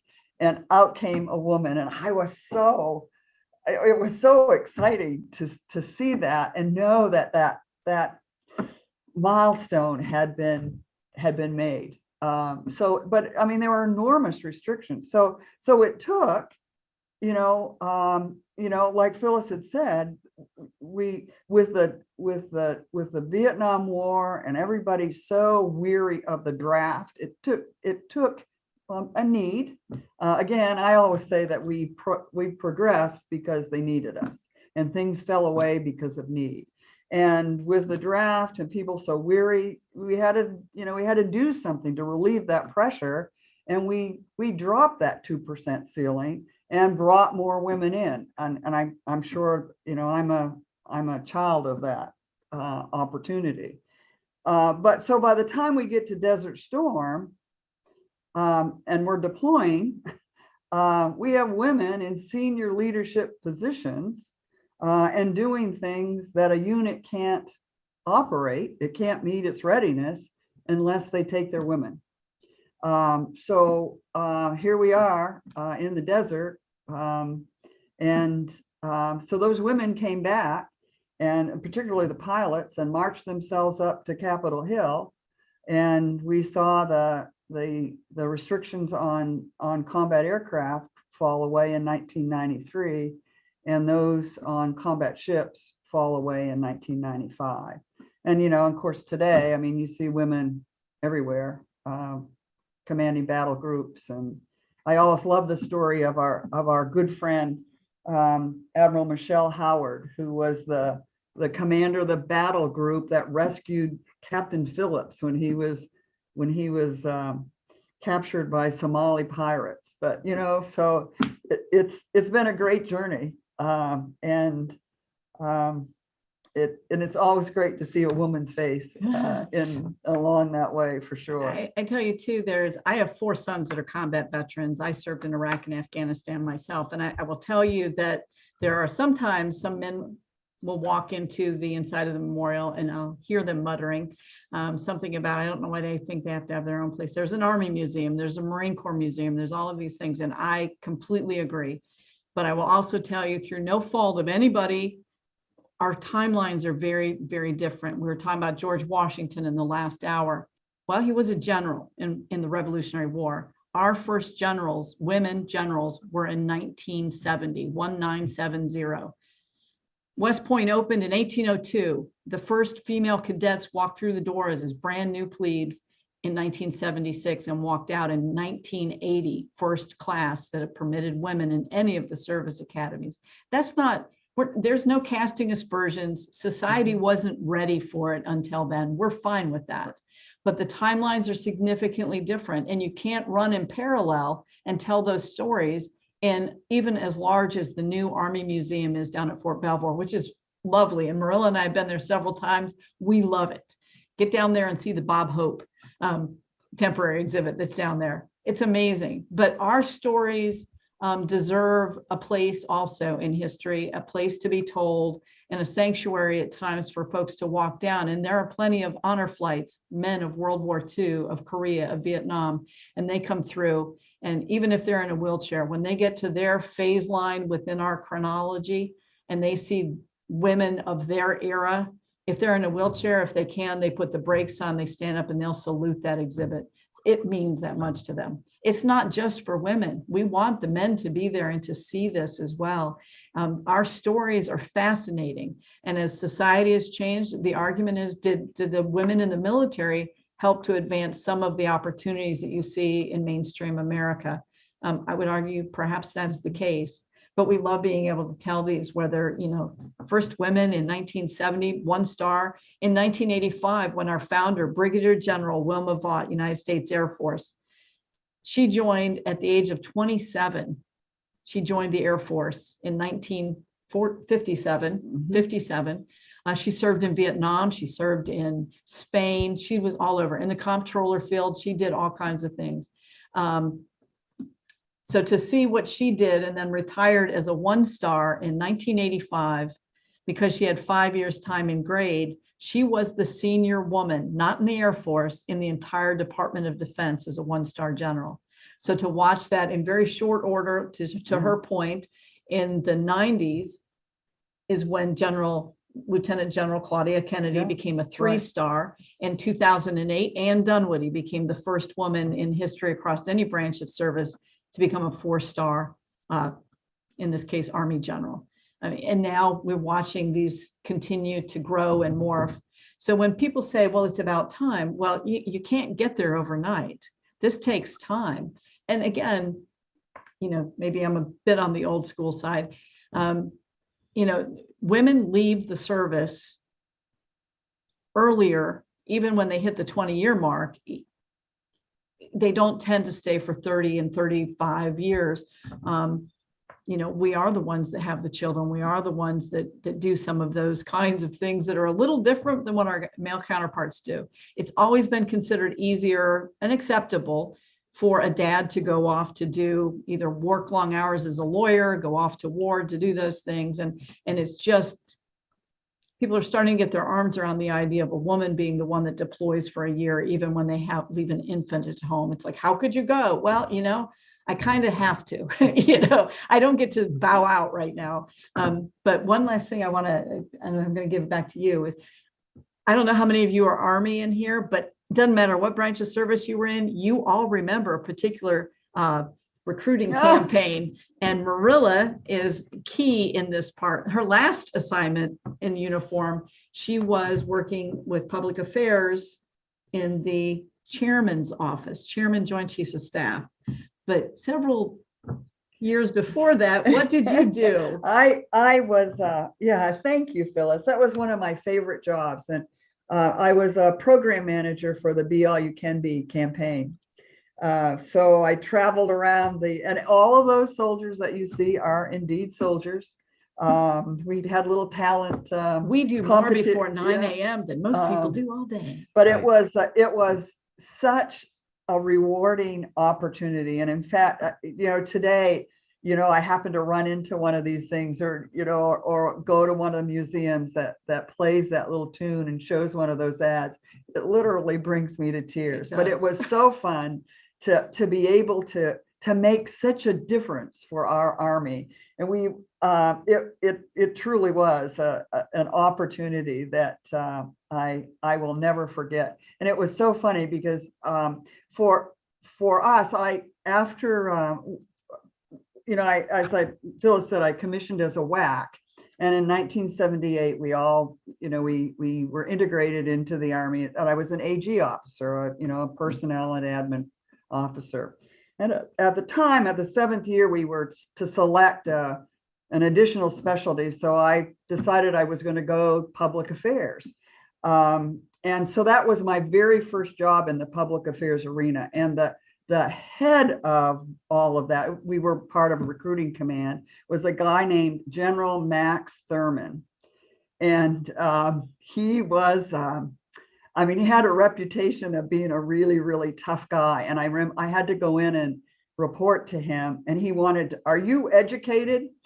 And well, anyway, and I didn't have a degree in journalism or advertising or anything like that, but he kept me. I was able to stay, and as Phyllis said, it was a great job, and I always think it was probably the most successful recruiting campaign that the Army had. And it's interesting, I shouldn't say this, we were part of a little briefing the other day. The Army's looking to rebrand itself again, and I swear it's going to be something that's similar to Be All You Can Be.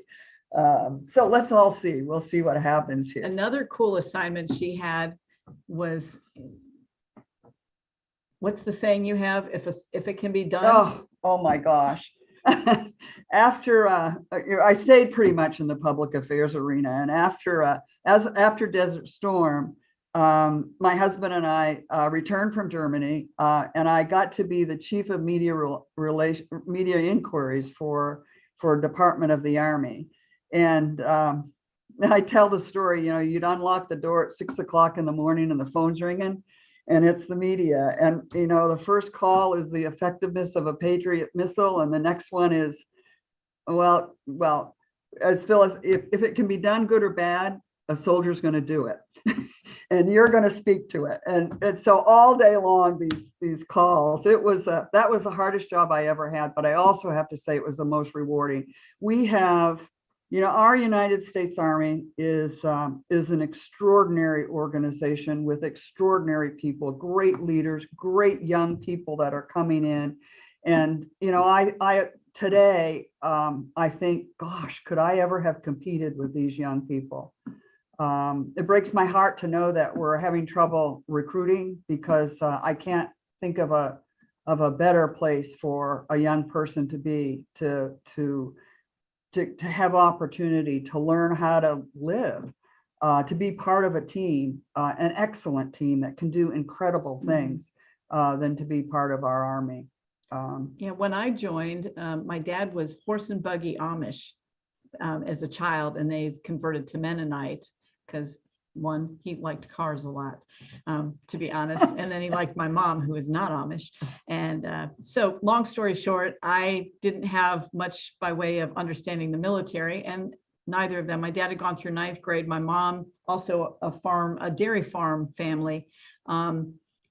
She'd gone through high school, but that was it. Nobody in our family had ever gone to college, and my 2 older sisters were not interested.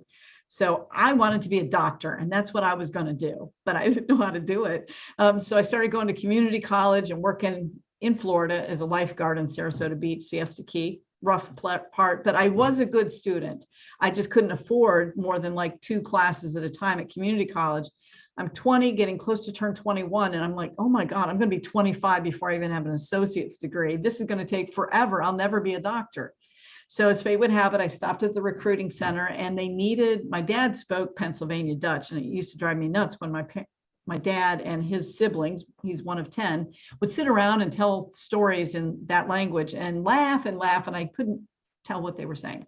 So I go to the recruiter. They need a voice intercept operator, and they'll teach me German at DLI, Defense Language Institute, Monterey, California. This is the early 80s, right? They're going to offer me $3,500, place to live, no rent, a meal card, don't have to buy food. I'm like, oh my gosh, yes, I'm in.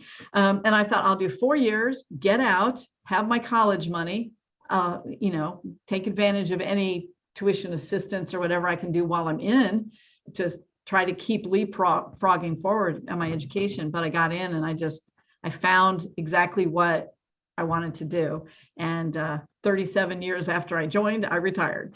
But in that time frame, I did go between regular Army to Army Reserve, went back to college, did become a registered nurse, did those kind of jobs, worked my way up to becoming a director of nursing while I was still doing my military intelligence work as a true reservist. First Gulf War, the day that the president's authorized to call reservists back to active duty, my phone rang, and I was told to report to Fort Bragg in 5 days. My husband was with 82nd. He'd already deployed over because of Kuwait. So he'd already left. We have 2 little boys. Thank God his parents were good about coming on down to help us, and while I did what I needed to do, but just continued plugging away on my education, compliments of United States military. And today now I have 2 master's degrees out of the way. All thank you, United States government. Don't have any student loans, never did. So that's a great way to do it. That's the bell that tells us we don't have much time. We got about 20 minutes left though still. And incredible stories. And I feel bad. Marilla said I wouldn't be able to compete with the girls coming in now, the women coming in now. because I feel like both of you trailblazed for those women, for them to come in and like how significant it is for them to be able to join a military as advanced as it is now. What did it feel like for both of you to be a part of this incredible legacy that you just given us a wonderful history lesson on? Well, the commonality, I mean, we'd be in many rooms and you'd be 100 military people in the room. You might be the only woman. And I'm a left-handed person. So I tend to pay more attention to that.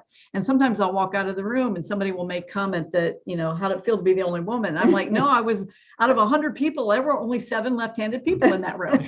I'm like, may not even notice, but now the frequency and the percentage, we're about 20% of the military is female. And there's no limit. It's just a question of, is it something that's a calling that encourages women? But you're right, the trailblazers, whether the lady that said, when I served in the Navy, women weren't even allowed to vote, sitting next to an astronaut. But they're trailblazers, and we kind of are too. We'll take that moniker. We'll be a trailblazer, but they're standing on our shoulders, and I hope they don't weigh too much because my shoulders are a little tired today. But one of the things I think is really remarkable is that despite the challenges that women faced to serve, the bottom line is they just wanted to serve. We just wanted to serve.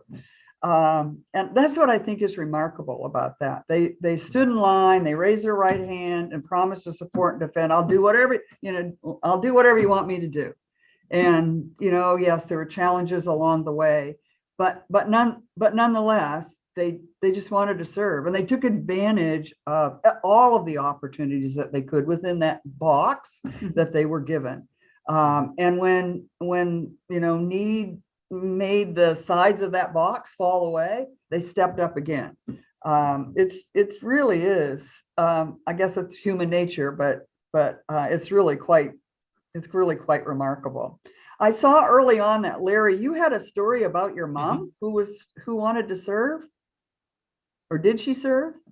I'll ask Larry to unmute, and hopefully, I know sometimes we have a little bit of trouble with Larry's audio, so hopefully it'll come through. Larry, are you still with us? Larry, yeah, he is, and I did ask him to unmute, and we do sometimes have trouble with his audio. He was raised by 2 Marines, a mom who was a Marine and a dad who was a Marine. God bless him. Yeah, God bless him is right. Yeah. And I don't want to hear it, Brad. Yeah, no. Brad keeps us honest. But he did join the Navy. Yeah.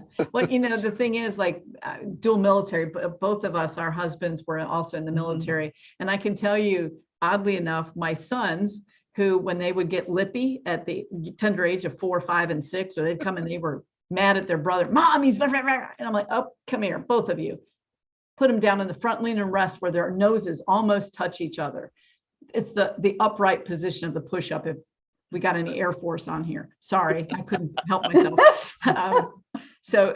But put them that close where their arms start to quiver and they're that close to each other. They may have hated each other for a moment, but guess who becomes the bad guy? Me. And then suddenly you tell them, get up and get outside. And next thing you know, they've got their arms around each other. They're out there playing and the world is all good again. Yeah. And it didn't scare them. They joined the military themselves and are having great careers. So, I think sometimes that tough love or, when I was growing up, my dad, I was only spanked by him 3 times, and that's all it took, to be honest with you. The last one, I was old enough, I knew better, absolutely knew better, but I weighed the pros and the cons and decided getting a spanking was worth what I was about to do, and I did it anyway. So it wasn't that I was uninformed. I knew what the price would be, and yeah, he did a good job. I never did anything like that ever again. So Larry Kilmeyer's mother was Amy Grace Kelsey. She was in the United States Marine Corps, joined in 1943, joined to free up a man to fight. That was, one of the moniker. Yeah, that was a moniker. She graduated 1938 from Pittsburgh's Langley High School. And Larry wants to make sure that she's memorialized at the memorial.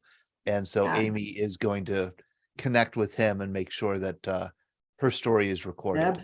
Yeah. What is joined to What does freed up a man to fight mean?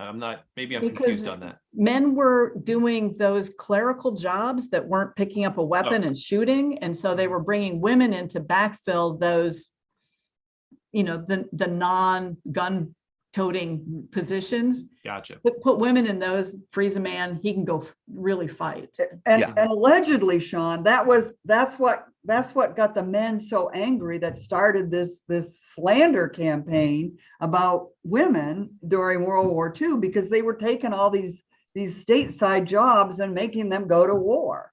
And they didn't want to do that. The slander campaign was really bad. It was. Really Even into bad. the 80s, it was still I mean, going we could, strong. I was going to say, we could kind of joke about it today, but it was so bad in 1943. It was right on the heels of the North Africa invasion that there was real concern that this rumor, and the rumor was that that Army WACs were being used as prostitutes. I mean, it was an ugly rumor, and that they were being sent home in droves because they were getting pregnant in North Africa. The rumor was so bad and it was so broadly believed that the Roosevelt administration really did think that the Germans were behind this. Because it was devastating to morale. The FBI conducted a very thorough investigation and found the McCormick newspaper syndicate was behind it. Oh my goodness. That they did not want, Chicago Tribune did not want, this women serving in the Army was not super popular during World War II. No, And it was the antithesis of everything that home and hearth. That's what it's supposed to be. Just like with the women Air Force service pilots, as soon as the European war was coming to a close and those pilots were coming back stateside, these women that were walking out to fly their planes that day were told unceremoniously, "You're done. We don't need you anymore. Go home." It's like, excuse me, 38 of those women, of the women Air Force service pilots, the WASPs, died doing their job, towing targets behind their plane so American trainees could practice shooting at a target behind the plane they're up in the air with. People that are not proficient yet at shooting at targets, right? So, I mean, it's amazing. But to your point, Todd, DACOWITS, the Defense Advisory Committee on Women in the Service, DACOWITS for short, was formed in the early 1950s, right? Correct. Yeah, it was formed in 1951, actually, because we thought that, that Korea may be another, the Third World War, actually, and that we would need people and on a scale like we did for World War II. And so,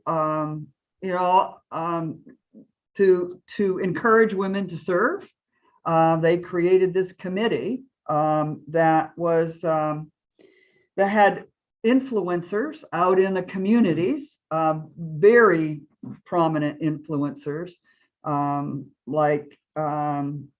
think of some of the names right now. It's out of my head, pardon me. But at any rate, to encourage women to serve in the military. And that committee exists today and providing advice and assistance to the services but primarily to the Secretary of Defense initially on the utilization of women in the military. And they would choose young female officers, movie star quality appearance, well-heeled, well-spoken, and they traveled these women around the country to speak at high schools, colleges, radio, television, to tell their story of their time in the military and why it was really a great opportunity and encourage more young women to consider this as an opportunity. But you're right. The DACOWITS does report directly to the Secretary of Defense. And so as it still is in place to this day, and we look at some of the changes and opportunities, like one of the things on exhibit, I know we're running close to the end, but one of the things on exhibit is one of the female challenges when you get to fly. Right, Marilla? You know what I'm talking about. No. To pee or not to pee. Oh, yes. Yeah, I love that. I mean, how do you pee when you're up there all strapped in a aircraft? I mean, it's a little bit different for guys versus girls. And so how do they do that? And, Yeah. but back to your point with the Dakowitz, it was over time, it really was probably the influence that was instrumental. Would you say? Absolutely, both on the Hill as well as in the Department of Defense, that saw many of these restrictions fall away with respect to women. Because even in the early 1980s, when you became pregnant as a soldier, you had to report to your commanding officer. In this case, I was in a battalion, so to a lieutenant colonel. My husband and I made an office call and advised him that I was pregnant. And he said, "Okay, we'll start the paperwork." And I'm like, "I'm sorry, what paperwork?" And he's like, "Well, so you can get out." He said, "It's still an honorable discharge." I'm like, "Why do I have to get out?" I had never heard that. Now, most of these men, especially at the rank of lieutenant colonel, they knew from the era when they were like captains and so forth, it was mandatory. Women, you got pregnant, you're out of here. I'd never heard that. Nobody had forewarned me, and I was devastated. I'd signed up for 4 years. I wanted to do at least those 4 years. And I said, are you sure? So we went over and talked to some other people. And they said, "No, it is. You can take that option, but it's not mandatory." So I did not take that option.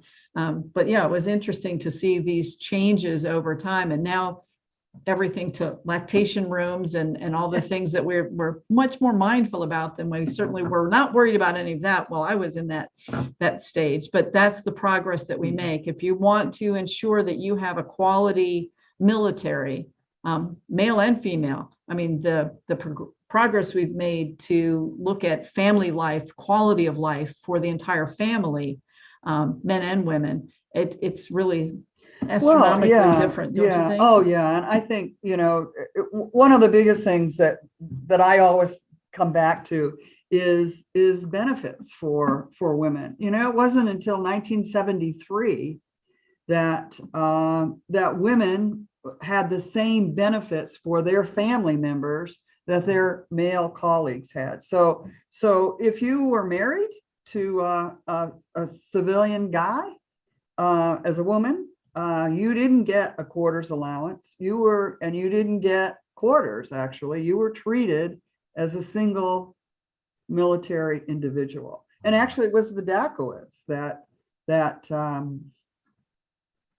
led the fight, so to speak, to have that changed. And but who really helped to make that change was a young lawyer with the American Civil Liberties Union named Ruth Bader Ginsburg, who took that case forward. There was a young Air Force first lieutenant who was suffering financially because her husband was a civilian. He didn't get an ID card. He couldn't go to the commissary or the PX. He couldn't have medical benefits. And so she sued. She was at Montgomery, Alabama. They threw it out. And the ACLU picked it up and brought it forward to the Supreme Court. And young Ruth Bader Ginsburg, in her first Supreme Court victory, it was ruled unconstitutional that women didn't have the same benefits as men. Not just for the military, it hit business America as well, because it was the same thing. Many times, the men were the primary breadwinners, so women didn't need equal benefits in corporate America. Well, this landmark case made that change.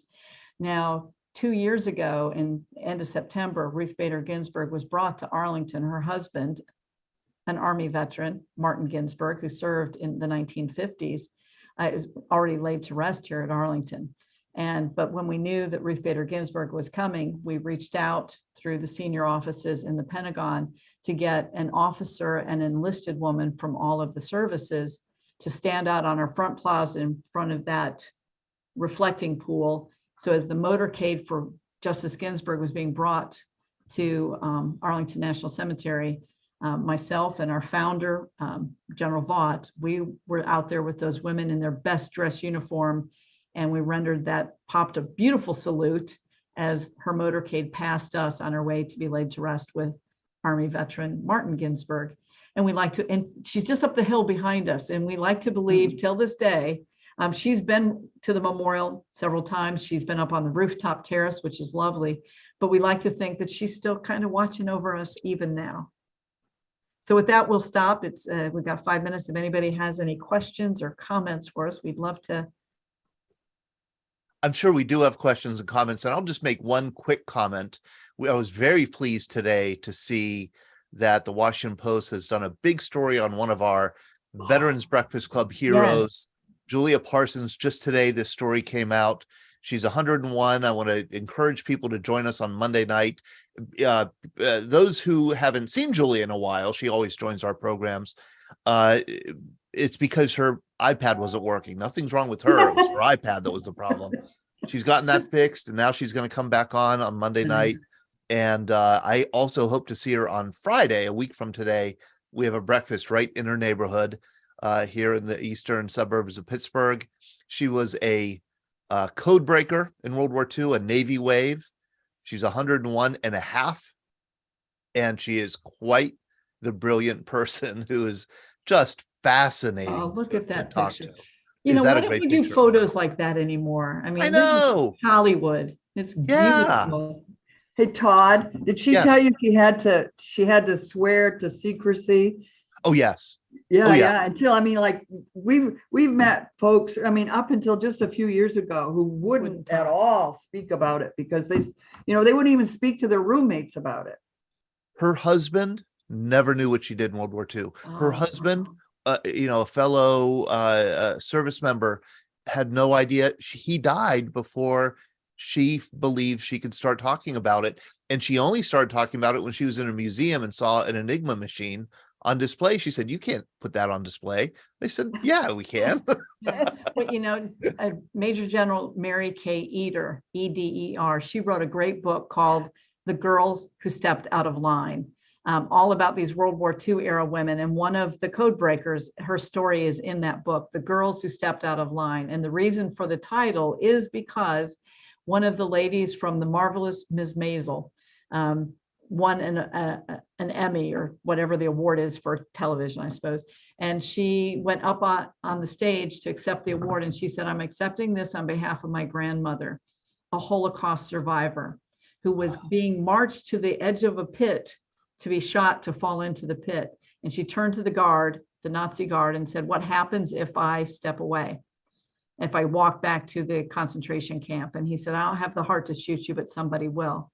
Well, she stepped out of line. She walked back to the concentration camp. She wasn't running for the fence line or the wood line. She was going back to the concentration camp. Nobody shot her. And he said, and so this actress says, "And because of what she chose to do that day, I'm here. My daughters are here. So ladies, step out of line. Step out of line." So that's a great book. Each chapter is one amazing woman of daring do of World War II. It's a great book. Step Out of Line. How neat. I thought it would be good to end the hour with something that Sean will be educated about, the Be All You Can Be Army campaign. He's too young to remember it. Get ready. I don't have any tissue. She's going to cry. So listen, I'm going to show two. The first one is going to be I think it's early 80s one, 30-second commercial. Anybody who is around then will remember the jingle, will remember the images. The second one is from the 1990s, and I think it features women. And maybe it was one of the first. I don't know when women started being featured in these, but here, let's watch them and see.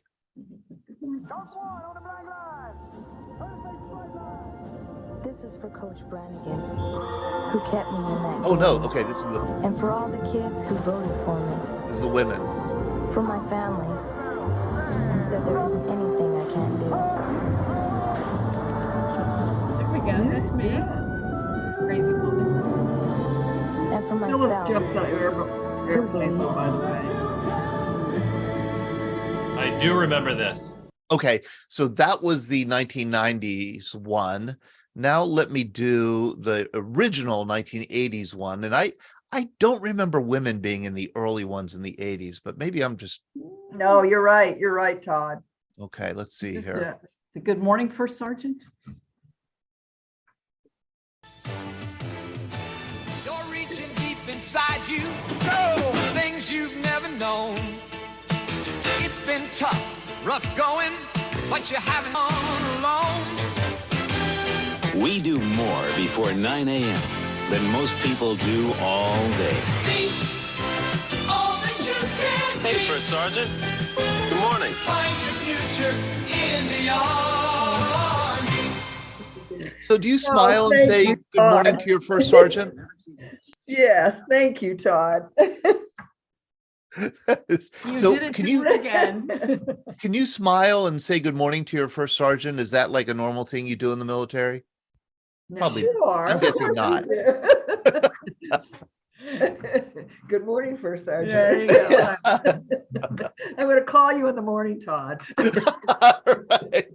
Marilla, thank you so much. And Phyllis, what a pleasure it was to spend just an hour with you, learning about women in the military and the history then and now. Fantastic. We have so many stories. Invite us back. Oh, you asked for it. There you You go. asked for it. You'll Thanks, get it. Phoebe. You'll get it. We'd love to. Thanks so much. We're Thank gonna hang you. on for a little bit and just listen in. Okay. Certainly. And yeah, thank you so much, both of you, for the wonderful stories, the wonderful hour. We're heading into the 8 o'clock hour. That'll be with Gregory Williams joining us. Gregory, I don't know if you're unmuted. Let me ask you to unmute. We have everybody set up to mute as they come into the room, and we ask them to unmute. I mean, I unmuted myself, Sean. You tell me if you can hear me. Testing 1, 2, 3, because it's We can hear about you. to get litty. All right. All right. I knew you'd bring the energy for our last couple hours here, Gregory. I'm so excited for you to Listen. be here. My feet hurt. Let me tell you something, Sean. I just got through doing the New York City Veterans Day Parade out here. I'm telling you, as a proud New Yorker, it is America's largest Veterans Day Parade, and my feet are swollen. Okay. 2.1 miles. It's about 20,000 participants with about, I would estimate, a good 80,000 spectators just lined up the streets of Manhattan. It was raining today. It was wet. It was joyous. If it's not raining, you're not training. And I had to march twice. That was the best part about this. I had to march twice. Why did you march twice? So, first of all, I serve as the Senior Public Affairs Sergeant for the 353rd Civil Affairs Command in Fort Wadsworth, Staten Island. Big shout out to all civil affairs and all our troops out there. So our unit marched. And then when the unit was done, I had to go Superman change, try to find a phone booth and change into my Mu Beta Phi gear because, of course, Mu Beta Phi, we had to march. So we actually, we got on the float. Big shout out to American Legion Post 688 out there in Fort Hamilton. Here's a little tidbit, Sean. They're the only American Legion post that operates out of a base. What? I didn't know that. I know. I just dropped the knowledge on you. Yeah. So you've had quite a busy day. What? I got to chill with David Boreanaz. I shot you over the picture just in case you want to show it. I'm a big believer in showing receipts. You have to show the audience receipts so that they know that you're not lying. But David Boreanaz, yeah, he stars in the CBS show SEAL Team. Used to be on Bones, Buffy the Vampire Slayer, all that good stuff. And we actually talked about, he just got through wrapping up some more episodes of SEAL Team out in Jordan, and the army and the embassy and everybody was just treating him very well over there as they were filming and everything. And, the US Navy entertainment office out there in LA.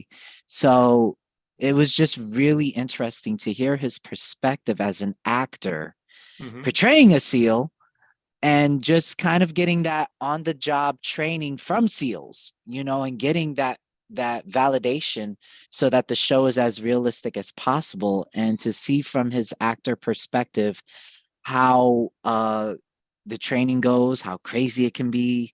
And just, he wants to, I really give a shout out to David Boreanaz. He really puts his all into his character. So big shout. And not a veteran himself.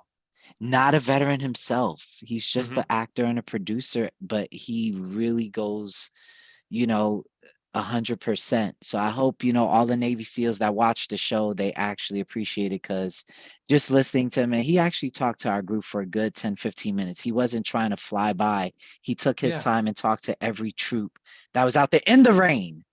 in Yeah. the rain. He was no prima donna, and it was raining hard out here in New York City. So big shout out David Boreanaz. If once I get that picture in, I'm sending it from my phone to my computer, which honestly has been running all day through Vetathon. I know. So Listen, it's the Vetathon, baby. It's the VBC Vetathon. Yeah, and I've been talking about your hour all week because I'm like, I can't wait to see what you have in store. But I'm happy to hand off the mic and just let you fly. I know you have some experience with this thing. It's that time. All right. So I don't know in speaker mode, maybe I should be selfless and just watch myself on my other screen on Facebook. I have to repost this. I'm just trying to say, Sean, we gotta get the views up. We gotta get the cloud up. I mean, I thought you'd bring the party. I mean, you got to bring the whole I'm gonna New bring York the City party. parade here. Yo, let me give a big shout out to Susie and Phyllis because I'm gonna be honest with you. When it came to I am on. When it comes to female veterans, they have a very special place in my heart. Currently, I work at the New York City Department of Social Services as Director of Gender Equity Initiatives, creating equity, DEI, diversity, equity, and inclusion, and creating equity for those who are underrepresented is something in itself in the civilian world. Doing it within the military, I also serve as an equal opportunity leader, not to be confused with an equal opportunity NCO. I'm not the EA. We down here, E7 and below. We support them. We support the EO rep. So learning about diversity, equity, and inclusion within the military, I have to say, it has evolved over the years. Speaking personally, my second mentor, big shout out to Colonel Hutchinson.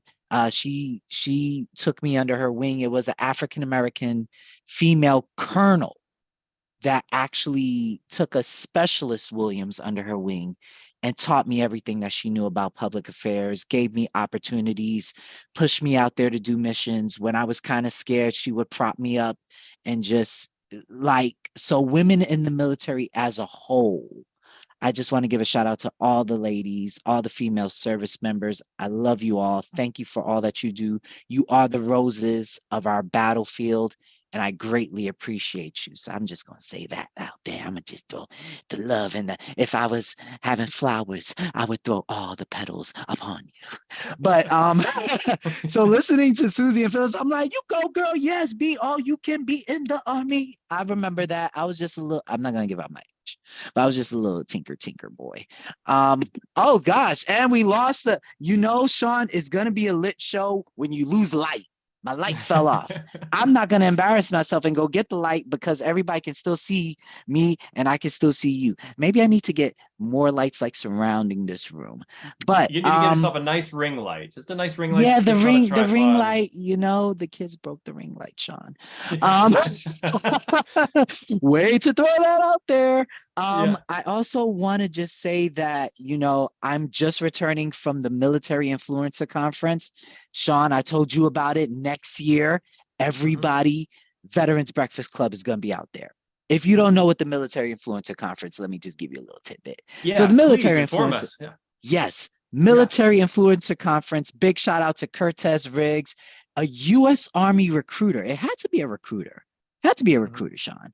So he came up with this beautiful idea because, we all know that AUSA, USAA, all these big, wonderful foundations, they hold these conferences. And he said, we need something for veterans and spouses and military supporters all in one place. So he kind of tactically acquired the template of military conferences and he created the Military Influencer Conference. So being a podcast host of the Finer Life Show, which everybody, if you have Google, I'm Googleable. Don't take my word. I'm Googleable. So if you Google the Finer Life Show, THEPHINER life, just regular life show, you can find us. We are on iHeart, Spotify, Amazon, Google Plays. I got out there and the Military Influencer Conference, it was about 1,200 movers and shakers within the veteran space, within the military spouse space. I'm talking about Vet TV was out there, Spousely was out there, US Vets was out there, Nickel Clothing, Bravo Sierra, big shout out to Bravo Sierra. If you are not buying Bravo Sierra soap, you need to go out there. They are veteran owned, eco-friendly, and I think they're one of the top selling lines in Walmart. Veteran owned. We have to support our own. So Bravo Sierra, big shout out to you. Big shout out to US Vets, started by Gregory Peck's son, who was an Army officer. So big shout out. They are actually tackling veteran homelessness. So we just all congregated. And I'm like, next year, Sean and we're going to go get some crumpets and some croissants, and we're just going to take over this place. So stay tuned, Veteran Breakfast Club viewers. Sean and I, next year, we are going to take over Las Vegas, baby. And we're going to have a booth, and we're going to do a VBC Final Life show, interagency cooperation, as we call it in the military, because you got to justify spending the dollars. Right. And I don't need to be a veteran to be there. Is that all right? Okay, good. No, not at all. We actually love non-veterans, because then you look at us like all like sideways, like, all right, when we do all these things. So Military Influencer Conference, look it up. We'll see you there next year. I just got back from that, and it was so invigorating. I got to meet Senator Crenshaw, the former Navy SEAL, the guy that got blown up in the face, with the patch. I'm sorry, I had to describe him that way because nobody knows until you say the senator with the patch in the eye from Texas. I got to talk with him. It was just Tim Jensen, president of Grunt Style Foundation. Shout out to you, Tim. This was one of those places where if you are looking to do stuff within the veteran space, if you're looking to do stuff as a veteran spouse, they did workshops on trying to get your products on base. They did workshops on how to get your business as a military spouse up off the ground. And I'm not talking about these were little workshops where, we're going to give you a little bit of information. No, you walked out with information. Yeah. So it's stuff like this that I really feel I always talk about. I always want to promote because, viewers, if you don't support your community, who will? It starts all at home. And it doesn't, Sean didn't have to be a colonel in the Air Force, even though he looks like a colonel in the Air Force. Sean, you look like a colonel in the Air Force. I'll play one on TV. Yeah, I know, right? Listen, and that's okay. That's beautiful. We need that.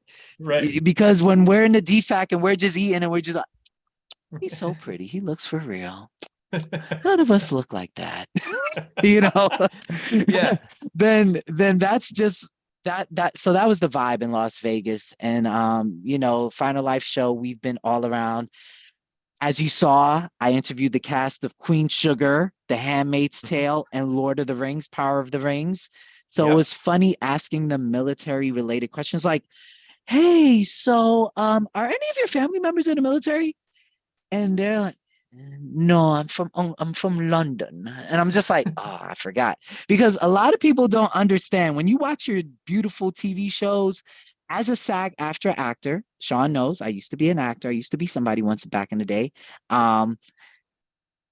It's cheaper to hire outside actors than unionized actors that are here. So, all of your favorite stars from Australia. I feel like the Finer Life podcast is kind of like my podcast Scuttlebutt in reverse, where I'm trying to understand military culture and you're in military culture trying to understand regular civilian culture. Yes, exactly. It's totally reverse. It's like yin and yang. You're the yin to my yang, Sean. This is why we work well together. Exactly. And, just interviewing them, thank God I got to see Drew Carey. Everybody knows Drew Carey served in the United States Marine Corps Reserves. And he actually talked to me extensively about his time at annual training and how hell it was. And I was like, really? Because annual training, it could be what it is. It's what you make it. Yeah. And he was just like, listen, they were running us into the ground with these 14-hour work days. And I'm looking at Drew, I'm like, you'd think that he would have a longer workday working The Price is Right than a 14-hour. I know. But no, he was just like, I have a love for everybody down onto the cook. So, big shout out to Drew Carey as well. And, Yeah, I hope we- Drew so- Carey's tuning in. That would be incredible. That would be incredible. I'm like Instagram friends with him, so I'll send it to him. I also got to talk to Ndaba Mandela, grandson of Nelson Mandela. Oh, And, how was that? What's that experience? I mean, oh like my that's a level of like this So person changed world politics. let me tell you, talking to Ndaba, first of all, he sounds like his grandfather. It's so freaking creepy. Here I am, I'm like, hey, what's going on, Ndaba? My name's Greg Williams, host of the Final Life Show, U.S. Army combat veteran. So let's talk about philanthropy. How do you feel about philanthropy? How do you convey your emotions? To my grandfather had this dream. And he was like all like the South African accent. I was just like overpowered. So I was just like, first of all, your accent and your voice, they're killing me. It's like talking to James Earl Jones. And then he goes off into this whole, philanthropy is the spirit of feeling and giving back to your fellow man. And it's just like creepy because it's very Mandela-ish. I'm like, you are your grandfather's grandchild. You are him. And yeah, listen to the Final Life show. I mean, Ndaba, big shout out. He actually reshared it. We're actually talking. He's gonna do some stuff with Mu Beta Phi.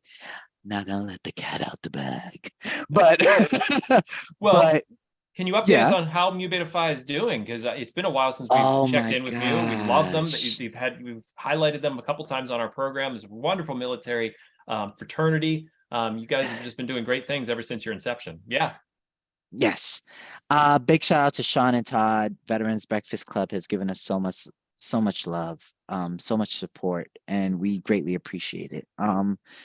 Wow. On behalf of the founders of Mu Beta Phi Military Fraternity Incorporated, the brothers, the Royal Brothers, we are growing. We just had our 600th member cross. Like I told you in our first interview, we're not about quantity, it's about quality. We are and I say it, unapologetically, we are the premier military Greek letter organization. 2021 Most Outstanding Community Service Award recipients. We just got through, there was a news feature on our Mighty Warriors program. So, that's the program where we have members of Mu Beta Phi who actually mentor youth. So these brothers, we used to do little things like ties and, how to interview for a job. These brothers, Sean, they're teaching them how to change tires on cars, talking about business and balancing, bank account, stuff you're not going to get in school. So the organization is growing, the work is growing, the impact in our communities is growing. I mean, we are doing food drives, right now, if you go to Facebook, go to Mu Beta Phi, MUBETAPHI, you'll see right now the Kings are in Houston. They just visited. We just got a message from the Houston Vet Center just because they went down there. And they just wanted to spend some time with some veterans. I don't say this, I say it unapologetically. I'm sorry. You have a lot of Greek letter organizations, military Greek letter organizations that they do great work. We all do great work. But when you physically take time out of your day to give back, and it spans more than 3 hours, I think that's more than dedication. So the work that these brothers are doing on an international level is phenomenal. The mentorship is phenomenal. We're growing, like I said. The Final Life show, we just, got nominated. We didn't win, but it's okay. We got next year. We just got nominated for People's Choice Podcast Awards. Big shout out to Todd Cochran over there. U.S. Navy veteran run. Gotta support it. So if you have a podcast show, and VBC, if you have a podcast show, People's Choice Podcast Awards, sign up. It's run by a U.S. Navy veteran. We're all over the place. Veterans, we're all over the place. So we were nominated. We lost out, but we were going up against other government organizations. I mean, we're talking about, just look up the nominee list. I'm not gonna, receipts. I like people when they do their own research and receipts. We are actually the Final Life show. We're growing. You know, we put in for Webby, the communication award. We're out there. We're getting invites. Where's my other invite? Because I like showing receipts, Sean. I'm all about receipts, you know. I've got all my press credentials. Okay, yeah, here, yeah. See, this is our Webby Award invite. They were just like, we listen to your show. So Oh, I've heard of it. Yeah, I've heard of the Webby. yeah, a Webby Award. So I'm like, we get a Webby, it's gonna be on and popping. But you know, we are really doing the work out here. We just had big shout out to Christine Walker, Navy veteran, publisher of Addie's. Yeah, publisher, editor-in-chief of Addie's Magazine. I just was talking about them earlier today because she's my next interview on the podcast. So you see a podcast for the Scuttlebutt. I just had a great talk with her that I'll release on Monday. So everyone listening in, look up for the Scuttlebutt. She's great. Yeah, and Mu Beta Phi gonna be in the next issue. Ooh, aren't you excited? Ooh, yes. So big shout out to Christine Walker. Big shout out. Oh my gosh, Master Gunnery Sergeant Stalker from U.S. Space Command. He's actually he's like in the transition period. So it's so beautiful to see like one of the top enlisted, you know, senior advisors for 3-star command. And he's actually, if you follow him on LinkedIn, he's going through his journey. So you get to see him doing these workshops and these things, and it's just so beautiful.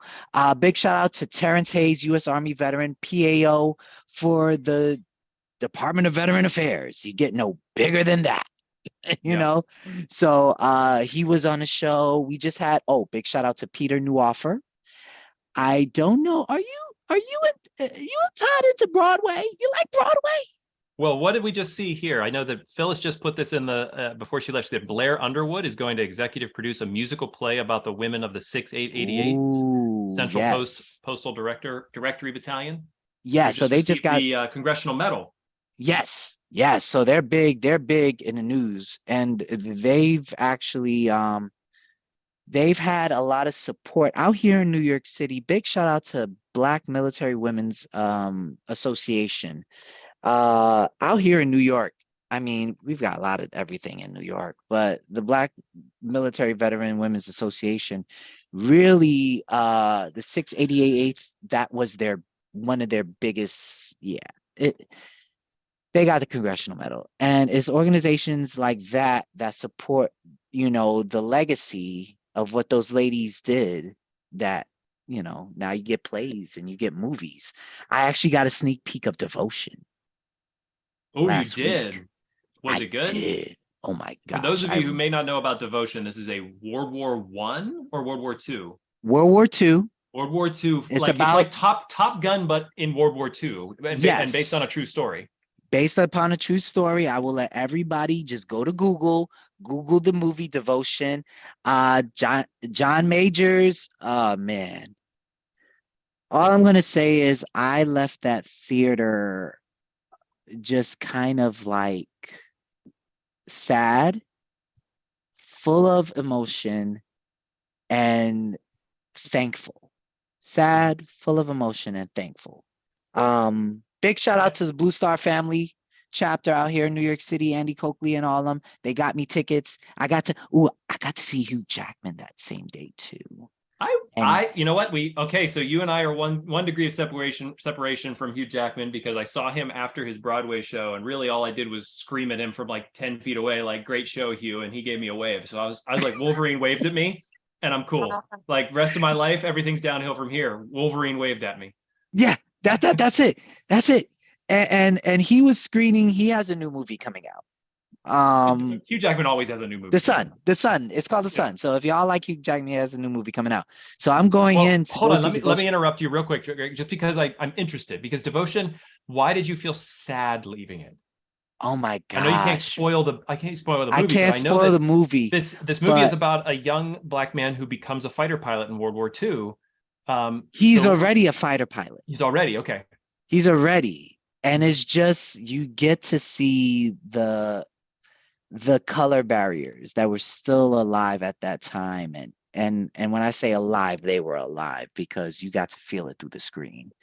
And it's one of those movies that talked about race, but it also talked about the human spirit and how sometimes it can transcend color. So that's all I will say about that. Yeah, and that's what made me sad about it, is because throughout life, and I still serve in the military. Don't let this fool you. I have to cut this so I could get in regulation for drill. But actually, if I do a comb over, I'm in regulation. It's all my real hair too. The comb over. I didn't think you were wearing a wig. I couldn't tell. Not today. But money was on. It was real. Yeah. I've when I was in Afghanistan, I got to meet a 19-year-old. And I said, how was your tour? And he was like, I can't wait to go home. I was like, well, do you feel like you've done enough? He was like, I feel like I've done more than enough. I was like, what's your job? He was like, sniper. I shut my mouth. 19-year-old kid going out there to do what he has to do. Sniper, providing overwatch for his unit. And yeah, that's the embodiment of the human spirit, that you have to give a part of yourself for your country. So let's get to some good stuff now. So you got me all going like a down, like Well, you had a lot to fill us up on, but I definitely want to save time for your guests. And your first guest is where's Joquan at? Where's Joquan at? I'll ask you Joquan. Oh, Ice Tray is he got to turn it on now. He's there. Oh yeah. What's going on, Ice Tray? How you doing, everybody? All right, so I would like for you, Joquan, introduce yourself, first name, last name, service branch, your line name, and just basically, how has Mu Beta Phi changed your life? Let's give you a easy softball question. Okay, so I am Jaquan Ice Tray Montgomery. I served 9 years in the Army National Guard. Mu Beta Phi changed my life in a very, at the time when I joined Mu Beta Phi, I was going through probably the worst time of my life. I was going through depression. I was suicidal. I just went through a very bad breakup. I was on the verge. Well, no, you can pretty much say I was homeless. Went through a repossession, sleeping in my car. And one morning I just went through a bad injury at work, and I got terminated with the injury. So everything piled on at one time. So one morning, my cousin, he's also a member of Mu Beta Phi. He's in the Tri-State chapter, which is in Philadelphia. He contacts me talking about a frat, not knowing everything that I'm already going through. And me kind of like brushing him off, like, yeah, I'll join. So my last $300, I won't even lie, my very last $300, I joined the frat. And since then, everything has been on the up and up. I haven't struggled at all since. Anything that I was going through, all has been left kind of behind. Like when you cross over, they tell you to leave those burdens behind. On the burning sand, I left everything, and it's been an amazing journey since. So I kind of like owe Mu Beta Phi a lot of my life right now, everything I went through at that moment, because I no longer go through those days. So it's like I was here, and now I feel like I'm here. And Mu Beta Phi is kind of the strength behind it, because like I said, I had nothing before joining. And once I crossed over, everything opened up. It was just like a breath of fresh air. Yeah, sorry, I'm getting a little emotional on it, because it was this was 2 years ago. So, military suicide awareness is still one of the biggest things in the military. I was one of those. Depression is one of the biggest things in the military. I was going through that. Everybody's aware of the breakups when you're in the military. That's something that weighs on everyone's head while you're there. I went through that. And then being homeless at the same time. I went through all that and all this with children. So, Yeah, Ice Tray. you know. So because I had to like make a quick decision. Like, wow, where do we go from here? And let's stay on the up and up, because you are out here in New York City, and ever since you've crossed, you have rubbed elbows with, let's say, some high elected officials. Let's talk about your work that you've done, and drop that definitely plug. Aren't we the only Greek letter organization that supported, okay, military Greek letter organization? I can't talk for every Greek letter organization in America, but we did support the stabilization of the Afghan refugees when, yeah, let me be quiet. You go ahead. You talk about what you've done so far, Ice Tray. Okay, so some of the things I've done so far, we done the wreath ceremony with Attorney General Letitia James. I've been in deep conversations with Eric Adams. We also have a work initiative program that's spreading very rapidly throughout New York City called Liberty Works. My counterpart, Edwin Mickle, who is the CEO and founder of Liberty Works, where we help veterans and their spouses find employment. So we've been working kind of hard, and we've been pushing. So those are just some of the things that I'm in tune with right now. And I still make these different rounds daily, where we just spoke today. I forgot the young lady's name. I'm sorry that I can't come off the top of the head. Lisa Biatha. I mean, she's only the head of student relations at CUNY, but guess Yeah, she can forgive you. Yeah, sorry, don't kill me. Joquan, what branch of service were you in, and what years were you in? Army. I was in the Army National Guard from 2008 to 2017. Okay. Yeah, and so let's talk about your military experience. You know, what was your MOS? What'd you do, man? You know, what'd you take away from it afterwards? I was a 91 Bravo, which is a light wheel diesel mechanic. Taken away from it, it's not really a lot that you can take away from it in the service, because the scale of a mechanic inside the military is not the same scale as coming out into the real world. So there's not much you can really take from that. But on the outside world, I did work on some of the vehicles that's used in the normal world today, the garbage trucks and stuff like that. I worked for waste management. And when I said I had an injury that probably no man should actually walk from, I was a front loader, garbage truck driver. So, you know, when you have to pull those heavy containers forward, I was pulling one and it went down a slope and it rolled over the back of my Achilles to where my whole foot was actually bent up under the container. And then the wheel broke at the same time. So all that pressure and weight, yeah. No, thank you. Not the prettiest thing in the world. But luckily, I didn't break anything, nor did I tear it. I just really tore it up really bad, but no breaks or tears.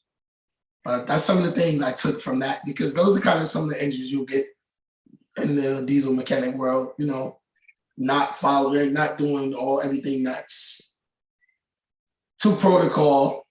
And, you know, you get those injuries that you shouldn't have. And that was one of the unfortunate situations I had.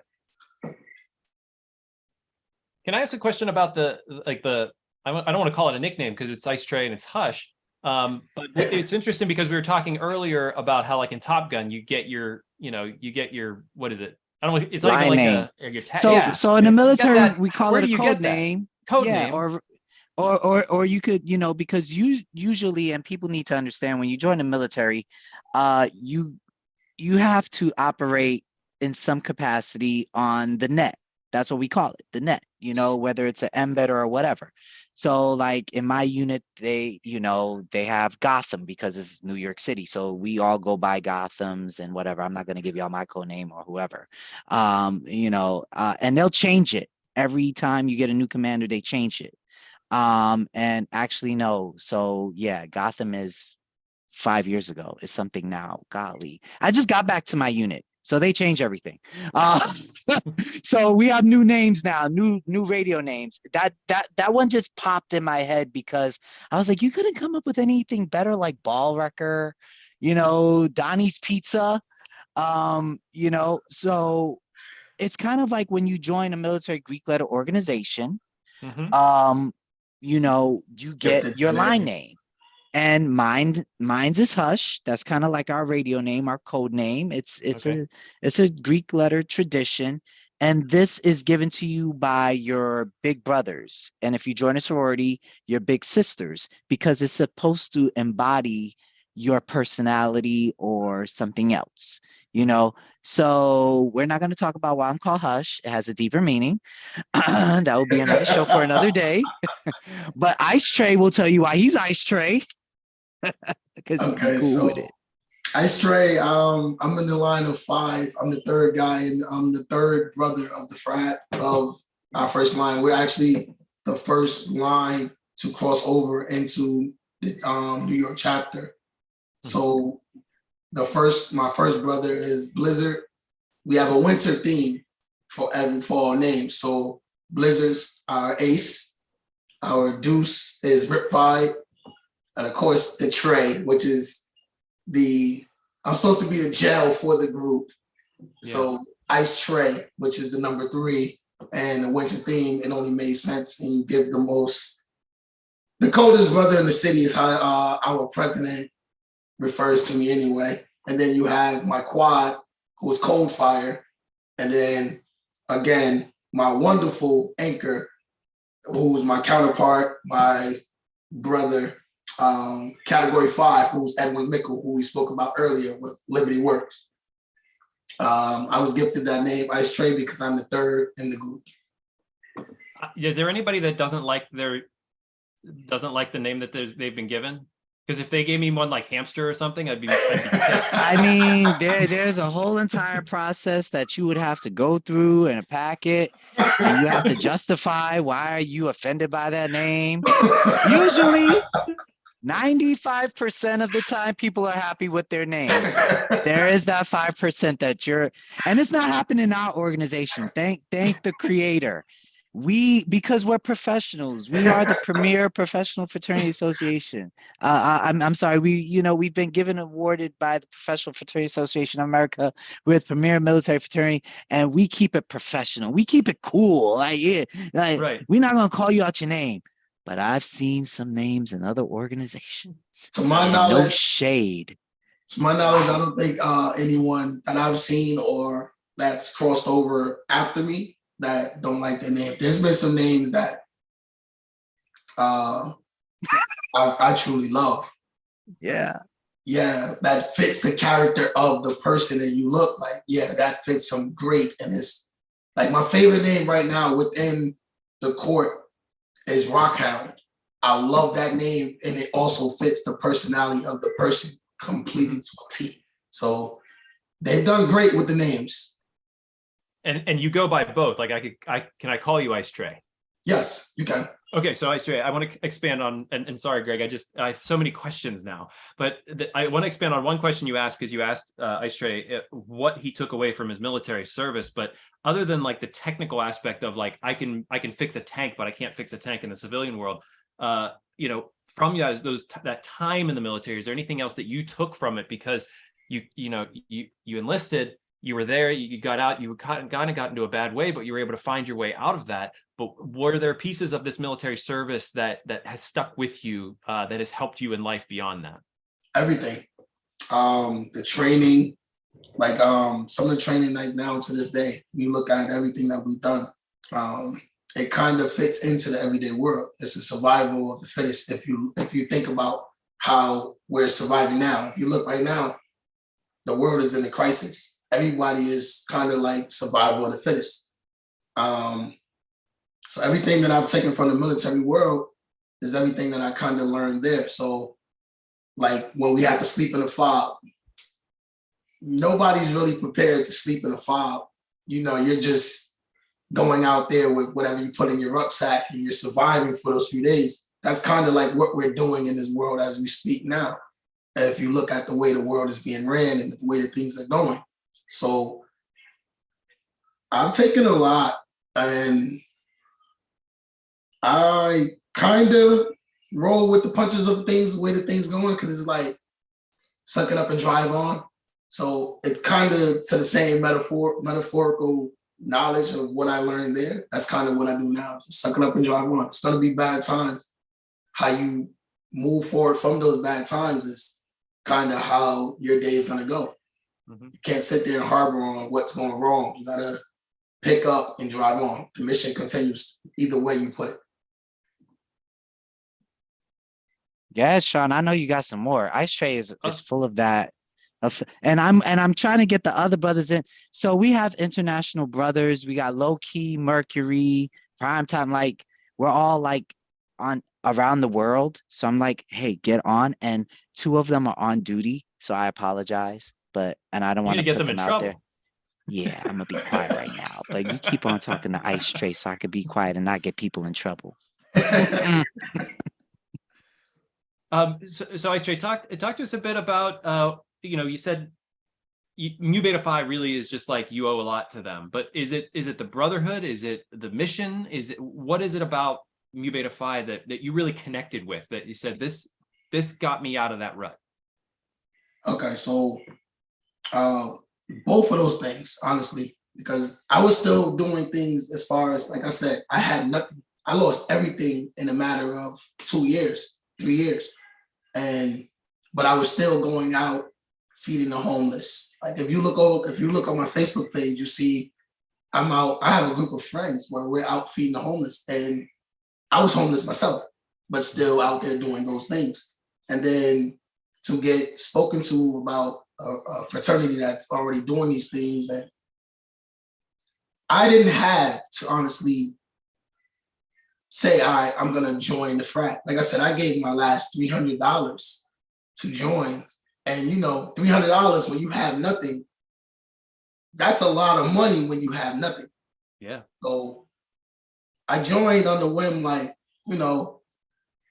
let's see where this will go. And it opened doorways for everything. Like right now, I just went through, I just got hired by CSX, which is for a freight hauler. I've been battling since I got in to the frat, but I've been afloat. Like, so when I got in, I was here. I'm here now, and I'm there, and I'm rising, and I'm constantly rising. But a lot of it has to do with it.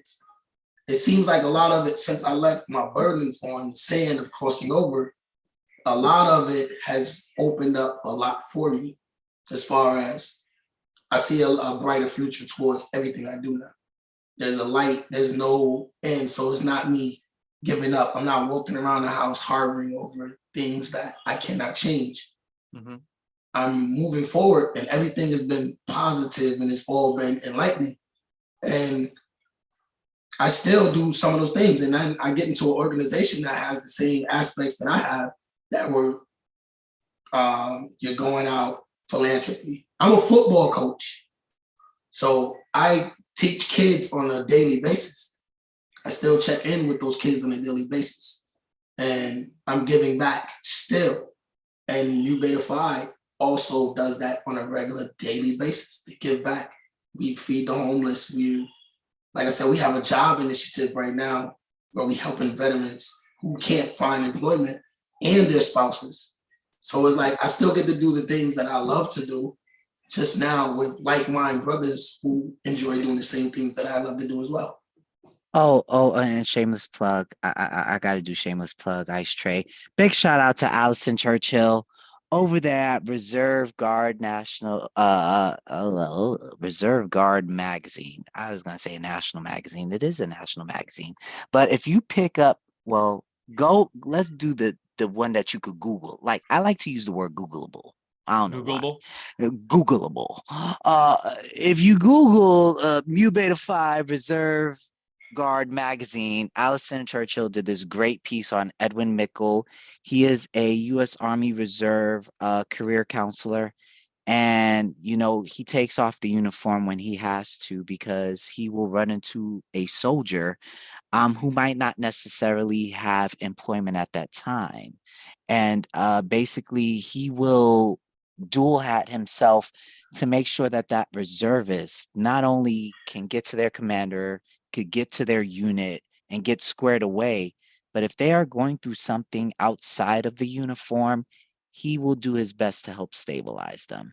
So, you know, big shout out to Allison Churchill. She actually shined a little light on it. It was a great article piece. Everybody just Google it. Mu Beta Phi Reserve Guard magazine. And you know, Ice Trey and myself, we just did Veterans Day Parade. Trey, tell them how crazy rain it was outside, but it was lit. It was lit outside. It's still lit. I love coming out to New York myself. Like just the love that you get. And today it was a lot of people out there. And the weather, you would think that it was a warm day. Well, it wasn't cold, but you would think it was a hot day to see the amount of people that was out there. Then getting off the float and walking, shaking the hands of some of the veterans that were on the side or the people. And then like the most heartwarming part of today was there was a parent who had a little girl and a little boy on the sideline. And she told the little boy that we were superheroes. So when I went to shake his hand, like, hey, because he was like, thank you for your service. And I went to shake his hand. He pulled me in for a hug. And I was looking like, oh, you wanted a hug? Thank you. And it was very heartwarming to see like the love and the respect that you're getting from people who actually honor, who actually enjoy and really embrace what you're doing. So it was a different kind of love. And I live here in New Jersey. We don't really have that type of feel over here. But New York, it was like anytime I go there, it's beautiful. Like just how they embrace you. Now I forgot because I'm so sorry, Sean.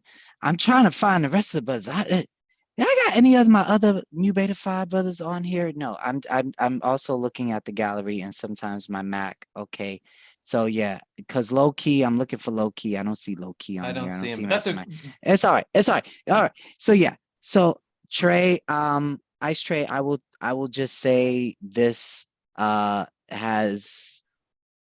been one of our most instrumental cogs in a machine out here in New York City. But he can also talk about, you know, the work and I can talk about the work that the brothers on the West Coast are doing, the West Coast Kings. They are always cleaning that. Who has been at the USS Midway? That is a beautiful ship out in San Diego. It is beautiful. Yeah. Sean, you need to go out to USS Midway. It's popping. I mean, New York, we have the Intrepid. That's popping too. But Midway is even more poppiner. But we got a submarine in the Mon that kind of sinks. Hey, if it floats, it does something, right? If it floated, it does something. But I mean, the brothers out in San Diego, they clean that ship, and anytime we have some new squires, that ship is getting worked on. So big shout out to them. Ice Trey will tell you also. I mean, and Trey, Ice Trey, you tell me as a Trey, out of which court between the Space City Kings, because we have kings that they're from Texas and they wear the actual Stetsons and it's craziness, from the Space City or the Georgia Kings or the Carolina Kings, which court, and don't you dare say Philly, because Tri-State always get a shout out because your cousin's there. But talk about, you know, the different, you know, themes and identities that you've seen around the fraternity, and which one is your most enjoyable? Okay, so I've gone to if I have to choose one, I can't choose Tri-State because Tri-State is literally right down the road. Philadelphia is close, but I love the work that they do. If you look on social media, Florida Kings and the Houston Kings, they're phenomenal. And then you can't forget the Kings in Cali. They're phenomenal as well. So like it's hard to pick one, but as a brotherhood, I'm going to nominate them all because they're doing phenomenal work and it's showing all throughout the social medias. You know what? I was trying to cause trouble and you just I can't do that. I can't do that. I'm gonna give credit where it's due. And yeah, with my brothers, I'm gonna give it to them. All three courts, they're really doing phenomenal work, and it's really being highlighted all throughout social media. And it's not being highlighted like small. What they're doing is really big, and it's being very much shown all throughout social media. And another thing is that, you know, we definitely want to impart that, okay, we don't just have 5 courts, we have 14 and growing. So big shout out to the Kings out, you know, in Missouri, the Kings that are out there in New Orleans, and the Sin City Kings. Yeah, we can't forget them. A big shout out to, you know, New Orleans, because next year, Sean, if you can make it out there, and Todd, we actually have our national summons, and every national summons, it is a spiritual event. So yes, we're taking over New Orleans next year. We could do a full happy hour live from there. Whoa, Todd, if you keep me in touch with Greg, I'm going to be going to every seminar next year that I can find. Okay, and big shout out, you know, we do have honorary members. Everybody has seen Men of Honor. So definitely, you know, the Brashears are honorary members of Mu Beta Phi. Big shout out to William Morris, who is the first ever African-American NASCAR championship winner. Big shout out to Eddie Griffin, the comedian. He was in the Navy. He's an honorary member. Big shout out to Jay Alexander. We just ran into Jay Alexander. He's the co-founder of FUBU Clothing, U.S. Navy veteran, multimillionaire, overseeing a multi-billion-dollar clothing line. So yes, of course, started by Navy veteran. He's an honorary member. Honorary member Boyd Melson, you know, World Military Boxing Champion. Colonel Gregory Gatson, you know, the colonel who's an amputee. He also was in Battleship. He's an honorary member. So the list goes on and on. Mm-hmm. And, you know, Sean, Todd, you come out to New Orleans, it's only going to get bigger and better. That's all I'm going to say. You know, what it seems like to me is there's a lot of opportunities within Mu Beta Phi to be a mentor. And actually, this question is mainly for you, is that you were in a spot that you needed a mentor. One, I guess the first part of the question is, who was that mentor? What do they mean to you? And at what point did you feel like you graduated to the point where you're like, it's time for me to start mentoring as well? That mentor, he's actually overseas right now. He doesn't even know I'm going to speak on him. I'll give it to him because how he carries himself is a lot different. He's quiet, and at the same time, I was always able to reach out to him and speak to him, even if it was just for like 5 minutes. But his name is Sean Tillery. They call him Long Range. I'll give him that. And then I also, like I said, I have 2 cousins that's in the Tri-State chapter, which is Donnie Montgomery, who's known as Spitfire, and Ricky Longbow Montgomery, who's also a family member. But the one that I was able to talk to the most was Tillery, which is long range. He showed just a little bit, like if I was going through something, I can call him, like even if it was, like I said, it was 5 minutes, I can let him know, look, this is what I'm going through. And he would make the time for those 5 minutes or 2 minutes, whatever it was that he had, talk to me for a brief moment. And it felt like, all right, cool, get back on task and do the things that I needed to do. But then once I would talk to him, my line brothers, which is how it's pretty much positioned to be, it's like a brotherhood, more so like people that, it feels kind of like people that you've grown up with all your life. That 6 weeks that you're going through the initiation process, you get to know these guys in and out because you're communicating with them on a daily basis, time in and time out, pretty much all day from sun up to sundown. So other than Tillery, my 4 line brothers, we were on the phone all day, every day. So it kind of gave me the initiative to continually keep pushing, because like I said, I wanted to give up. I was a vet with thoughts of suicide, and I have 3 children. So it was a lot of motivation within this group, within this frat, and then around the core of people that's around. And I talk to Gregory Hush a lot. We talk on a regular. So it's a well-rounded group of cast members around. So I can't just really say one, but there's a lot of people around that really need that spotlight. And when did you feel like you transitioned to wanting to become a mentor as well? I've always kind of been a mentor. Like I said, I've been coaching football 7 years. My mom's a military vet. My father's a military vet.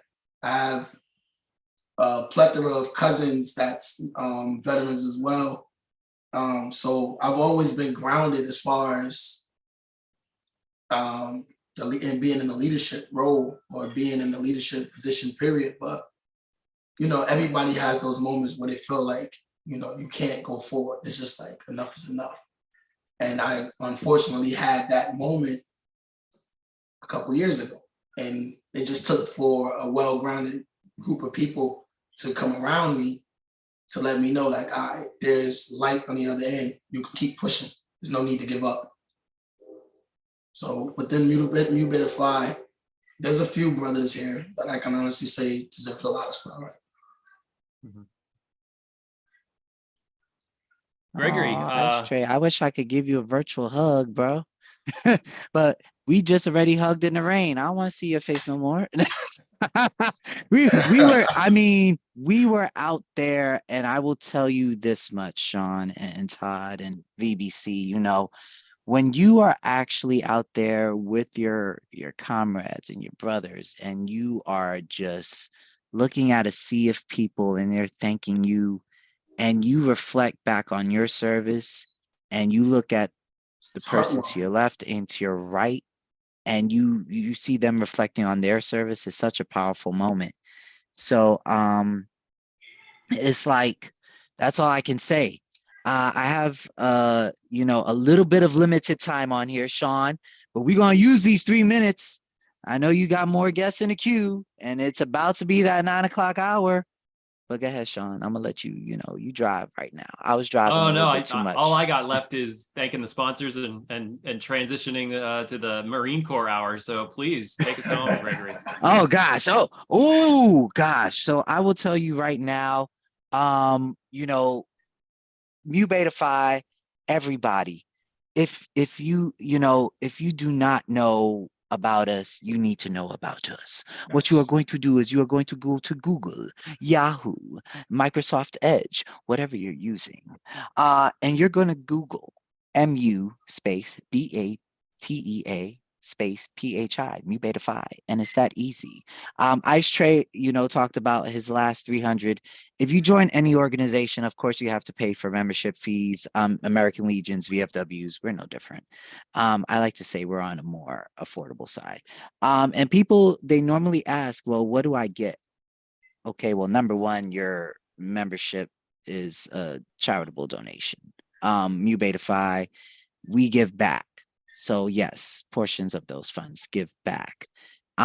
Secondly, you know, every organization has to run. We are just like every other nonprofit, and we host fundraisers and all that good stuff. Like I said, when you do your membership, it's a charitable donation, it's a tax write-off. So not only are you doing a charitable donation, but you're joining a brotherhood of like-minded individuals. We have our own online academy. We're professionally developing veterans and U.S. service members, Guard, Reserve. You're welcome as well. You know, you're giving back to your community outside of the uniform. It's more than these 3 letters, okay? It's more than, you know, your cool line name. It's really just about developing your life, developing who you are. MBP, mission, brotherhood, professionalism. That's what we're about. Mission, brotherhood, professionalism. And I like to thank, Veterans Breakfast Club, Sean and Todd, always showing us love, always highlighting Mu Beta Phi. We're more than 3 letters. We are out there, and I'm grateful. And yes, we're not just African Americans. We also have members of the Philippine community, Asian Americans. I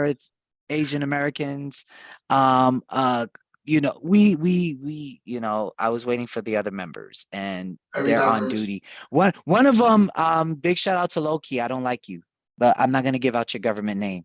He's actually on duty right now. I think that's him. Before we get off, I just wanted him to come on. He's actually in a vehicle in uniform. I just want him to say, hey, just to, he was supposed to talk for 10 minutes.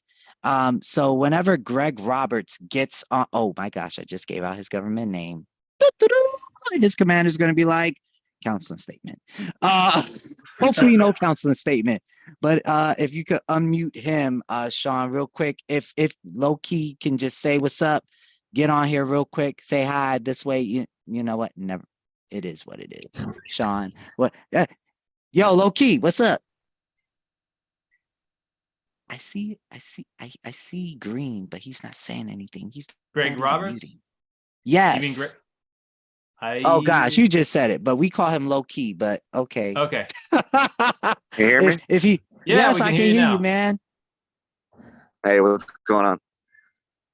So yeah, you're live on the show on Veteran Breakfast Club. We were just talking about Mu Beta Phi. We've got like 30 seconds. Just how has Mu Beta Phi changed your life? Go.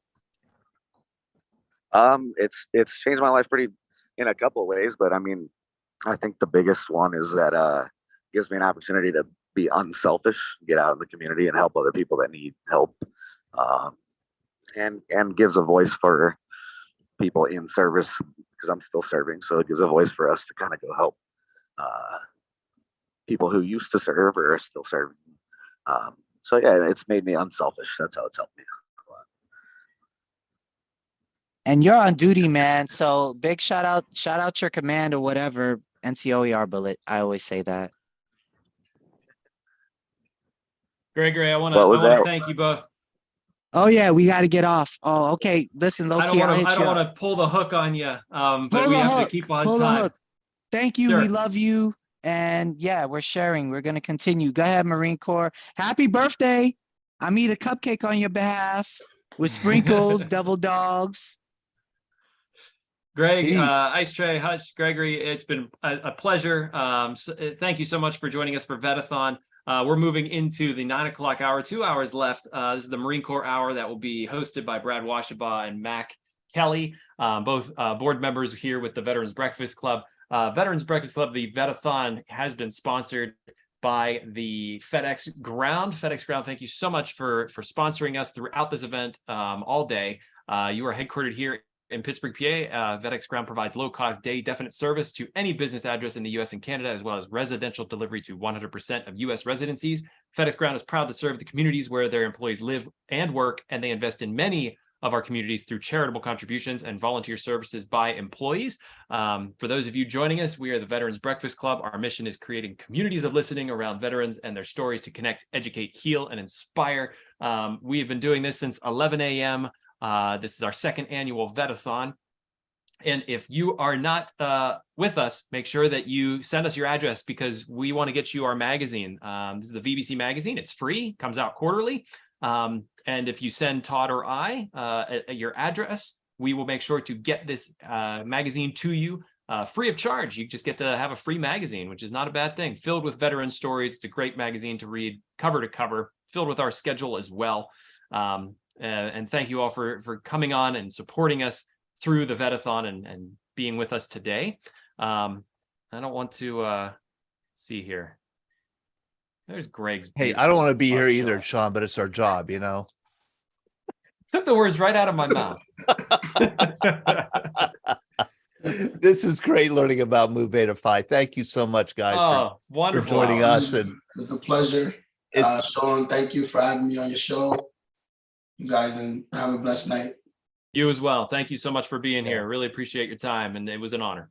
Yes, sir. Thank you. Have a good night. Good night, guys.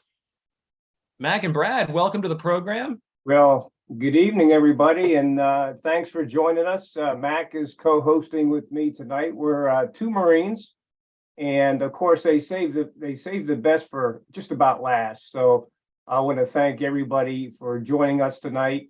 And it's good. I see we got some Marines out there, and so we're going to get around the horn here and talk to a few people. But I would put my Veterans Breakfast Club hat on, but Todd sent me one with the emblem that's off center, and I spent the whole night moving the hat to get it centered. Being a Marine, you know, I like it that way. It just drives me crazy. Yeah, there you go. Perfect. It does drive you crazy. With the racing jacket too. It's like, yeah, it's just craziness. But let me introduce myself. I'm Brad Washabaugh. I'm like what was said is I'm a member of the board for Veterans Breakfast Club. I've been in that capacity for over a year. I am a 29-year veteran of the Marine Corps. I was an infantry officer. I served from 1976 to 2005. I'm a veteran of Beirut, Desert Storm, the attack of the Pentagon, and my last assignment was the commanding officer of the School of Infantry at Camp Lejeune. And so tonight, looking around, I've got my friend Tom Hastings with us. He is a longtime friend from, I guess, Tom, it's since 1975 or so. We went to Clarion together. Tom is a Pittsburgh native like I am. I'm talking to you from Cary, North Carolina, but Tom is also from Pittsburgh, and we went in the Marine Corps together, and he retired as a major, got out a little bit early. He worked for the State Department in counterterrorism, worked for the FBI, and is a longtime buddy of mine. In fact, we ran the first Marine Corps marathon together in 1976. And there's another name with no face, Dave Newton down there is another Marine that I went to school with in Clarion. And he also ran the first Marine Corps marathon with us too. So I've got two longtime buddies with us. And let me look around. And there's probably some, how many Marines we get out there? Let me see. Oh, there's Rick Pretz. Raise your hand, Rick. Rick was a member of my rifle company, India 3-3. Back in Hawaii in the 80s, and he's in Colorado right now. And one of the things that we did was start getting together again, reunion. And so I've reconnected with my rifle company, and we had a great reunion in Gettysburg, and we're planning another one. But I tell you, you know, these last 2 days for a Marine, first of all, you have the Marine Corps birthday, 247 years. Which is fantastic. And then we celebrate or we reflect on Veterans Day. When you say Happy Veterans Day, I nod my head, but it's happiness is, I think it should be more reflecting on, you know, our veterans, their service, what they've done. And it gives us a chance to kind of get together and share in camaraderie. And that's what's special, I think, about Veterans Day is it gives us an opportunity, just like we're doing right now, to get together and tell some stories and reflect. You know, the veterans don't always stand in the spotlight and say, look at me, here's what I've done. And that's one of the benefits of the Veterans Breakfast Club is that we pull people together and we hear their stories, and, you know, they inspire, they motivate, they educate. And that's really what we want to do tonight. Tom was a rifle company commander, and he was given the task of taking down a Iranian oil platform in 1988. And so that was Operation Praying Mantis, which I think the story needs to be told because it was a time that was in the Cold War era, and we had some things going on in the Middle East, but it came to the point where we had to use military force against the Iranians, and Tom was part of that. So he's going to tell that story tonight. And Todd, how do we want to open it up for questions? And I'll turn it over to Mac for some comments if he wants to open it up for his comments too. Well, let's introduce Mac. Hey, Mac, thank you for joining us, fellow Marine. Yeah, it's a bit of introduction. My name is Mac Kelly. I spent 8 years in the Marine Corps, about half of that as an aviation maintenance officer, where I did a pump out to Djibouti. And then my latter 4, I was on the mean streets of recruiting duty. So I was an OPSO for a couple of years and an XO for a couple of years. Amazing opportunity to learn a lot about yourself, recruiting duty, and others. I saw Ben Rodriguez had raised his hand too, as being a Marine. So I wanted to give you a shout out. Yep, nice sunglasses. Oh, Baltimore Ben, I'm very sorry. We neglected you because you're from Baltimore. Thank you. But I'm really interested in hearing about this story. You know, the Marine Corps is very emphatic about our history and knowing our history. And that history shapes our performance, I think. Every Marine has the names of Marines, other Marines that have gone before them, the battles that have paved the way for our reputation really around the world. I had never heard of a Marine operation where we took down an oil rig, and Brad's been telling me about this for the past couple of weeks. So I'm very much looking forward to this. And Todd, you do have some pictures that let's jump into it, and then as people have questions, they could raise their hand, they could put something in the chat, they could wave like this, and I could unmute them. So here, let's just start with the first slide. Yeah, Todd, I wasn't really going to use the slide presentation per se because I don't want to bury people in a lot of the charts and such. But I was hoping that as I talk, and you could maybe throw some of the pictures up. That's what I'll do. Which are part of that. Yeah. Perfect. You know, I just don't want to dive into a PowerPoint presentation. That was something I used years ago when I was asked to talk about it to a military audience. And this is more just to kind of keep it, you know, more general and user friendly for folks. So if I'll jump in, I guess, and get started, I'd first say it's an honor to be here with other veterans. And as Brad said, yesterday was our birthday, and I have a tradition. I was in Washington, DC on the Potomac on yesterday with the Odyssey cruise boat, which starting in 2001, about 100 of Marines, friends of a couple of my buddies and their dad started it. And this guy was in Hawaii with me. I was also in Hawaii. In fact, when Brad came, I was leaving.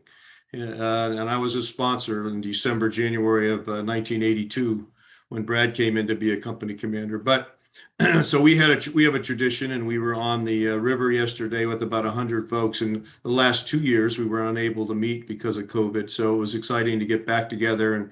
And we have had a 3-star general. The new head of Manpower Reserve Affairs was there and gave a great little talk.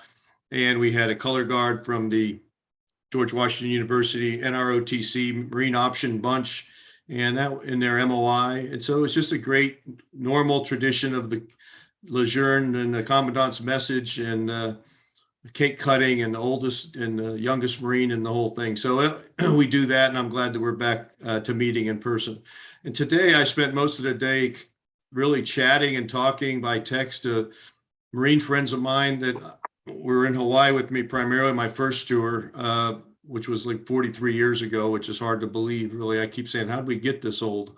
But, and I told Brad, I'm trying to link up with the guy who was my radio man on this oil platform story, who's in Ohio, and I'm trying everything I can to get a hold of him.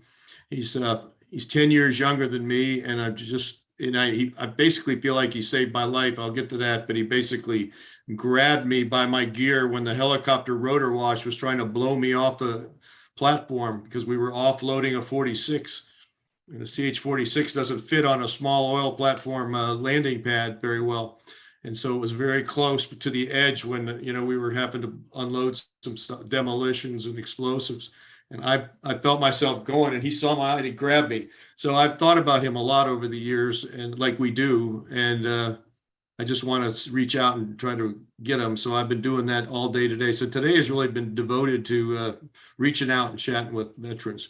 But on to this story. So very quickly, I was basically an infantry officer like Brad. I followed in his footsteps. He's basically encouraged me to do a lot of the things that I've done, including run that first marathon and then more afterwards. He came back from OCS and said, we're running it. It's this year. And, I said, okay, whatever you say, Brad. So, neither one of us had ever run anything like that before, but we certainly figured out how to do it. And it didn't do anything but help us as we went on through our training. But went to the normal basic school like all Marine officers do, and then infantry officers training, and then out to Hawaii. And I was in 1st Battalion, 3rd Marines. And the good thing about Hawaii in those days is there was a lot of deployments. And so you got off the island and you went to the Western Pacific and you saw all the normal sites, the Philippines, Thailand, Singapore, Australia. So it was just, if you got to be somewhere in those days, it was good to be aboard ship and training and being ready for whatever might come across. So I did that for 3 years. Then I went to Quantico and worked as a platoon commander at Officer Candidate School for 2.5 years. And I was on the staff there and worked for the CO. Then I was picked to be a general's aide for 6 months before he got a 3rd star, which I was happy about because he said, "What do you want to do next?" And I said, "Hey, I'd like to go to the basic school and train lieutenants." So I got a chance to do that. And that was rewarding. 17 of the lieutenants in that company had been my officer candidates in the previous couple of years. So that was kind of rewarding. Then I went off to Marine Corps Captain School, called Amphibious Warfare School, then Expeditionary Warfare School now, and did it 10 months there. And then went off to Camp Lejeune in 1986, where I joined 1st Battalion, 2nd Marines, initially as the assistant operations officer, but then about 7 or 8 months after I got there, I took over an infantry company, Bravo Company, 1st Battalion, 2nd Marines. And we had a deployment coming up, and this is in 1987. In 1987 and 88, when we're going to talk about the time frame here, you remember the Iran-Iraq war was going on in earnest, and it was a bloody mess, and frontal attacks against each other, just scores of dead and wounded, kind of an awful thing from a humanity point of view. And for the most part, I would say we supported the Iraqis, because we haven't had good relations with the Iranians since 1979 when they took our hostages. In fact, I was deployed from Hawaii, and we were in Sydney, Australia, the day that hostages were taken in early November of 79. We were in the Sydney Zoo walking around, and an Australian goes, "Hey, mate, you might want to get back to your ship. They've taken your bloody folks in Sydney or in Tehran." And we were like, "What?" But that was when it happened. I'll always remember that. So ever since then, we've struggled. So in the 80s, when they're fighting Iraq, we tended to support Iraq. And the biggest problem was the Iranians were disturbing the flow of oil coming out of the Gulf, the Persian Gulf, but we started calling it the Arabian Gulf in those days because we didn't want to accede to the Persian aspect of the Gulf. So it's just to kind of, I guess, snub the Iranians. We were told it's not the Persian Gulf anymore, it's the Arabian Gulf.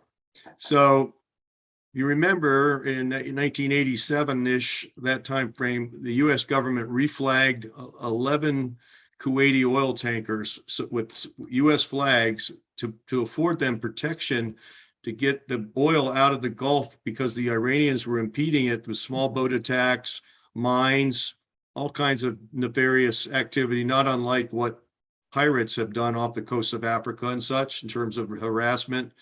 But mines are obviously a serious thing. So yeah. I was on it. Go ahead. We do have a question. I was just going to say, we have a question from Rick. Okay. Hey, Rick. Yeah, I'm a Navy vet. I go way back. I served on LSTs and an LPD. But I wonder if you gentlemen recall what ships you may have been assigned to.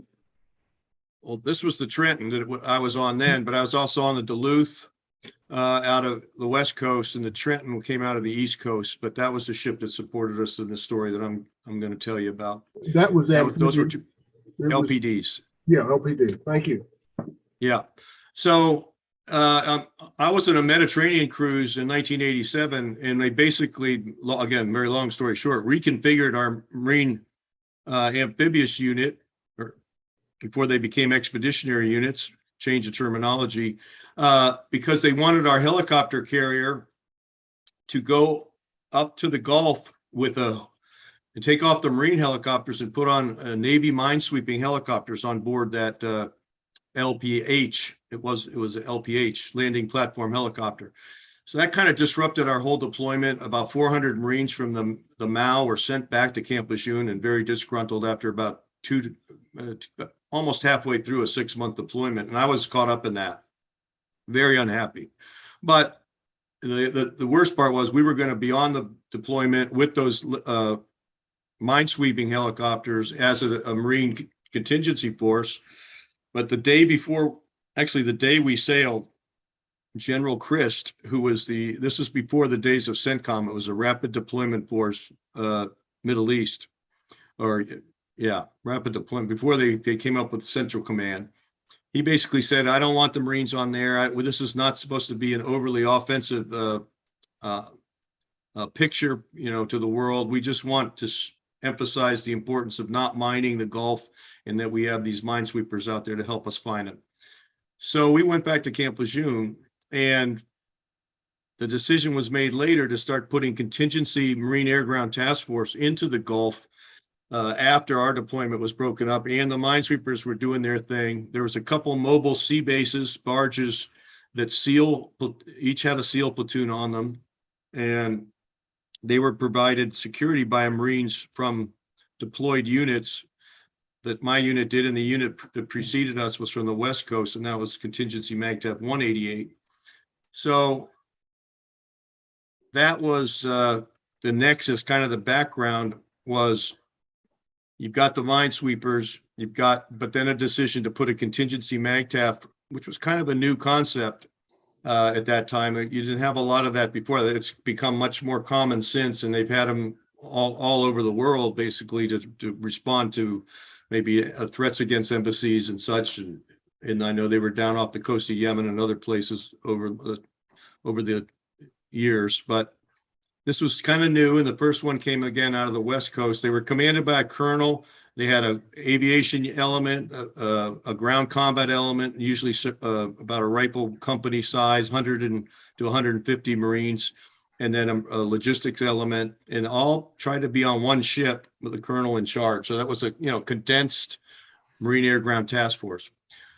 So the first ones went out there, and they provided security for the SEAL barges, and the SEALs had special boat units out there, and they were actually patrolling the Gulf to try to interdict Iranian small boat attacks against ships, and also the mining efforts, and actually had some success interdicting some Iranian mine laying boats. Iran Ajar was one of them, and also had some firefights with Iranian small boats, and caused some casualties and such to the Iranians that way.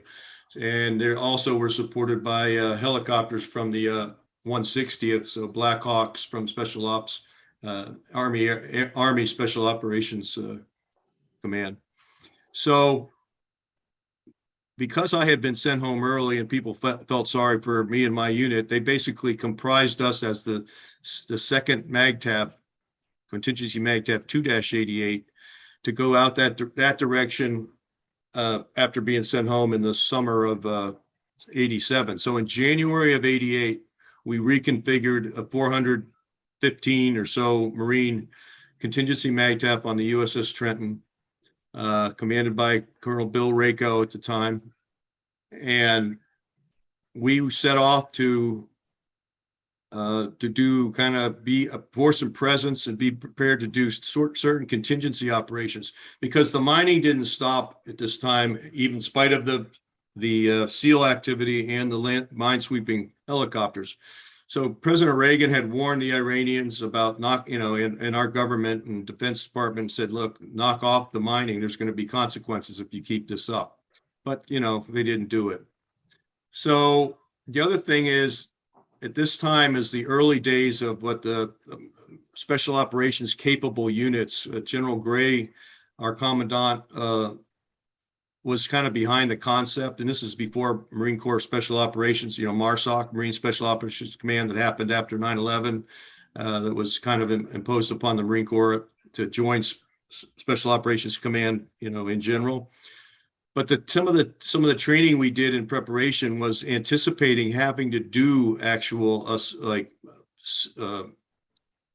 assaults on oil platforms. We even flew out to the Gulf of Mexico, and Shell Oil gave us tours of a couple platforms in the Gulf to show us, what these different places were and where you didn't want to put explosives if we were not trying to cause environmental damage. Just as an example, the hydrogen sulfide problem that could occur if you blew up certain things. So, we weren't experts, but they kind of arranged for us to understand some of the ins and outs about if you had to do this type of thing, here's what you want to know about. And then we also had Zodiac boats and small engines, and we had a contingency of actually landing on board an island, Farsi Island or Abu Musa or some other islands in the Gulf that the Iranians occupied, with the thought that we could do a raid on there and a reprisal, which would have been a more high risk operation, obviously, but that was something we trained to. So I had 12 Zodiacs and a force that would go out there, and we actually rehearsed in the middle of the night in the Gulf,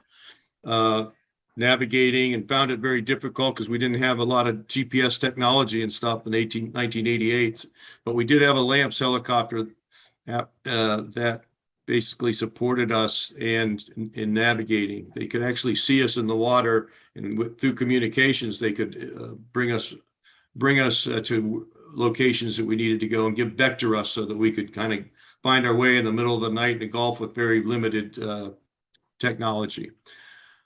So moving forward, we got into the Gulf region in about February of 1988.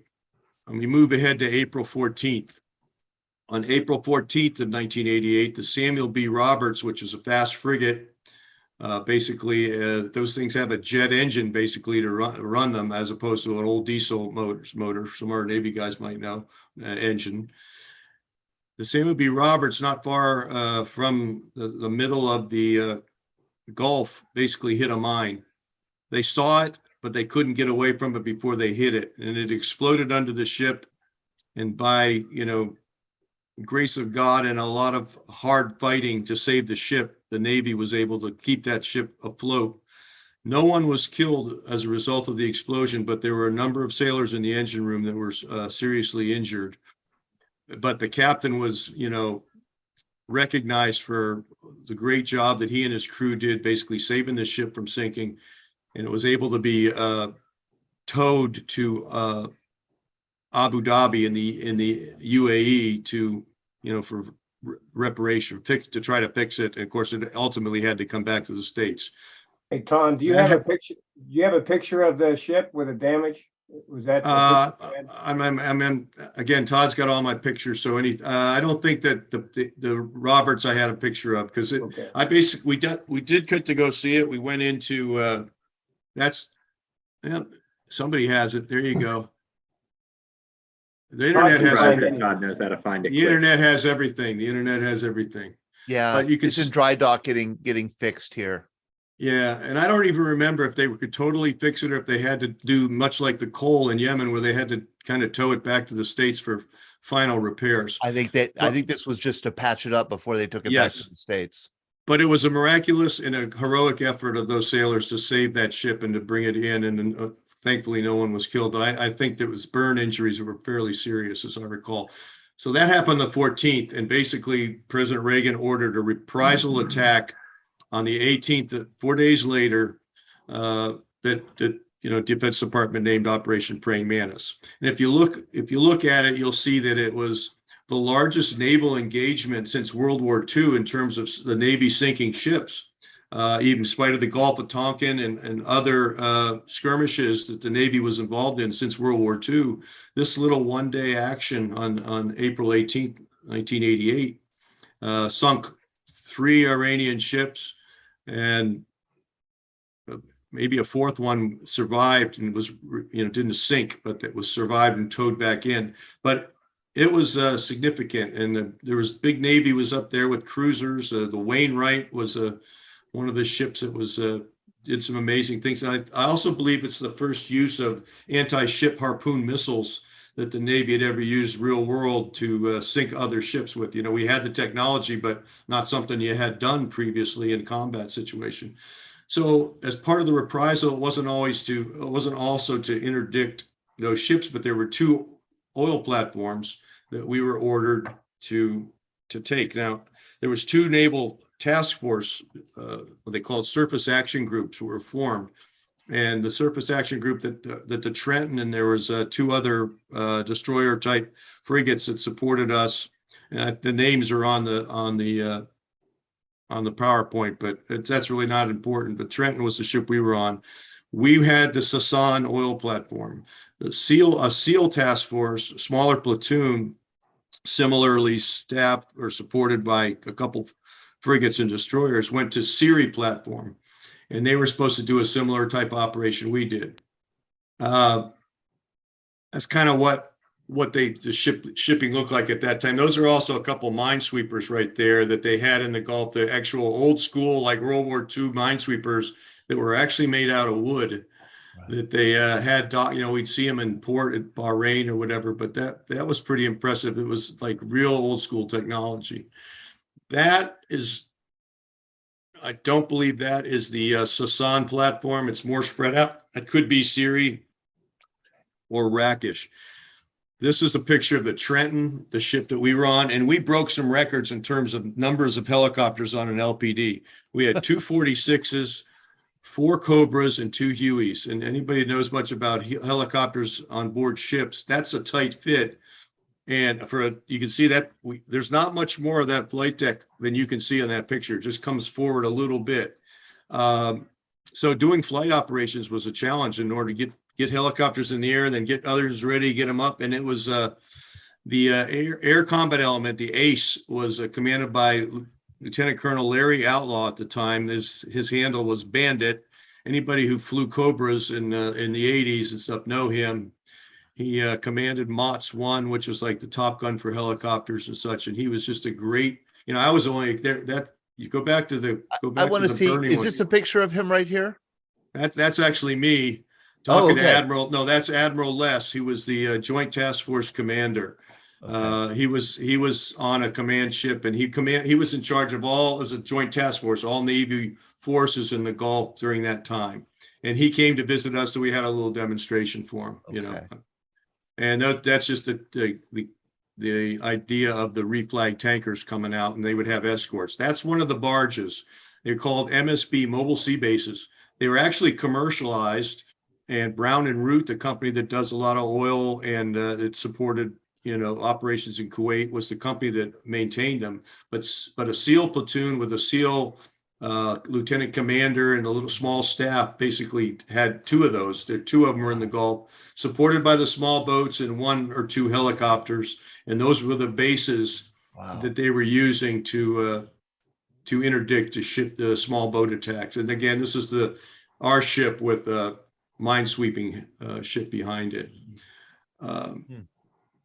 So, and that we actually had signal intelligence capability, and that's a sensitive compartmental information facility. That's the size of it. It's pretty small, so that they could give us some electronic intelligence and such. That was very helpful, obviously, at the time. They were trying to listen in on radio transmissions, Iranian. Yes. Yeah. Trying to. In fact, we were told, like, they knew, for example, that 2 Iranian F-4s were considering coming in and trying to attack ships, but one of the ships scared them off with their capabilities and locking up. This is the platform that we attacked before we actually landed on it. I think the helicopters took these pictures, but it's after the original prep fires occurred, and the Cobras launched a lot of 20 millimeter and TOW missiles. And what you see burning there on the left is the billeting, sleeping quarters and the living area for that. That's what they focused in on. But let me just go back and backtrack a little bit. So on the 14th, they did planning for a couple of days, and we basically knew what we had to do, and they, got us in position. But the idea all along was to try to show up quickly, but not attack it. And before we gave this, because it was a working platform, at least to our knowledge, there was a lot of civilians on there. I suppose Iranian civilians, but we wanted to give them a chance to leave. So there was a warning given. They were able to get away on a tug that's like a support tug that they had tied up at the platform, and we gave them 15 minutes or so to get on the boat and take off. But the Cobras who were circling and the ship's, optics could see that Iranians were manning a various 23 millimeter anti-air guns and 12.7 machine guns and such, and they were trying to actually, which kind of foolishly shooting towards the ship, which was out of range, and just, not a good thing for them to do, because it basically opened the door for, Yeah. But before we sent the Cobras to shoot, the ship actually used naval gunfire.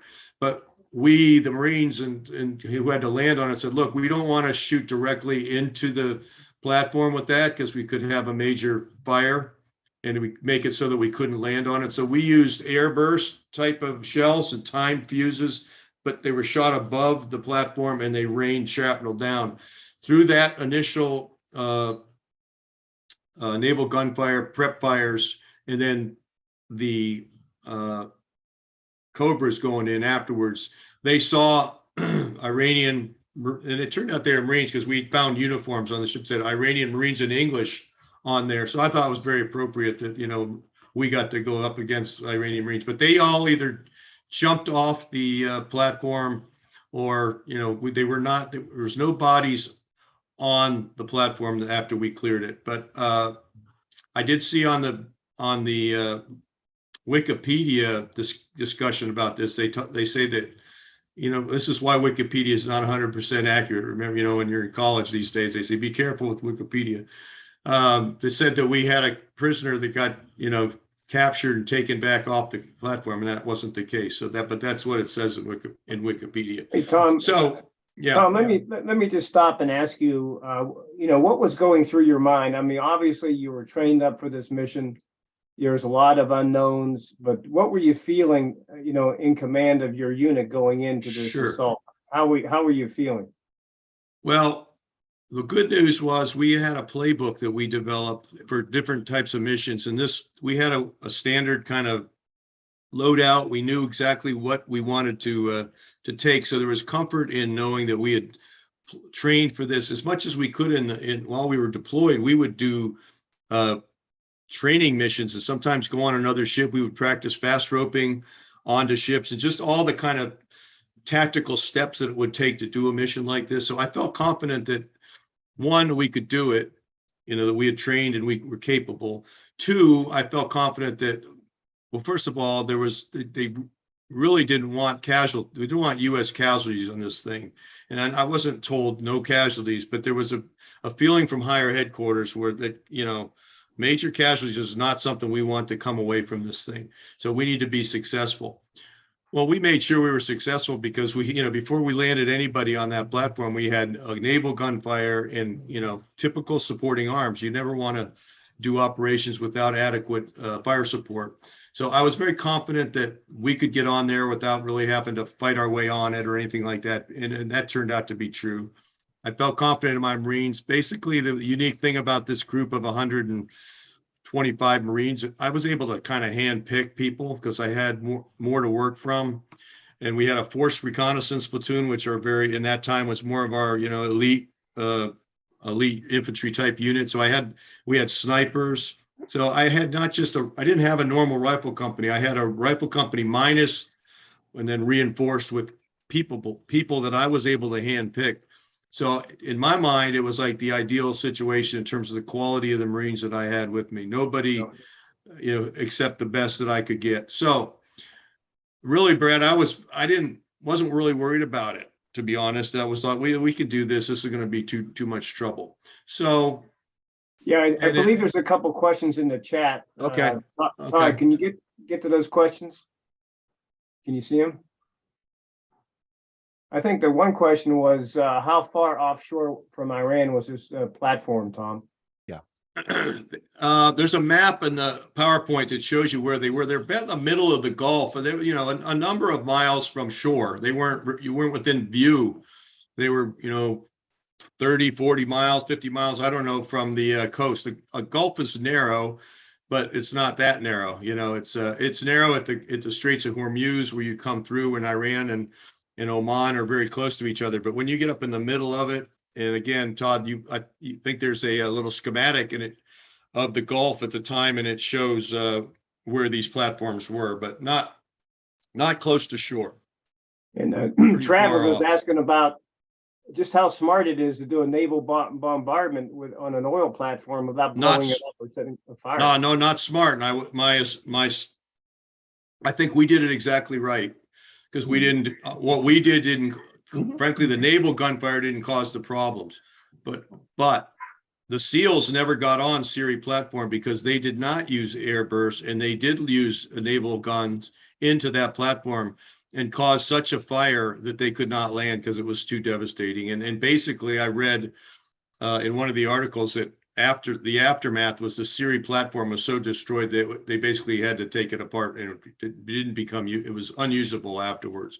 Ours, we knew we wanted to get on it, and so we planned our fire support accordingly. So yeah, I mean, you had to be thoughtful about it. But to be honest, I mean, and we, you know, infantry in the Marines and aviation have a friendly rivalry, you know, a lot of times, and it's been a long time since Cobra pilots had been able to kind of, you know, shoot in combat situations. So they were kind of going wild with their 20 millimeter and their tow missiles, and they caused most of the fire problems that I had to deal with when we did land. I'll talk about that in a second. Okay. Any other questions?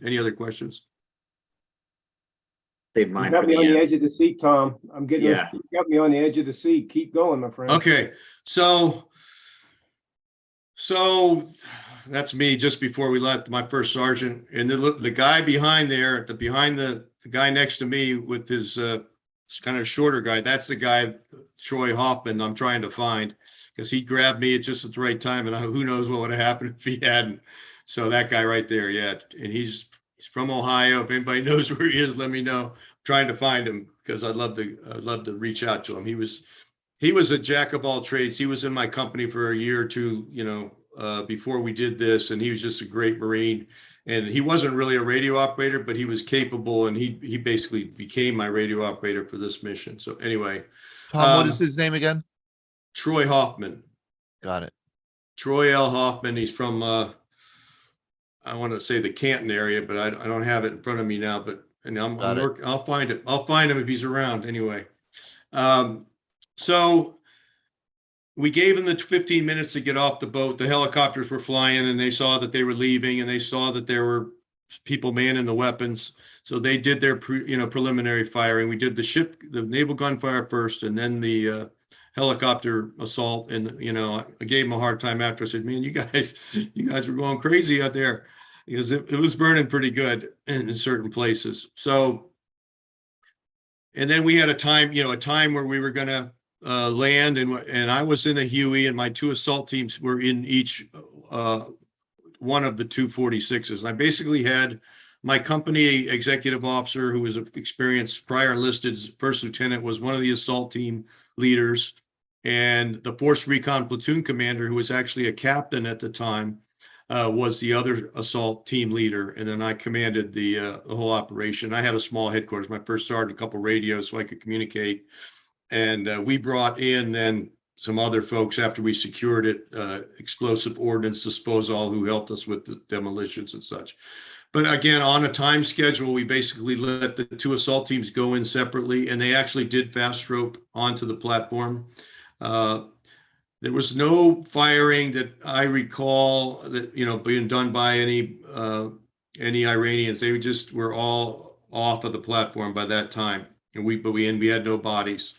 That's my XO, Ron Bernal, retired rlieutenant colonel. He was he commanded the drill instructor school at Parris Island as a major, I believe. Great guy. And also, coincidentally, as a Marine security guard, as an enlisted man, he was in the embassy in Kabul in Afghanistan back in like 1977, 78, when it was overrun by an angry mob, and they had to get out of there by the skin of their teeth, basically. But he was a good guy, and he did a great job that day. so let me just keep that. That's a picture of a ZU-23-2, 23 millimeter anti-air gun that we took off and actually took all the way back to Campus Unit. I think it's probably sitting in front of a headquarters somewhere, Campus Unit, or they've thrown it away or used it for target practice. I don't know. It's been a long time, 34 or some odd years. So everything went well, except the fact that the helicopter advance, preliminary firing and the fire on the billeting area caused a lot of flames and explosives, what I would call secondary explosives. Each of those guns had big ammo boxes next to them. And there was a lot of 55-gallon drums with flammable, oil, gasoline, whatever, flammable products in it that was spilling down from upper levels down below, and the assault teams were having to clear multiple levels of the platform.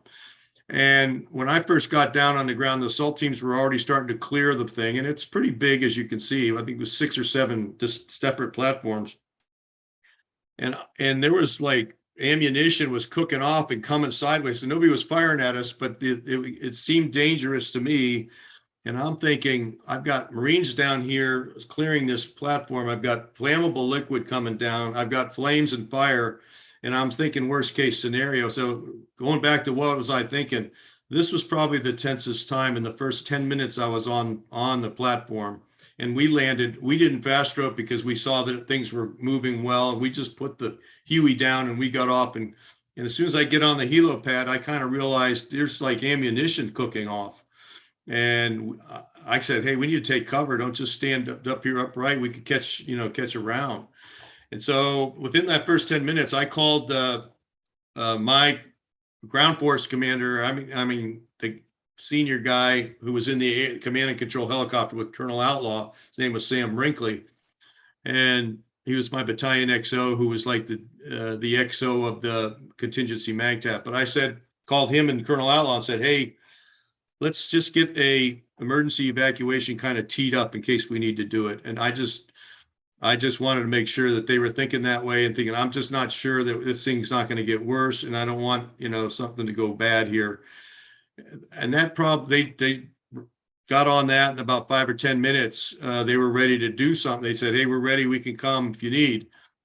And basically after that 5 or 10 minutes, everything stopped cooking off, and there was still pouring liquid, but I thought the threat was minimized and that we could keep going. So that was probably the tensest 10 minutes from the very beginning, where I was concerned that we could have casualties, that were accidental from the explosions and such. So thankfully, again, no one had any issues there, no problems, I can't even think of any minor injuries that anybody took. In spite of, you saw that picture with Ron, there was a lot of twisted, superstructure and ladders and such.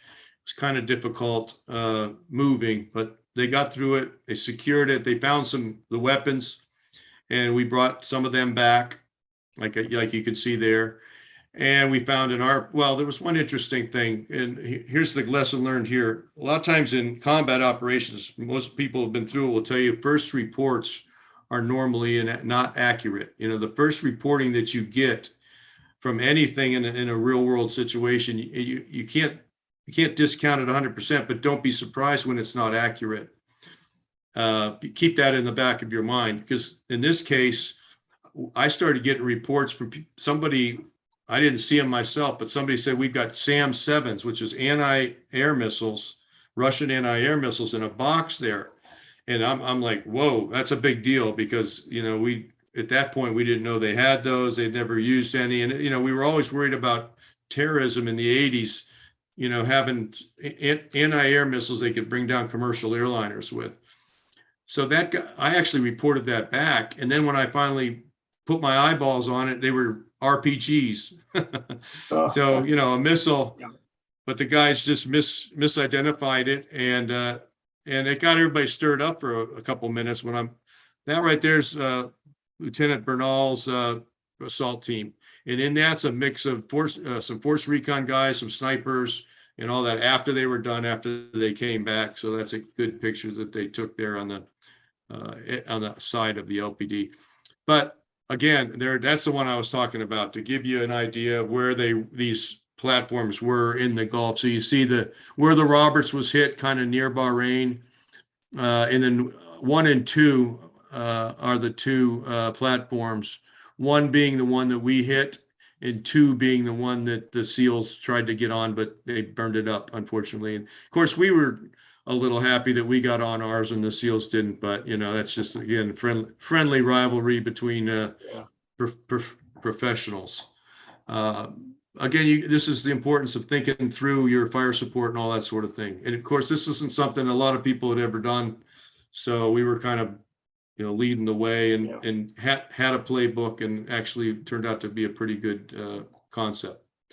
Hey, Tom, yeah. Can you walk me through that moment that radio operator grabbed you, kept you from going over the side? Okay, so yeah, that's later, after we've had it secured, and we called in.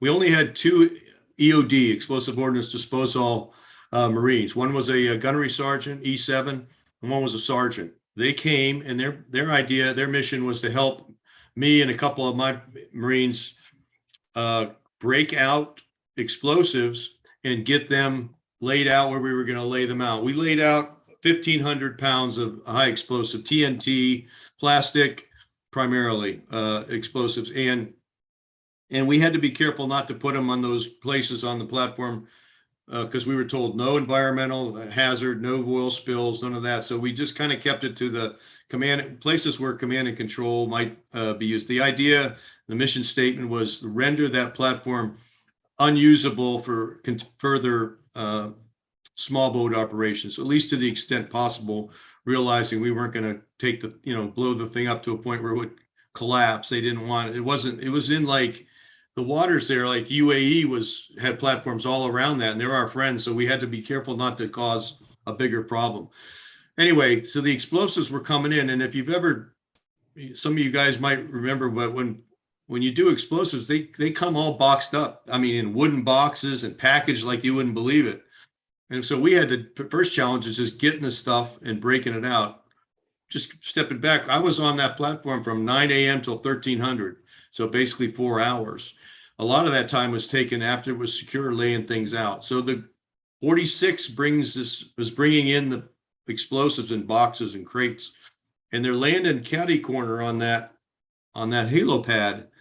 And like a good officer, I'm helping out. We didn't have a lot of people, and the other guys, before I was off the thing, we sent most of the assault teams back and just had support people. We had a photographer and the EOD guys, and basically my headquarters, and not very many stayed on. So that thing's catty corner, and I'm helping them bring boxes out, and you step off that little ramp, and usually you're okay right at the edge of the ramp, and you go a step or two back, and usually you'll feel a rotor draft, we called it, from and 53s are stronger than a 46, but basically I stepped just one step too far, and all of a sudden I could feel that thing pick me up, and literally I was probably only 6 feet or so away from the edge. Now, like on a ship, the edge has like a basket, like a metal basket with netting to try to probably avoid, if somebody trips and falls, he's going to fall into that kind of wire netting, mesh netting. It wasn't net, it was actually metal. I was real close and started moving, and all I could feel like I wasn't sure I wouldn't be stopping this. Somehow he just saw me and grabbed me. It's like one of those things that happens that you don't think about it much. You have this bad feeling real quick, and then all of a sudden it was over. Thanks to this guy. So that's why I want to find him, because I still feel like he did something he probably didn't even realize he did, but for me it's pretty significant at the time. So that was what we were doing. But you thought about that over the years, Tom. Oh yeah, a lot. And that's why lately, in the last 5 years or so, I've been trying to figure out how to get him. He's got a Facebook page, but I just can't. I've reached out on Facebook everywhere I can, so we'll find him. Well, there's people on this show tonight that will start looking too, I'm sure. So yeah, well, that'd be great. Well, Tom, we only have about 5 minutes left. I'm good. I mean, any other questions you have about it? I mean, basically, it was it was a great operation all the way around, and it was the highlight of my 15 and a half years of Marine Corps operations. It was by far the highlight, and you know, something that we were able to talk to a lot of other units afterwards about how to do similar things, and actually taught at Second Marine Division and division schools and such how to develop a playbook. And as part of the MUSOC program, rapid planning and pulling things together in a quick timeline became an important aspect of this, and the Marine Corps only got better at it as the years went by.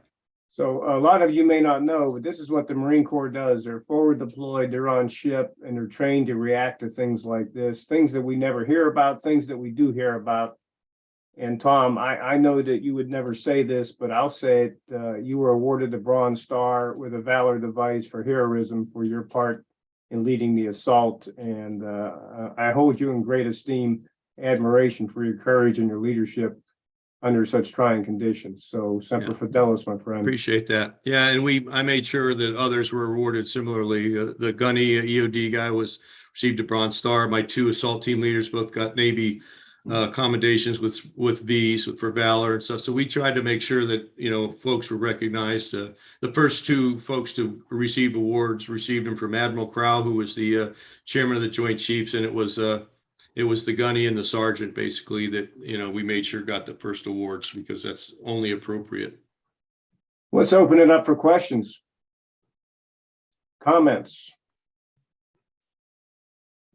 I've got a question. What the rest of the deployment look like? I mean, the concept of an actual amphibious deployment for me is a bit foreign in that my time of service was from 10 to 18.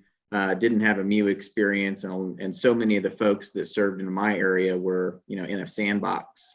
What did the rest of that detachment? Yeah, I mean, it was my 4th 6-month deployment. I did 2 out of Hawaii, and then I did the 1987 prelim. So I'm pretty experienced at being aboard ship as an infantry person, and that this was the most real and the most exciting. I mean, the other ones there's a lot of training with partner nations, and then frankly, Liberty in those days.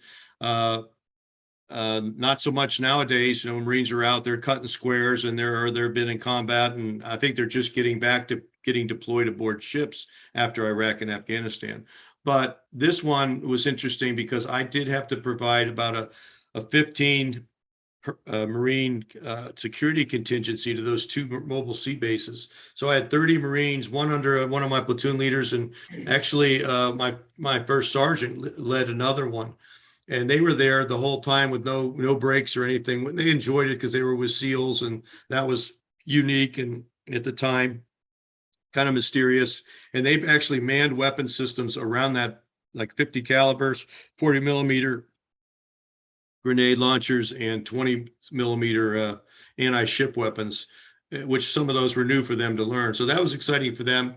We did get a little liberty in Bahrain. We'd stop, and, you know, the ship would take on supplies, and they'd give us a, you know, opportunity to go ashore a little bit. And it wasn't a lot to do, frankly, but we did. We went ashore in Saudi Arabia. We went ashore in UAE and ran a road race with the ambassador out of the capital there. And I said, I think the capital's Abu Dhabi. Dubai is where the port is. But this one was interesting just because of the fact that we did real stuff, and the SEALs were working and operating. And I think after the Operation Praying Mantis, things calmed down, and we were on our way out by late June, early July for the end of the float. And sadly, I think it was around July 4th when the USS Vincennes, which came in and replaced the Wainwright, shot down the Iranian Airbus and killed like 290 civilian, you know, passengers because they thought it was a hostile aircraft. That was a sad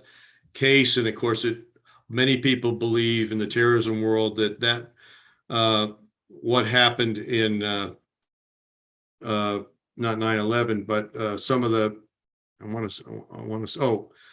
Am 103 was a kind of a retribution for that shooting down, because it was, you know, women, children, everything died in that shoot down by the Vincennes. And many people thought the Iranians working with the Libyans at the time, if you remember, the Libyans turned out to be culpable for Pan Am 103, and that wasn't much later. But that was kind of a sad footnote in July of '88 that happened.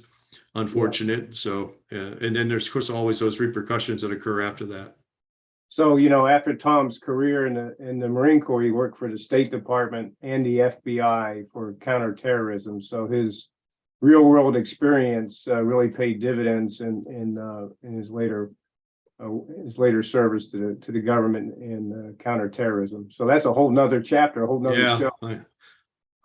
Yeah, that's a lot. That's a lot of years of interesting work and fun work. And I would honestly say if I had not been involved in this and had gained the attention of General Gray, who basically assigned me as a Marine to the State Department, that never would have happened. So this was instrumental in my career, taking a change that I'd never anticipated. And a lot of things happened that just kind of happened that I didn't put in place. So, it was meant to be. So I tried not to fight it too much in spite of not really being ready to get out of the Marine Corps at 15 and a half years, which Brad knows it wasn't easy for me. Yeah. But I did it. Okay, my friend, that's quite a story. Thank you. And I Appreciate thank you again for coming aboard. And I don't recall the details, but I think you told it in the greatest amount of detail that I've heard in a long time. And it was a gripping story of bravery, but also just the Marine Corps, our 9/11 force and readiness, and who do you call the Marines? So, Tom, thank you so much. And appreciate it. All the best to all of my veteran friends. Yes, Semper Fi, my friend. Yeah, Todd, thanks for what you do and continue to do. Well, because of you, one of the things we'll be able to do is we could cut. This is on a 12-hour, a 12-hour segment on YouTube, but I'd like to take that, this hour or so, 45 minutes of you sharing that story and post it as a standalone, because this is a story that most people have not heard of. Yeah. And I imagine at the time, like Tom, even at the time, Americans weren't following this. Well, I mean, it was on the nightly news. There was newspaper articles, but it was a one-day shot on a news cycle that's pretty continuous.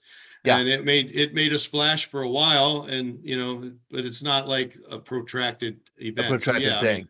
Yeah. If you miss the news that day, you might have missed the story. Exactly. Right. Exactly. Well, Okay, thank you Todd. so much, Tom. Thank you so much, Brad and Mac. Our Marine Corps hour flew by.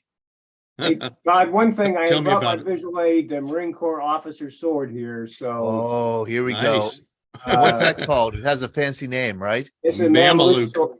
Mameluke sword. And this is, what we use on a birthday to cut the cake, to pass a piece of cake from the oldest to the youngest Marine. So this sword right here is a Wilkinson blade. It was made in England. My father, who was a PFC in the Marine Corps behind me, said, no son of mine is going to have a Japanese or German sword. I'm going to get in the best sword I can get. So I have this Wilkinson blade sword, and it's a real beauty, and it's a treasured heirloom for me and my family. So I thought that is such a beauty. Yeah. How neat.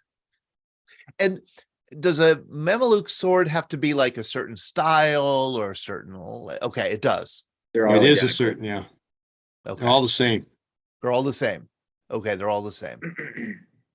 Okay. Made famous Outside by of the Presley length. O'Bannon. Yeah. The only thing that might be different is the length, and it's based on how tall you are, because it has to come up to your ear. And whenever you're doing your sword movements, it has to come up an inch off the ground and be so far in front of you, and you get a lot of practice with it at I would weddings. demonstrate it, Todd, but I don't have a first aid kit readily available. So you mentioned Sword Presley man. O'Bannon. Why don't you tell us a little bit before we finished? I'll let Brad do that. He's probably better at that No, story than me. No, you're the pirate fighter right there. He was that's the shores of Tripoli right there, Presley O'Bannon. And he did quite a battle for the Marines, and was rewarded with a sword from one of those princes over there. That was the Mameluke sword. That's what it comes from. Yeah. Okay. Yeah, you That's didn't even what it know that, comes did you, from. Todd? I did not know that. You did not know that? No, I didn't know that. I mean, it makes sense, but I didn't know that. There's a reason for everything we do, Todd. Everything. Hey, I want to welcome Everything. Cecilia. Hello, Cecilia Ware. She has written a poem, and I know that I was thinking you might close us out with a poem, but Cecilia, would you rather do it at the top of this hour here at 10 o'clock?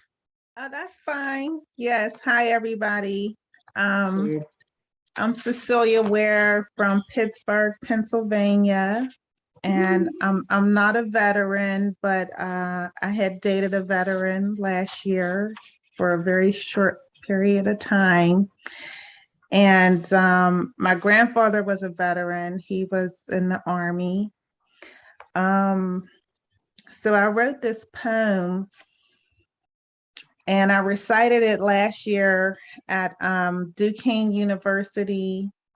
They have a breakfast for veterans here in Pittsburgh, and they did a live Zoom stream, and I closed out their live Zoom stream with the poem. So I just wanted to share it again this year.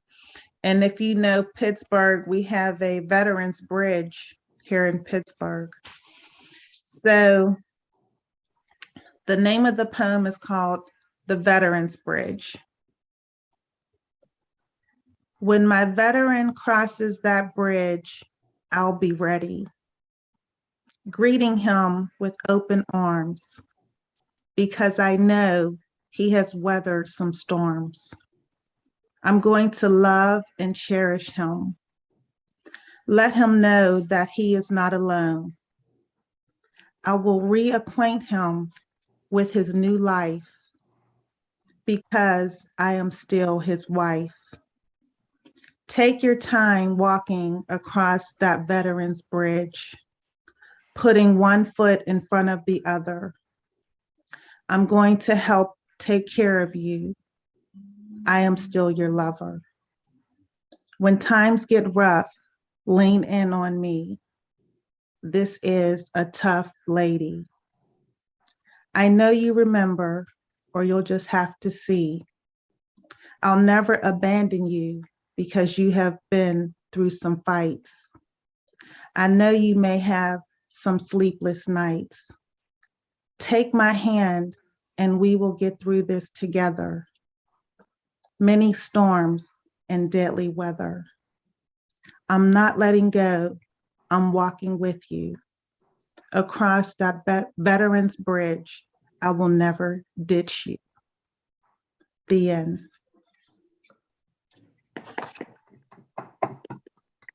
Thank you. That's wonderful, Cecilia.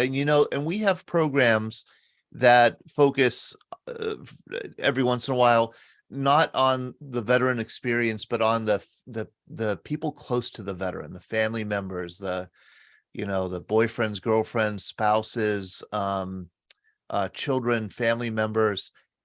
Would you mind if I called upon you sometime, maybe the next time we schedule one of those? Blue Star Families, to have you read that poem. I bet you a lot of people would be able to identify with the sentiment expressed there. Absolutely. Anytime. Yeah. Thank you so much, Cecilia. And I have your email. All right. Thank you. Okay. I'm gonna keep you in the loop of our events, and you'd be welcome to come and recite that in person sometime, whatever you'd like to do. Anytime. Yes. Very good. I'm more than welcome. Thank you, everybody. All And right. happy Thank you. Veterans Day. Thank you very much. Hey, we are now in the VBC President's Hour, and the VBC President is here in the house. But before I introduce him, Mike Chirac, I do want to introduce my daughter, Ellie. We love Ellie, but Ellie abandoned us for Chicago. And she abandoned us for all they did was about double her pay and, gave her a lot more responsibility and a lot of great colleagues, and it was in another city, a great city of Chicago. But other than that, there was really nothing to offer.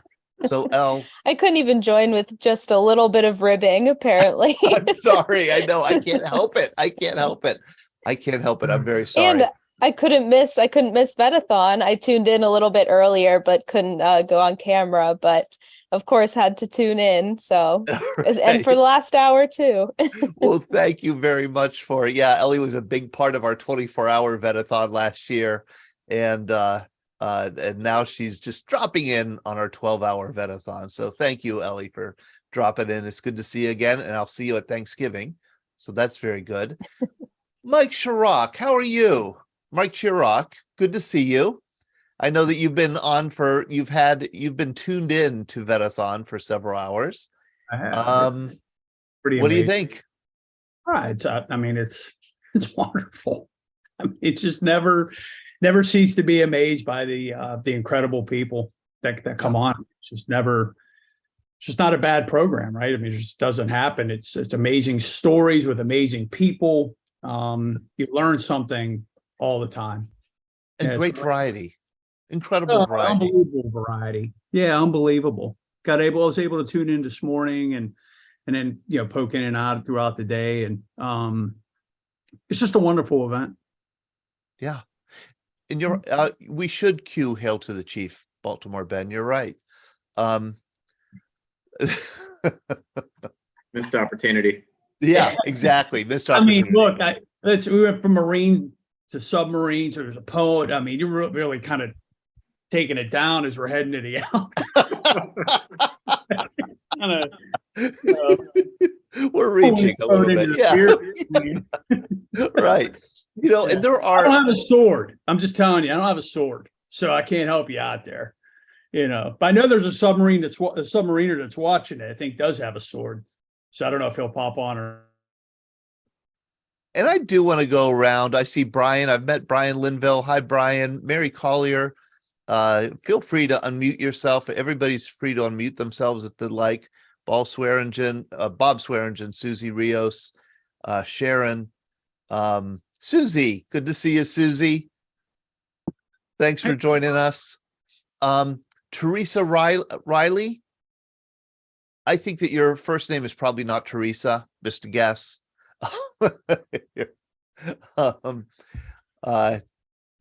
So feel free to unmute yourself and say hi and share a little bit about your service. Brian, I think I met you at the Pirates game. Yeah, it's been a little while, but Mike, if that was me you're referencing, the sword I have, but it's in the basement somewhere. And I don't think I'm going to find it in the next hour, or maybe the next year for that matter. But yeah, it's great to see everybody. What's the submariner doing with the sword? Women like them. Okay. Use them for weddings and mostly weddings. Okay. Yeah, not combat typically. Okay. Very good. We've got Travis. Hi, Travis. What a missed opportunity. Hey, Mac. Mine's a fellow submariner, Naval Academy guy. Now, Mac and Brian, you weren't at same time at the academy? We were, but we may have been on two separate halves of the world. I was first bat and he was second bat. So if you've been to the Naval Academy or know anything about the dormitories at the academy, it was at one point, if not still, the largest dormitory in the world. And it's shaped like a big H with first bat in one half of the H and second battalion in the other half of the H. And you'll walk to class, and that's the only time you ever see folks from second battalion is in class or at events, or if you're on a sports team. Mac, I had a beer with Matt Libby tonight. Speaking of First Regiment. Really? What, in Pittsburgh? He's marrying a friend of my wife's. I had something to do with it. Okay. I haven't seen Matt Libby since we graduated. He actually hung out a lot with my roommate, who was a submariner, Ray Marcotte. Is it true that at the Naval Academy you guys have to join a sports team? Is that true? You have to participate in a sport. It's not all varsity. So if you are not on a varsity team, they will, you have to participate in either club or intramural sports. So yes and no. So the real ticket there is to sign up for field ball every year, because if you can avoid being, it's only played at the Naval Academy. It's sort of like rugby mixed with football. It's only played at the Naval Academy and the New York State Penitentiary, but it's like not really played at the Naval Academy anymore, because every time they keep rolling it out, there's a very loyal, like, base of support for having it continue to at least ostensibly exist. But someone will like shatter their femur 3 weeks into the year, and then you get 2 hours to take a nap every afternoon. So if you're not the guy that shatters his femur, it ends up being a very good tactical move. Field ball. True. Field ball. Okay, I'm gonna show a picture of two guys playing field ball. I think this must be it. It looks pretty violent. Let's see here. There we go. I mean, it looks pretty rough. Looks pretty rough. It's a lot of fun most of the time. I'm sure it is. So. Yep, that's it. That's it. Okay. It's like football with no pads.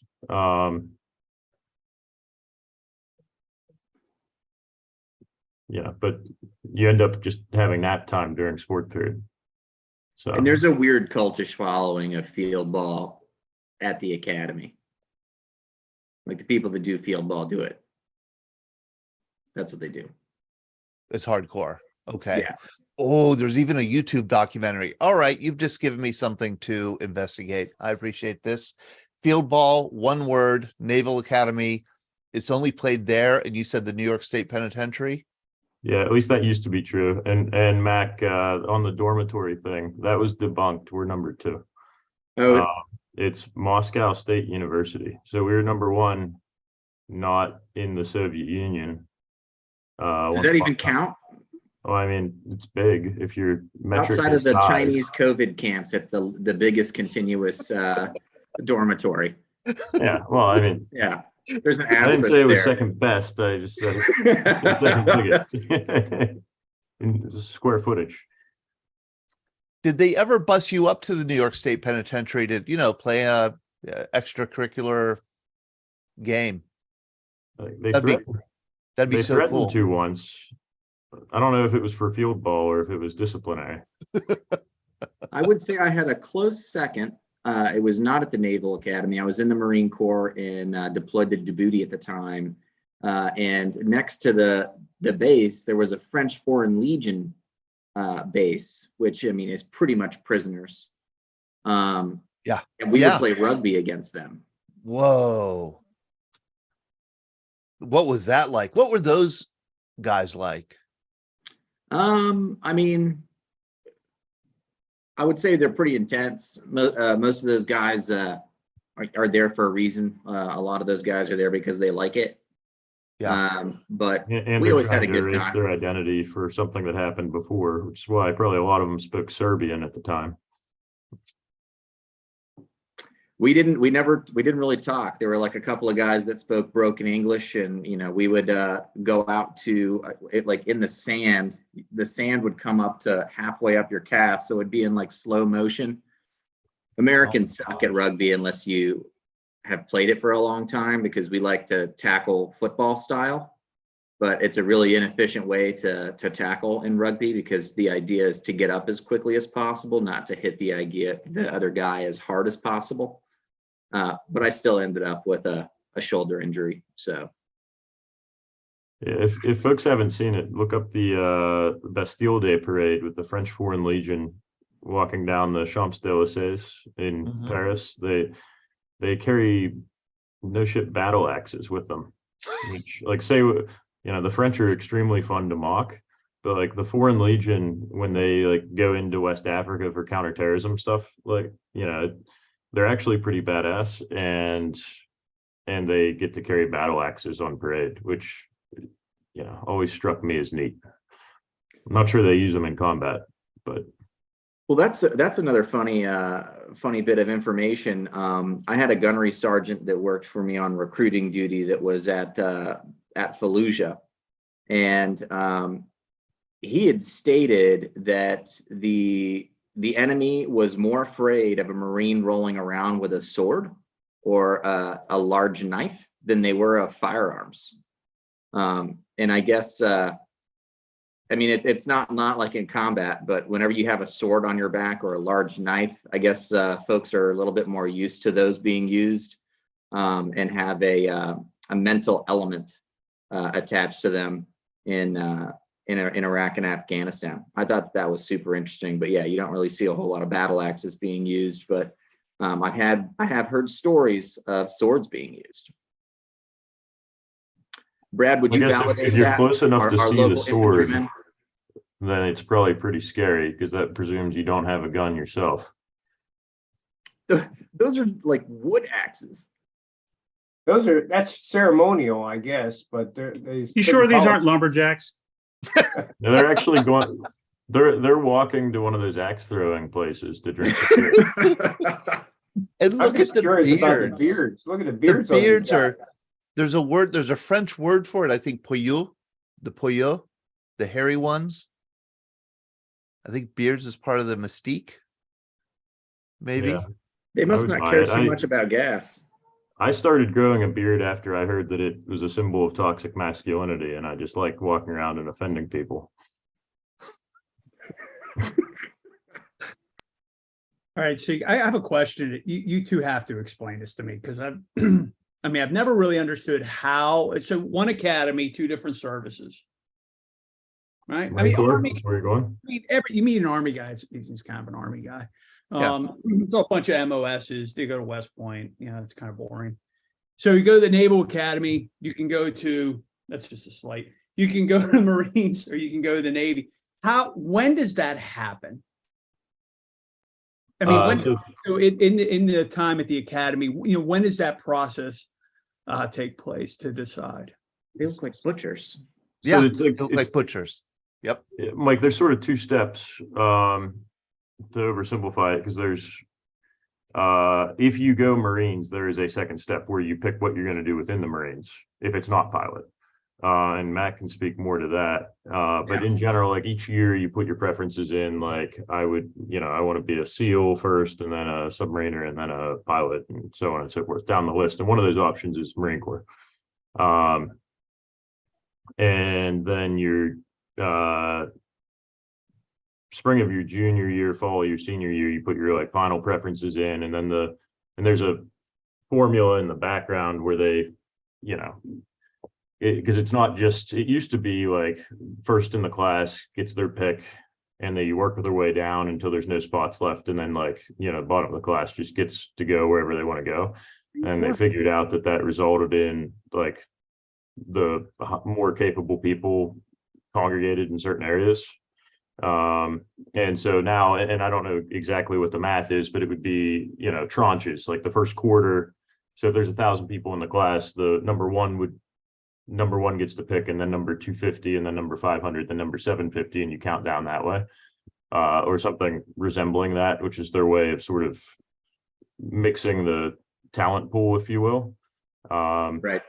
And, you know, the service has to actually accept you as well. So there's a, you know, request and then a acceptance by the whoever the senior person is for the submarine community or for the aviation community or what have you, or for the Marine Corps at the campus. And something similar happens for ROTC.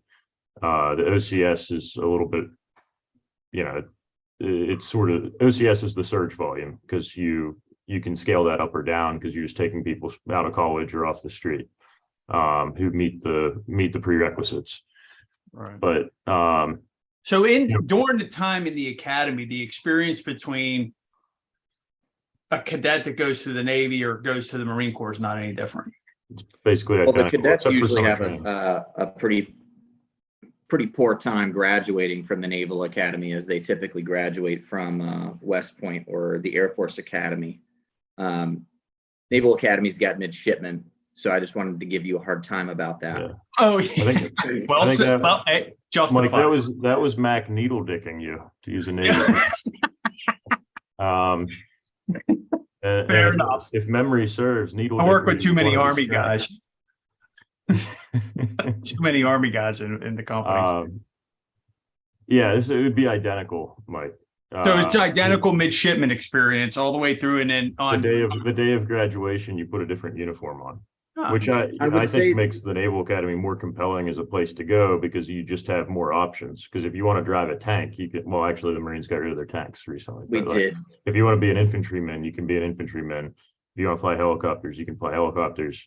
But you're probably not going to drive boats or be on submarines if you go to West Point.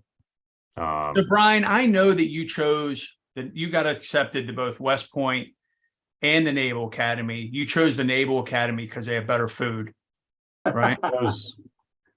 Yeah, Eisenhower Hall was just despicably bad. In my 1 week of experience, where I sort of assumed they were going to be showing up. Naval Academy lies to you. They're like, they bring people in their junior year of high school and they serve you like steak dinners with lobster tail, which it turns out is not. And I knew they were lying, but I liked the fact that they cared enough to lie.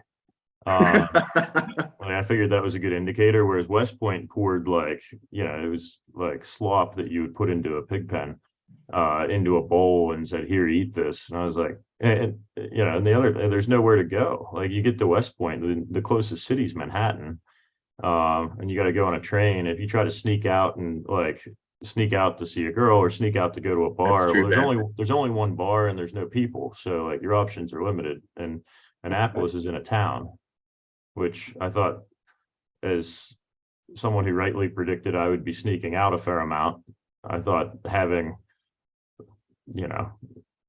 people and things to do would be a beneficial thing. What's the penalty for sneaking out when you get caught? Well, the goal is not to get caught. I think they make I wasn't submarine. always successful. They make you a They make you submariner. assign you to a submarine. If you get good grades, you go submarines. No, If you get submarines bad is the grades- penalty for getting A's in calculus. Yeah. Mac, did they try to get you to go submarines? They didn't.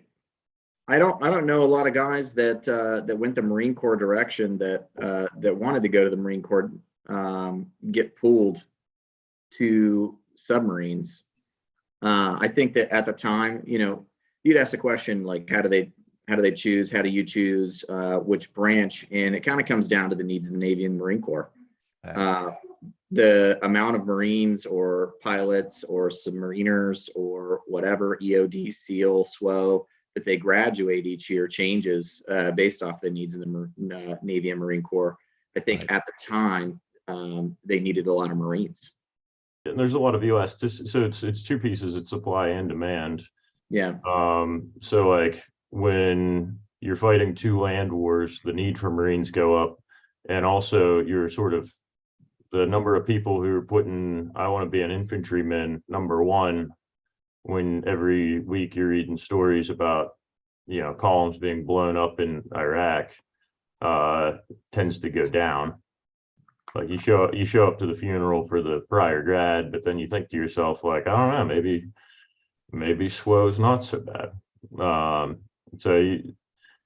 would imagine, and I haven't seen this data for, the last I saw it was like 2016, 17, because I had a good friend who was at Naval Reactors, and it was working on sort of how they reallocate quotas for placement into the different services at the Naval Academy. Rick Griffith, Mac. Oh yeah. I don't know if you remember Ricky. He took the Y off. He's Rick now. Okay. He's 13th Company. Yeah, he's a good guy. He's different than he used to be. He took the Y off and he stopped drinking. It's surreal. But anyway, I would imagine that the supply of people who want to go Marines has gone up while the demand for them has gone down. So now they're not like nudging people actively that direction, whereas like 2006 to sort of mid 2010s, that was more the case. Yeah, and the options out of the Naval Academy too for Marines, it's either air or ground. So you either come out knowing that you're going to be a pilot, or I mean, if you put ground, you're likely pursuing infantry or a non-aviation MOS. The Marine Corps sorts that out on their own in TBS. That's after TBS, right, Mac? Yeah, during TBS. So at TBS, they do that same thing. They call it the quality spread. They break up the graduating class into thirds. There, when I went through, there were 33 ground MOSs, and you would rack and stack them 1 to 33, and a computer would go through it, and then I guess the spit out would go to the SPCs, and the SPCs would hang out around a fire and make corrections to, you know, the where things shook out based on what folks wanted. They usually get folks within their top 3, top 4. But there's no surprises, right? I mean, nobody kind of know earlier on who's going in the Marine Corps, right? I mean, there's not going to be a surprise when graduate. Yeah, I mean, it can happen. I don't think anyone's ever gone Marines without going to find 100 that didn't want it. And I mean, Mike, I went to the Naval Academy because I saw Top Gun, and I thought playing volleyball and drinking with attractive women on the beach seemed like a great way to live a life. You see what I had to deal with for 4 years? Yeah, so submarines weren't on the list until pretty late. It's always funny. You hear other people talking about the Naval Academy, like, oh, so smart. You guys look so good. They haven't met very many people. So mature, so much poise, and then you like hang out with a bunch of academy guys, and it's just a bunch of lance corporals. I have a question about Djibouti. Okay. You know, I mentioned to you, Mac, that I want to do a program about it because I've just heard of, you know, several of our veterans have done deployments there, and it's one of the places where people get deployed. Yeah. But I don't really know what's going on there and why that's such a hot spot. I mean, this is called the Horn of Africa, and I imagine there's a lot of traffic, right, going through here. Well, I mean, so there's the mission, or there are many missions in Djibouti that shall not be mentioned. Okay. But you can infer based on what you know about the area. If you were to draw a small circle, maybe 250 miles from Djibouti. Yep. Mm-hmm. Yeah, there's a lot going on there. There's Somalia, a lot of Yemen. Yeah, it's counter-piracy, civil war in Ethiopia, Eritrea-Ethiopia conflict. Across the water. And like, you know, the civil war in Yemen with the Saudi involvement. The Chinese base, Mac, when you were in Djibouti, was the Chinese base already there that's right next to ours? No, there was not a Chinese base. That is interesting information, but the Chinese have one, the Japanese French have one, the Indians are putting one in if they haven't already. That's, I mean, there's a lot going on there that no one talks about, and there's a lot of the ops on the back end for AFRICOM, which was, you know, are happening there too. Sort of coordination for that, even though I think it's technically based in Florida, isn't it? AFRICOM? Yeah, isn't Africa, because it got split out of UCOM. Some of the back end stuff is still stateside. I was thinking it was Florida. Maybe it's at the Pentagon. I'm not sure. Our submarine pulled into Djibouti once. We had been supposed to pull into Haifa, Israel, which seemed like a much better idea. Mm-hmm. But we were running out. We ended up not pulling in because Assad was starting to gas people, and they thought we were going to shoot Tomahawks. So like the red line that Assad crossed that we didn't end up, it sort of became a pink line or like a hazy line, and we didn't do anything. We were on alert to shoot, and you know, obviously fast forward, we didn't shoot. No one did. But we were running out of food, and we were either going to do underway replenishment or pull into Djibouti. So they said we were going to pull into Djibouti, which wasn't my first choice, but it seemed better. And then I figured out we were only staying long enough to get stores on board. So I went to I wasn't a smoker, but We'd just been underway for 50 some days, and we're about to go underway with, a full load out of food, which meant we could last another 2 months. Ended up being like 45 or 50. But I just walked in a circle around the pier, chain smoking cigarettes, being pissed off at the fact that that my port call was Djibouti and I wasn't allowed to leave base. Not that, from what I understand, there's a whole lot when you leave base. There is a cheetah reserve that you can visit, and you can pet cheetahs, which is not what cool. I was looking for. There's also But it would a have been better. refugee camp. There are about 50,000 refugees, or when I was there, Somali refugees from the war. And it was really unfortunate. It was tough keeping them away from the base because a lot of the humanitarian assistance was coming out of the base. The Army was doing a lot of that. Yeah. But if they would get too close to the base, they were also close to the runway because the base is right there at the Djibouti airport. And, the rotor wash would kind of blow around some of the shanty towns that they had built around there. And, plywood flying around in the wind is pretty dangerous. Right. So, there were a lot of refugees. There was the cheetah camp. You could actually run the perimeter of the base, and hyenas and cheetahs would be on the other end, the other side of the fence. Wow. You know what? I never saw a hyena, but I definitely saw cheetahs. All sorts of interesting wildlife. Hyena, from what I understand about hyenas. Yeah, they're not nice. But I some of the other Marines had seen hyenas. The only time to really go running in Djibouti would be in the middle of the night, which was convenient for me, with there being a 13-hour time difference between Djibouti and the East Coast. I could pretty much talk to my support staff in real time in the middle of the night. And that's when we would get most of our serious maintenance done, because doing maintenance on helicopters on a flight line in the middle of the day in Djibouti is typically a bad idea, or at least very uncomfortable. Too hot. Yeah, I mean, it'd sometimes get up to 130, close to 140 out on the flight line. Mm. But we'd work through it. If there was a mission, we had to maintain our mission out there was to be ready at a moment's notice, and they would step up the level of readiness depending on what was going on.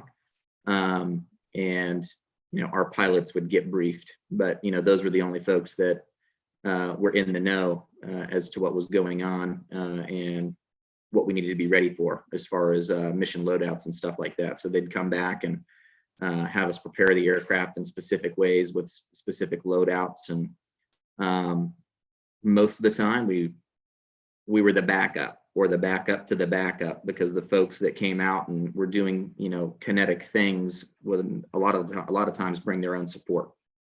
Hmm. It just strikes me as so odd that the great power competition is focused on this little piece of real estate here in Eastern Africa. Yeah. It's the only place that's relatively stable there too. Relatively. Right. When I was growing up, there was no Djibouti. I mean, I don't think it was a country. I don't know when it became a country, but I certainly do not remember seeing that on my globe in elementary school. Hey, Beth Ruschel, how are you? Good to see you. Thanks for joining us. I was only there for about 8 months in 2011, 2012. But the Japanese actually had one of their first deployments out to Djibouti, and we had the opportunity to kind of train them up on aviation maintenance.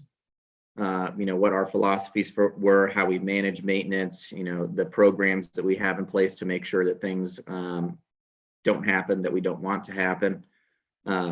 And that was a really enriching experience for me, being able to, I had to talk through an interpreter, but a lot of our Marines got to kind of flex their knowledge a little bit and, do a little training with the Japanese Navy.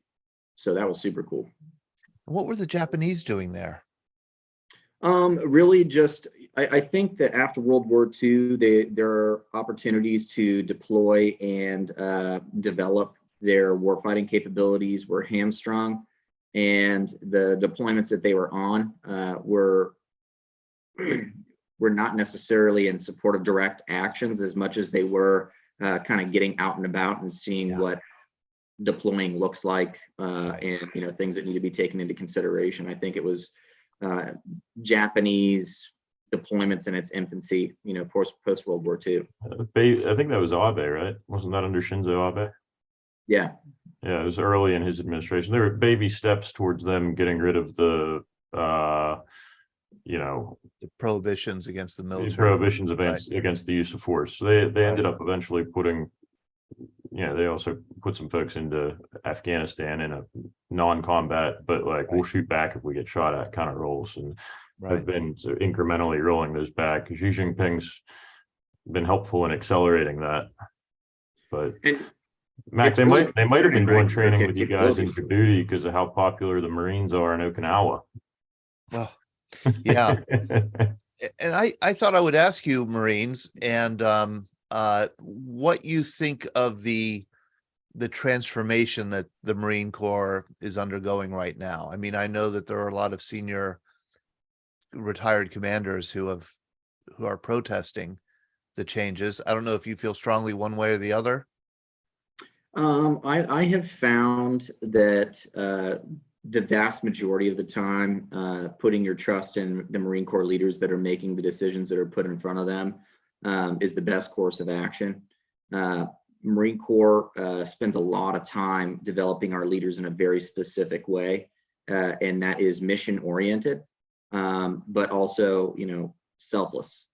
So I think that, the folks that have made decisions that have impacted the Corps, and, maybe some of the, I'm not critical of the decisions to make the shift. I do recognize the new world order, for the Marine Corps is likely going to be much more amphibious, and it's likely going to have a much larger cyber component.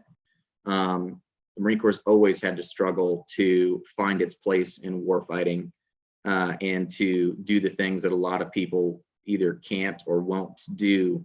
A lot of times they're very difficult things to do. So the shift to, the East is a thing, and the Marine Corps is going to be at the tip of the spear. And, our Marine Corps leaders that are helping shape our force, I'm sure are making the best decisions that they can with the information that they likely have, and we don't.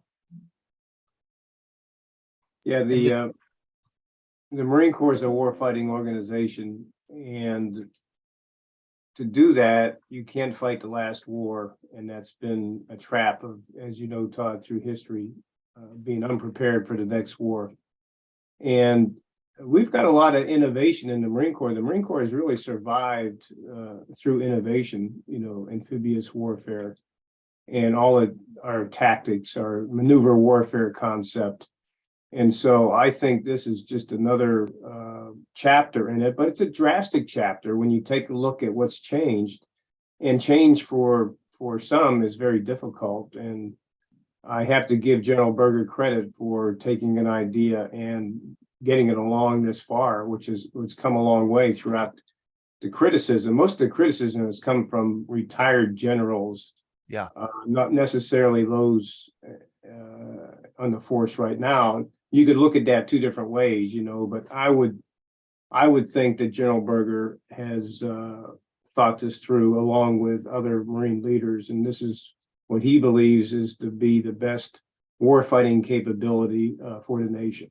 What that needs. I mean, we don't need to be an Army -2. We need to be the Marine Corps in and of itself, with a unique mission that fits into our national defense strategy and against the threat that we see in the future. So it's drastic, but I think it's needed. I mean, you need to, every so many years or generations, take a look at what you've done, but where you're going to go too in the future. And our threats are, getting a little clearer now.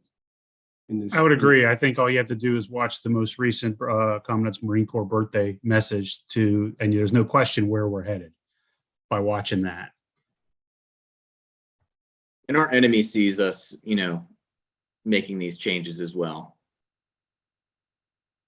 I mean, I think the only thing that really over the past 20 years that I could probably be critical of is gutting Marine Force Recon to create MARSOC, and the challenges that MARSOC has had with trying to identify their mission set within SOCOM.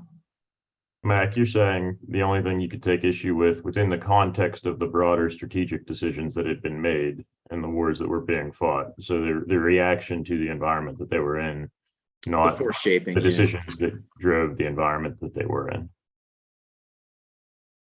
Right. Yeah. As far as force shaping is concerned, hindsight's kind of 2020. Maybe how it was done is what I take issue with, but my opinion doesn't really matter. I think that a lot of our capabilities on the ground were negatively impacted by removing some of our institutional talent from Marine Corps proper units, and segmenting those folks into an entirely different command structure. And for a long time, I haven't looked into it recently, but for a long time, MARSOC really struggled with identifying their mission set within SOCOM. And that role, I'm thinking, is probably going to end up being a lot like what Marine Force Recon was, which is reconnaissance. Brad had transitioned out maybe a little after I did, but I mean, that seems to be the case to me. Brad, is that true? Well, I have a little bit different perspective on it. I was assigned to Special Operations Command in 1993 through, in fact, I just finished Command and Staff College and School of Advanced Warfighting, and I was assigned to Joint Duty with Special Operations Command. And it was eye-opening when you go down there about, the Marine Corps was respected, but the special operations world is cast in professionals that stay in that job throughout their career. In the Marine Corps, because of our size, we have Marines that go into Force Recon, and they get assigned to recruiting duty, then they go here and there, and they really lose those skills that Special Operations Command has. And so there was a credibility problem.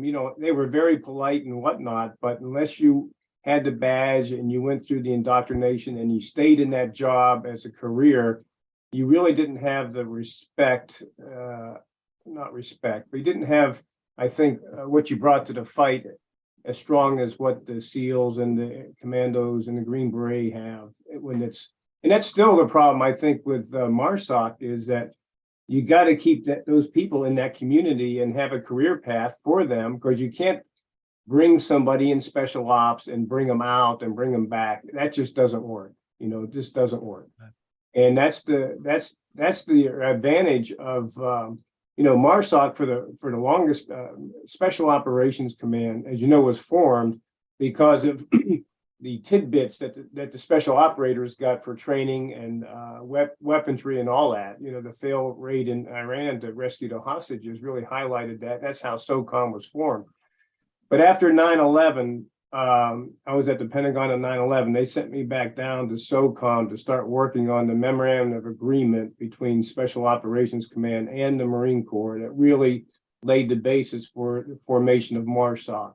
And at that time, the Commandant realized that to be relevant and to be a player in the joint force, we needed to have a force that was part of a joint command, and that was MARSOC. And there's a lot of growing pains, and I don't think the Marine Corps is completely there yet. In fact, I just went to a function today where a 3-star Marine Corps general was a guest speaker, and he was in charge of manpower for the Marine Corps, and he mentioned the problem that MARSOC has about keeping the Marines in that community. If they don't stay in that community, their skills atrophy, it gets diluted, and you don't grow the leaders all through the command. And in special ops, I mean, they don't take amateurs very lightly. That's not to say they don't respect the Marine Corps, but it's a tight community, and you've got to stay in that community, and you got to work side by side. You just can't come in and plug and play because you don't have that trust, you don't have that interoperability, you don't have that experience. So yeah, it's been a tough decision. I mean, we wanted the Marine units to be entirely capable when they went on deployment. They had their force recon, everything was a nice package, and we kind of cut that out and gave some great people to Special Operations Command. But I think it was the right thing to do, but the Marine Corps still hasn't matured enough to realize that just the world of special operations is you got to stay in it. You got to stay current. You got to grow your leaders from day one and keep them in there. You can't send them off to recruiting duty like you and I went. And they'll go out for 3 years and come back and expect to be, expect to be as good as you could be if you stayed in that community. But it's hard on people. I mean, special operations folks, they get deployed repeatedly, they get injured. I mean, the SEALs and the Delta Force guys, they are top notch.